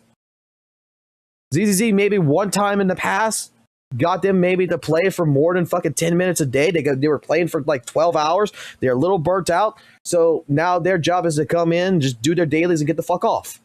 That's what it is. They don't enjoy the game as much as they used to. Or maybe it's just a secondary game. Their primary game is Weather and Waves. This is more the casual mindset. This is the person that honestly doesn't care about the game in the longevity. It's just, I'm going to come in, do a little bit, a couple of different things, and get the fuck off. I like the game, but I don't like it enough to be hungry. That's the idea. And I feel, I can't prove this, but I feel that these are more of the people that's actually complaining about the HP inflation being a problem than anyone else. These are the people that's complaining that the HP inflation is making it harder for them to clear because they're not looking at the resources. They're not looking at upgrading their units. They're not looking at maintaining their car. Because just like your car, after so many years, you still got to put fucking brand new tires in that car. You still got to give it an oil change every 3 fucking months. You still got to maintain it in order for it to still be worthy to drive on the road. The same thing would apply. Now, if you're only going to take the car out once a fucking week and you not maintaining it and you get upset that, you know, the check engine light comes on, that one of the tires bust, it's not the car's fault. It's the lack of you did not maintain it for the last couple of months, for the last couple things. And maybe now it's time to service the account, put a little bit more effort into it, build up your units, build up it with the new disk drives, build it up with the new W engines, build up your older units and see where you get at before you make the complaint.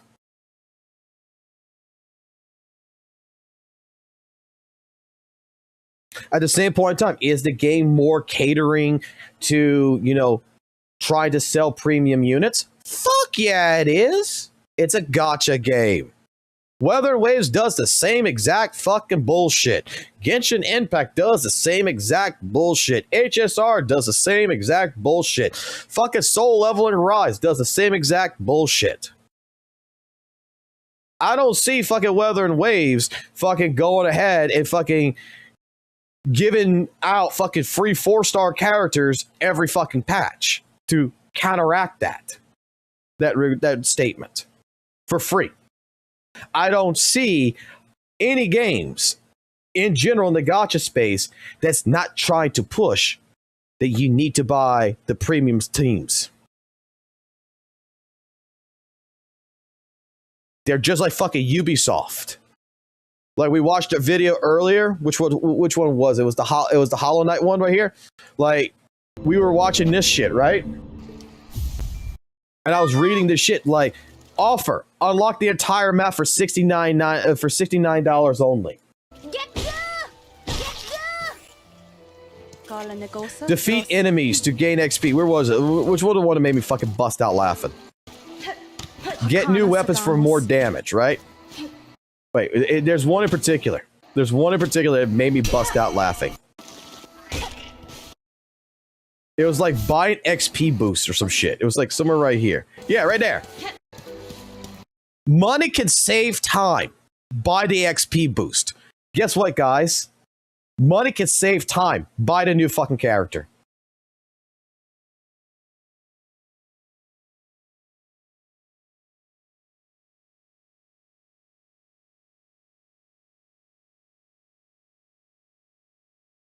Straight up.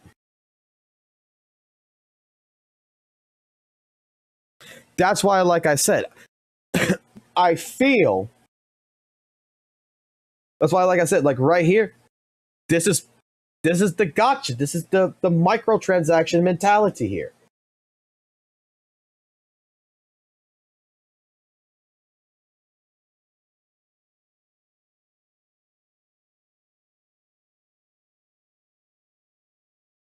Am I wrong?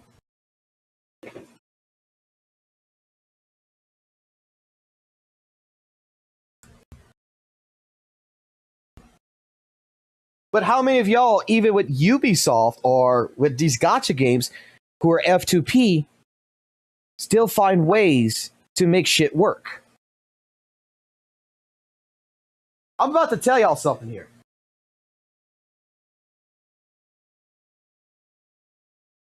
How many of y'all are going to regard that Honkai Star Rail is the worst game that you need the fucking new fucking units to complete it, to do all the in-game content, that you actually have to have the new units to do it? How many times have you heard this? And how many of y'all believe this?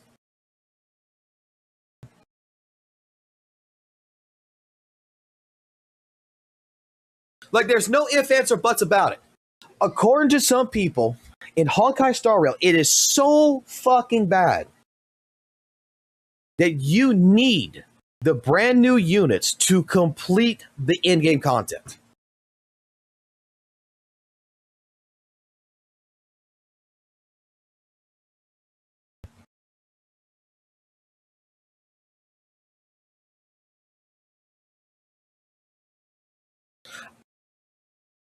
I have several people on my Discord that play as HSR that I've gotten into conversations with, that's live streamed it for me, because I'm talking about getting into HSR right now. I'm not a person who likes turn-based strategy games, but it's kind of looking interesting to me that I'm actually considering playing HSR. Okay?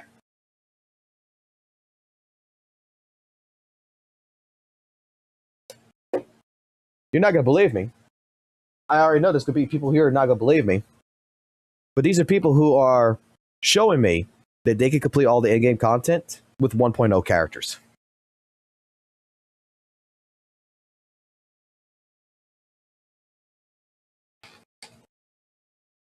that the best expression that I was given is that the new characters are so fucking better, but doesn't mean you can't do with the old characters. Now, how the fuck they did all that shit, everything else, I don't know, but I watched it. I watched them using like Kefla and everything else, 1.0 fucking characters in the game and doing all the in-game content.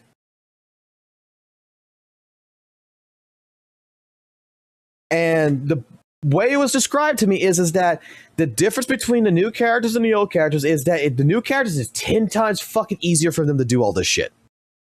Maybe even consider 100 times fucking better. Because they're basically playing on auto mode. Whereas with the new characters, you gotta manually fucking play them, and it sucks. It sucks to play it like this, but you can do it. Now give me a second, my coffee's here. I'm gonna play a song, and I'll be right back. Let's do a new song. Here, tell me what y'all think about this one. This one's more of a serious tone. Tell me what y'all think about this song when I come back.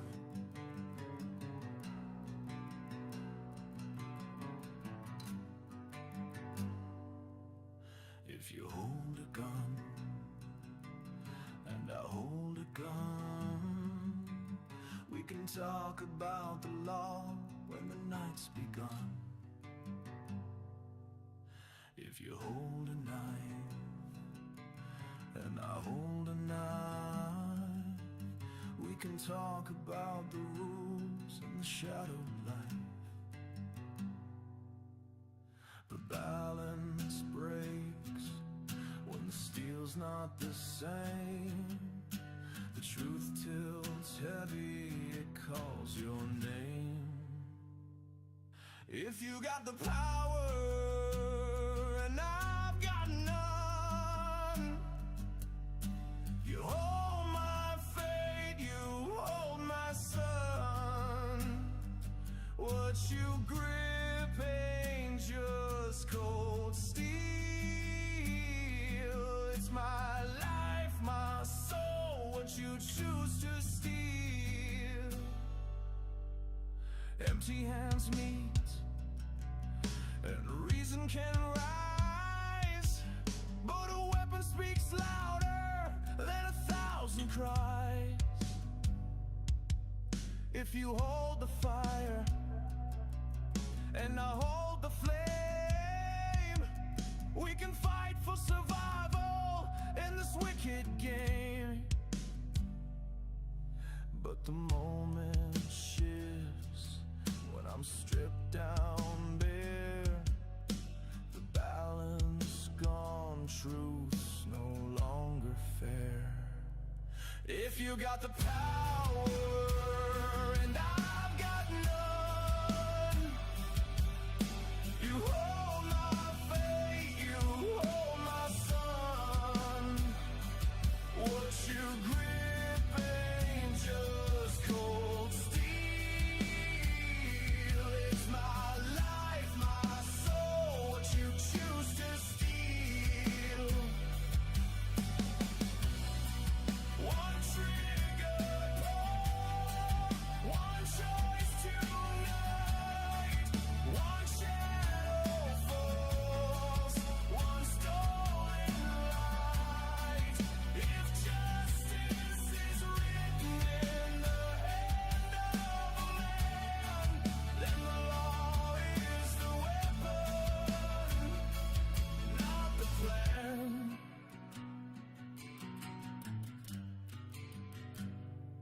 If you got the power and I've got none, you hold my fate, you hold my son. What you grip ain't just cold steel. It's my life, my soul, what you choose to steal. If you hold a gun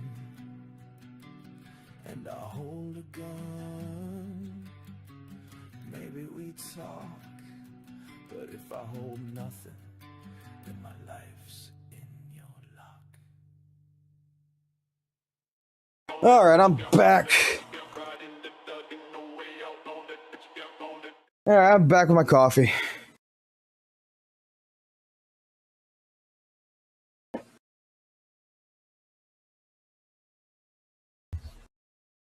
Oh, yeah. So, the song, If You Hold a Gun, basically taking the quote from The Godfather and making it into a song. Yeah, guys, liked it by any chance? It's one of my more serious songs I made.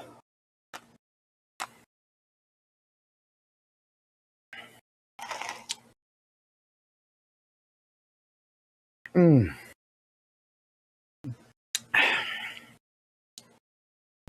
this is a good coffee.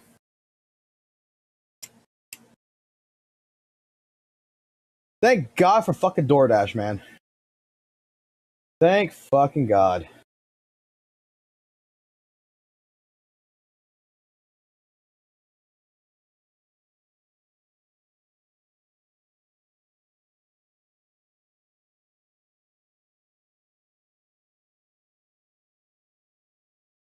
Alrighty.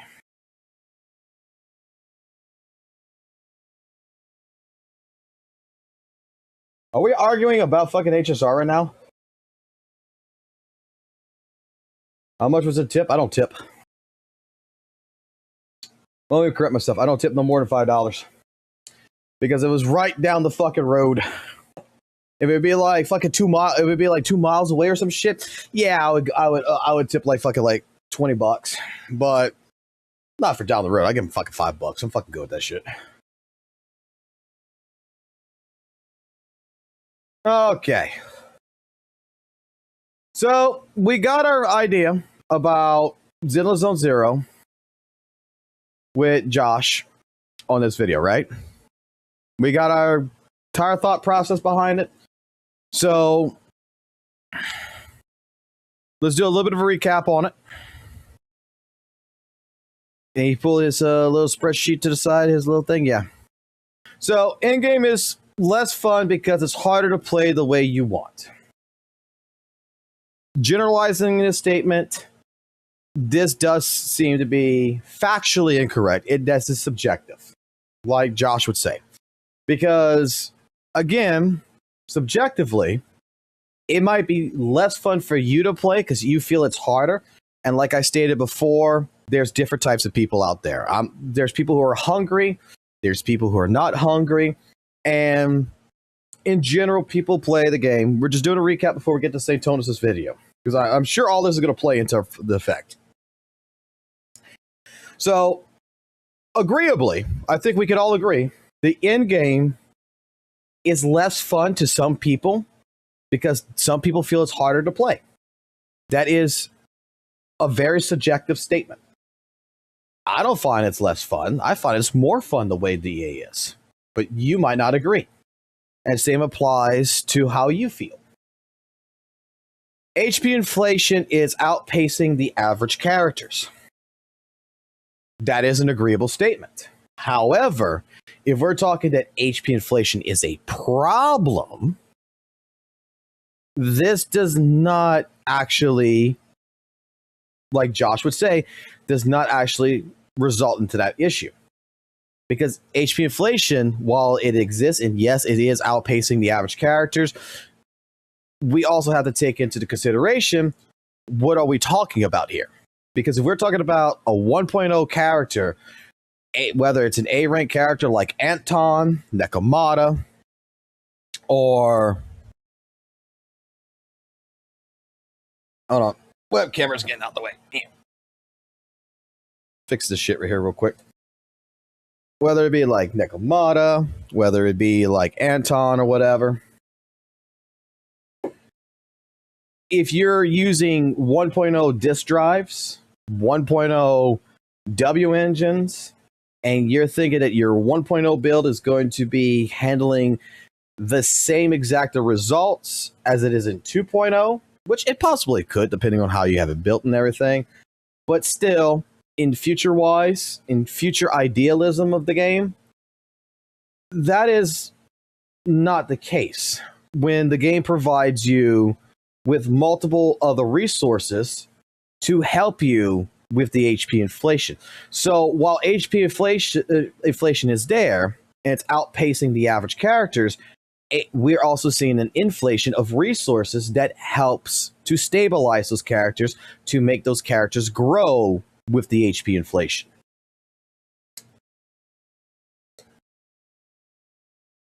So in general, if you're using like Seed's W engine on Anton because you didn't pull for Seed, but you pull for her engine because you're an Anton main and you want to put on Anton to make Anton perform better, you're clearly going to see better results.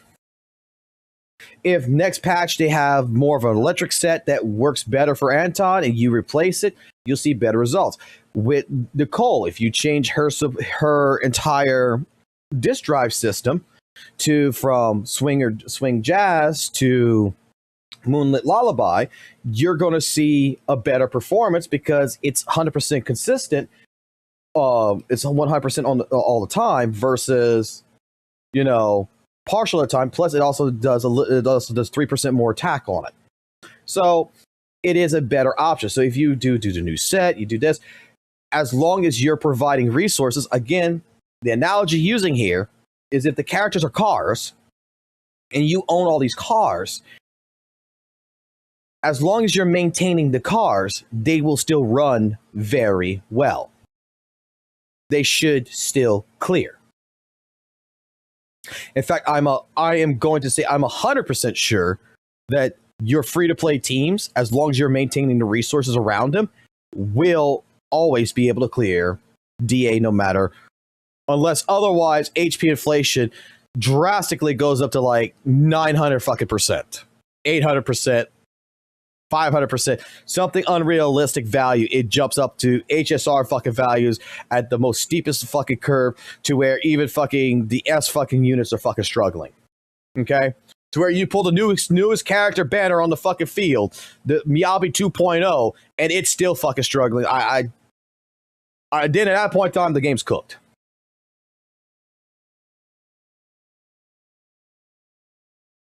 When it comes to boss design, we have a couple of different segments on here, but the first one is you have to run certain teams for certain bosses. It is a steeper learning curve. As the game progresses, it gets harder to pull the characters designed for the bosses, and it's normalizing the higher cost and premium investment of teams. When it comes to have to run certain teams for certain bosses, like Josh explained, and I agree with his take on this, this is, I don't know where this comes from, but this have to run certain teams for certain bosses does not fully equate into it, because there's multiple different types of team compositions that can be played. This kind of goes up to right here with the less fun part where, like he was saying, if you want to go run, Pan with Lighter and, I don't know, fucking Nekomata, or no, not even Nekomata, like your favorite characters in the game, like he was pointing out. What was the characters that he suggested? We can make our own up, I guess. I guess we can make our own. Like, you like Pan, you like Ben, and you like fucking Paltra. You want to make the fucking Two Bear Kitty team. Okay.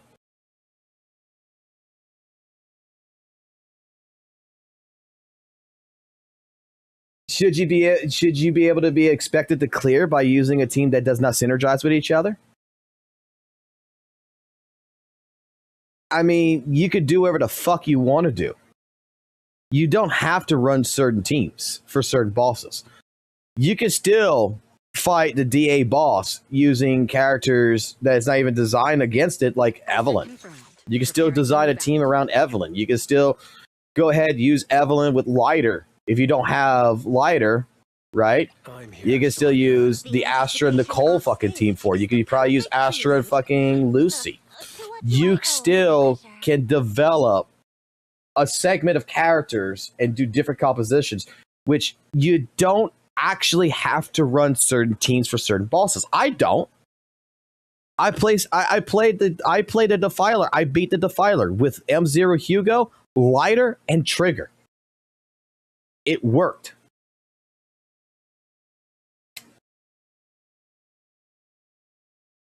What the game's doing now, and like Josh says, is that the game legitimately now is designed to give you the utmost best personality on creating teams, different types of compositions that you would like. Double attack teams, one attacker with two supports, anomalies. There's so much you could do. And it's not holding you back. The steeper learning curve to be testifying here, okay, the game's harder to learn. We're at a point where the game's a little bit harder to learn now. Is that a bad thing? Is that really a bad thing? Because, again, I don't think that people just, play video games just to go ahead and watch the story. If that's the case, hate to tell you this, but every single one of these gacha games, every single one is thank you, Jeremy Zhang, for subscribing to the channel. I'm sorry, I'm a little fucking tired. We've been streaming now for fucking over 8 hours. So we're just discussing this. It's a steeper learning curve. I don't think you came play ZZZ for the fucking story to watch the fucking story. If that's the fucking case, I hate to tell you this. There's so many isekai animes out there. Why don't you just go pick a fucking isekai anime? Hey, I'll give you a good suggestion. Go fucking watch goddamn fucking JJK. That's not an isekai. I don't give a fuck. Just go watch JJK. Go watch Jujutsu Kaisen. Okay? Go watch some Gojo, some Gato over there. Go have some fun. All right? That's entertainment. It's going to take up your time. Whether it's a gacha game and you think it is supposed to be a casual paced game to where that you don't have to learn it, blah blah blah, that you can just go mash buttons and get everything you want. At the end of the day, gacha is a business strategy. Now, granted, yes, it is its own genre in like different things. I know this for thing, but the truth of the matter is that gacha itself is a business model. Gacha games is designed on the aspect of casino, gambling, spending money, luck, trying to beat the house. At the end of the day, that is one part of what Zenless Zone Zero is. The same phrasing that they used for Wuthering Waves back when it first came out is that, wow, Wuthering Waves feels like a game before it's a gacha. And it's because that's what the fuck it is. It's a fucking video game, but it's a fucking video game with fucking gambling transactions attached to it. Like, I'm waiting for the day that they're gonna fucking go ahead and call those fucking EA games and the Ubisoft games the micro fucking transaction games. They would call it some fucking short term. Instead of calling it gachathon or whatever to call it, they would call them like micro games, which means, hey, these games are their own genre, microtransactions. Same principal purpose. They're designed to fucking get money out of your ass and try to entice you as much as possible to spend a credit card. And that's up to you whether or not you spend a credit card or not. No one's saying you have to. No one's saying you fucking have to. As the game progresses, it gets harder to pull for the characters designated for the bosses. Again, no one's telling you what to pull for and what not to pull for. As the game progresses, yes, there is newer units that are more shield to the bosses. Again, I don't think this is a new fucking factor in any fucking gacha game. Whether it be fucking Genshin Impact, Honkai Star Rail, ZZZ, or fucking Wuthering Waves. When a new boss drops, typically, that banner character that boss drops for, that character is probably designed with that boss in mind. Your F2P unit, your Billy, your Nekomata, your Anton, your Ben Bigger over here was not included in the idea of this boss. The Defiler, the entire idea for the Defiler was Seed, Trigger, Zanby, most likely. Those 3 units in particular were probably what it was designed for. But as an F2P player, as a dolphin, as a light spender, dolphin, whale, whatever the fuck you want to call it, your value of your account is determined by your choices. So going down to an F2P player, if you've been investing in your account and been pulling the pulls that these units that you're choosing, you picked up a Miyabi, you picked up a Caesar, you picked up an Evelyn, you picked up a Vivian, you picked up a Yuzuha, you picked up Jane Doe, whatever character, as long as what you have picked and you have been investing in, you picked up certain W engines, you didn't pick up this one, you could utilize something else in its place, whatever. As long as you've been smart with your transactional choices in that regards, as a light spender to a free-to-play player, that right there is on you. If you're the person that's not been pulling correctly, and you've been pulling no supports, you've been only pulling defense agents and no DPSs, I'm just gonna say, I mean, that's your fault.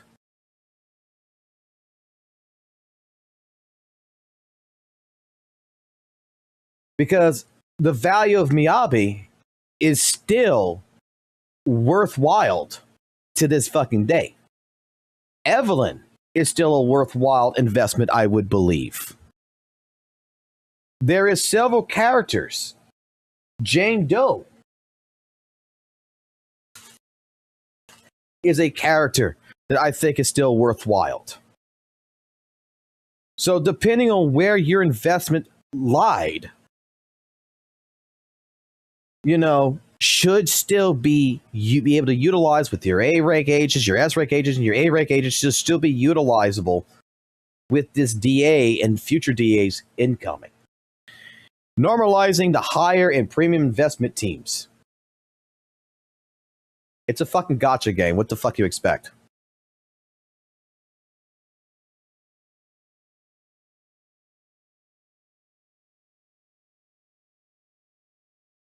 It's fucking clear as fucking day, I believe, that unless you're fucking really fucking brand new, I hate to tell you this, every fucking gacha game does this. Even WUWA.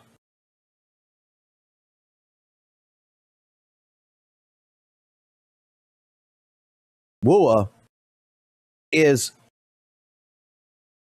for example, to get a Zanny that came out during the anniversary to really properly fucking work, you need Phoebe. That's 2 premium S units there.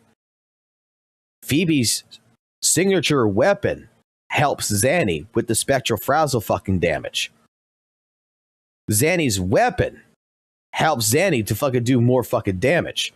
Shorekeeper helps out with fucking crit rate and crit damage, but Shorekeeper is a great fucking investment to utilize in 100 different fucking teams. Phoebe and Zanny, in order to get Zanny to pop, you really need fucking Phoebe. But you can use Spectral Rover. Not as fucking good. In fact, I'll be honest with you, anybody who uses fucking Spectral Rover with Zanny is like cock and ball torture. I'm sorry. That's cock and ball torture. Phoebe is the fucking cherry on top. Fuck cock and ball torture. I've tried. Look, I didn't want to pull Phoebe. I did not like Phoebe. I fucking hated Phoebe. I was not trying to get Phoebe. I was going to use Spectral Rover all the fucking way. Fucking 2 weeks into fucking playing Spectral Rover with fucking Zanny. Fuck that shit. I went ahead. I fucking popped the credit card. I got Phoebe. I got fucking Phoebe. I said, fuck that shit. That fucking character, I hate Rover with a fucking passion. I love all the other characters. Rover's the only fucking character I hate in that entire fucking game. Because he's the most clunkiest fucking character and fucking downright shittiest fucking character. I don't like him. I hate him. That's a subjective opinion, by the way. That's not factual. It's subjective. I just don't like fucking the way Rover fucking plays. And Rover does not feel like a 5-star fucking standard unit. He feels worse than Calchero to me. I feel like Rover completely sucks. I will never use Rover again ever in a team composition. I don't give a fuck if he fucking does anything. Never to fuck again. This is the fucking 8th time or something I've tried Rover. I will not fucking do it again. Rover just feels bad to play, in my personal opinion. When every other character is so flashy, so cool, so fucking thing, and they feel like smooth as butter, it feels like fucking Rover comes in, fucking trips on his own fucking legs, and got caught in the fucking wheel, and he's rolling around. He doesn't do shit. That should have been a 4-star fucking unit. And they should have fucking gave us Super fucking Rover later on as a premium 5-star unit. That would have fucking been amazing. But again, every game that I know of that is a gacha game is normalizing the higher premium investment teams. That's just gacha. The only thing that Weather Waves has got on any of the other gacha games that I've seen so far, there's only one thing that Weather Waves has. You want to be a whale? Weather Waves is the best game to be a whale in because it's the cheapest game to whale in. You will pay 1/3 the cost in Weather Waves, in my personal opinion, than you're gonna pay in ZZZ or fucking Genshin Impact. And your money has more value in that regards.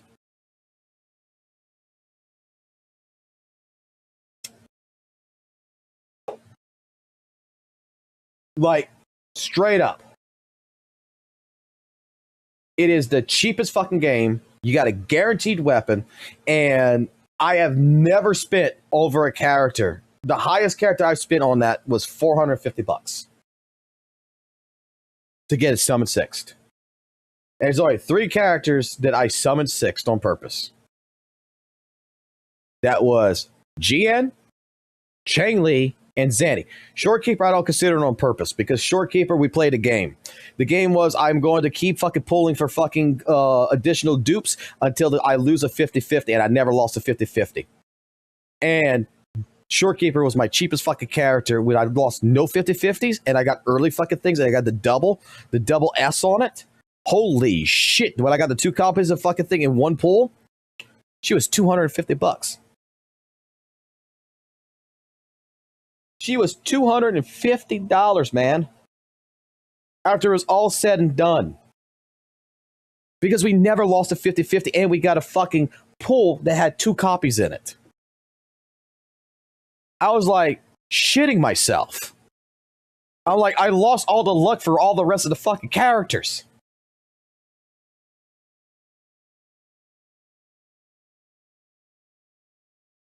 That was a fucking stream and a half. That night was a fucking stream and a half because we had people in the chat that was just fucking freaking the fuck out on that. But overall, Joshua, I think he straight up got this. And before we get into St. Tonus' video, can I give my honest opinion of what I feel the actual problem is for ALG is? Would you guys mind if I give you what my honest thought pattern is for it?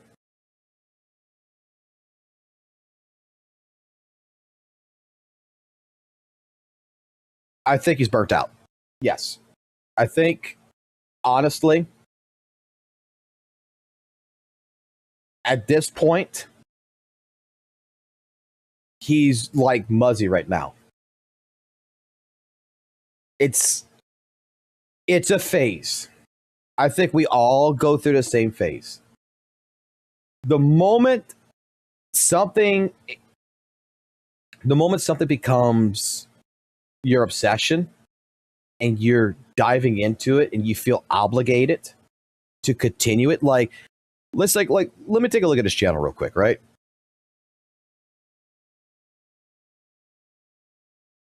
Everything in here is Zenless Zone Zero, right?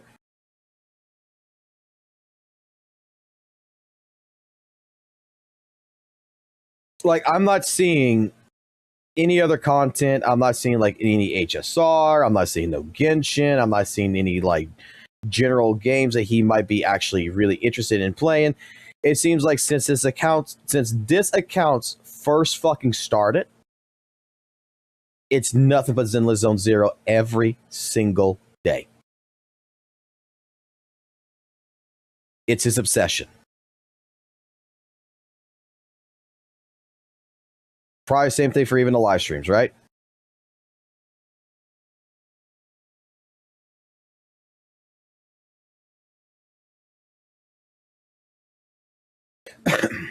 Here comes a problem. And this is where I think maybe like the reason why I want to do these React contents more is because I think this is actually helping to prevent the fucking burnout, to be honest.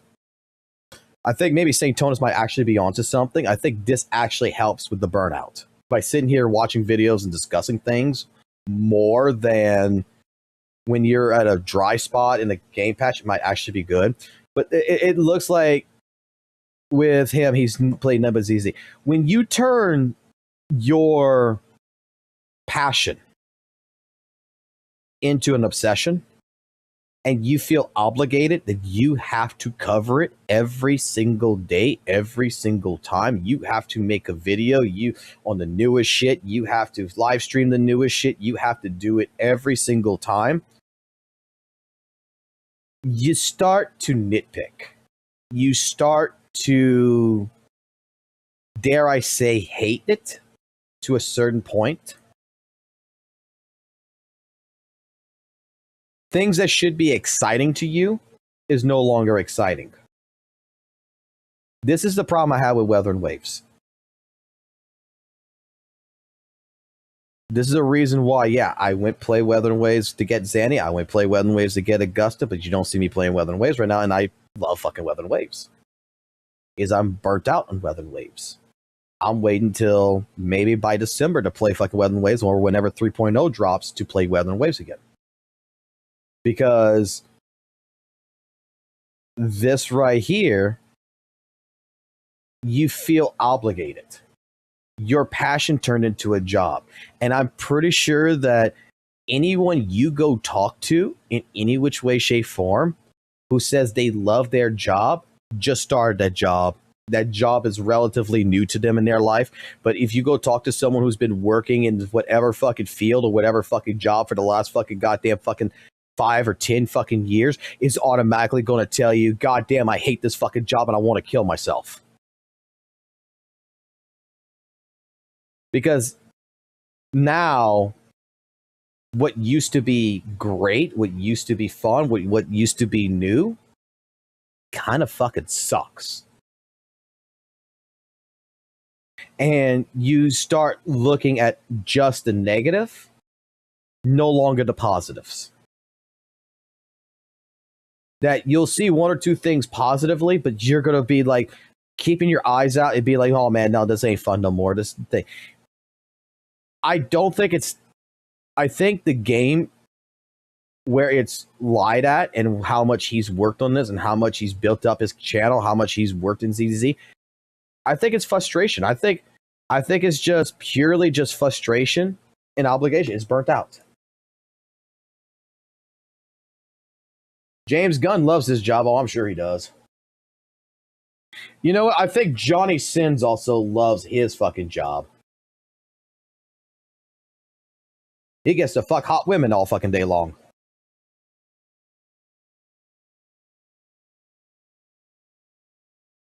Like, I'm going to go back to Weather and Waves for a day or two. I'm going to get Gabarino, whatever her name is. I'm going to get her. I'm not too interested in fucking Windboy, but I'm going to get fucking goddamn fucking Dante girl. I'm going to grab her ass, and then I'm going to get off the account. And I'm just going to hold it. And then when 3.0 comes out, I'm going to play 3.0. And by that time, I think I might be burnt out in ZZZ enough to warrant me to go play Weather and Waves for a good bit. And then when I get burnt out of Weather and Waves, I'll probably come back to ZZZ, or I'll find something else at that time. I don't know how it'll go, but we will see.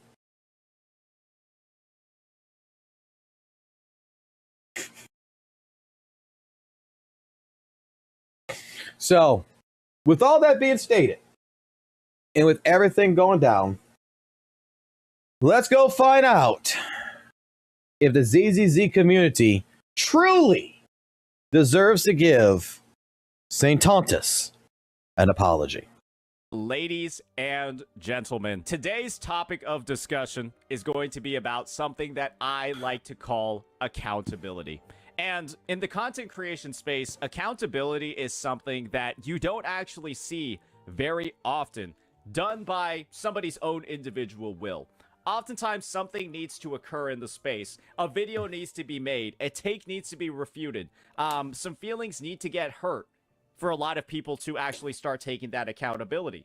And this is a situation where, unfortunately, I'm going to have to go ahead and start doing that. There's been a debt that needs to be paid, to me in particular, and I think it's time for me to collect it, and also, you know, a little bit of interest as well. So let's... Okay. The word accountability is a big word for a lot of people out there that is based on the fact or condition of being accountable, taking responsibility in respect to actions that's out there. So I will state this as my own opinion. I think that most likely on both sides, St. Tonsus' side, as well as the ZZZ community side, that there is accountabilities that needs to be taken into effect on both ends.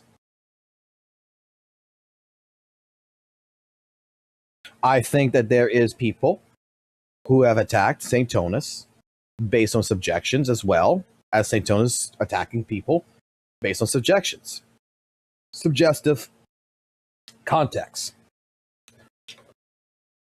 I think that when it comes down to other kinds of mediums, and then when it comes to certain content creators and stuff like this, when it comes to St. Tonus, that St. Tonus himself needs to learn that before you could say that we need people to take accountability for their actions with me, you need to take a look at yourself in the mirror and realize that you need to also probably give accountability out to others. You need to apologize to others if you're requesting an apology from these people.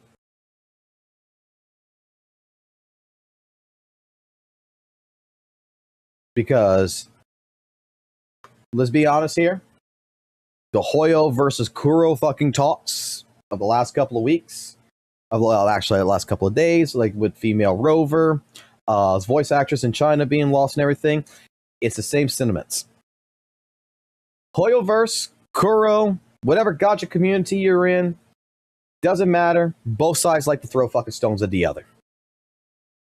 And no matter how well you think you're justified in throwing that stone, throwing a stone is still throwing a fucking stone. Okay? When there is no factual merit behind it, and we're blatantly dismissing information, and we're blatantly attacking just to attack, I'm sorry. That at that point in time, we also need to look at it. Are we throwing a stone because we honestly do feel that we're in the right? Or are we throwing a stone just to throw a stone? That's how I feel.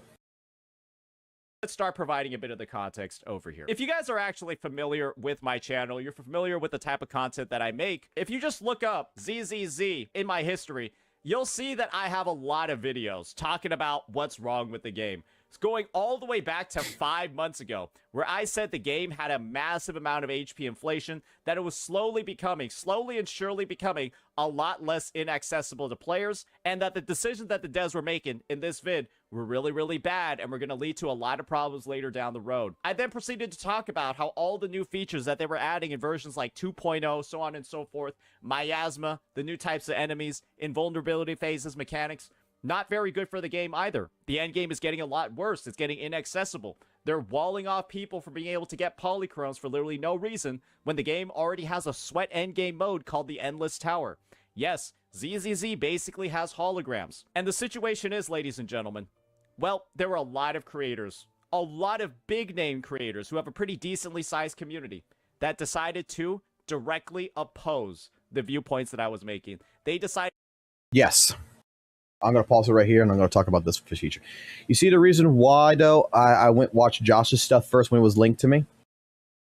Was because what he was talking about is pretty much similar sentiments to ALG, which he's taking from ALG to make this video. I guarantee it. Basically, he saw a weak point that someone has, you know, different feelings right now that's in the ZZ community and is trying to use it as a way of pushing a hole in the wall. That's how I feel that this is coming off as. You can agree to disagree with that. I'm just telling you what my thought pattern is. There's a lot of creators in the space that has opposed Saintonis in ZZZ. Okay? I'm one of them that came into the space because I was originally in the Web and Wave space that opposes this because I want to factually be able to either agree or disagree with Saintonis' take. Because normally, I'm a person that will take about 70 to 80% of what he says and say that he's right. It's typically 20% or so that I feel he's wrong. It's actually very rare in the past that I've ever thought Saintonis was 100% wrong. In this case scenario, when it comes down to Zenless Zone Zero, a lot of content creators in the space opposed him, but not for what he claims. Because just like I'm going to tell you here, the reason why content creators opposed him is because some of the statements he was making was subjective statements, not factual statements. The factual statements that he would make is like, hey, there's HP inflation in Zenless Zone Zero. Every single content creator would agree that in the long run, if it really continues this way and it goes up, it could be a problem. Every content creator would agree. The difference is that Saintonis would say HP inflation is in ZZZ and it's a huge fucking problem. Content creators oppose that. Say, no, sir. Right now, in the present time, HP inflation is not an issue. Here's some videos, here's some information to show you that it's not. What did Saint do? Saint dismissed it. Said they did not know what they were talking about. That is the problem. When it came to like the miasma shield mechanic, Saint was one of the people that was the one actually that said that it was a shitty mechanic. It was a dog shit mechanic. It was going to be really bad for the game. A lot of content creators before 2.0 came out kept their mouths shut about it. The ones that were in the content creator server that was playing it opposed him and said, no, sir. It is not an issue. It's a gimmick. Let me demonstrate. Well, because they were using S-ranked teams, it was dismissed and said that they were using $2,000 teams. So, another video comes out that shows A-rank agents with A-rank W engines coming in, doing the same content, beating the miasma shield, clearing it, was dismissed. It was provided to Saint. He dismissed it. The argument came in that it was too sweaty, that you shouldn't have to sweat in the game. This is where opposition comes in. Because regardless of what you think is sweaty gameplay, which you regardless whether it's sweaty or not sweaty, your statement is that you're going to need rupture agents, Yijon, to deal with miasma. that no other character is going to be able to do it. That was his words. That is exactly what he said. There is multiple content creators, Rezi being number one, that has clips of this, of his exact wording. This is what sparked a lot of the opposition. Because regardless of what anyone thinks, ZZZ community has been very, very nice in the past to St. Tonus. You have people like Hako that makes these videos, doesn't even regard him in the video, say, hey, this is to St. Tonus or anything, just showcases the information to the community as a whole. That's like, hey, look, this is not bad. Here's the information. This is how it works. So before you get to 2.0, you already know what to live up to. Being as cordial as possible, but then get called elitists because you're trying to tell them how to play the game. When we're trying to provide you the other side of the context that you're at this time period missing.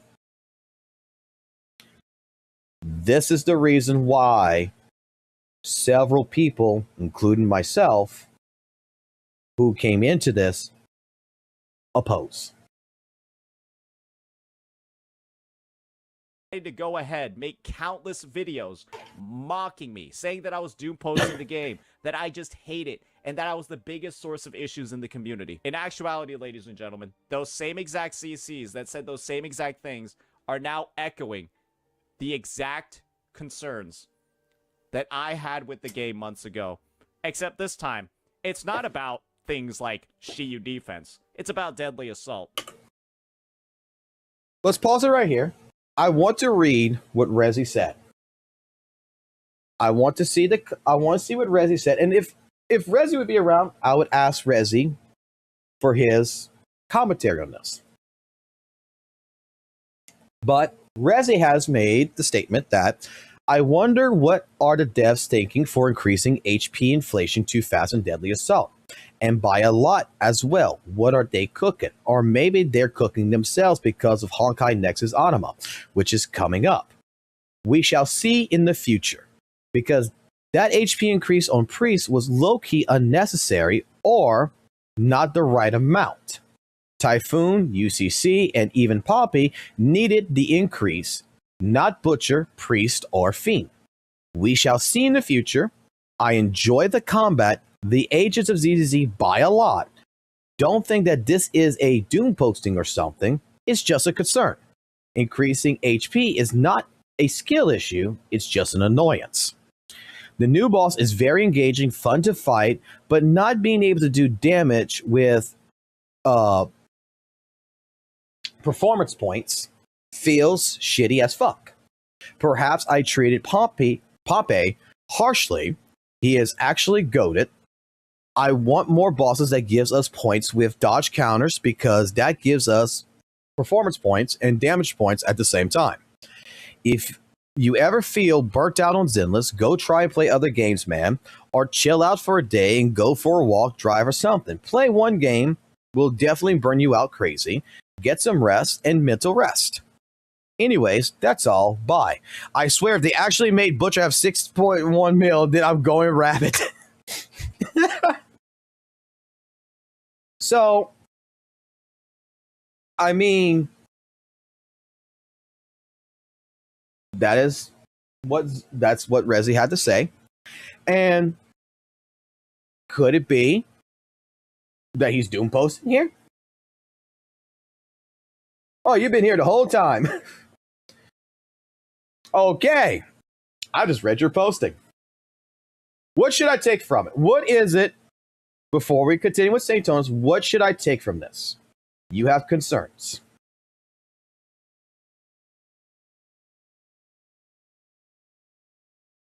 Or should I let him play first, and then after I play him, then let you respond? How would you like to do this, Rezi?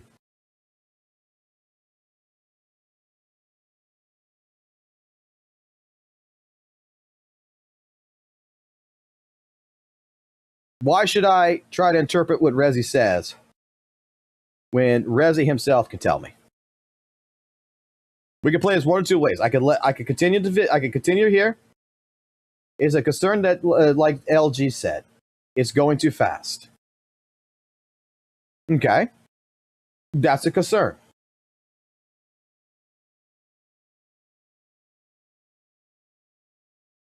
Were you here when we were watching Joshua and his thought patterns on ALG? Say just doesn't understand and twist his words. I'm surprised he can read. Well, let's see what Saint has to continue saying on this. Because, again, one of the biggest things like Joshua was trying to point out is that with ALG is the fact that, you know, there is resources that is there for the players to take advantage of to help with the HP inflation. That I even think in your case scenario, you're playing with better engines, better disk systems, and everything else now. That you are one of the few people that I think, you know, you just didn't play Billy in 1.0, pop a disk set on him and said that's it, and then just continue playing that all the way until now.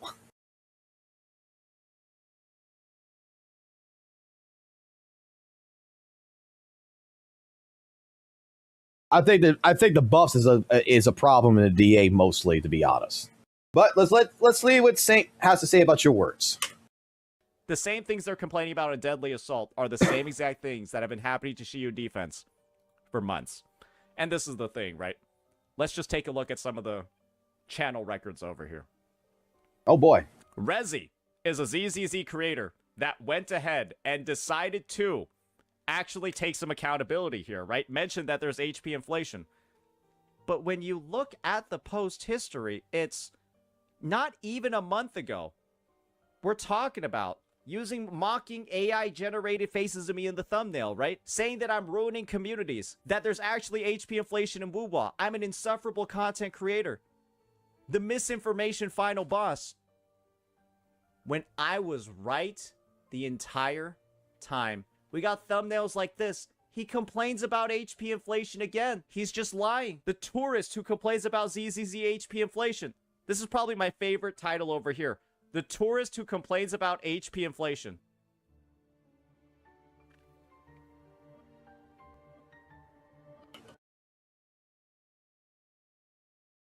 Boy, Rezi, looks like Saint got you, buddy. You're complaining about HP inflation, aren't you?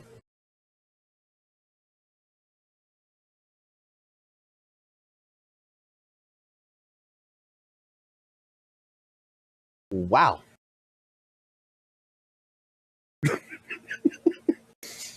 I mean, I don't think you're complaining. I think that you're showing concern. This is not you going off the rails and saying, fuck ZZZ, they increased the HP. Holy fucking shit, this game mode is dog shit.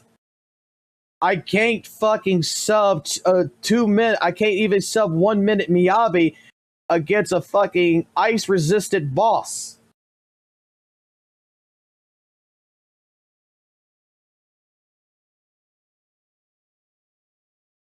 The entire community, correct me if I'm wrong, chat. Correct me if I'm wrong.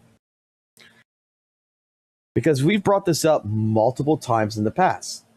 We know, again, that HP inflation is happening in Zenless Zone Zero. The issue 2 months ago, when it was brought up, the issue 3 months ago is brought up, the issue 1 month ago is brought up. At that time period, with Shiyu defense. Hold on. What the fuck is this piece of shit?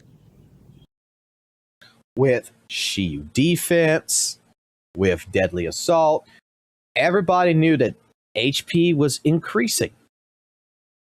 The problem with HP inflation, though, was not an issue.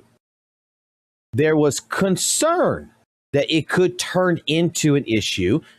I think even Rezi in the past has made sentiments to this, that has made statements to this, that right now it's not a problem. And hopefully it will stay not a problem. But we do have concerns that maybe a year down the road, that this could be a problem if the devs don't maintain what they're doing now and trying to cook. That we have faith in the devs, but there will always be a concern because it's a Hoyleverse game. It's a gacha game. That there will always be a concern that maybe later down the road it could be a problem, but right now it's not.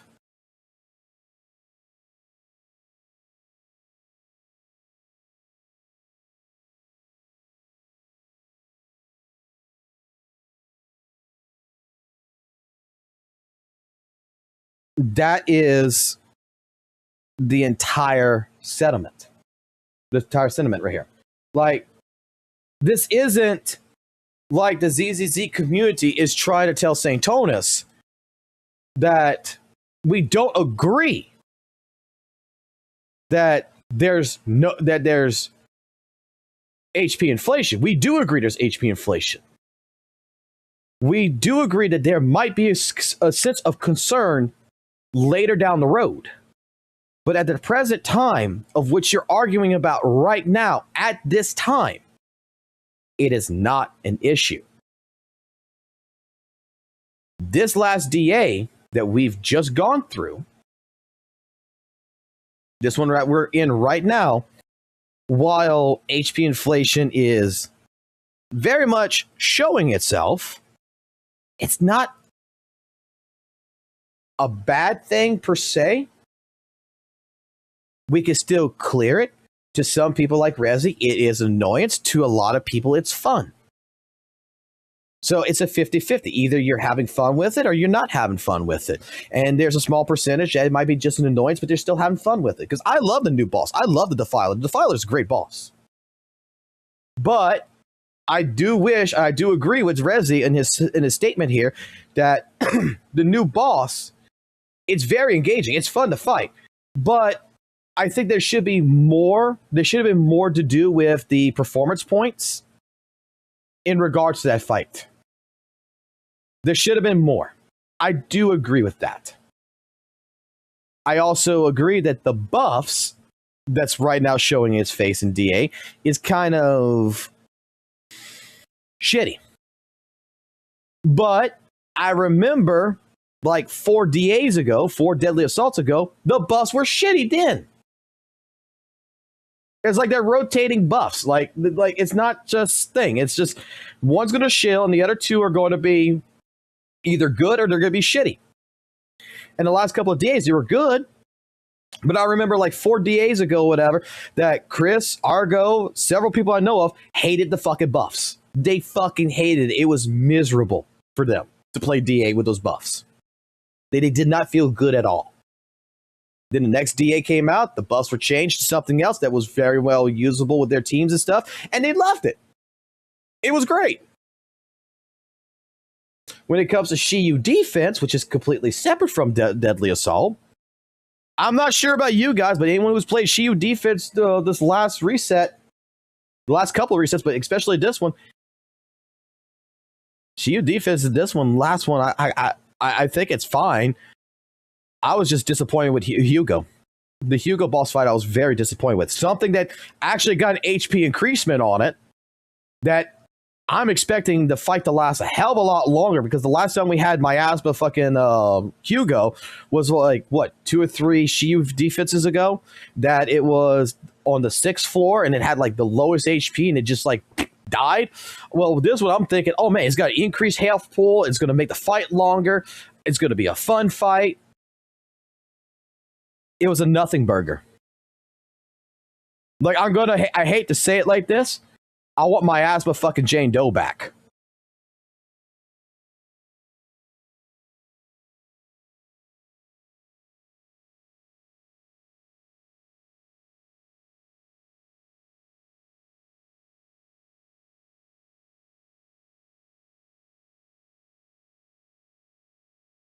I want my asthma Jane Doe back. I want to fucking fight.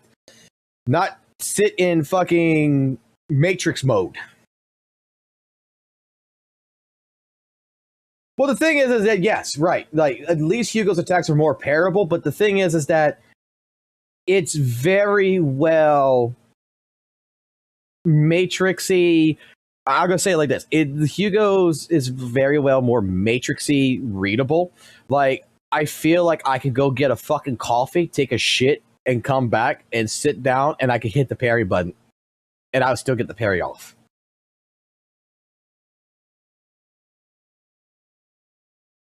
Like that's all I'm saying. Like when he gets into that spot where he's just like charging up, it's like 3 of those. I mean, come on, man. Like I kind of wish for that fight they would at least have taken that off or something. I don't know. I like it felt good at one part, but when he gets the shield and he starts doing his shit and he does his shit, it's just like it's cool to look at. It feels cinematic, but I'm not here to play fucking WUWA, man. I'm here to play ZZZ. I want fucking high action fucking octane here. I want to feel like I'm in the fucking goddamn fucking in a BMW fucking driving down the fucking road with cops on my ass right now. I want to fucking feel my butthole pucker. I want fucking Hugo to step on me.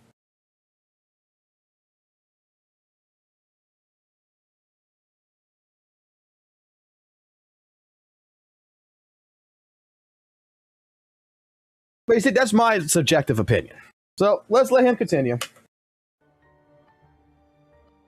Let's recall, ladies and gentlemen, look at what I have highlighted on the screen. That's 3 months ago. And this is only one creator. And this is what I mean by taking accountability. This is what I mean by there's a debt that needs to be paid to me.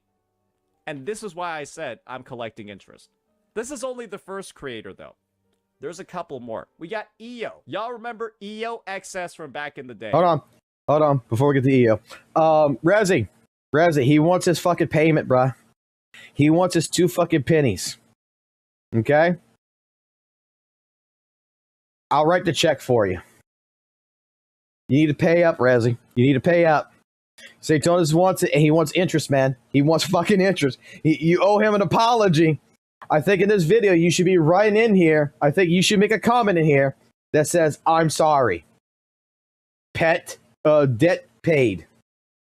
Right? He made quite a bit of content. 4 months ago, the HP inflation conversation in Zenless Zone Zero is a joke. I reacted to part of this video, right? And a big take that EO had in this video was, who cares? Play better. HP inflation is good for the game.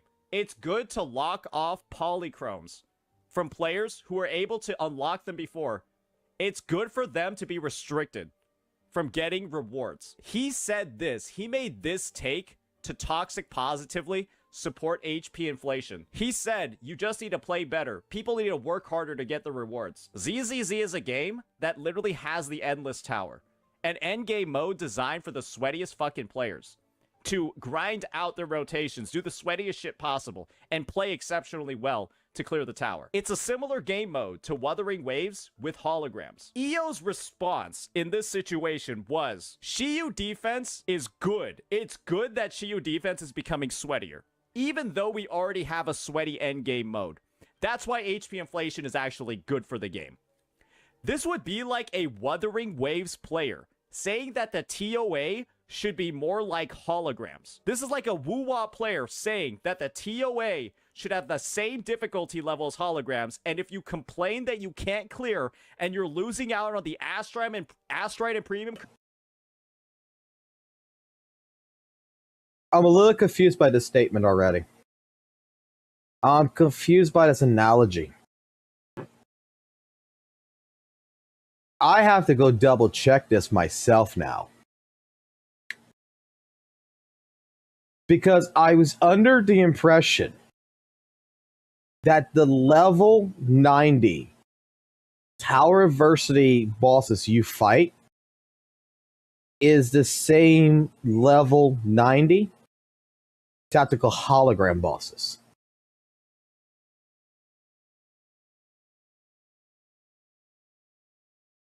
That the only exception would be like level 100s. But I don't think there's level 100s in Tower Adversity. Unless this has changed recently, but I don't recall that. Then again, I haven't, like I said, I haven't played fucking Weather Waves in such a while.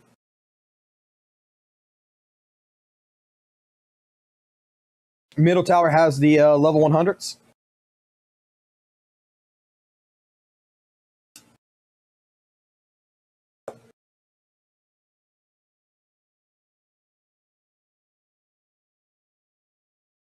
Okay, so the middle tower has level 100s in it. Okay.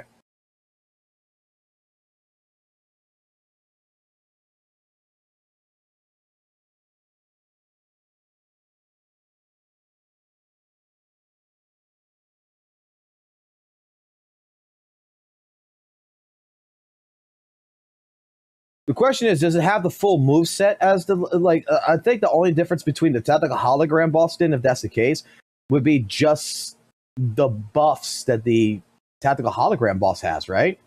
Where after if you don't beat the boss after like a minute or whatever, if you don't kill it within 3 minutes, its attacks just keep getting stronger and stronger and stronger by every 3 seconds, whatever it is, and that it can just kill you.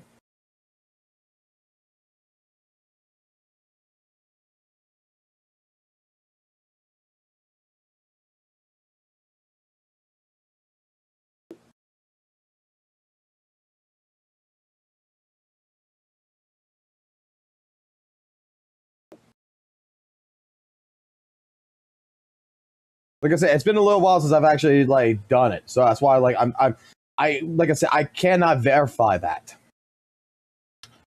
But I was just trying to figure out because I didn't think I thought that they were still they're still a little weaker, but I thought the level 90s. But if there's level 100s, I don't think they're the same level as the tactical hologram bosses did. No, they wouldn't be. So he's right about that.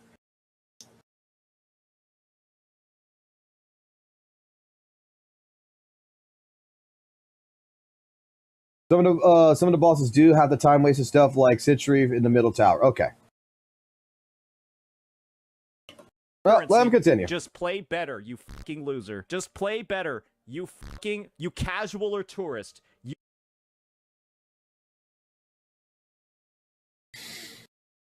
Should I pull up receipts? Should I pull up receipts on this?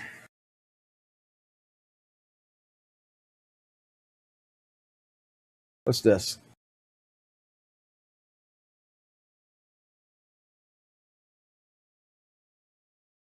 We're not worried about this right now, but I'll look at it later. Should I pull up receipts on this? That's my question here.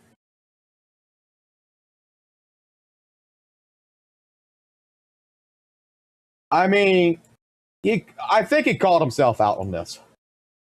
I think he called himself out. Would you not agree?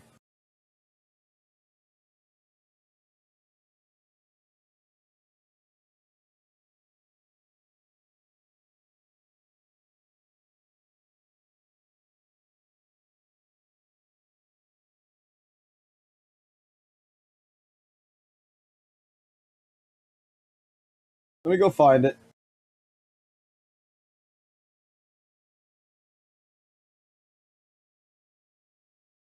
Wasn't this one?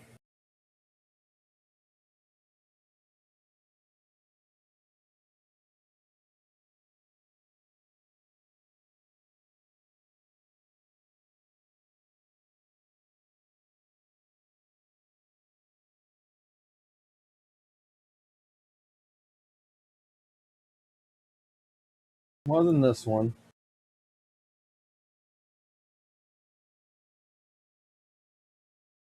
I know we got this. Hold on.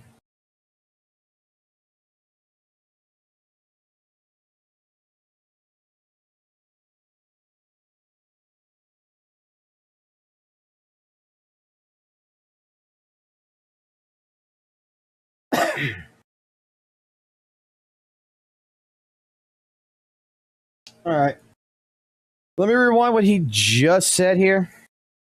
And you're losing out on the Astrite and premium currency. Just play better, you fucking loser. Just play better, you casual or tourist. You novice. You skill-issued bum. It's good that HP inflation is in. It's good that everybody's... Basically, he's calling out EO for being quote-unquote an elitist, right? Can we all agree upon that? That's what he's angry about. That it wasn't just a take of the HP inflation. He was angry because basically EO smugly in his eyes was calling out like an elitist point of view on this. Being the sweaty player.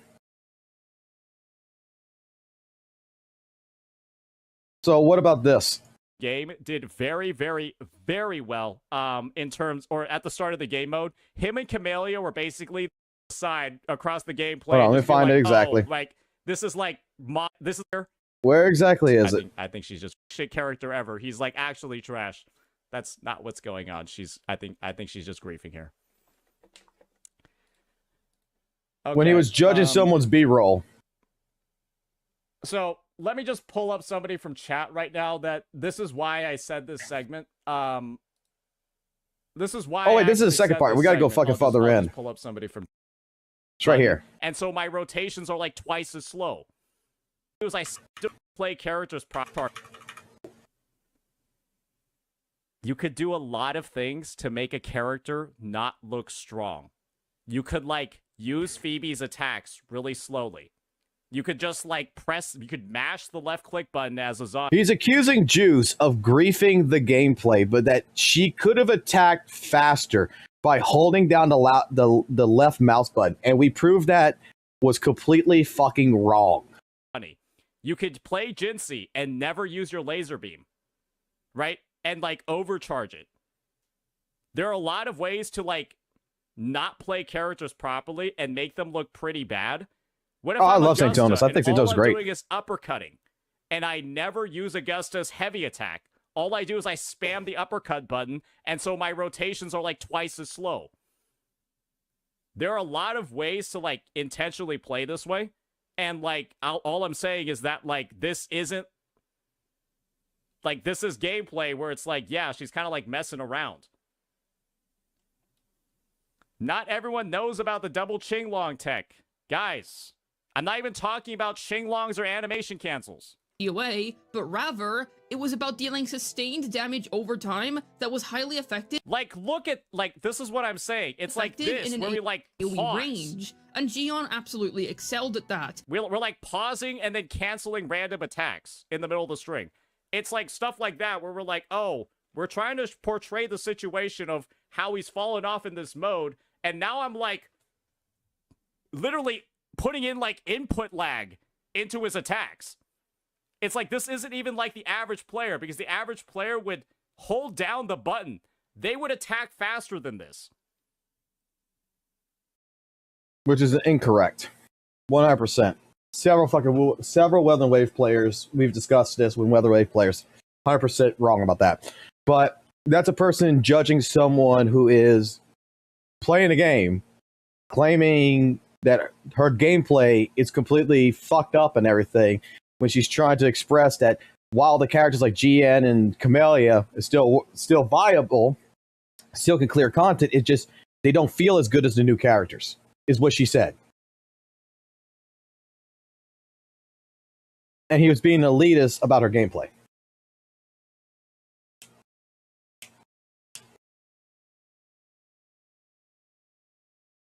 Now getting restricted from the rewards that they were getting before. And that was the spawn of the elitist mindset that proceeded to brigade every single one of my videos. This elitist mindset brigaded all of my videos with skill issue. HP inflation, it's not real. He's just bad at the game. I mean, you were expressing skill issue to several people in Weather and Waves. I mean, that's not the only thing. Hold on. He's going to bring up skill issue stuff again.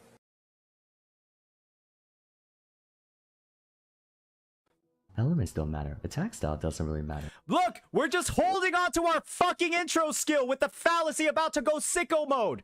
We're just chilling. What? Look at this fucking gameplay. Look how long his intro skill is up against the fallacy. I know it's only been 6 months, but I have a hard time finding a clear definition for character. This is why you don't know how to play the goddamn game. Look how long he's holding it. Elements don't matter. Attack He's just attacking. It's up. It's up. It's just use it. Okay, continue. Who cares if he was getting 7-star Shiyu clears and full deadly assault clears 2 months ago? He can't get them now because the HP's gone up. Saint's just bad at the game. Oh, this video is hilarious, though. You should watch this one. EO made multiple videos in that same exact vein. This was the first one. And would you look at this? Saint made a bad take about Zenless Zone Zero. Saint made a bad take about Zenless Zone Zero. Did I? Did I? When every single CC in the space literally has this opinion, it's a concern. The HP inflation is a massive fucking problem. They're even suggesting, the ZZZCCs themselves are even suggesting, if you ever feel burnout from the HP inflation, go play something else, like Wuthering Waves. Rezi actually asked me for help on his Wuthering Waves account. He started playing this month. Rezi started playing Wuthering Waves this month. Interesting, isn't it? So you have so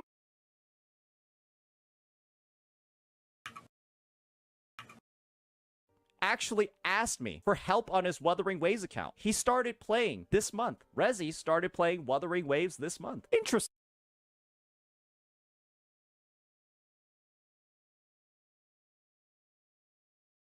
Who is lying?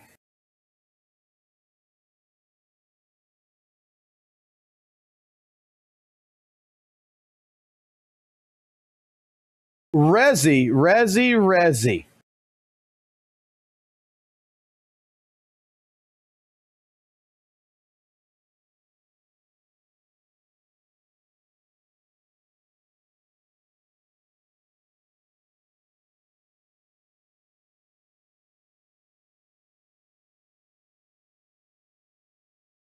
Oh my God.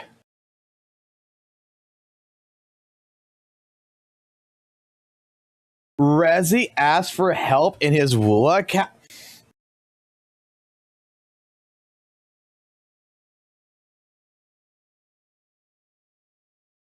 Let's see if he gets your proof. Isn't it? So you have so many CCs, and there's more on the record, by the way. It's not just oh EO. boy, my You got the turn. raging alcoholic Fox Soul. You've got the alcoholic Fox Soul. Let me just reiterate this. This guy got drunk on stream, proceeded to talk shit about me for 3 hours. It's on multiple videos on my channel. There's proof of this. Don't worry, I'm not lying or slandering. He literally got drunk and started talking shit about me. What he wanted to do was let his personal feelings on the matter cloud every single take he's making. And so he's going ahead, and because I make a take, he's just decided to disagree with me. Yeah, this guy's just a complete... Anybody who associates with him at this point, my honest opinion is like, I don't even know what you're doing. It's like, you can see over here 3 months ago, right? Schizo vid, and then let's talk about why HP inflation and my asthma aren't a problem. So that's another person, right? These guys have a literal track record of... Prove to me I'm an alcoholic. I tell you what, guys. All right. Do I have to do this? Do I have to do this? I guess I have to do this.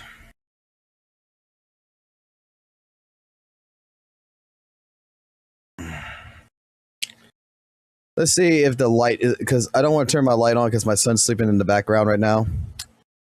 Oh, God. 1 second. I have to flip something off and to flip something else on.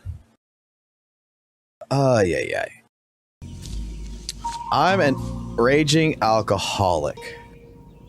What the fuck is this piece of shit? Is it this one?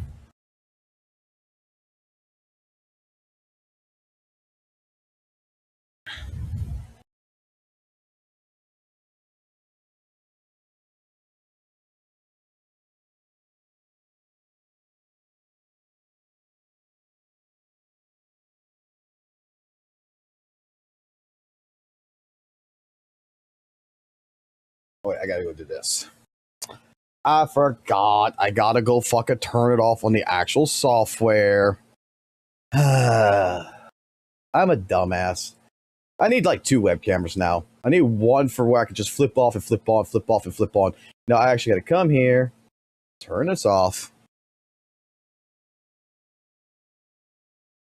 There we go. Hi, I'm the alcoholic, guys. I'm the raging alcoholic that always streams drunk. You see, there's booze in here. There's booze in here, right? In a fucking coffee. I got booze.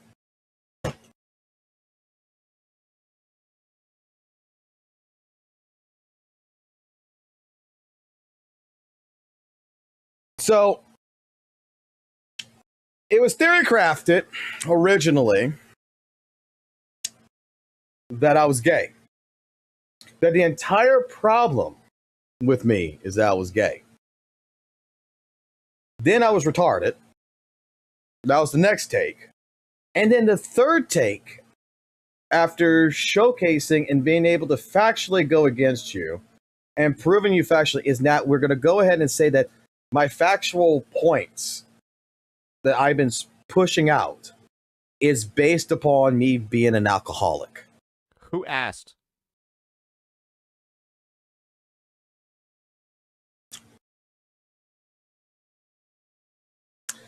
Damn, if I could compose myself this fucking well being drunk, if I could compose myself and I could actually think this rationally, being a raging alcoholic, what the fuck can I do if I was sober? God, I could probably become president of the United States of America. Holy fuck!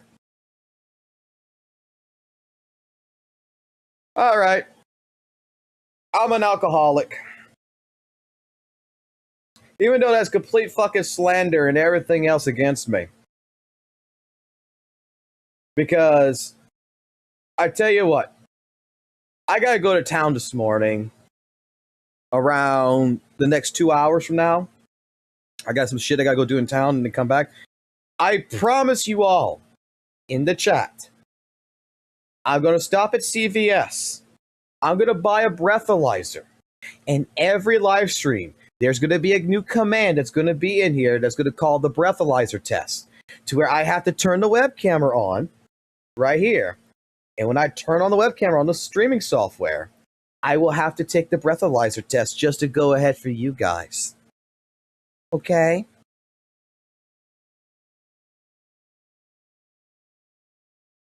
So you can test me all y'all want. Anytime you think I'm an raging alcoholic. Even when I crash out, all this other stuff, you can do that. Okay, boo-boo? Okay? All right.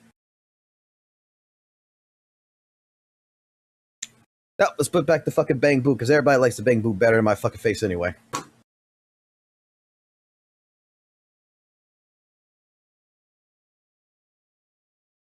You know what's funny? Actually, that is actually the fucking most truthful fucking statement, though, is that actually people fucking like my fucking bang boot and they like me.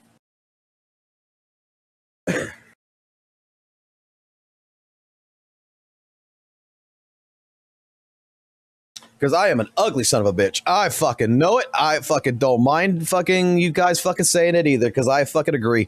When I see myself on fucking webcam, I'm like, ugh, god damn, I'm fucking disgusting.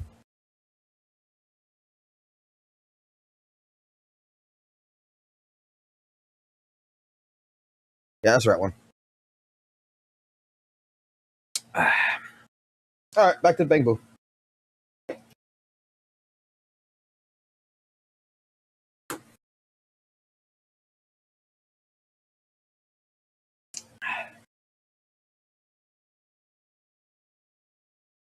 Latching onto every critical take that I made about the game, and then proceeding to explain in the worst ways possible to brainwash their community into thinking that I'm wrong, that HP inflation is actually good for the game, and that anybody complaining about it... No one said that HP inflation was good for the game. Maybe fucking EO did, right? Maybe EO fucking did, okay? Did EO actually say HP inflation was good for the game? Because I don't think that was the entire scope of the ZZ community saying, oh, HP inflation is a great thing. No one fucking said that, bro. We said HP inflation was not a problem. Okay, EO did.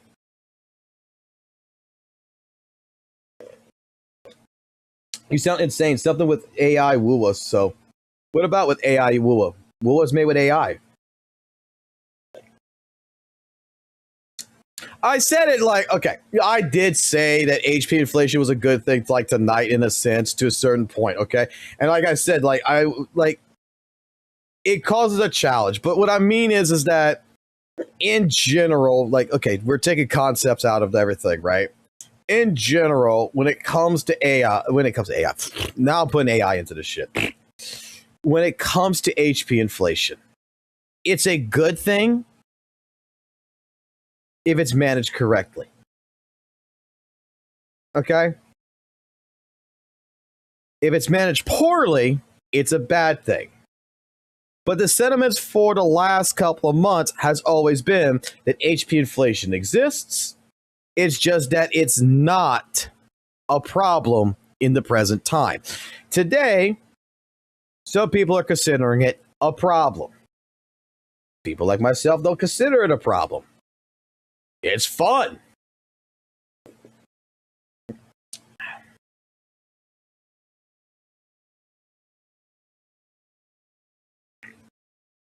Yeah, I'm a bald-headed son of a bitch, man. I like to flash you all.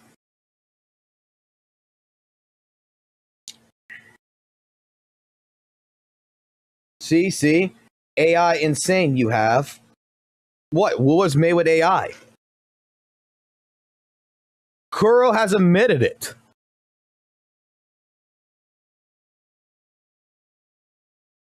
Kuro has testimonials that it uses AI.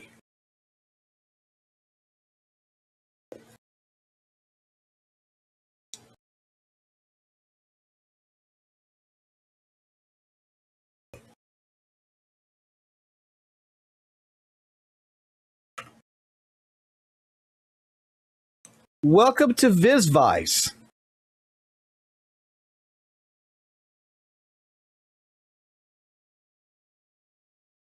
Made by Tencent Games to give to their partners.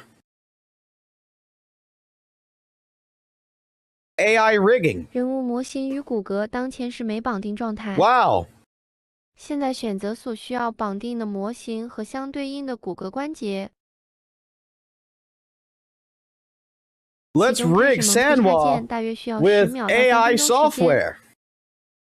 In a couple of clicks, boom, it's rigged.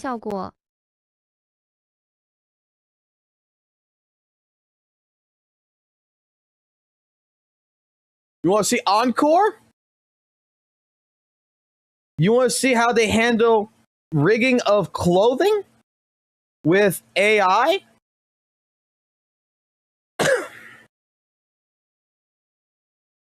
You want to see the fucking testimonial from Kuro Games Weathering Waves? Utilizing the software that allows them to generate posing of AI to create motion animations? So that way they can animate with AI? That way they can make character creator easier with AI?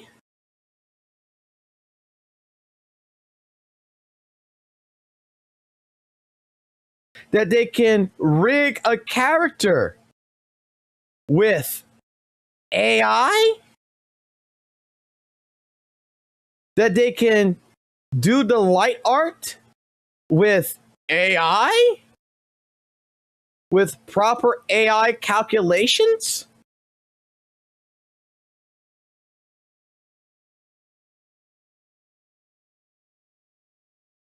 That they have an AI platform for in-training building, for building big data and delivering reliability, that all of this fucking tool suite is used by several different companies, including Kuro Games?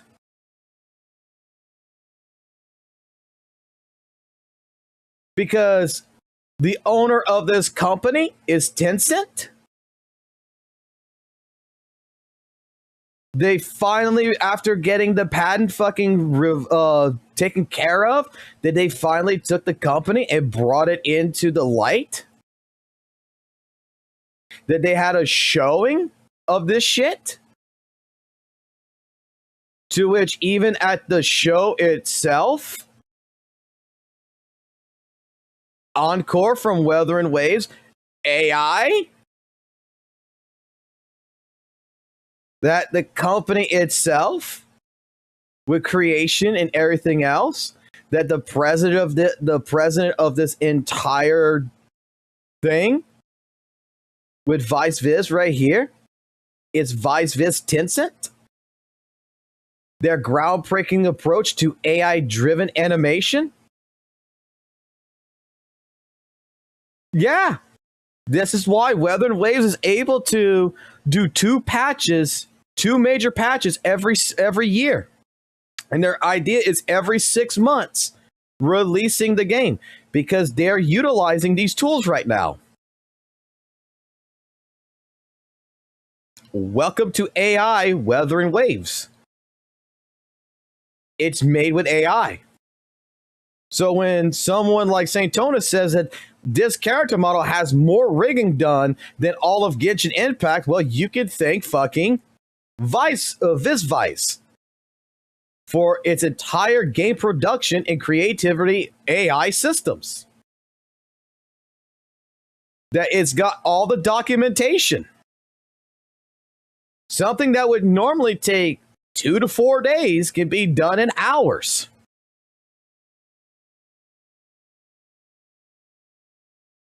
From clothing that normally would take 1 to 5 days for a complex thing can be done in 0.1 hour.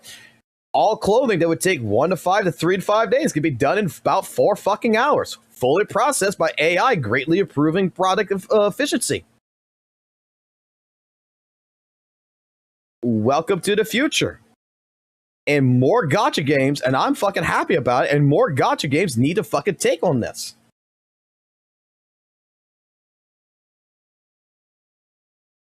It's a great fucking thing. This is not a bad thing at all.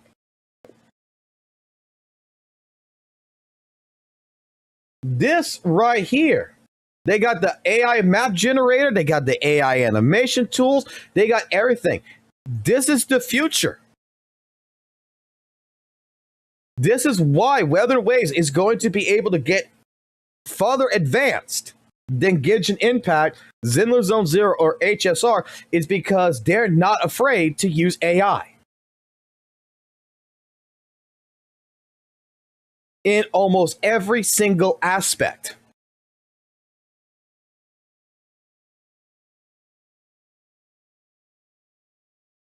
And this ain't even the only fucking tools they have. Because Tencent owns another AI program that they also give to their fucking clients. Gimmicks.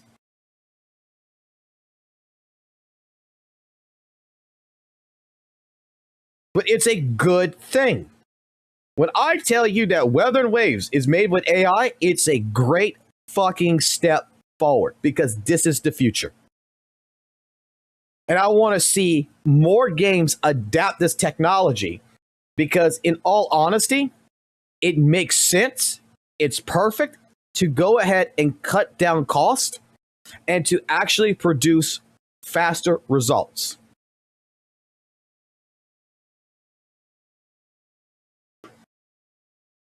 So let's continue to go on with this now. That's why I want to see games like Genshin, ZZZ, and such utilize AI more. Because I'm sure they use AI tools.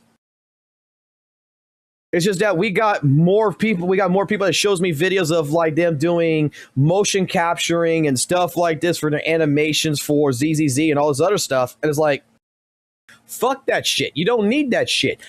Get rid of the motion capture and put fucking AI in this fucking place. There is no more need to fucking put a man in a fucking suit anymore and fucking run around. AI can do it. Use it.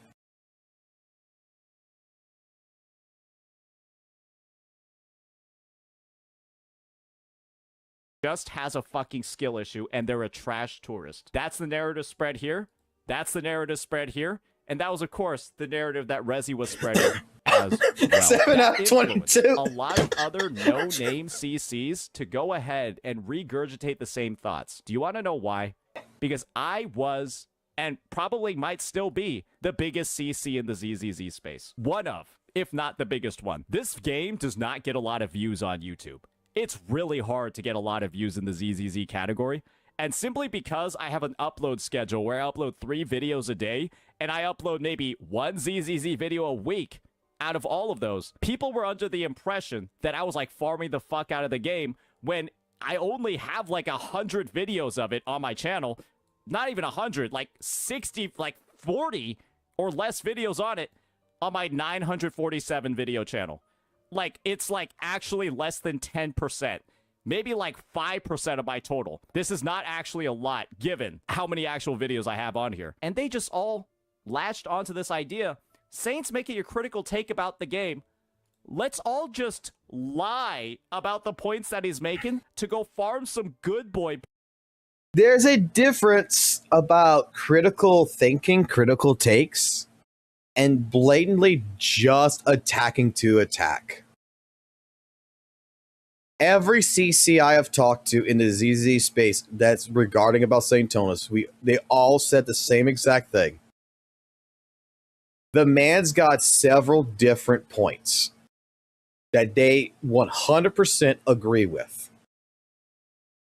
But with those points comes a whole new facet around it that is just a straight up attack on the game. When you're calling it dog shit, you're fucking attacking it, you're saying the game's cooked, you're saying that you need to buy the new character, otherwise you can't complete miasma shield mechanics.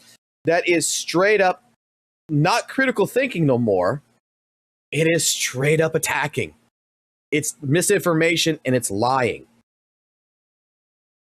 Again, no CC that I've talked to has, maybe EO maybe, but the ones I've talked to has ever said that St. Tonus was wrong about HP inflation. Before he even brought it up. There's multiple conversations in the ZZ community that HP inflation exists.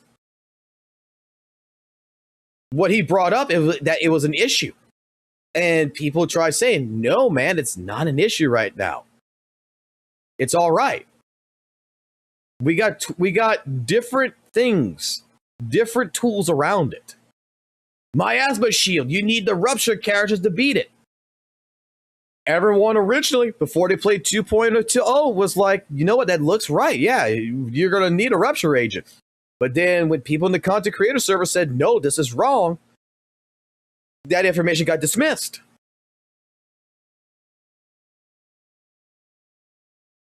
That's the point.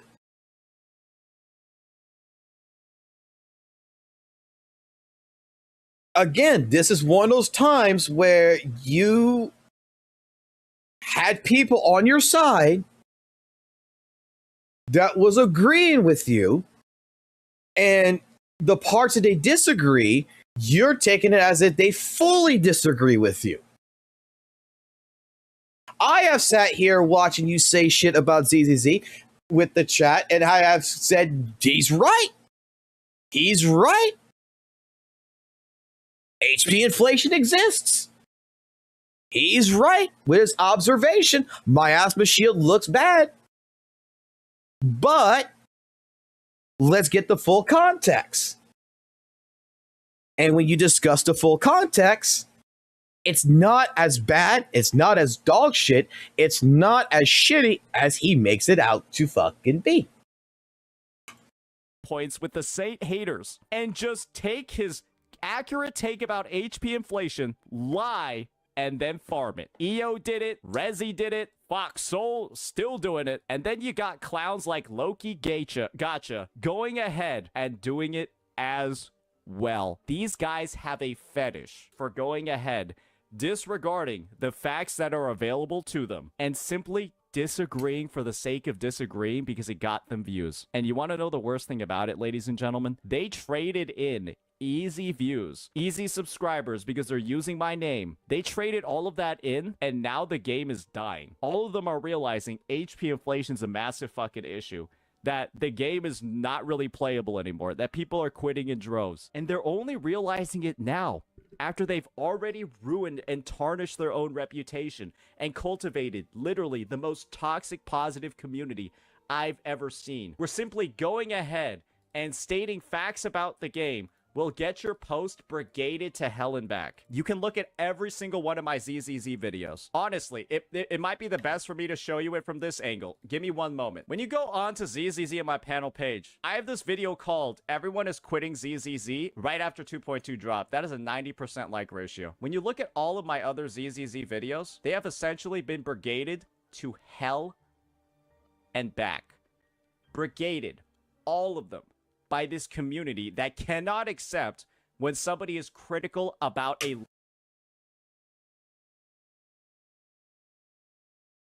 I gotta bring something up.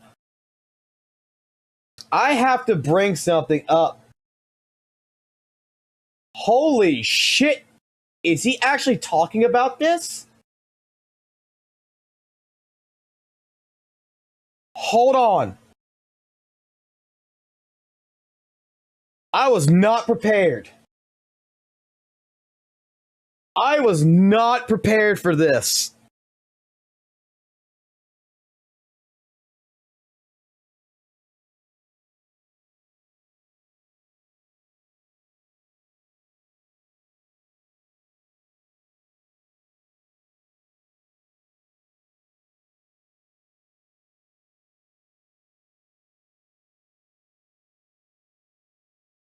Is it this one?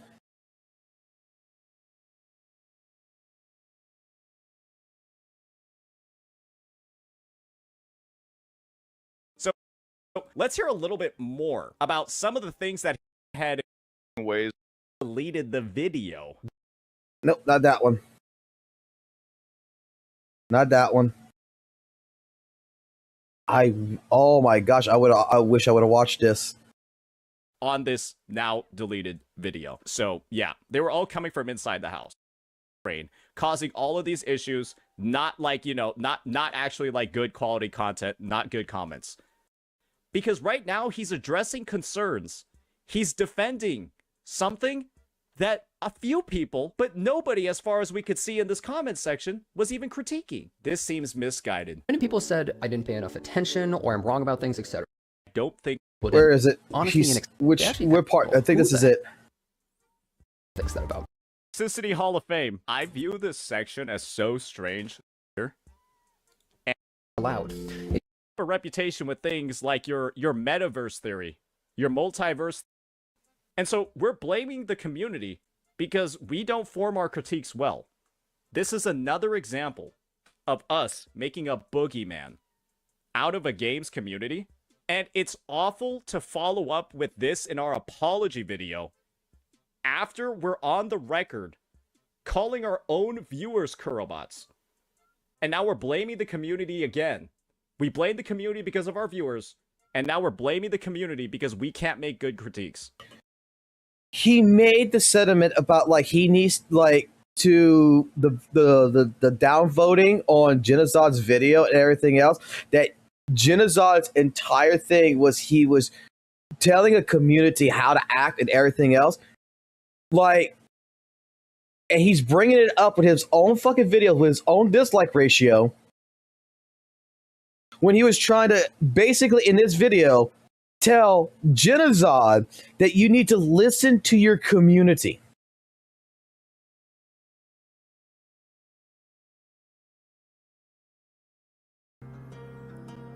Two times. A waste of breath, too stupid to live, because they said they didn't like you talking so much during the story. What do you mean absolutely no reason? Brother.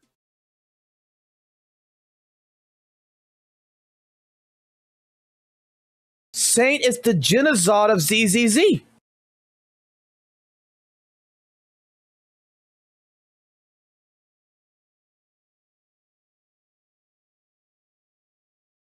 Holy shit!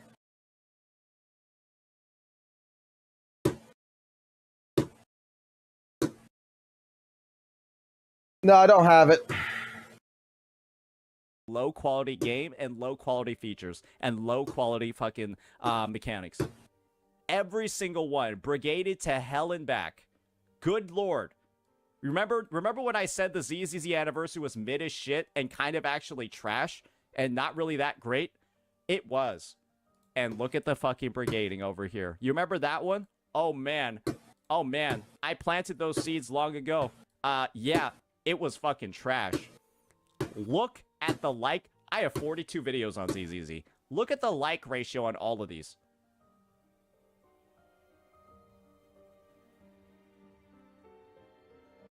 If Santos lives so well with others, I'm not surprised. Why doesn't he take part in this? What's this?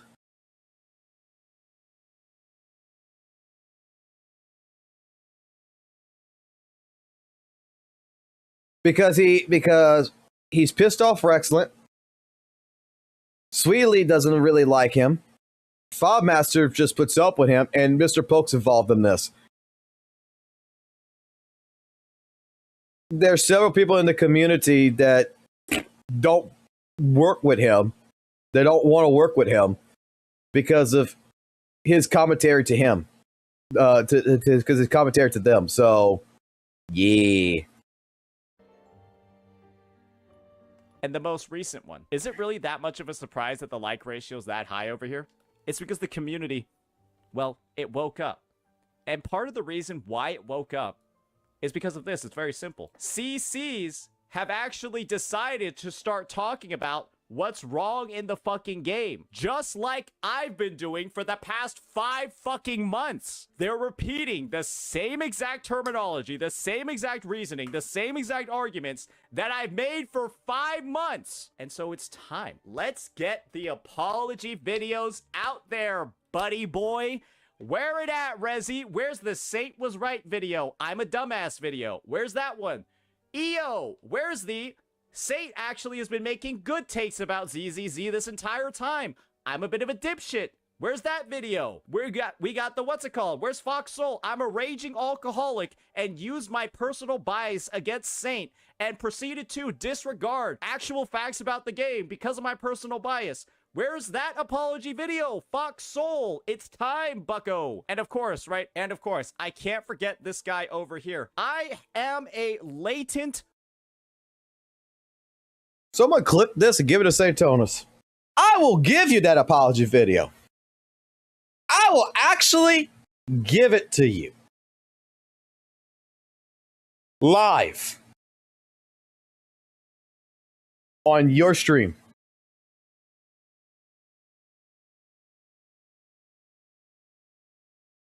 Call me.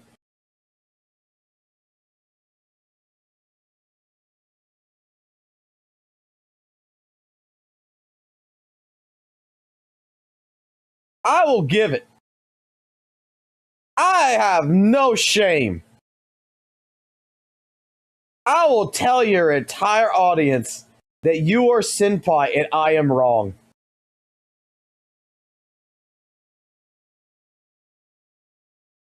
Because, buddy, old pal, you got me on Discord. I'm right here, buddy. When you come on live and you ready, just call me. Give me a date, give me a time. I will do it live.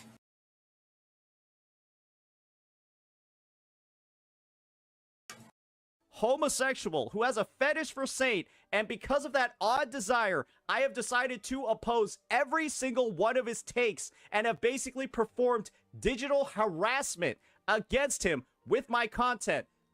Where's that apology video, my friend? Where are they all at? These guys aren't going to make them. And if they are, I will give them credit for making them. But the thing is, that's why this video is about taking accountability. Oh, and if you guys wanted proof about the latent homosexual part, don't accuse me of spreading misinfo for me saying all the stuff I just said about this guy. Just read this thumbnail. He is literally talking about my penis in a thumbnail. Let's see. That's just gay. Probably based good objective takes. Mike Goon from time to time has a micro penis. Hasn't showered in weeks. Gives uneducated takes. Inflated ego. I don't know what else to even say. Like this is what I mean. Like Loki, where the fuck are you, buddy? Existence is the only argument I need to make, and it's literal proof of all the of all the things I just said. So yeah, there's something deeply wrong with the ZZZ. He focused on the micro Unfortunately, penis part. The months of constant misinformation, the months of debating, the months of taking your farming on your YouTube channel by talking shit on another person's takes that you know are right, they decided that was the tactic that they wanted to use. And unfortunately, the community is kind of fucking cooked. Because right now, you make a critique about ZZZ, everyone thinks you're a Doom poster. And this is the most tragic part about it. Average Luck Gamer. Wait.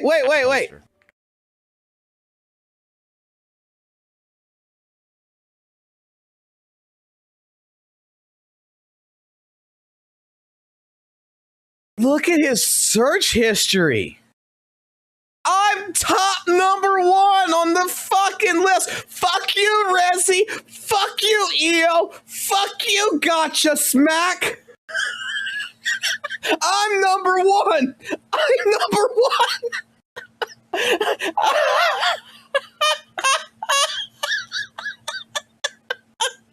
Yes, I made the fucking Satonus revenue page. I'm #1. Yes.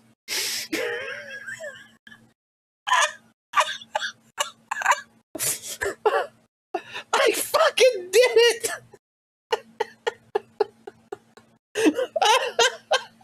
Let's go. Where's Loki Gotcha? He's not even in here.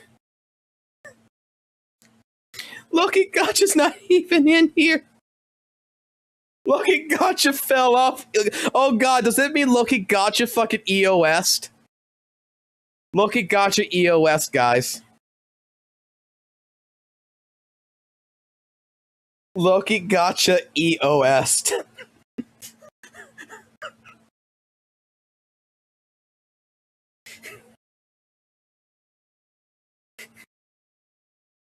I will never abandon St. Tonus. I will never abandon him. He is my senpai.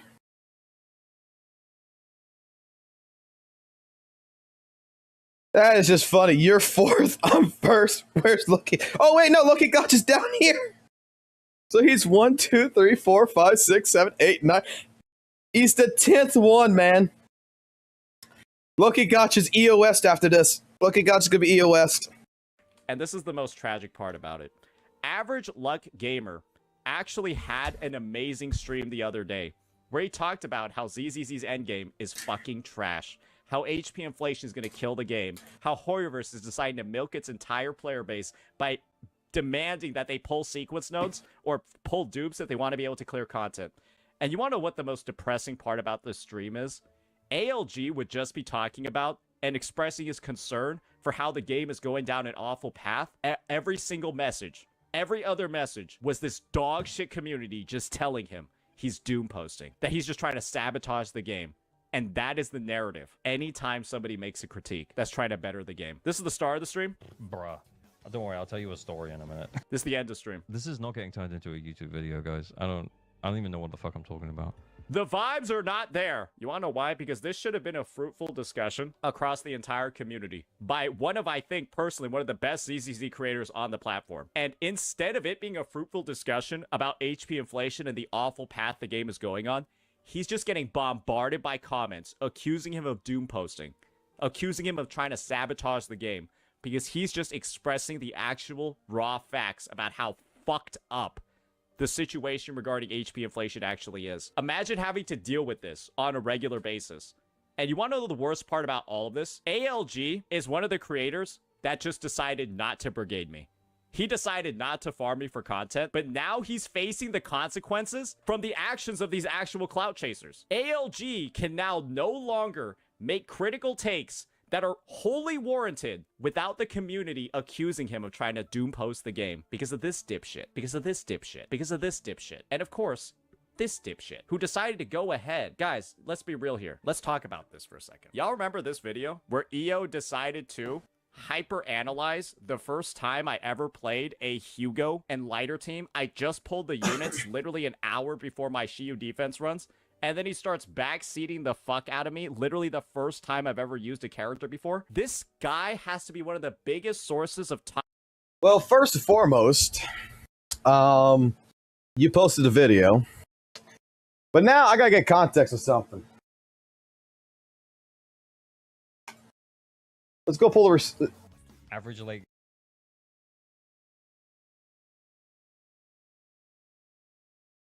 Gamer, average leg gamer, my bad. Let me the more recent players. Yeah.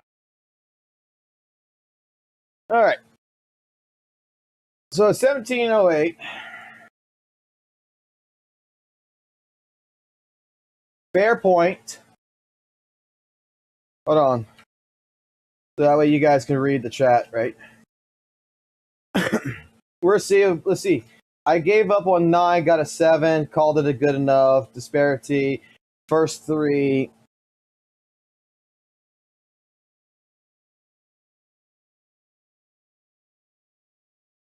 In-game is not fun anymore. I mean, I don't know that.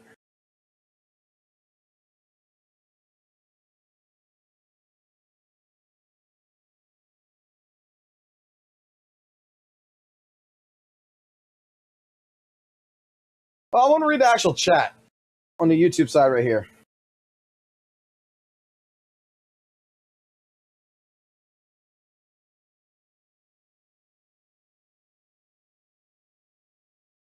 I'm not seeing no one at 36 minutes saying he's doom posting, so maybe it might have been around 1 hour.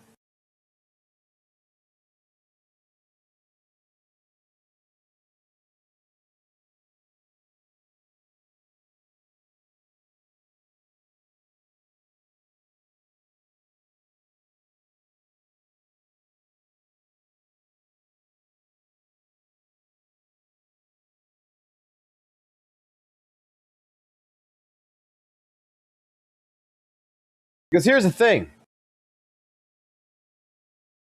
I kind of thought this was going to end up happening to a certain degree. Let me pull something up. Because we keep records. I'm sure it's in the record, right?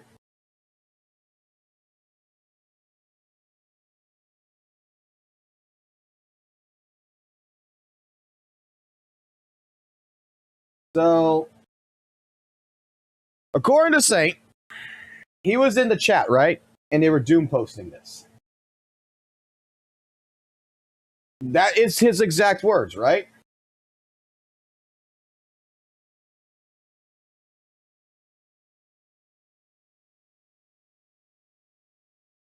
There's people saying he was doom posting, right? So, Saint wasn't in his Twitch chat. Saint was in his YouTube chat. This is what he would have saw. So let's pull up all the fucking messages that we have of when Saint was there. These screenshots. Want to skip one resource, Miss Saint Tone is that too many people hate the open world game already. That's why we play ZZZ. ZZ Glory Days was 1.4. That's why Hoyo I don't know why Hoyo decided to kill your game. And Big Mech. Sorry for off topic. What is your best geared character? They killed every game that they make. ALG, hope you're doing well. I was only here to enjoy the E7 for a turn-based plus such. Okay. Did you know that you could solo in-game with Miyabi? EO, I'm still coping for them to make weapon pulls guarantee. EO makes an appearance. LG, players prefer easy content. They can full clear for polys instead of hard content where they lose polys.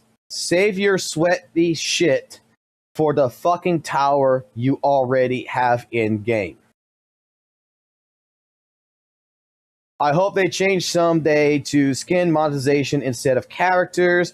This is my Avengers Affinity. As long as there's a set read, only the link should be fine. True, the only 3 limited weapons and limited character 100 pulls for my luck. Lol, Once we have full on child waifus, I know this game is going to become stale. That's how it works with Hoyle. They start milking the player base with power creep and inflation and then release a new game so everyone goes to that. Once you see a pattern. Are we going to do account reviews today? LG, brother, I am seeing 90% of players do in-game dropping 60K total scores with 3 0MR premium teams. That's fucking cooked. Glory days of ZZ if the cunning hairs clear all DA bosses. I'm pulling Orphe because I need to see what her friendship events are going to be.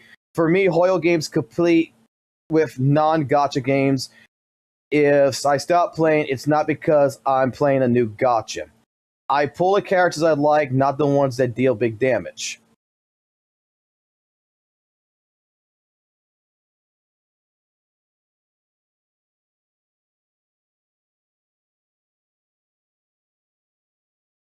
Right here, say to us, clearing endgame is not hard with F2P units. Send Holly's channel if they have.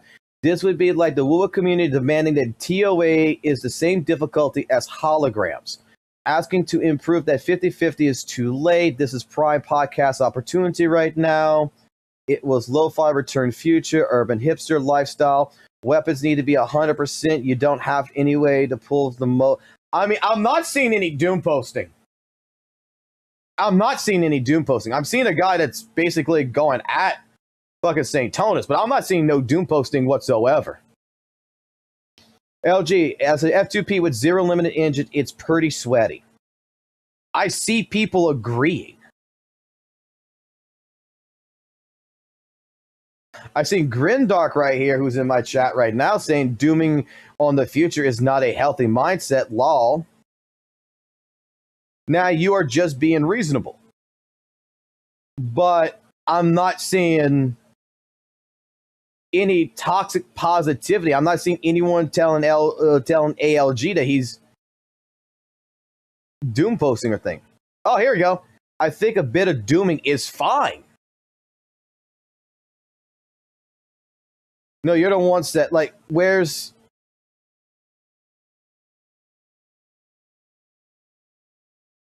You guys can't even 6-star your own endgame anymore. This game is shit. Hoyle greedy. Right now, 6 stars isn't sweaty, but if it continues down this path, it will be an issue. Someone asking if Average Life Gamer's burnt out. Like, we have the chat when it was live. We have it when St. Tonus was here. One of my people took pictures of all this.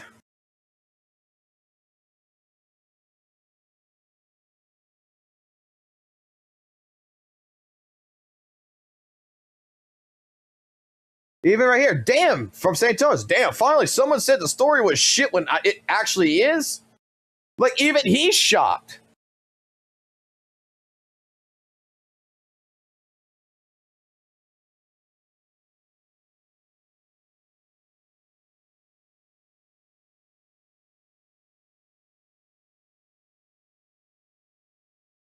Even he's fucking shocked.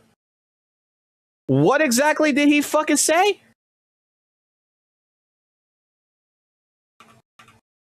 Hour before my Shiyu did a Hugo. Hey, go back. To farm me first. Ailton, we can now facing the consequence to brigade me. He decided not to farm me for content, but now he's facing the consequences from the actions of these actual clout chasers. Wait, go back. Of, I think, personally, one of the best ZZZ creators on the platform. And instead of it being a fruitful discussion about HP inflation and the awful path the game is going on, he's just getting bombarded by comments accusing him of doom posting, accusing him of trying to sabotage the game, because he's just expressing the actual raw facts about how fucked up the situation regarding HP inflation actually is. Imagine having to deal with this on a regular basis. And you want to know the worst part about all of this? ALG is one of the creators that just decided not to brigade me.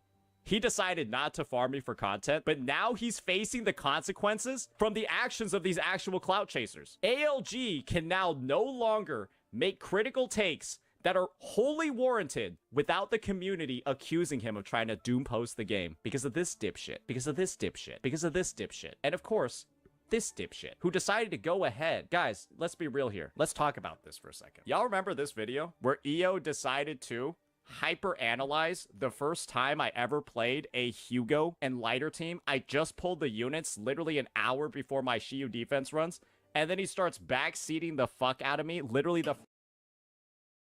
Why is it so easy to sproof St. Tonas? But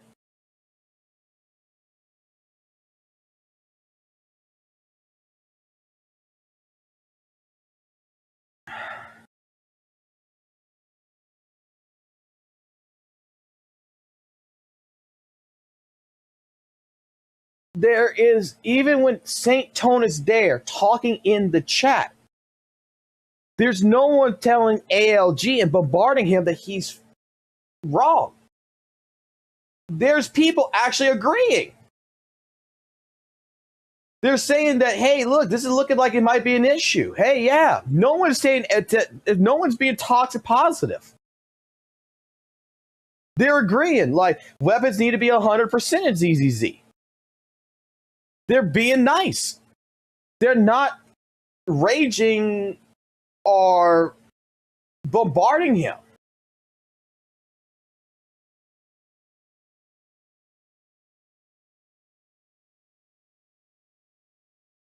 Like, look at it. This is when St. Tonas was in the chat. These are the screenshots when he's in the chat for ALG. We got people like, hey, LG, yeah, as an F2P player with 0 limited engines, it's pretty sweaty. They're agreeing that there is a problem.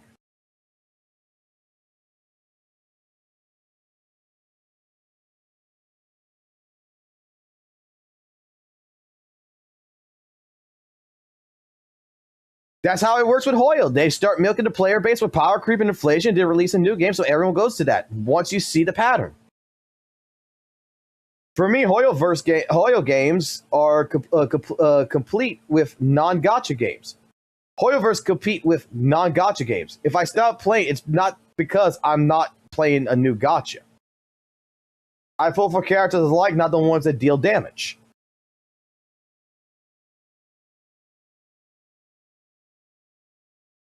I hope that they change someday to, like, where's the toxic positivity that is bombarding that's bombarding ALG?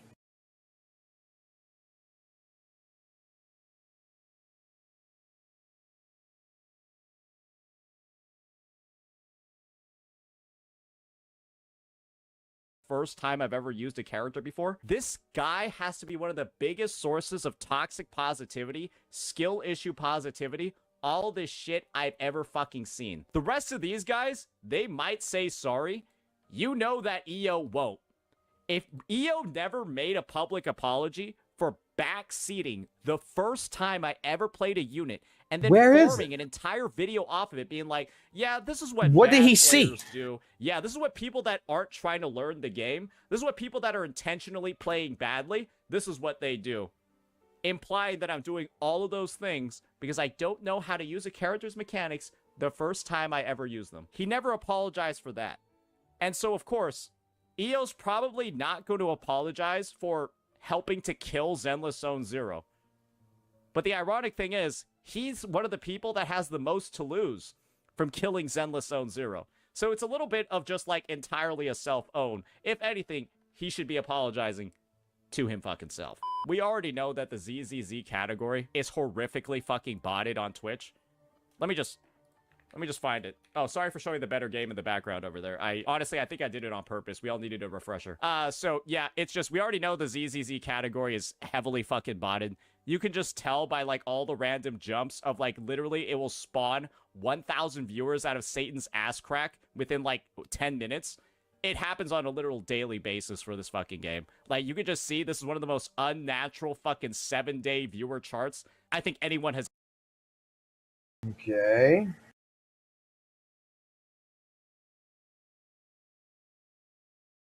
We're gonna bring up the Twitch charts again.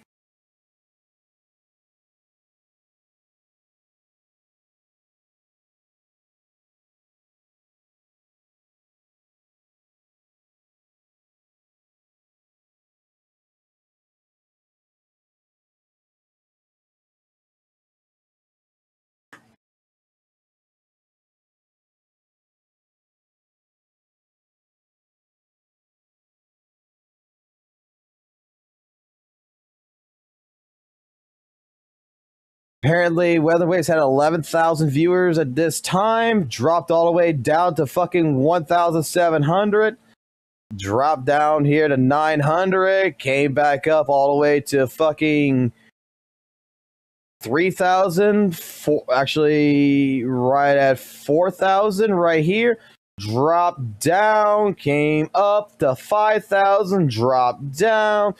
We maintain about 2,600, 500, 1,000, down all the way to 600, 600, 600, and thing. I mean, yeah, this looks completely fucking natural too, right, guys? Like, I mean, it was right here at 6,000 right here, and then 800.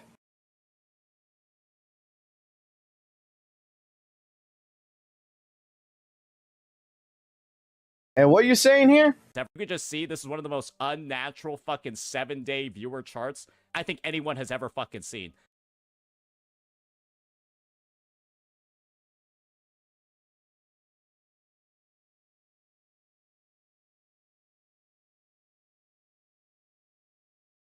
Are you sure about that?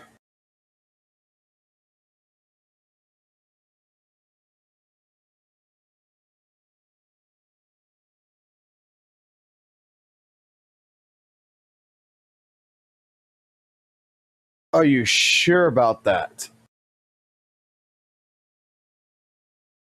This thing looks more like a fucking step chart, like a step function, than like an actual graph. What the fuck even is this? I swear, some of them are even going backwards. A lot of people are going to be held accountable today. We've already posted the list, and I'm waiting for the apologies. I also have a bit of good news to share. Everybody is clearly recognizing that this game is going to shit. Even the people that were blindly defending it before and talking shit about anyone that was critiquing it before. Everyone thinks it's going downhill. And this is my offer. If you're a ZZZCC that's willing to take accountability for A, not talking about the issue earlier, I think this is an easy one to take accountability for because of all the negative PR going on. If you're willing to take accountability about that, or B, if you're a creator who is actively shilling for HP inflation and saying it was good for the game, if people just start taking accountability for, let's just be honest here, their actions in killing ZZZ, because I'll call out ALG a little bit, even though I don't want to. This stream should have happened 4 months ago. This stream should have happened maybe 3 months ago. And the fact that it took this long for this stream to happen, even though ZZZ has been HP inflating since the start of the year, I'm gonna have to call it out, right? But it's a very easy ask on that end. And this is the other thing. If you're a ZZZ creator who was, let's just be honest here, toxic positively shilling the game and defending it every opportunity, if you apologize for that, guys, I'm very happy to help transition any of these creators. Maybe not this guy because he's an alcoholic. And maybe not this guy because he's maliciously gay. If you're not one of like those freak creators, I'm very happy. Shoot up my DMs, whatever you want to do, right? I'm very happy to help any of these guys transition over to WUWA. Very happy to help transition any of these creators over to Wuthering Waves, get them started up. Maybe we have like a bit of a podcast, something like that going on, but you guys need to take accountability first for how you guys killed your own game. This game is dead. It has been murdered. And the inaction of the leaders of this community have killed this game. Rezzy, you got a chance to go play WUWA! I will need people to take accountability for the role they played in this game's fucking death if they want my help transitioning to a new game. I can't. I can't. Did you not hear him? I can't. He doesn't. What? Like, I'm a raging alcoholic. Like, he can't. He won't work with me. List. He won't work with me. Listen. Apologies. I also have a bit of good news to share. Everybody is clearly recognizing that this and take accountability for. Or for. Right, go to where he's talking about accountability. To be honest here, Toxic positively, guys. I'm very happy to help transition any of these creators. Maybe not this guy because he's an alcoholic. And maybe not this guy because he's maliciously gay. If you're not one of like those freak creators, I'm very happy. Shoot up my DMs, whatever you want to do, right? I'm very happy to help any of these guys transition over to WUWA. Very happy to help transition any of these creators over to Wuthering Waves, get them started up. Maybe we have like a bit of a podcast, something like that going on, but you guys need to take accountability first for how you guys killed your own game. This game is dead. It has been murdered. And the inaction of the leaders of this community have killed this game. And so, I will need people to take accountability for the role they played in this game's fucking death if they want my help transitioning to a new game. Because, of course, right, one thing that we wouldn't want are creators like this going to Wuthering Waves and then proceeding to spread even more misinformation about that game and cause it to go down a similar path. Oh, wait, EO already did that months ago. He said WUWA is dog shit because he can't juggle enemies like he's at a fucking carnival. I forgot. Oh, wait, he already did that. Anyways, since we talked about Rezi coming back, or Rezi starting to play WUWA, there's actually another ZZZ creator who 2 weeks ago made a post about, should I cover new Rezi, games? you Should I are cover brought up other games? several times. So, yeah, it's clearly a literal mass exodus that is happening in this community. Every CC is trying to leave. That'll be that for this one, ladies and gentlemen. Like I said before, I will farm the fuck out of ZZZ, even if I don't play the game.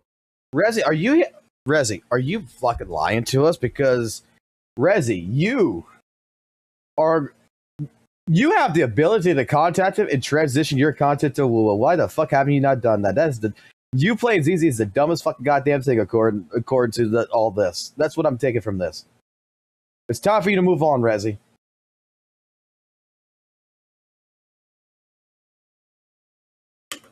Because ZZZ has unfortunately devolved into just another Hoyo game. And what I mean by just another Hoyo game is that it's bad. And people are fascinated in finding out how a bad game becomes worse. You only need to have played it before to identify why the game is gone. I'm gonna pause it here. We got the gist of all this. So the question now comes into play: who's lying, Saint Tonus or Rezi? Because Rezi, according to Saint Tonus, contacted him. Now, after all of this, the biggest part of this entire content highlighted on the screen. That's 3 months ago. And this is only one creator. And this is what I mean by taking accountability. This is what I mean by interest. This is only the first creator, though. There's a couple more. We got EO. Y'all remember EO XS from back in the day? Where is it when he says it? Where is it when he says it? It's a massive fucking problem. They're even suggesting, the ZZZ CCs themselves are even suggesting, We gotta put Rezi on trial. From the HP inflation, go play something else, like Wuthering Waves. Rezi actually asked me for help on his Wuthering Waves account. He started... Rezi, when did you ask him to help you, for him to help you on his Wuthering Waves account? Waves. Rezi actually asked me for help on his Wuthering Waves account. He started playing this month. Rezi started playing Wuthering Waves this month. Interesting, isn't it? So you playing this month. Rezi's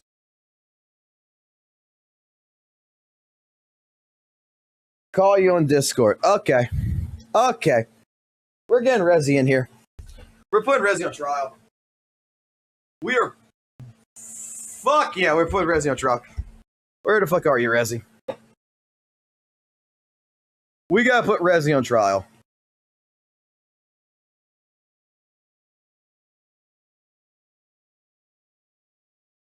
See, I don't want to join voice. I want to find Rezi real quick. There's Rezi.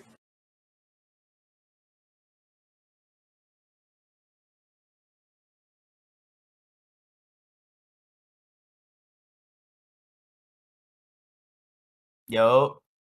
Rezi, my man. What the hell's going on here? Bro, I haven't finished my breakfast because I've been just watching. What this is funny. I never contacted him. So I was in ALG stream. I was behaving because I was only there for like the second time, you know. being friendly and all, like usual. And I saw Saint, but I didn't, react or reply to him for like a Right. whole 10 minutes in the street. And then I did say that, just jokingly, because I will never ask him for help on WUWA. I'd rather have anyone who played the game, like, Rene, Rexland, anyone, like, they play the game. That's what I mean. Because in the past, I checked Tonta's stream, and I'm telling you, it's literally 95% reacts, 5% gameplay. And I'm like, yeah, why? What? How? Suddenly he knows how to read. Suddenly he knows how to read my posts, apparently. Hey. Hey, look. It's like Dark Souls, man. He fucking actually, we have to give him credit. He leveled up, and he actually put the skill points into intelligence this time. Oh. And he just, I was like, maybe I'll try to be reasonable, maybe I'll hear him out, because I'm not gonna just start hating him again, like, start like boom. No, let me hear him. But no, that video alone, which I don't check his videos any longer because my mental health is peak. I'm just chilling. Well, yeah, you've been holy shit. It's just everything that you have been gone from this. concern? Like you made that one last video, and then you've been doing the tournaments. You've been doing your own thing. You've been doing all this other stuff. Like you haven't been around with that I know of around anything with St. Tonus or whatever. Yeah. And that's why I couldn't check anyone's stream at all, or like whenever I do. Basically, I've been playing just other games as well, playing with my friends and going outside, right? Because I've been telling them, hey, from work alone, my friends there are like, yo, you guys are fucking miserable. So I say, we're going to watch a movie or going out at least once a month. And we did that yesterday, watching Demon Slayer movie. But bro, it's so crazy how he just twists everything. Like, ALG is concerned, but apparently everyone was doom posting him. I am concerned because, like I said, back in the past, it's not a problem, right? And I did comment in one of those videos that said, the Cunning Hairs, the starting characters, is not good in Shield defense. It's decent in Deadly Assault. Use it, you can use it more in there and clear, But the way that they're increasing the HP, I was kind of like, hold on, why are you guys increasing the HP on DA? So I made a post even, I think, like a week ago saying that, what if we just make the boss's HP in DA infinite, right? So now you just deal damage, you can still get performance points and see, you can still clear. Or better yet, what if there's a minimum amount of HP that you need to deal to get 3 stars? So, and then they can keep increasing the HP, but they can't increase. What I mean is that, let's say you have to deal 45 million damage, right? Mm-hmm. That's when you get the 3 stars. And that's just damage alone and not without performance points. And then after that, they can keep increasing the HP on DA bosses for the whales. They can still kill the boss and have their fun, while it's not affecting Dolphins, Lightspender, free-to-play players, because now they just need, hey, you just need to deal this amount of damage, or better yet, you can still get 2 stars in that too. So I'm saying, but yeah, he just twists everything. I try to be reasonable, but maybe never mind. Maybe I was too friendly. So no, and I could show everything in the DMs on my Discord. Literally, I could show you that I never contacted him. No, never. I'm 100%. I 100% believe that you have. Like I said, I was just being friendly. I was just being friendly in there and everything. But holy, it's just nah. No, like the thing is that what I'm going to say here is that from our conversations, like you, me, Loki, Gacha, and that I've had with Kate and everyone else, like the conversations I've had with several different people in the ZZ community, no one that I know of denies that HP inflation exists. Yeah, I didn't deny it either. Okay, and that title alone, no one denied that HP inflation could not be a problem.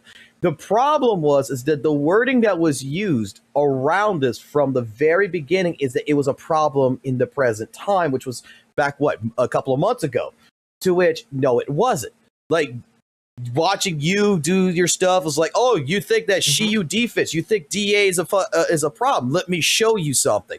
You with the cunning hairs going in through, even with the A rank A engines, all this, it's not a problem right now. And you know what's crazy? In Shiyu, you could against Yugo, the starting characters, and with A rank Wenjin's weapons, right? And not like mine with R5 everything. Someone cleared it in 2 minutes and 20 seconds. And I'm like, that's literally before the 2:30-minute mark that he complains about. And that's the starting characters with A rank weapons. So I was like, whoa. So now everyone is concerned on DA because a lot of people actually likes DA. Me personally, I don't like Shield defense. But right now I like it because, hey, there's only one enemy. Maybe there's like a couple and then boom, boss, right? But, I was too naive to be reasonable. the thing about it is like I was saying, is that the concerns, I've heard the concerns from Loki Gacha. I've heard your concerns. I've heard everyone's concerns. I watched Loki, I saw the video. The concerns are in the future if the devs don't take accountability and they, steer off the wrong path. That's why everybody was always saying, hopefully ZZZ doesn't get HSR money, because if they get HSR money, they're gonna fuck the game up. Same with Genshin. That was the Genshin's entire endgame is not really. That's what Zaytonis doesn't. I don't think he understands is that no one absolutely 100% disagreed with him. Everybody's saying that factually speaking, in the present time, it's not an issue.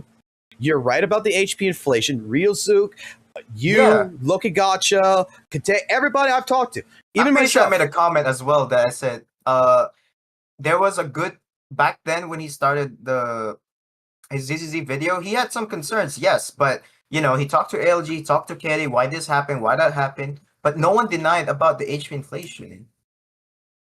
I made fun of him in the past to might get clout, but he literally is doing that in the same video. Pull up receipts. There you go. Make fun. Easy content. I'm sure even you could confirm this to the chat right here that me and Loki Gacha had a conversation, and I expressed it like this. Yes, we did. We talk about every gacha games too.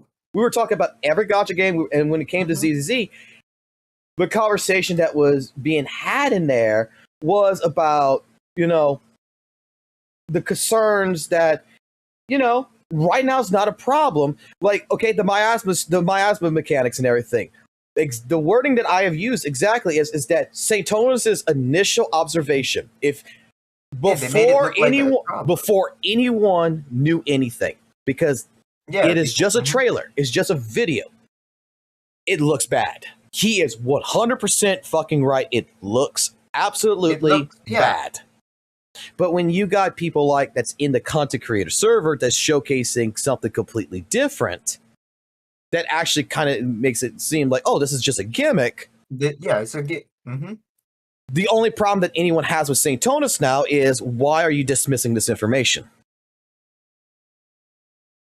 I think who was it? Steam Bun literally months ago he made a compilation of him lying as well. It's just literally there's a difference between doom posting and concerns, because ALG stream everyone was agreeing. There are some people are trying to be like, oh no, it's gonna be fine, this and that, right? But it's not. The way he said that, oh, everyone is doom posting, attacking. I'm like, what? No, even the screenshots. Everyone is attacking Saint because of the way he talks. And someone commented this: if I say that it's going to rain and I keep saying it and then it eventually rains, am I right? Am I wise, or am I dumb? Literally that's what he does, because he keeps saying HP inflation. Remember the fob video where fob calls him out in there? Literally it's the same thing. The thing is that what Zaytonis does, I like to call it the nuke by orbit approach, where you're going to nuke multiple things at one time, and sooner or later, one of these things is going to be right, yeah. It's going to stick. It's going to be completely correct. 99% of the rest is going to be wrong, but that one time is going to be right. And it's just ridiculous. That's why, like, like right here, what he said, I deserve an apology for. I mean, I could just say, like, you know, yeah, I have my own personal bias against him for certain things. And I've always said that if I had a conversation with him, maybe we could, you know, I think honestly it could be resolved in a matter of 30 minutes, because maybe I'm going to hold out hope on this. Maybe there is something that I am not completely aware of that he has more information on. It's like I said this before, where he quote unquote calls me the alcoholic because of the quote unquote crash out. I don't know about the alcoholic. I commented earlier that 2021 Resi is more alcoholic than you would be. Well, last year I had a crash out on him basically on my live stream because I had a bunch of the St. Tonus fans, I guess you want to say, come and attack me in my chat, tell me that I was a complete moron. I was an idiot on my take on the video that I had made on him, where I had completely stated that what he was doing by saying that that gacha revenue is a scam is actually wrong, because it's not a scam. They're pulling their information from Sensor Tower. So whatever the fuck Sensor Tower says, they're just pulling it, and they are putting on the website that it's a 1.75 multiplier for the Chinese revenue, because they can only get the iOS data, because Google Play does not technically exist in China. It's through different stores that has Android. So you can't get that actual market data. So they're just multiplying Android data to educatedly guess what it could be. And I'm trying to explain that it's not a scam. This is how analytic data works. It's an estimate. Yeah. It's not them trying to control the space. It's not a Hoyle shield running the fucking website to try to make weather waves look bad. This is just what the data says. And most players about all these gacha games, they're pretty much in Asia and not just Western. I don't know if Saint react to that one video I saw. Basically, the drama thing is just bullshit. They don't, like, the devs pretty much not going to listen to you because you're in the Western and most of their players. And I'm like, I've seen that. I did say that. I agree to that in some points, but I feel like there are, like, in ZZZ, and I would say this in WUWA as well, I feel like they're checking around Western as well.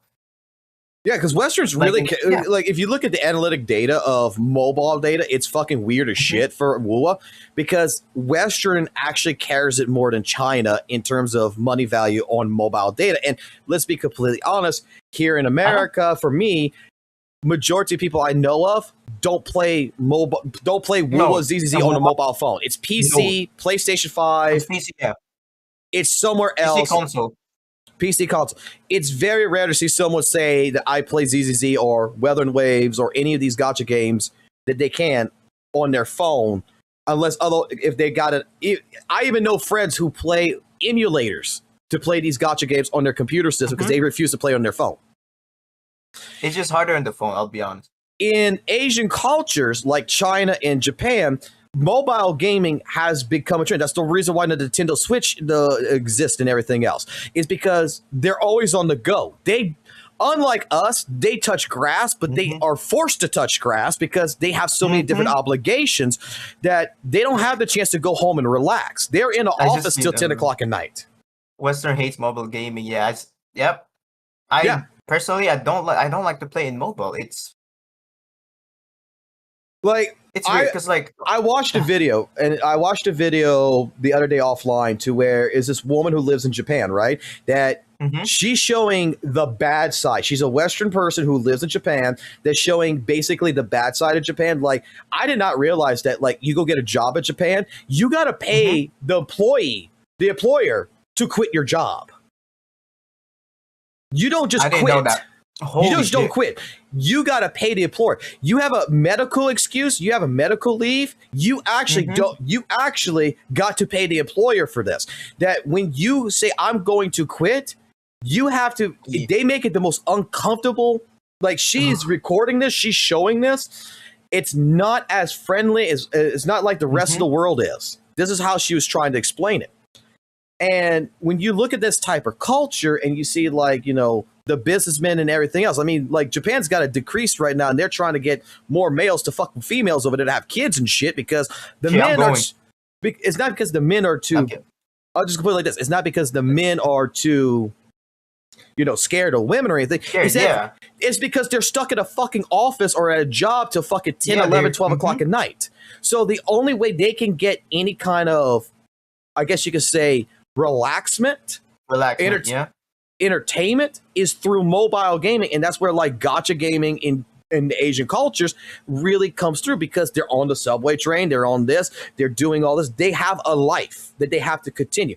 They're not like Americans where we're fat, fuck, lazy, and that, we work a 9 to fucking 5, but we get to go home at fucking 5 and we get to sit on our asses and watch a movie or some shit. It's for there. I've seen before, I'm not sure if it's still like that, but I remember before that I've read and seen that school actually still operates from Monday to Saturday and they only get Sundays off. It's a different culture. That's why the mobile data, all we're looking at is when we look at the mobile data, we're just basically seeing what the trending is in the Asian cultures. And typically, I'll say it like this, Western culture and such does follow suit with those numbers. So all I'm going to say is that the problem and the reason why I crashed out and what I was trying to explain to people in the chat was I don't give a fuck if it says $8 billion on Genshin Impact for fucking this character.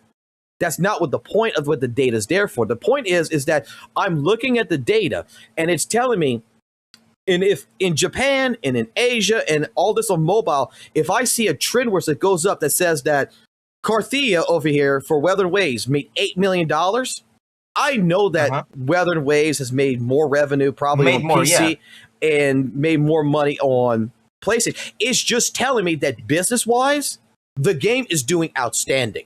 If I see that they release a patch and it is under $100,000 for the patch, then there's a possibility that there's a problem with that patch, that it's not as interesting as the last patch. As long as it's just to give you a trending idea if the business trend is doing well. That's why, like, last year I had to defend Weather and Waves so much because, like, I was trying to explain to them, and what no one understood is that the first 2 fucking months before ZZZ came out, Weather and Waves came out, right? May 22nd. Yeah. In all honesty, just mobile data, Weather and Waves made $168 million in 2 months. I don't think it costs us $12,000 for a fucking toilet seat. I don't think it costs us $2 million for their light bill. $168 million in 2 months, guaranteed the rest of the financial year for fucking Weather and Waves. Meaning that the game is going to definitely already survive for the next financial year. So right now, Weather and Waves is going to price. If they only make $10 million next month, they make $5 million next month, and only 3, doesn't fucking matter. The game is going to do fine. Let the devs cook, and look what happened. For the next 6 months, Weather and Waves was always getting doom posted that it was going to EOS. It's not making no money. But no one remembers that for the first 2 months, Weather and Waves made $168 million. Look what happened in 6 months. Renacita came out. It was a whole new explosion. The PlayStation version came out, the whole new area. The game completely looks different than what the 1.0 did. It attracted a bigger audience, and it was a relaunch. Yep, it did for me because Zanny. Now, if Weather and Waves the very first month would have only made, let's say, $1 million, then there would have been a panic. Then there would have been a panic that the devs would have had to try to push better on all those banners. That's why they were able to go ahead and give away free 5-star character, free 5-star weapon, another free limited character that you could pull, Zhengli Yao. Why they gave away so many different asteroids, so many different events, is because the game did so well. And what played into Weather and Waves' favor also was Zenless Zone Zero. Because when Weather and Waves was announced, Zenless Zone Zero announced 2 days after we're going to come out on June 8th, June 9th or whatever, June 6th. And all of a sudden, the patch is supposed to come out right then and there. They pushed it in advance 2 weeks to try to make sure that they can capitalize on all the finances they could before ZZ dropped, because it was the most anticipated gacha game because it comes from Hoyoverse. And That all came together, which honestly helped Weather and Waves. Look at the data. That's the thing which was trying to be explained to people. Now, I think people didn't get what you were saying because no, I wasn't really in the. All they heard with me was they took things out of context because when I said what y'all want me to do? You want me to go ahead and call St. Tonas a fucking moron, try to get 15, 20K video views on a video by hating on the fucking man every goddamn time and acting like he does to everyone else? No, it's just What everybody heard wasn't the full context. All they heard is, oh, he's going to go ahead and just hate on St. Tonas and make 20, 30K video views and he can call him a moron. No. All I said is that I agree with St. Tonas 80 to 90% of the time when it came to all his previous videos. This one video he made, I 100% disagree with. Actually, it was actually 95% I agreed with, because 5% I did agree with. They could have put on the front page how it was calculated, but that wasn't the issue. The issue is you're taking someone's work and you're basically defaming them, saying that they're doing this shit on purpose when they are not doing it on purpose. It's not, this guy doesn't run gotcha fucking gaming on Reddit.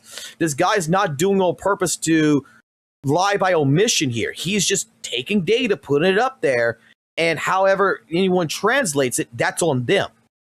My viewpoint was, instead of bitching about Numberlock's fucking website here, teach the people how to actually fucking read it. Because they treat it like the Holy Bible. That's what my entire point was. And then I got hated on for it, everything else, and it was blown out of proportion. That's why I quote unquote an alcoholic, which is the newest thing now, because after that I was gay. I was I was mentally retarded. Like actually mentally retarded according to him. He thought I was autistic. And now I'm alcoholic, which today I'll go buy a breathalyzer so that way on the live stream I can just go ahead and breathe into it for you guys. There will be a new command in the chat for y'all to check me anytime y'all want. You're going to be the cops now in the stream. You can check me out any goddamn fucking time you want.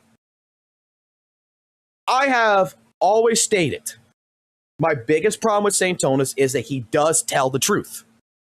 But he mixes it with information that he makes up. Like in this case regards, you're nice to him in ALG's chat. So what? Apparently now you're talking to him and you're playing Weather and Waves over a month, and you're asking him for help? And that help was joke too. Like I said, I was just being friendly. There's a difference between talking to him and now this is a talk. There's a conversation.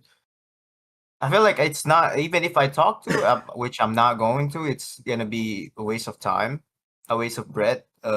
Yeah, it's not. Like I'd rather. I think I talked to. Do you know Rene? He's a WUWA content creator. Yes. Yeah, I talked to him for a bit because he did say he wants to learn Billy and stuff, and I was going to ask him for the help on my WUWA's account, but then I stopped playing WUWA. I only recently came back because I saw Galbrena and QU1, the two new characters, and you know I love guns and swords, America. Oh, you're gonna have fun with them. Yeah, right. So you know I start. You know what? I'm a grind. I don't want to waste money on the game because I just want those two characters, and then I'm probably out again. But no, it's. And honestly, Rain is going to be the perfect person to talk to. It's just too naive. And I think I saw someone someone earlier in the chat that Saint didn't call out Rin because he knows Rin actually plays the game. Well, you know what Rin did for him. You know what Rin did, right? When he was sick and tired of all the drama shit. Yeah. $500. Let's go. Prove that you're fucking better than me. He did like an FGC thing. $500 on the fucking table. First one to go ahead from a fresh account to complete their Tower University. I will, if you beat it before me, I'll pay you $500.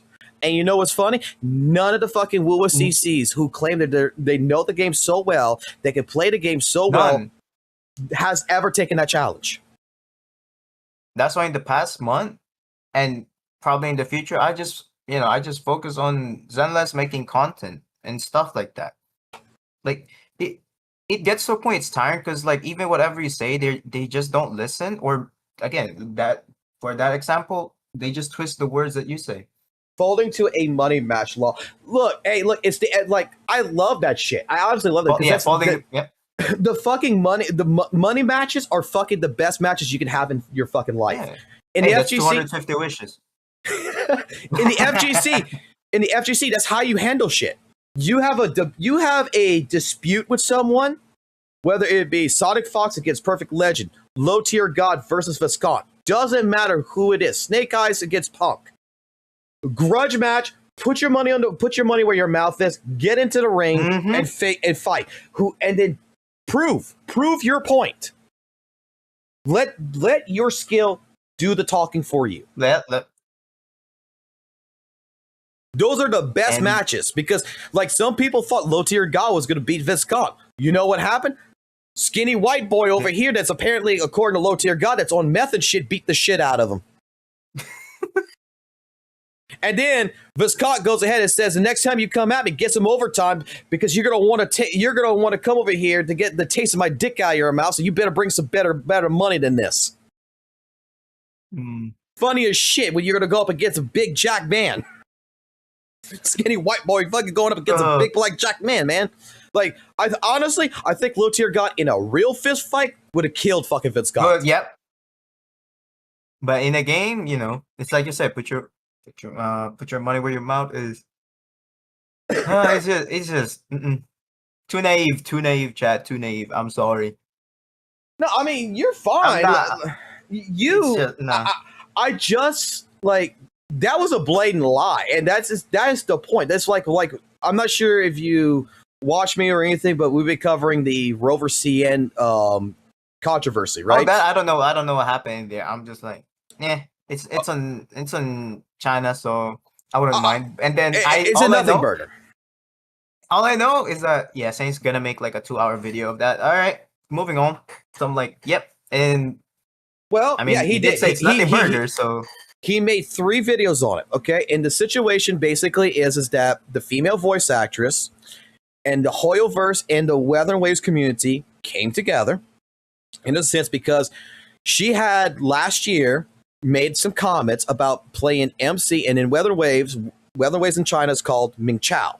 So she made a comment that she was going to play MC, and then the next stream afterwards, she was going to play an open world game as the female player, which means that she was going to play because she was the lead voice actress on it. So a lot of the Kuro fan base thought that she was going to play Weather and Waves. They were excited. When she got on stream, she played Minecraft. The next stream, she was playing a game that was called Sword and Fairy, which was an open world game, gacha game basically, that was in beta, that was like Pokemon mixed with Dynasty Warriors. Basically like WUWA, realistic looking with Pokemon.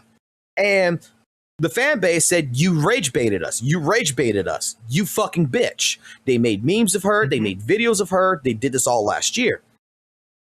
She just recently came out because she keeps seeing this, and she's a voice actress. She's got a lot of jobs. She's been doing it for 10 plus years.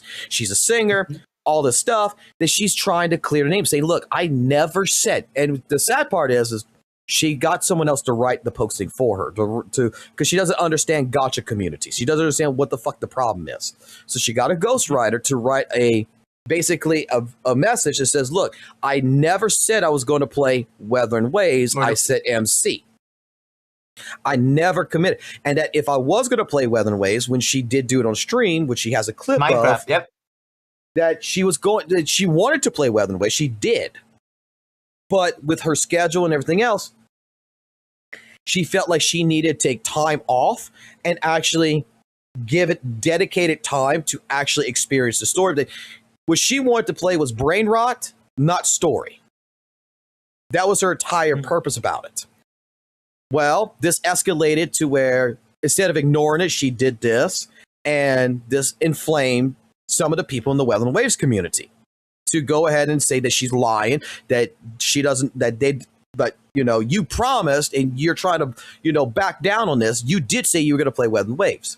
Well, it escalated. And it escalated to the point to where People got doxxed. She got doxxed. Another person got doxxed who was part of the Web and Waves community. Because the Hoyoverse community got involved with this comment section and everything else and basically bombarded and was playing simp here to be like, I guess they thought they were going to fuck the voice actress or something because she also voiced a Genshin character, that they were going to fuck her or something because they were coming to her defense and saying, go fuck yourself. And they went go dox a victim over there at Kuro. Now, this all sounds bad. She got fired from Kuro because of this. It all sounds bad. If you actually go to Billy, you actually take her information, you go cross-reference it with Billy, you go through all the stuff. Back since 2021, she's been live streaming Minecraft. And every single time she streams, she puts MC. I'm streaming MC for Minecraft. She's been doing it since 2021, well before the game for Web and Waves ever came out. So they just thought... So the new people of Weather and Waves never knew that she played Minecraft, assumed that she was playing She has all this line. Now, the person who got doxxed never actually got doxxed. That's a funny fucking story there. So it was just a lie that she got doxxed? Oh, no. It's not a lie. That the account got doxxed, but the person who was running the account never got doxxed. What happened was there was a friend that borrowed the account that was harassing the VA to get the VA to clarify, to keep admitting that they were wrong, to say that to admit that they were wrong about the MC stuff. That got pushed, that got the account doxxed. So the original account owner was the one that got doxxed, not the person who was making the comments.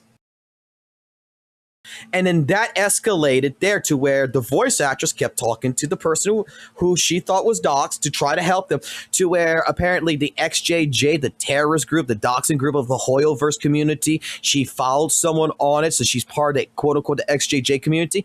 Well, we got text messages or DM messages between the victim and the voice actress where the victim gives her the person who is admitting that they're being doxxed by, and the voice actress adds that person, follows them, who is quote unquote part of the XJJ community, to go beg them to stop. And the story that's being ran in the West is that she's friends with the XJJ people. She's friends with the XJJ people, and she's the one that is convincing to have people getting doxxed. So people who is not looking at the other side of the information is getting only one side, which makes her look bad. But she was doing everything in her power to save the victim, or who she thought was the victim, offering them to go to the police. She offered, like, let's go to the police tomorrow.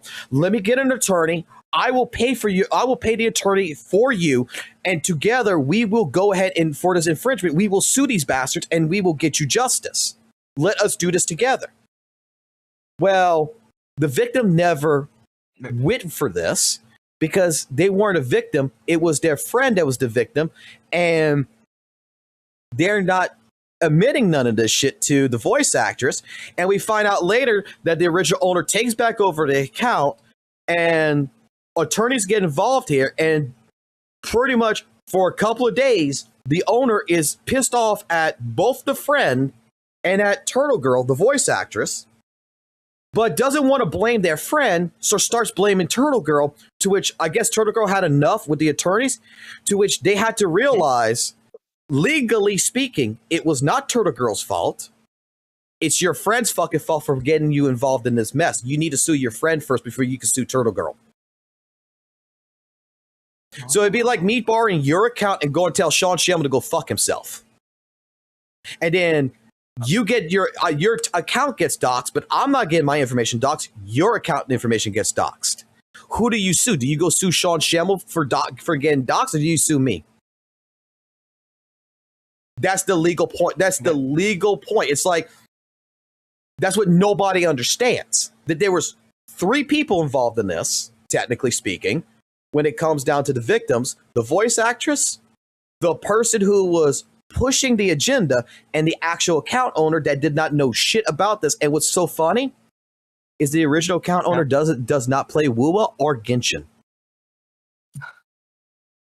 they played Genshin in the past, but they don't like Genshin. They don't like WUWA. They don't like gacha games. And they're involved in this mess because their friend wanted the voice actress to admit that they rage baited the community.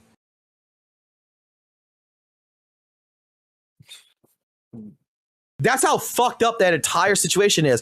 I spent fucking 3 days translating all of the fucking messages in ChatGPT in order to get the entire context of this. And then you're listening to someone like St. Tona saying that the voice actress needs to go to jail because she caused these people to get doxxed. It's more to the story. Again, it's not black and white. It's in color. There's no right or wrong. Was there some things that the voice actress did that was wrong? Yes. She basically, in one case scenario, opened the door and never closed it. So it would be like me opening your door to your apartment to go take a piss, and then I forget to close the door when I leave. Your TV gets fucking stolen.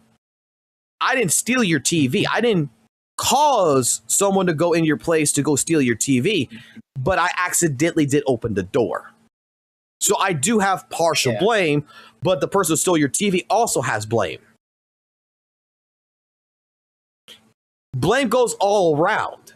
It's not just as simple as what some people are trying to make it out to be. This is why, some people are saying I'm obsessed with St. Tonas and I'm obsessed with him in this regard.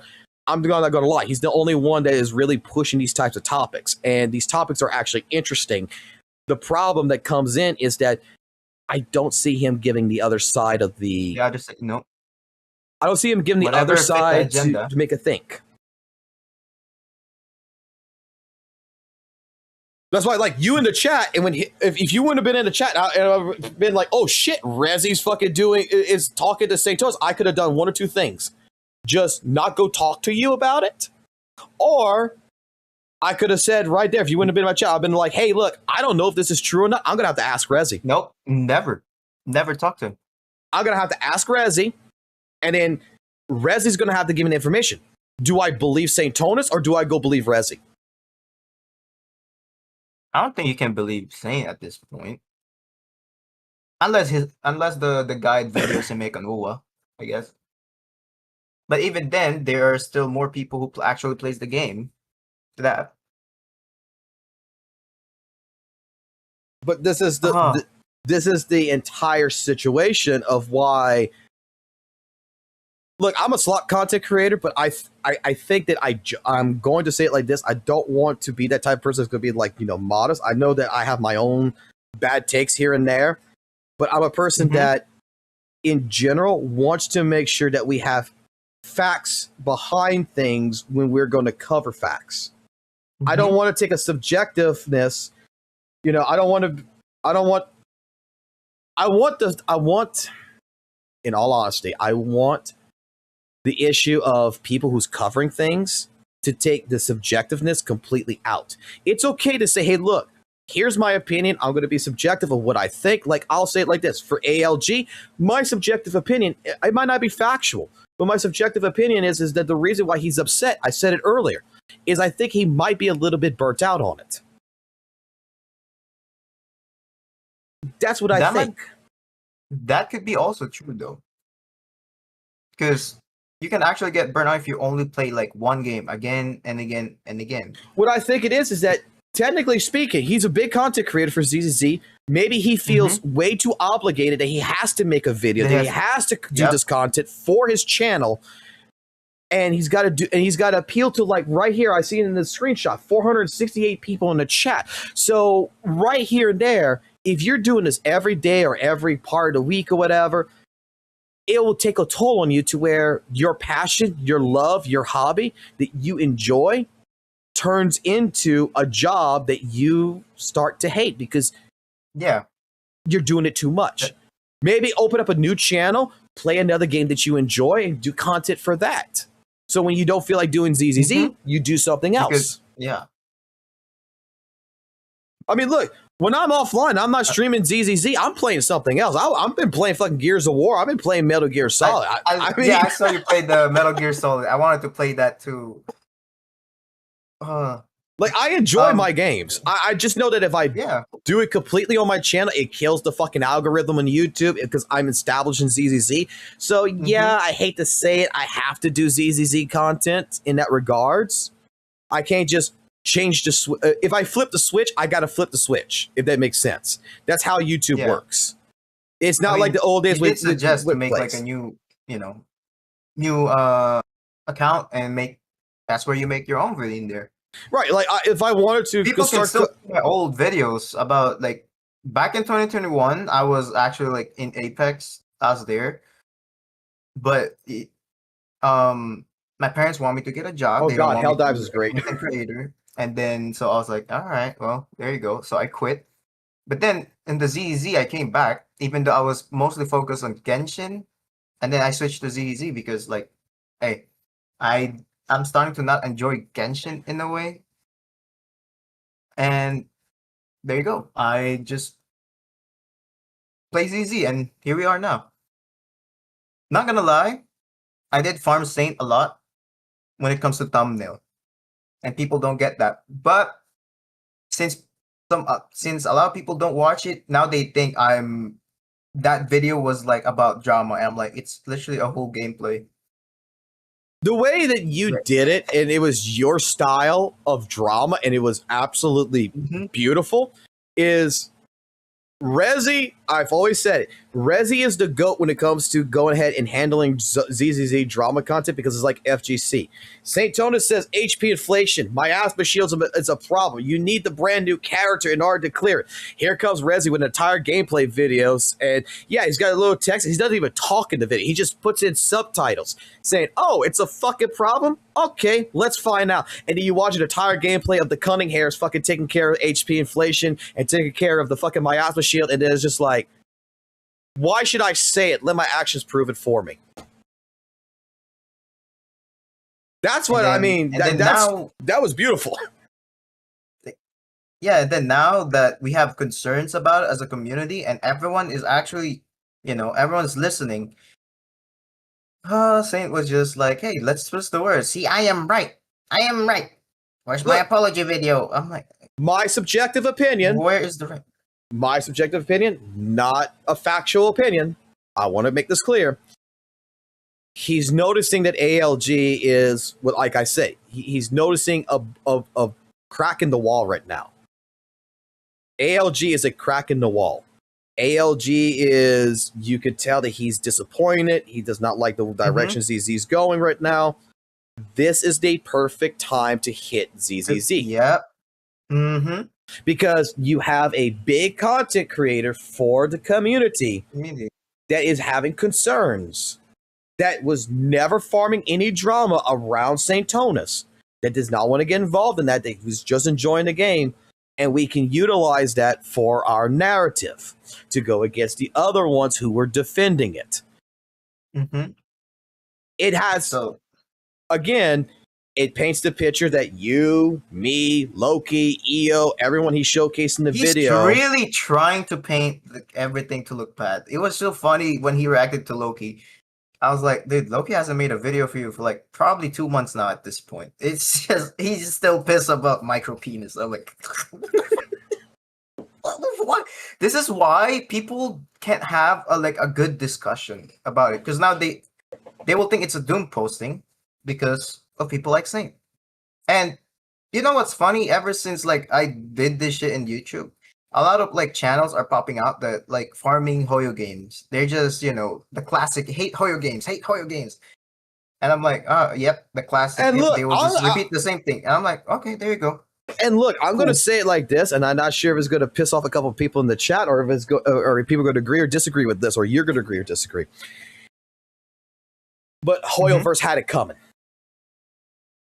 No, yeah, I agree to that. From Genshin to Honkai, because the community. Because let's put it like this: back since 2020, right? There was no competition for Genshin for the last few years. No competition. Yep. No competition. Weather and Waves, in all honesty, I will say is the absolute competition, to where the community already inside Genshin was split. Okay? It was already split. And this was the perfect opportunity for that split to separate itself into two different departments to where finally you have the other side that's able to attack Genshin. To attack the ones that they felt were like their suppressors. This is a civil war. Games are supposed to be enjoyable, but I think, not gonna lie, as much as I hate TikTok people, the way they are like, bro, the comments are something like brain dead. When I joined the YouTube, they're like, okay, they're more sane in here. It's just when you, I don't know how to explain. It's just some of them cannot hold any like good discussion, and they were like, "Oh, you reap what you like." When I make posts, they were like, "Oh, so you're saying they?" I made a post about like it's concerning the HP inflation, right? They're like, well, you gotta stop. Like, what is going on? Just because you added a new disc set that buffs your damage for like 18%, it doesn't mean you're gonna ramp up the HP for like 30%. That's not how it's balanced, right? Right. And now people think, oh, so you're saying the jester is right. St. Thomas, like, that's not even what I said. If he's right, then people would have supported him more, but no. Like, people are not as dense as you are, or like, oh, hey, we're just rage baiting, you know, the usual. And I'm like, yeah, I've used the word rage baiting. It's at this point that shit's literally, you know, nothing burger, non-existent. You guys are just doing this to like make fun, to piss off people, to the point that people will not have a good discussion anymore because they don't want to. And I'm to that point of like, maybe sometimes I think maybe I shouldn't have maybe I should have just make the video normally, but at the same time it's like, I mean, if I want to make a name, I should make something unique, right? Or something, because people are making guides, you know, gameplay is already there, guides, everything. So, like I said, in the past, it was free content for Saint. And even before I make that, I farmed Saint, I had a video where it popped off. And I have a comment that was telling me too that, dude, you got to stop this. You know, you have good content, but you got to stop this. If I listen to that, maybe I wouldn't be even on Saint's head in this moment. But hey, I guess I am now, you know, Summer Ant. Hey, you're top one though. It's just it is funny. It's legitimately funny in that regards. But like, and by the way, Razzie, if you feel like you're being held hostage and you want to leave by any moment, no. You can fucking leave. Okay, I just want to make sure you know this because I think the chat might be worried that I'm holding you hostage. Apparently. No, I saw the comments. But no, it's just it frustrates me. I was like I said, I was being reasonable, being nice. Hey, maybe I was too harsh to him because I even commented on ALG stream. Perhaps I treated you harshly, like, you know, the Thanos meme, and I said that jokingly as well. But you know, it's a message, so people will not get it. Some people might take it like, you know. No, I completely get it because let me tell you something, okay? St. Tonas made a comment in one of his streams that I had to watch that they showed me where he said that, look, oh, you know, Fox Soul was so drunk that he sent me an email, an apology email and a DM. And I told him, bro, I don't want to talk to you, whatever. I'm going to tell you right now, I did send him one. Back last year in December, I did. Because even I thought I judged him back then too harshly. Too harsh? Yeah. Because I thought at that point in time, you know what? It's like, maybe Saint does know something more than I do. That's what I felt. Because I listened to him speak on the GachaCast the first time, and I listened to him speak to EO. And compared to Saint speak to EO, like they actually had a convo? The very first one, yes. And EO made the statement to Saint, like, dude, you should go ahead. I remember this. This is what got me to where I was like, man, I'm wrong. Is he told Saint, you need to stop basically trying to push Weather Waves onto these content creators that don't want to play it. And instead, go to the people who is playing Weather Waves, build the community up, because then if you build it, I guarantee you the bigger content creators would come. And Saint took that. And it was like, Saint's like, you know what? You're right. And he was like, guys, show me videos of good content creation and everything else. I want to see it. And he remarked these same words into, the GachaCast and everything. I thought, you know what? I judged the guy too harshly. It's my fault. You know what? I got to apologize. And then. But that's the one thing I was thinking too in ALG stream. You know what? I'm gonna try to break the ice and stuff like that about like all this stuff. And it's like, oh, you better make your apology video. And I was like, nope, never mind. After seeing that video, if I didn't turn off your stream, I was thinking about it. But no, never mind. It's literally so frustrating because it's just like, hey, I give you a chance, but you're just gonna be the same as you are. Perhaps I was wrong too that I think that this is his online persona. Maybe he is like that in real life too. Who knows? I'm not his friend or anything, but at first I was thinking like that. No, but no, never mind. Never mind. Because even so my coworker friends are like, bro, who they're seeing my videos. They're like, who was that? Oh, I told them check his channel. That's the first thing I said. Just check his channel. And they're like, the first thing that my manager said, because he said, why does his vibe sound like he's so negative about everything? I'm like, you're kind of in the right direction. I said, but I say he critiques games. Well, I don't know about critique, more of like cover it as critique, and make it more of like kind of like tribalist and in a stuff in a way, because that's what people like, drama. And there you go. But then they're like, oh, okay. It's just literally a nothing burger to them because, we have our own lives. Yeah. And the people that I, in my work that I introduced to Zenless, they still enjoy the game. I think I got to help them with their builds. It was horrendous seeing it. But yeah, they're just still playing it. Normally, they don't. One of them literally just said, like, when they saw when I said Western, like in the ZZ, they just kind of like, why is there so much like drama in there? Because like they're saying in the Hispanic community, it's more of like it's memes. It's so like brain rot memes. I was like, I don't know. I do not know, because usually when I make content, it's just on TikTok, and then now on YouTube, right? So TikTok and YouTube. Ever since I joined, I was just like, hey, you know what? It's fun to make content on ZZ. I love the game. But I also want to do like other games, but it seems like it's not working. So I was like, maybe you're right to make another channel about like other games. And that's where people can go to. Let me explain. Like, I learned this one from a Genshin content creator who did the same thing. Like, he tried to play different games. It doesn't work like that. So he started doing new channels. So he played Genshin. And then after that, when it didn't work out with him trying to transition his content, he kept it with Genshin. Then it transitioned with Honkai Star Rail. But he wanted to play other things. He wanted to play Elden Ring. Yeah. He wanted to play some stuff on Roblox. He made 2 other channels and started them fresh to where he did tell them on the main channel, if you want to see my other content, I'm going to go stream. I'm going to be doing this stuff on here. And that way, this channel in the algorithm was only for Honkai Star Rail. This channel in the algorithm is for Elden Ring. This channel in the algorithm is for Roblox. That way, the people who's searching for this is going to find this channel. And every single one of his channels has got over 30K fucking subscribers on it. He built it over a year. Valk, I will say like this, has proven to me that after watching him, it doesn't take long to build a channel from scratch.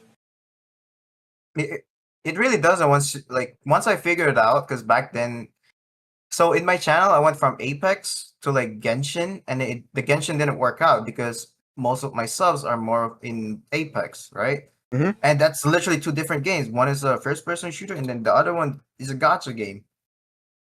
And then when I tried some Elden Ring, some of them worked, but I didn't know how to make thumbnail, maybe commentary, gameplay and stuff like. Well, gameplay is there, but like I was just saying, like nothing, like no commentary and stuff like that.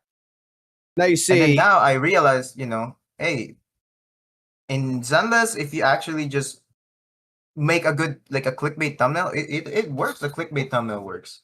oh yeah. Now you see, I will put it like this: if you're going to play like Wild and Ways, you can still do it on your main channel because that's going to transition. It's easy and yeah. Like But any not gacha, really. I don't. any gacha game you play, it's still going to it still should transition very well on the channel.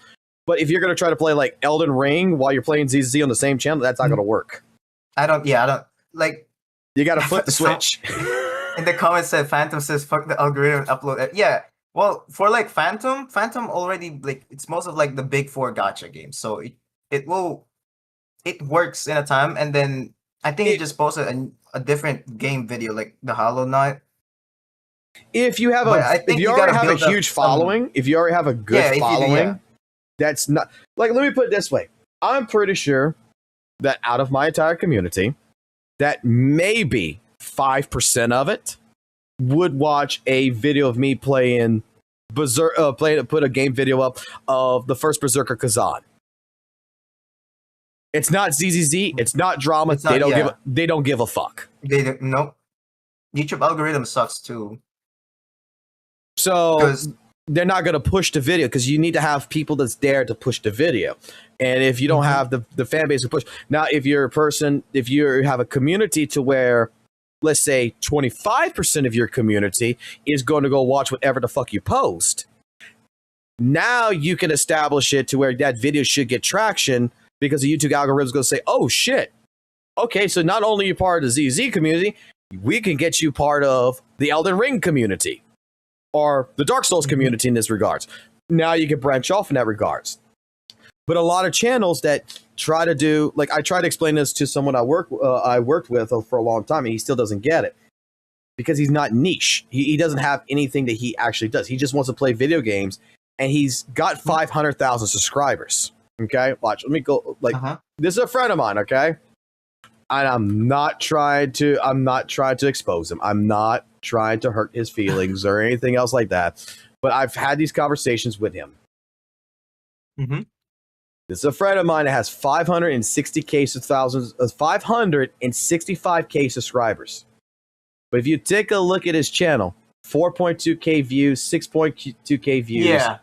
Holy shit. And if you actually go ahead, you go to like his most popular videos, you see that back then when Disney Infinity was around, he was known for Disney Infinity. When the game shut down, he never actually niched into anything. So he thought he could just become a Let's Play channel. And it fucked his channel up.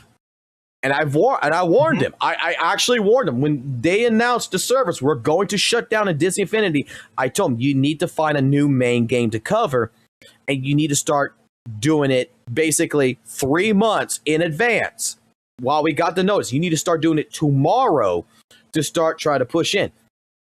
It's kind of depressing, even for him, for a 500,000 subscriber, 500,000, to have 17K video views that only gets anywhere between 1 to 4K video views. Sometimes he'll get the 17K or the 28K, but majority of the time, like look, 6 months ago for Dragon Ball Z Sparking Zero, Brawly versus Super Brawly, 943 views. That's And this is his sole living, by the way. This is a man. You think I live stream a lot, guys? You think I live stream a lot? This man live streams like 5 times a day. Longer than I do. Man, does he get any sleep? Jesus. He sleeps when he can. This is how he pays his bills. He has to rely on members. He has to rely on Patreon. He has to rely on things to pay his bills. Because he's disabled and he can't actually get a real job.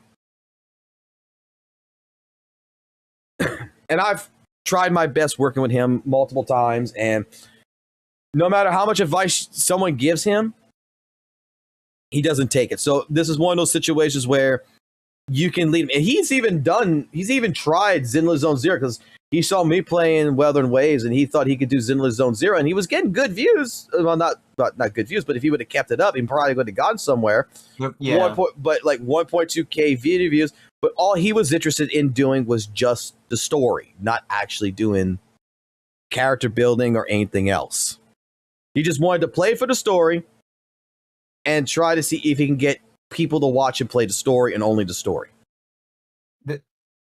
Just playing the story is also one of the hardest thing to do in a gacha game because you need to wait for another like month or two for the next patch. Wait, Fox, look, you know Nightwing 01? Yes. I used to work for Nightwing 01. If you ever hear him say the name K-Bro, I was his editor. I was his channel manager. I'm the one when he got hacked. I saved his channel. When Google wouldn't fucking do it because I worked for Google. I used to work as a channel strategic partner manager. So when the company, and when I left the company and everything, and they couldn't get his channel back, I'm the one he called to get his channel back.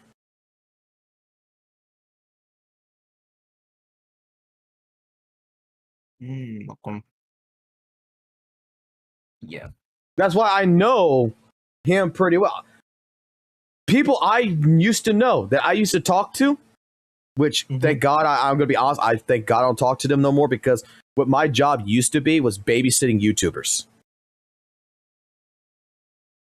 That was one of the oldest jobs that I had that I honestly, I lost brain cells. You think like St. Tonus makes me lose brain cells? No, you don't have. St. Tonus is nowhere compared to some of the YouTubers I've met in my lifetime, okay? They're more insufferable. I'll tell y'all a story. I'm going to tell y'all a fucking story. This man right here is probably going to be someone y'all all going to fucking recognize. Gonzo SSM. Probably one of the biggest animators that used to work for Tobuscus and everything else.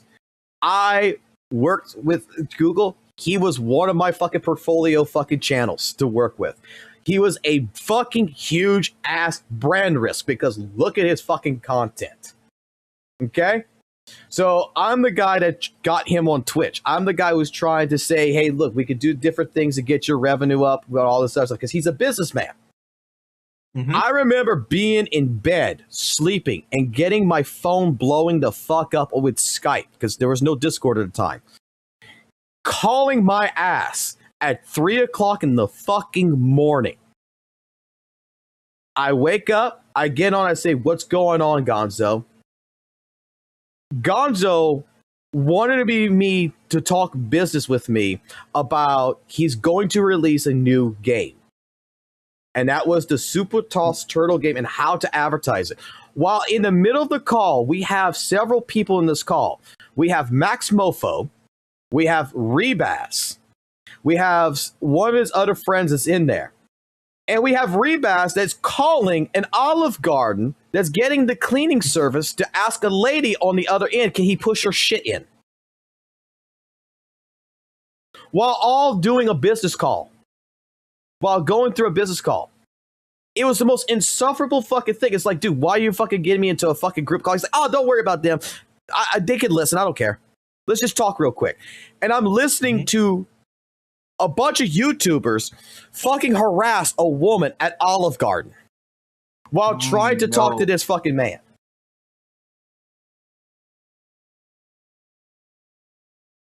So, yeah. You think St. Tonus is fucking bad? These people had no fucking shame whatsoever. And the day that I had to drop Gonzo, I'm going to be honest, it happened on live stream. The day we had to drop him, that we had to mutually drop, was because he actually got a woman fired from her fucking job because he had hired a girl to go ahead and be part of his Twitch thing, and he had kept her up for 6.5 hours throughout an entire live stream, and she kept saying that I need to go, and he kept saying, no, you don't need to go. When she went to work the next morning, which was like 2 hours after the stream, she had to go to work. She misplaced apparently $20-some in the register, which, didn't turn up, and she got fired. Which, as a result, because of her lack of sleep and everything else, liability-wise, and as being Gonzo's manager, it was a Gonzo fucking fuck up in that sense, to which, technically, if she could prove it, she could sue Gonzo. We ended up, at Google, having to go ahead. I had to go in a meeting with several fucking people, basically to pay her off to protect Gonzo's butt. And then it's one of those things to where me and Gonzo got into a fight over it and had to drop it because Gonzo was like, she's just she's going to try to extort me and everything else, and she's extorting y'all. I don't like her. Like, she's just playing. I was like, whether she is lying, whether she's not, it is better for PR to fucking make it look like she, we're saving face here. He didn't like it. Because apparently to him, it made him look weak. That she's going to claim that, she's a victim. It was a whole entire rigmarole. It was a whole entire fucking thing. Had to drop it. And I'm going to tell you what, after that, I got the new jobs and everything else. It was a better job. And that's why, like I said, I worked for several different people. I used to do the editing for Luke Dale with K-Wing. I used to do that with him all the time.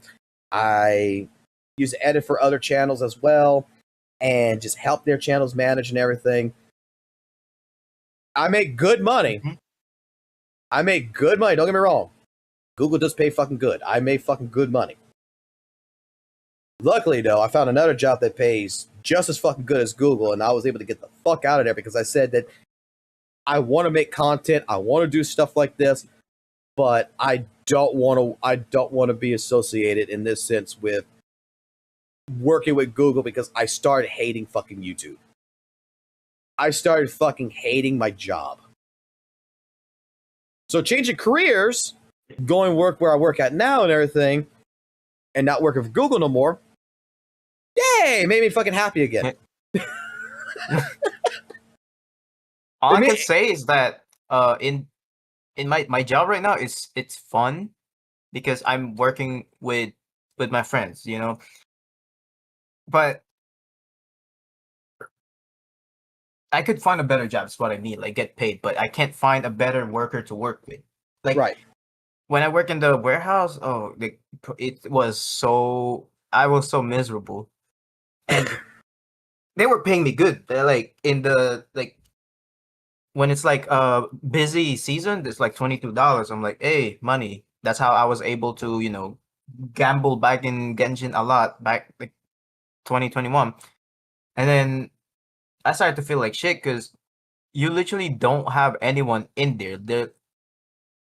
There was nothing, no one to talk to, nothing. They're all like no one's around my age, is what I mean, right? I know exactly what you're talking about. But and then after I quit in there, found this job, I was like, yeah, it's more fun in here. Even though I'm only getting paid 16, I'm like, yeah, fuck it. I mean, I'll stay. It's just not as bad. I'll just put it like this: I hate my job. I fucking hate it. Okay. But I'd rather hate my job than rather hate my hobbies. Yep. Yep. That's one thing that I'm going to say. Like, when it comes to it, I don't mind. I like doing content creation. I like live streaming. I don't want to make content creation my sole fucking job because it's one of those things. Guilty Gear could have been a career for me. It was starting to become one on Twitch. But the problem is that I ended up starting hating the game because I got to a point where I feel like, people get to the point where they're judging the way I play. They're judging everything. That I've been playing this game for over 3 years now. It doesn't feel like I got any better. I'm in a stagnant spot. I haven't broken past my limit, and I'm still where I see everyone else expanding and growing and getting their combos and everything, and they're doing much better. I feel stagnant in the way I'm playing, to which I had overplayed Guilty Gear so much that I got so fucking burnt out in it that it was preventing me from actually learning different things with Soul that I should have known much sooner. And I took a break. I stopped doing content creation. I stopped doing different things and started focusing on different things in my life. And then when I came back, you know what's fucking hilarious is I came back, I started playing Guilty Gear, and the same day that I came back, everything that I was fucking trying to learn, I was so upset that I could not get, in matter of fucking minutes, I was pulling it off. And I was sending on Twitter videos to what I like to call my mentor and be like, dude, I fucking did it, man. Look, I'm doing the jump canceling combos. I'm doing all this shit. I finally learned it. And he's like, so what did we learn? I said, what the fuck you mean? What did we learn? I don't know. What am I supposed to learn? We learned that don't play the fucking game every goddamn fucking 12 fucking minutes. Sometimes you just need a good break. Because you got so frustrated with yourself and you're not focusing on relaxing to actually learn. You're just so hypercritical. You're so hyper focused on criticizing yourself that you're not going to learn. And then it's like, that's when I put two to two together. That's why, like I said, Weather and Waves, when I realized that I actually was starting to get burnt out in it, drop the game. That's that was the real reason with 2.0 that I dropped it in 2.1 is because 2.0 did not do much to reinstate me to be as excited and everything because I was already burnt out and I was looking for flaws more than I was looking at the positives. So I took the break in 2.1. I didn't touch it until I got Zanny. I still burnt out on it. That's why like ZZZ is a breath of fresh air. It feels great to fucking play. And I think that I hate to say like this, but I think I have to understand why Saint does reactions like this. I think this is actually how he's striving through it. He's striving to it. It's working to him, and the more that the people realize it's just business, it's just literally what, like, you know, YouTube gives him money in there. There you go. I mean, he can't even react or put my videos in his YouTube videos because he knows that it's gonna get copyrighted. Most of my videos are copyrighted, and now now YouTube kind of keeps emailing me again and again. Oh, you can't make money because I get third-party matches monetization, and then I'm like, okay, stop YouTube. I just wanted to stop because I know I use copyright. So most of my videos, I just turn off the monetization, and some of them like it's ineligible. Yeah, so you know, it's just, dude, it's just nah. So. Because if you actually go ahead and like you Google email, what I did, because my live streams have this shit where I get this fucking email all the time. I just fucking clicked it. We go to the send rules and say send it to this fucking email box right here that I'm never gonna fucking see. Because I know this video is going to be unmonetizable. That's why all the live streams are unmonetizable. Because straight up, I guarantee there's going to be a copy. Like if I watch your videos, this stream can't be monetized. So what's the fucking point of monetizing the live stream? What's the fucking point? The videos I will do on purpose with the videos to keep it as clean and shit, so that way they can be monetized. But live streams. If someone donates $2 or someone becomes a member in the stream, hey, it pays for the stream. 99 cents pays for the stream. Oh, it pays. I thought it doesn't. No, they still do. So it's only the views that doesn't get paid. Exactly. Okay. Oh, I was like, oh, okay. So the $2 that someone did a super chat, I didn't get it. That's why I was like, all right, you'll still get it. You'll still get it. It's separate. It's a separate transaction. Because so I was just worried about nothing. All right. Right, yeah, because someone could actually finally play music.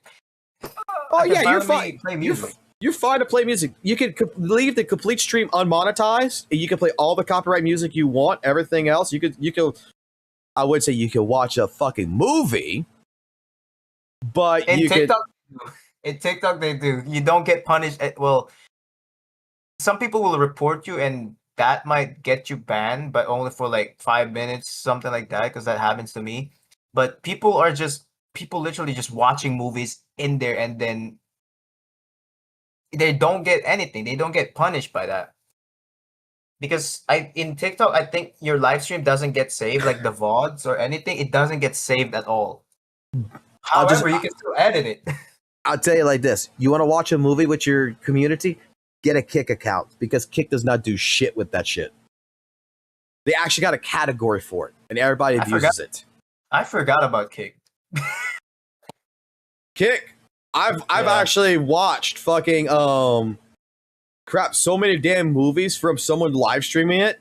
Like they're just sitting there, they're not even talking. I'm just sitting there watching a movie, and they don't get punished for it. I think you can get away pretty much with everything on Kick. Well, you know what?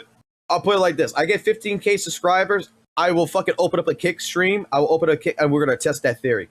I will play a hentai. I will play a hentai game on fucking Kick. I have a suggestion. Play Project Passion. Project Passion. I'll play whatever. I made this deal when I got my first 1,000 subs that I would play a game called fucking Bible Black. I made a Mixer account when Mixer was still around. And I said, okay, I'm not going to do it on Twitch. I'm not going to do it on Twitch. I'm going to go do it on fucking goddamn fucking Mixer. So I sent the link to Twitch to all the people there. And then we did the live stream on Twitch. And I said, okay, everybody go to Mixer. We're going to go do it on Mixer. I actually had the fucking staff, the mods in my chat. I was one of the biggest fucking streamers playing Bible Black, and they did not ban the stream because I was expecting like 5 minutes into it to be banned and go back on Twitch. Yeah, we were there for 3 hours, for 3 fucking hours playing fucking Bible Black, and I'm like talking to the staff like, when are you gonna ban the stream? When are you gonna fucking kick me off? And they were like punishing me by not banning the stream. But you just have to play it. Oh, it was fucking. I was uncomfortable as. I was uncomfortable as fuck because I got like over fucking like people from my chat. I got people in the Mixer shit. There was over like 900 fucking people watching me play fucking Bible Black and questioning why this stream's not banned. And I'm like, ask the staff. They're report the stream. And it's just they're letting it go. Oh my God. They're just letting it fucking go, man. At the end, they're gooners. They're all. It was what it was, and so many people loved it, and I'm the one that's uncomfortable as fuck. Because they got to one part of the story where I kept getting killed. And I couldn't figure out how to get unkilled. There was this green hair girl with the bunny ears, and she kept fucking sticking a needle in my fucking ball sack of the character. And it's like, I'm going to die by her fucking me to death. And I'm just like, okay, how do I get past this part? What choices did I make that was wrong? And then you got a chat that then comes out of nowhere that's trying to tell me the fucking ways of going through this to where we get to the parts where I get even more uncomfortable because it's the first time I ever seen this story playing this shit. And then we get some fucking blonde chick that grows a dick. And I'm like, what the fuck? And the sad part is I did this with the webcam open and people are just like, I'm uncomfortable. Can we just go back to playing Guilty Gear? Can we just get the fuck off of this? It was so fucking weird. I think if I did that, I would just get more curious. Like, what? It will just keep continuing on, even though it's. Oh man. Look, I'm fine with gooning and shit, but sometimes it just. That game was just way too fucking high. That was a whole entire plateau that I never wanted to fucking cross. That's like trying to jump into the furry. That's like trying to jump into the other side of the furry community to where they do something called yiffing or some shit, and it's just like, no, that's not. I don't know that. I'm not about that. I'm fine talking to you as a friend, but I don't want to go join in the fucking party, man. Mm-hmm. That's not me. That's uncomfortable to me. And that's why that's like the livelihood and everything. I know we got so far off topic of all kinds of shit, by the way, but I mean, Nice, shit. fine. Like I said, I couldn't. I treat everyone as my friend. I'm not like the type. So when me and Arcado talk, I was just like talking like I'm talking to a friend, and he said, "Oh, so we're not breaking the ice." I'm like, what is that? Like, talk about random stuff that I'm like, nah, don't worry about it. Like I'm literally a chill dude, man. I'm literally just I will treat everyone as my friend. That's why I was being reasonable to say. But after that, I was just like, you know what? Never mind. I'm just gonna do what I'm gonna do. If there's a problem about ZZ, the ZZ community will talk about it without his ingenuous or his takes that I feel like it's not really a take. It's just he's just doing it for the fun of it because content. Content is content for him. He does form what he has formed. One of my best friends, which I haven't talked to him in a long time now, but one of my best friends I ever met was a person that fucking hated the shit out of me. Nah. Yes. Like I cannot. The thing is that I cannot. I don't hate Saint. I don't hate Saint. I don't hate Saint either. I mean either. But it's just. Let me explain like this. At that time, maybe I was just free content. Yeah. I got way to it. That's why. Like I don't hate Saint either, man. Like I think Saint's fine. Like look, I think Saint. Like I got a beef with him, but I like to go ahead and be like I hate the guy. Let me be honest. I don't know the guy. How can I hate someone if I don't know him? Yeah. Okay. Let's just be. I dislike his online personality. I might dislike the content he produces, and I have a different thought pattern, and I'm going to talk about it. But to go out and right and say I hate the man, fuck no, I don't hate the man. This is where one of the people, like I said, one of the people that hated me ended up becoming one of my best friends, and the reason why was during the time of Guilty Gear, we have this person who came into my chat that fucking called me a redneck inbred that I don't know shit and go fuck myself, and. This was a guy that criticized every single fucking thing I did wrong in the game. Like every single combo, every single thing that I'm pushing, he is criticizing every single fucking thing, and that's why he straight up, he said it, he hated me. Like I am in the terms of, let me put it like this. He was the elitist, I was the tourist. And to him, I was making his game look bad. But after just take after about a couple of weeks, well, I was gonna say after a couple of weeks, I kept playing the game. He kept coming back every now and then, till finally I convinced him to get into a call. We got into a call. We got into a conversation. That conversation lasted for like 10 hours, and it even went on past the fucking live stream, off stream, to where we continued talking to where. He actually started teaching me the game, the way he plays it, and I understood what he was getting at, what I didn't understand. And then we became friends. I went to Vegas. I went go meet him. We went to Evolution Tournament. We hung out. Great dude. Some people didn't like him because straight up the reason why they didn't like him was he was a blunt person. He was very blunt. But once I got to actually know him, and we actually had a conversation, we found that we had things in common. We found that we didn't actually think so far apart. It's just that the way that we presented our context to one another at the time period was just kind of shitty. And that's why, like I said, I could be friends with anybody. Hey, look. Yeah.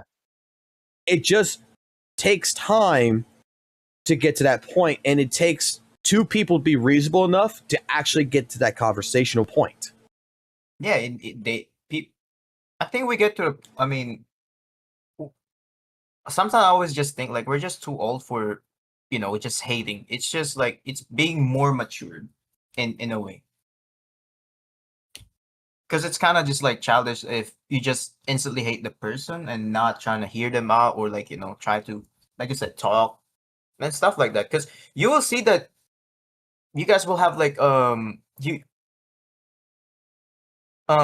guys will have a similarity, like things that you guys like and things that you guys don't like, and pretty much it will be the same. and you guys like, oh, I can relate to that. We relate to each other, and there you go. That's how, like, some bonds started. I mean, like, look, my best friend. me, Loki, Gotcha had a conversation, and like we could agree to disagree. But you see, if you're not willing to participate in the conversation, this is something like I think that someone like Sanctonus needs to understand when it comes to talking to people as well.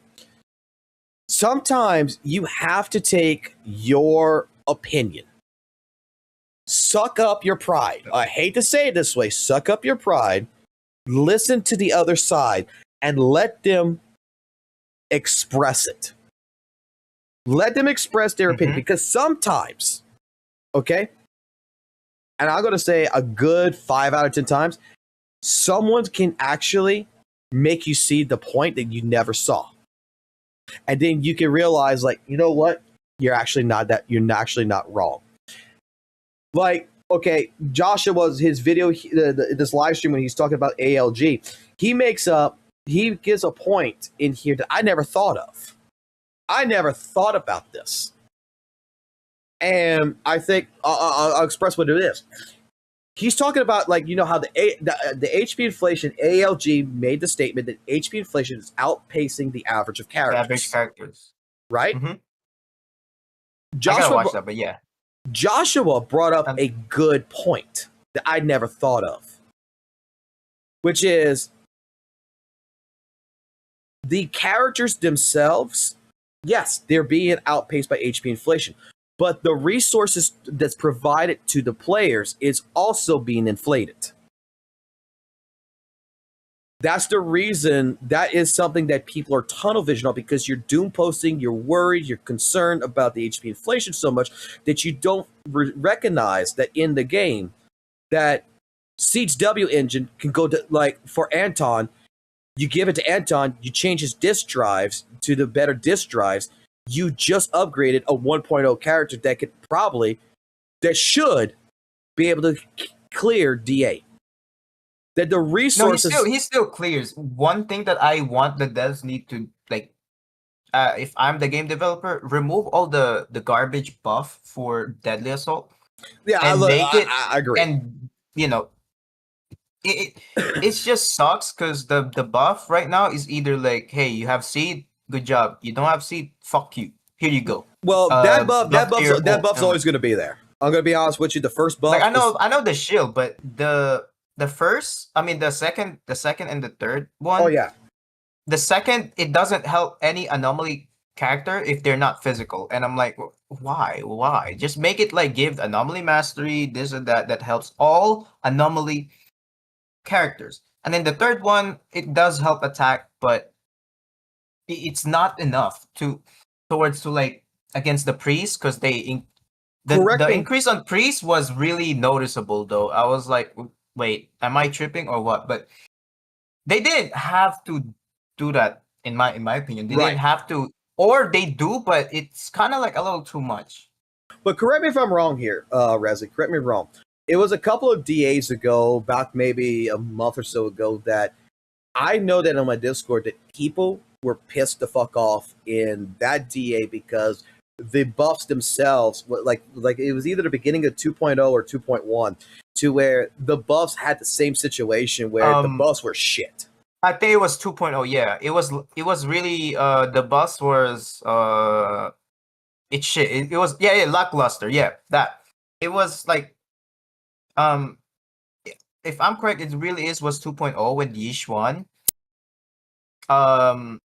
When I don't know if you know Corn Zone, but Corn Zone did the only B rank weapon with A rank characters. They did the clear, and I was like, oh, if they can do that with Corrin, I could do that with Billy. But no, Billy was not doing it. It's not enough. So I was like, there's gotta be something wrong. And then they rerun the priest the next patch of the buff of the DA.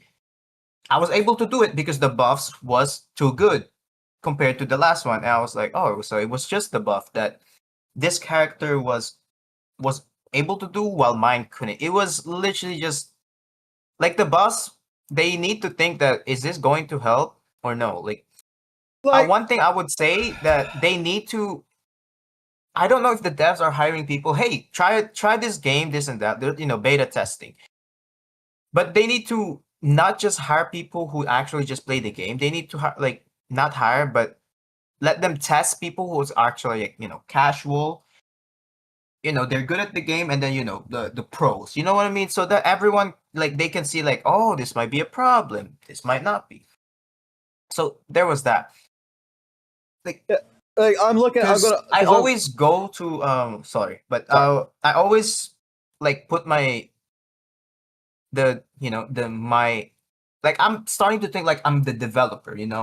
That's how I always do in every other games because I love video games and all. That's why I always think how like if I'm the dev, how am I gonna fix this or how am I gonna buff like nerf or do something about it. That's why I always hear suggestion. I post something on YouTube. If I'm not gonna make a video, I just post something. Hey, I want to hear you guys your opinions and stuff. And that's where it comes up with the if they're going to increase the HP. Someone commented, why not just make it like, you just need to deal 45, a set amount of HP damage to get the 3 stars, so it doesn't really affect the free to play, the light spender players, and while the dolphins and the whales can still enjoy the game and do what they want to do in there. So that's where I'm like, yeah, that is definitely one of the things that's why you gotta hear everyone out their opinions. So don't twist the words that they said. Right. So for the Defiler, in order to get 5,000 performance points, you have to. I'm reading this now, which is sad. Mm-hmm. Which is fucking sad. So every time you impair it, you get 2,500 performance points when you put it in the pair status. And when the agent shoots down the Defiler in midair, you get 1,500 to a maximum of 5,000 points. But like I said, I feel like, and I'm looking at this right now because this is going to be the next DA. We're going to be facing the Defiler in the next one with Notorious Dead and Butcher, and we're going to be facing Pompey. The boss for the next one, the first one, which we got Artful for this one, is going to be Aberration or whatever, to where instead we're going to get the increases anomaly build up by 20% when inflicting anomaly damage on enemies. All squad members gain 60 anomaly proficiency. That could have been in this DA too, instead of just physical. Right. That would have helped a lot of anomaly characters. The next one's going to be Collapse, where dodge counter, EX special, damage increase. The agents hits an enemy. This stuff. This is where I feel in general the very first part. I even think that 2.1 had a situation like this, but 2.0, 2.1, it's like when the new patch comes in, the very first DA feels shitty. Because they shield the shit out of the new characters, and it's not just Zenless. Genshin does that. I still play Genshin. I mean, definitely WUWA does that, and pretty much every gacha game they does that. To advertise the new character, but they don't have to make it like the other characters that you use feels like shit, and they could still make it like, hey, the new character feels awesome, but. Well, I mean, not but also your old characters is still fine. But again, someone said, "Hey, that's the business strategy of gacha games." And I'm like, it doesn't. They could still make it better. It's just because they're a gacha game, they're gonna go with this route. It could be better. Change for the better. They said, and yeah, I don't know what's the third buff, but. I gotta check that later. It's just really the third. They gotta stop with the third the buff that we got super- the third buff that we got right now is the ultimate damage increased by 40% when launching an ultimate. The agent attack increases by 15% for 15 seconds. Repeated triggers reset for the duration. After enemies become stunned, their stun damage multiplier increases by 35%. That's not really that good either. It's not. Yeah.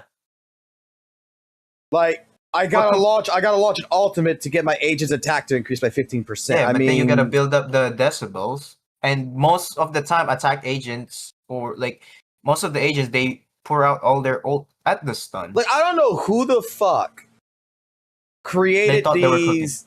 cooked these fucking buffs up, like especially this harness change. I could see, okay, the fire assault because it's shilling, seat is for double attack agents.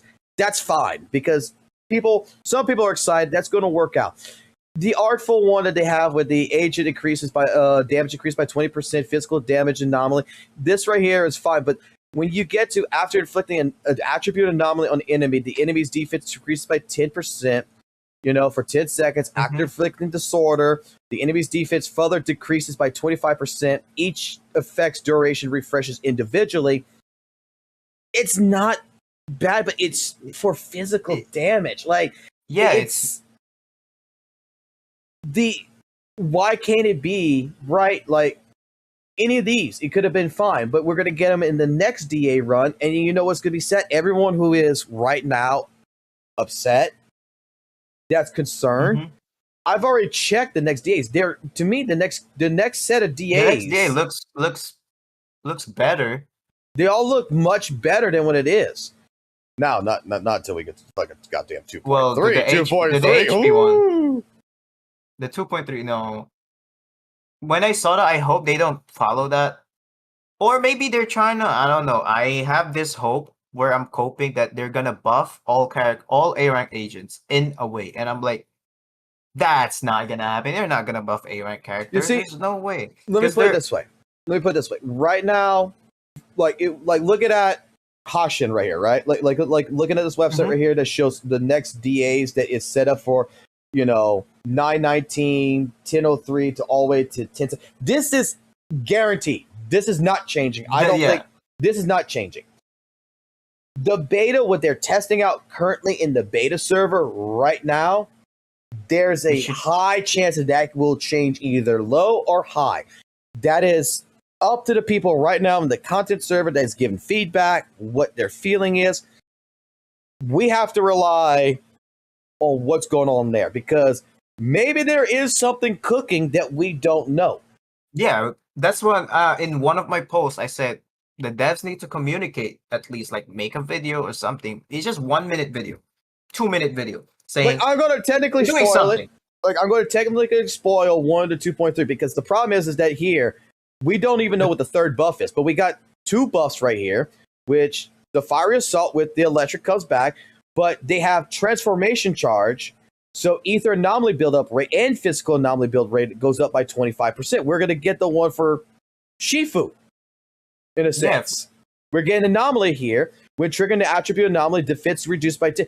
This would have been a better choice right now for us in the current one, instead of just the physical one. Ether anomaly build-up rate or physical by 25%. That would have been great. The health is going up. So the buff should go up because if they don't want the power creep on the characters, on the agents, right? The buff should all like compensate with it. And the disc, but right now that support disc doesn't really compensate with the amount of the HP that they added is like, and then the other disc is literally only good for seed. So like no one literally can use it. I thought G1 or Soldier 11 can use it. No. In the stats that they calculate, the woodpecker or like for G1 the chaotic metal was still a better set compared to that. So I was like, so it's only good for seed at this. Yeah. So I mean that way, that's why I was like, they don't need to increase. They should have just waited for a bit because it doesn't really compensate considering the buffs. If they want to compensate again, like the one that I suggest, remove the shit buffs, add the good buffs. I mean, I'm gonna be honest. I do feel like Moonlit is much stronger than Swing Jazz because basically. Definitely. It guarantees you 100% uptime. No, Swing Jazz is already like Swing Jazz is. You should not get Swing Jazz, only the 2-piece at this point around. And I don't think the devs will rework some of the disc set that was from the beginning because they're pretty much shit. And defense agents are forgotten. Like it needs some Look, physical agents were forgotten too, and they brought that back. So who knows? Maybe the Fitz agents are going to come back. Mm-hmm. So on one of my posts saying attack agents need, like, some people misunderstood what I was saying, but I was saying that, hey, anomaly agents have disorder every 5 seconds, right? Every 2-3 seconds. Rupture agent literally ignores defense, which is called sheer force. What does attack agents have? Other than limited S rank characters that, Hugo have totalized, Evelyn have the chain attack thing, and only some of them have that. Not all attack agent. That's why I was like, attack needs a universal mechanic, and they misunderstood what I mean by mechanic.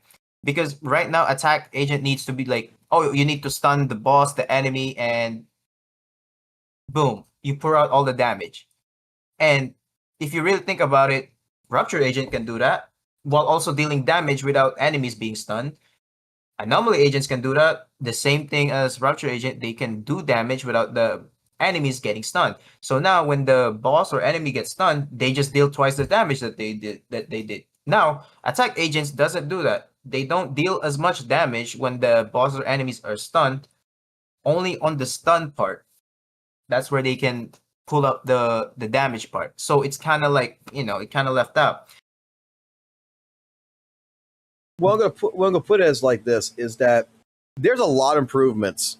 I think you can agree. Like even your suggestion here, there's a lot of improvements that ZZZ can do, and it does. But I want it to be recognized, okay, that Genshin's development team, Honkai's Star Rail's development team, and ZZ's development team are separate development teams. Are separate, yeah.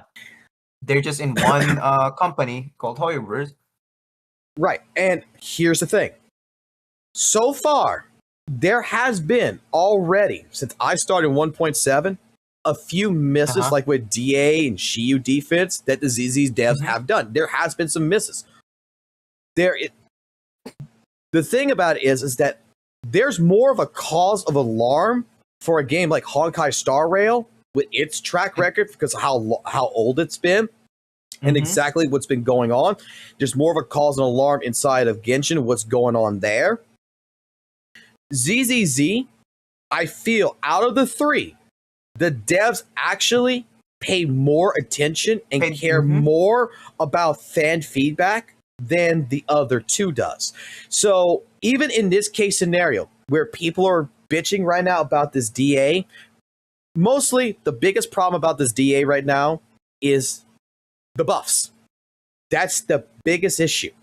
I guarantee you that the next DA, we're gonna be fighting the same fucking boss, the Defiler. We're gonna be facing it again, and you're gonna have a totally different fucking experience because of the buffs. Yeah, it's gonna be a totally different experience. One thing that also some people are getting annoyed is the invulnerability phases part, where you can't do anything other than get your performance points. They're getting comfortable with it, but I'm like, I would rather get my points, but also deal damage at the same time. Because, you see, I'm getting points, and I'm also getting the damage points. So, more points. And rather than, like, Defiler is fun, cinematic, but the soldier part, where you have to parry the soldier, I feel like those, just remove it. They should have that in the... If I could be honest... But that's just my opinion. No, that's great. I'm going to give my opinion, if you don't mind, on this one, because I have to be honest about it from how I read it and from what you just explained.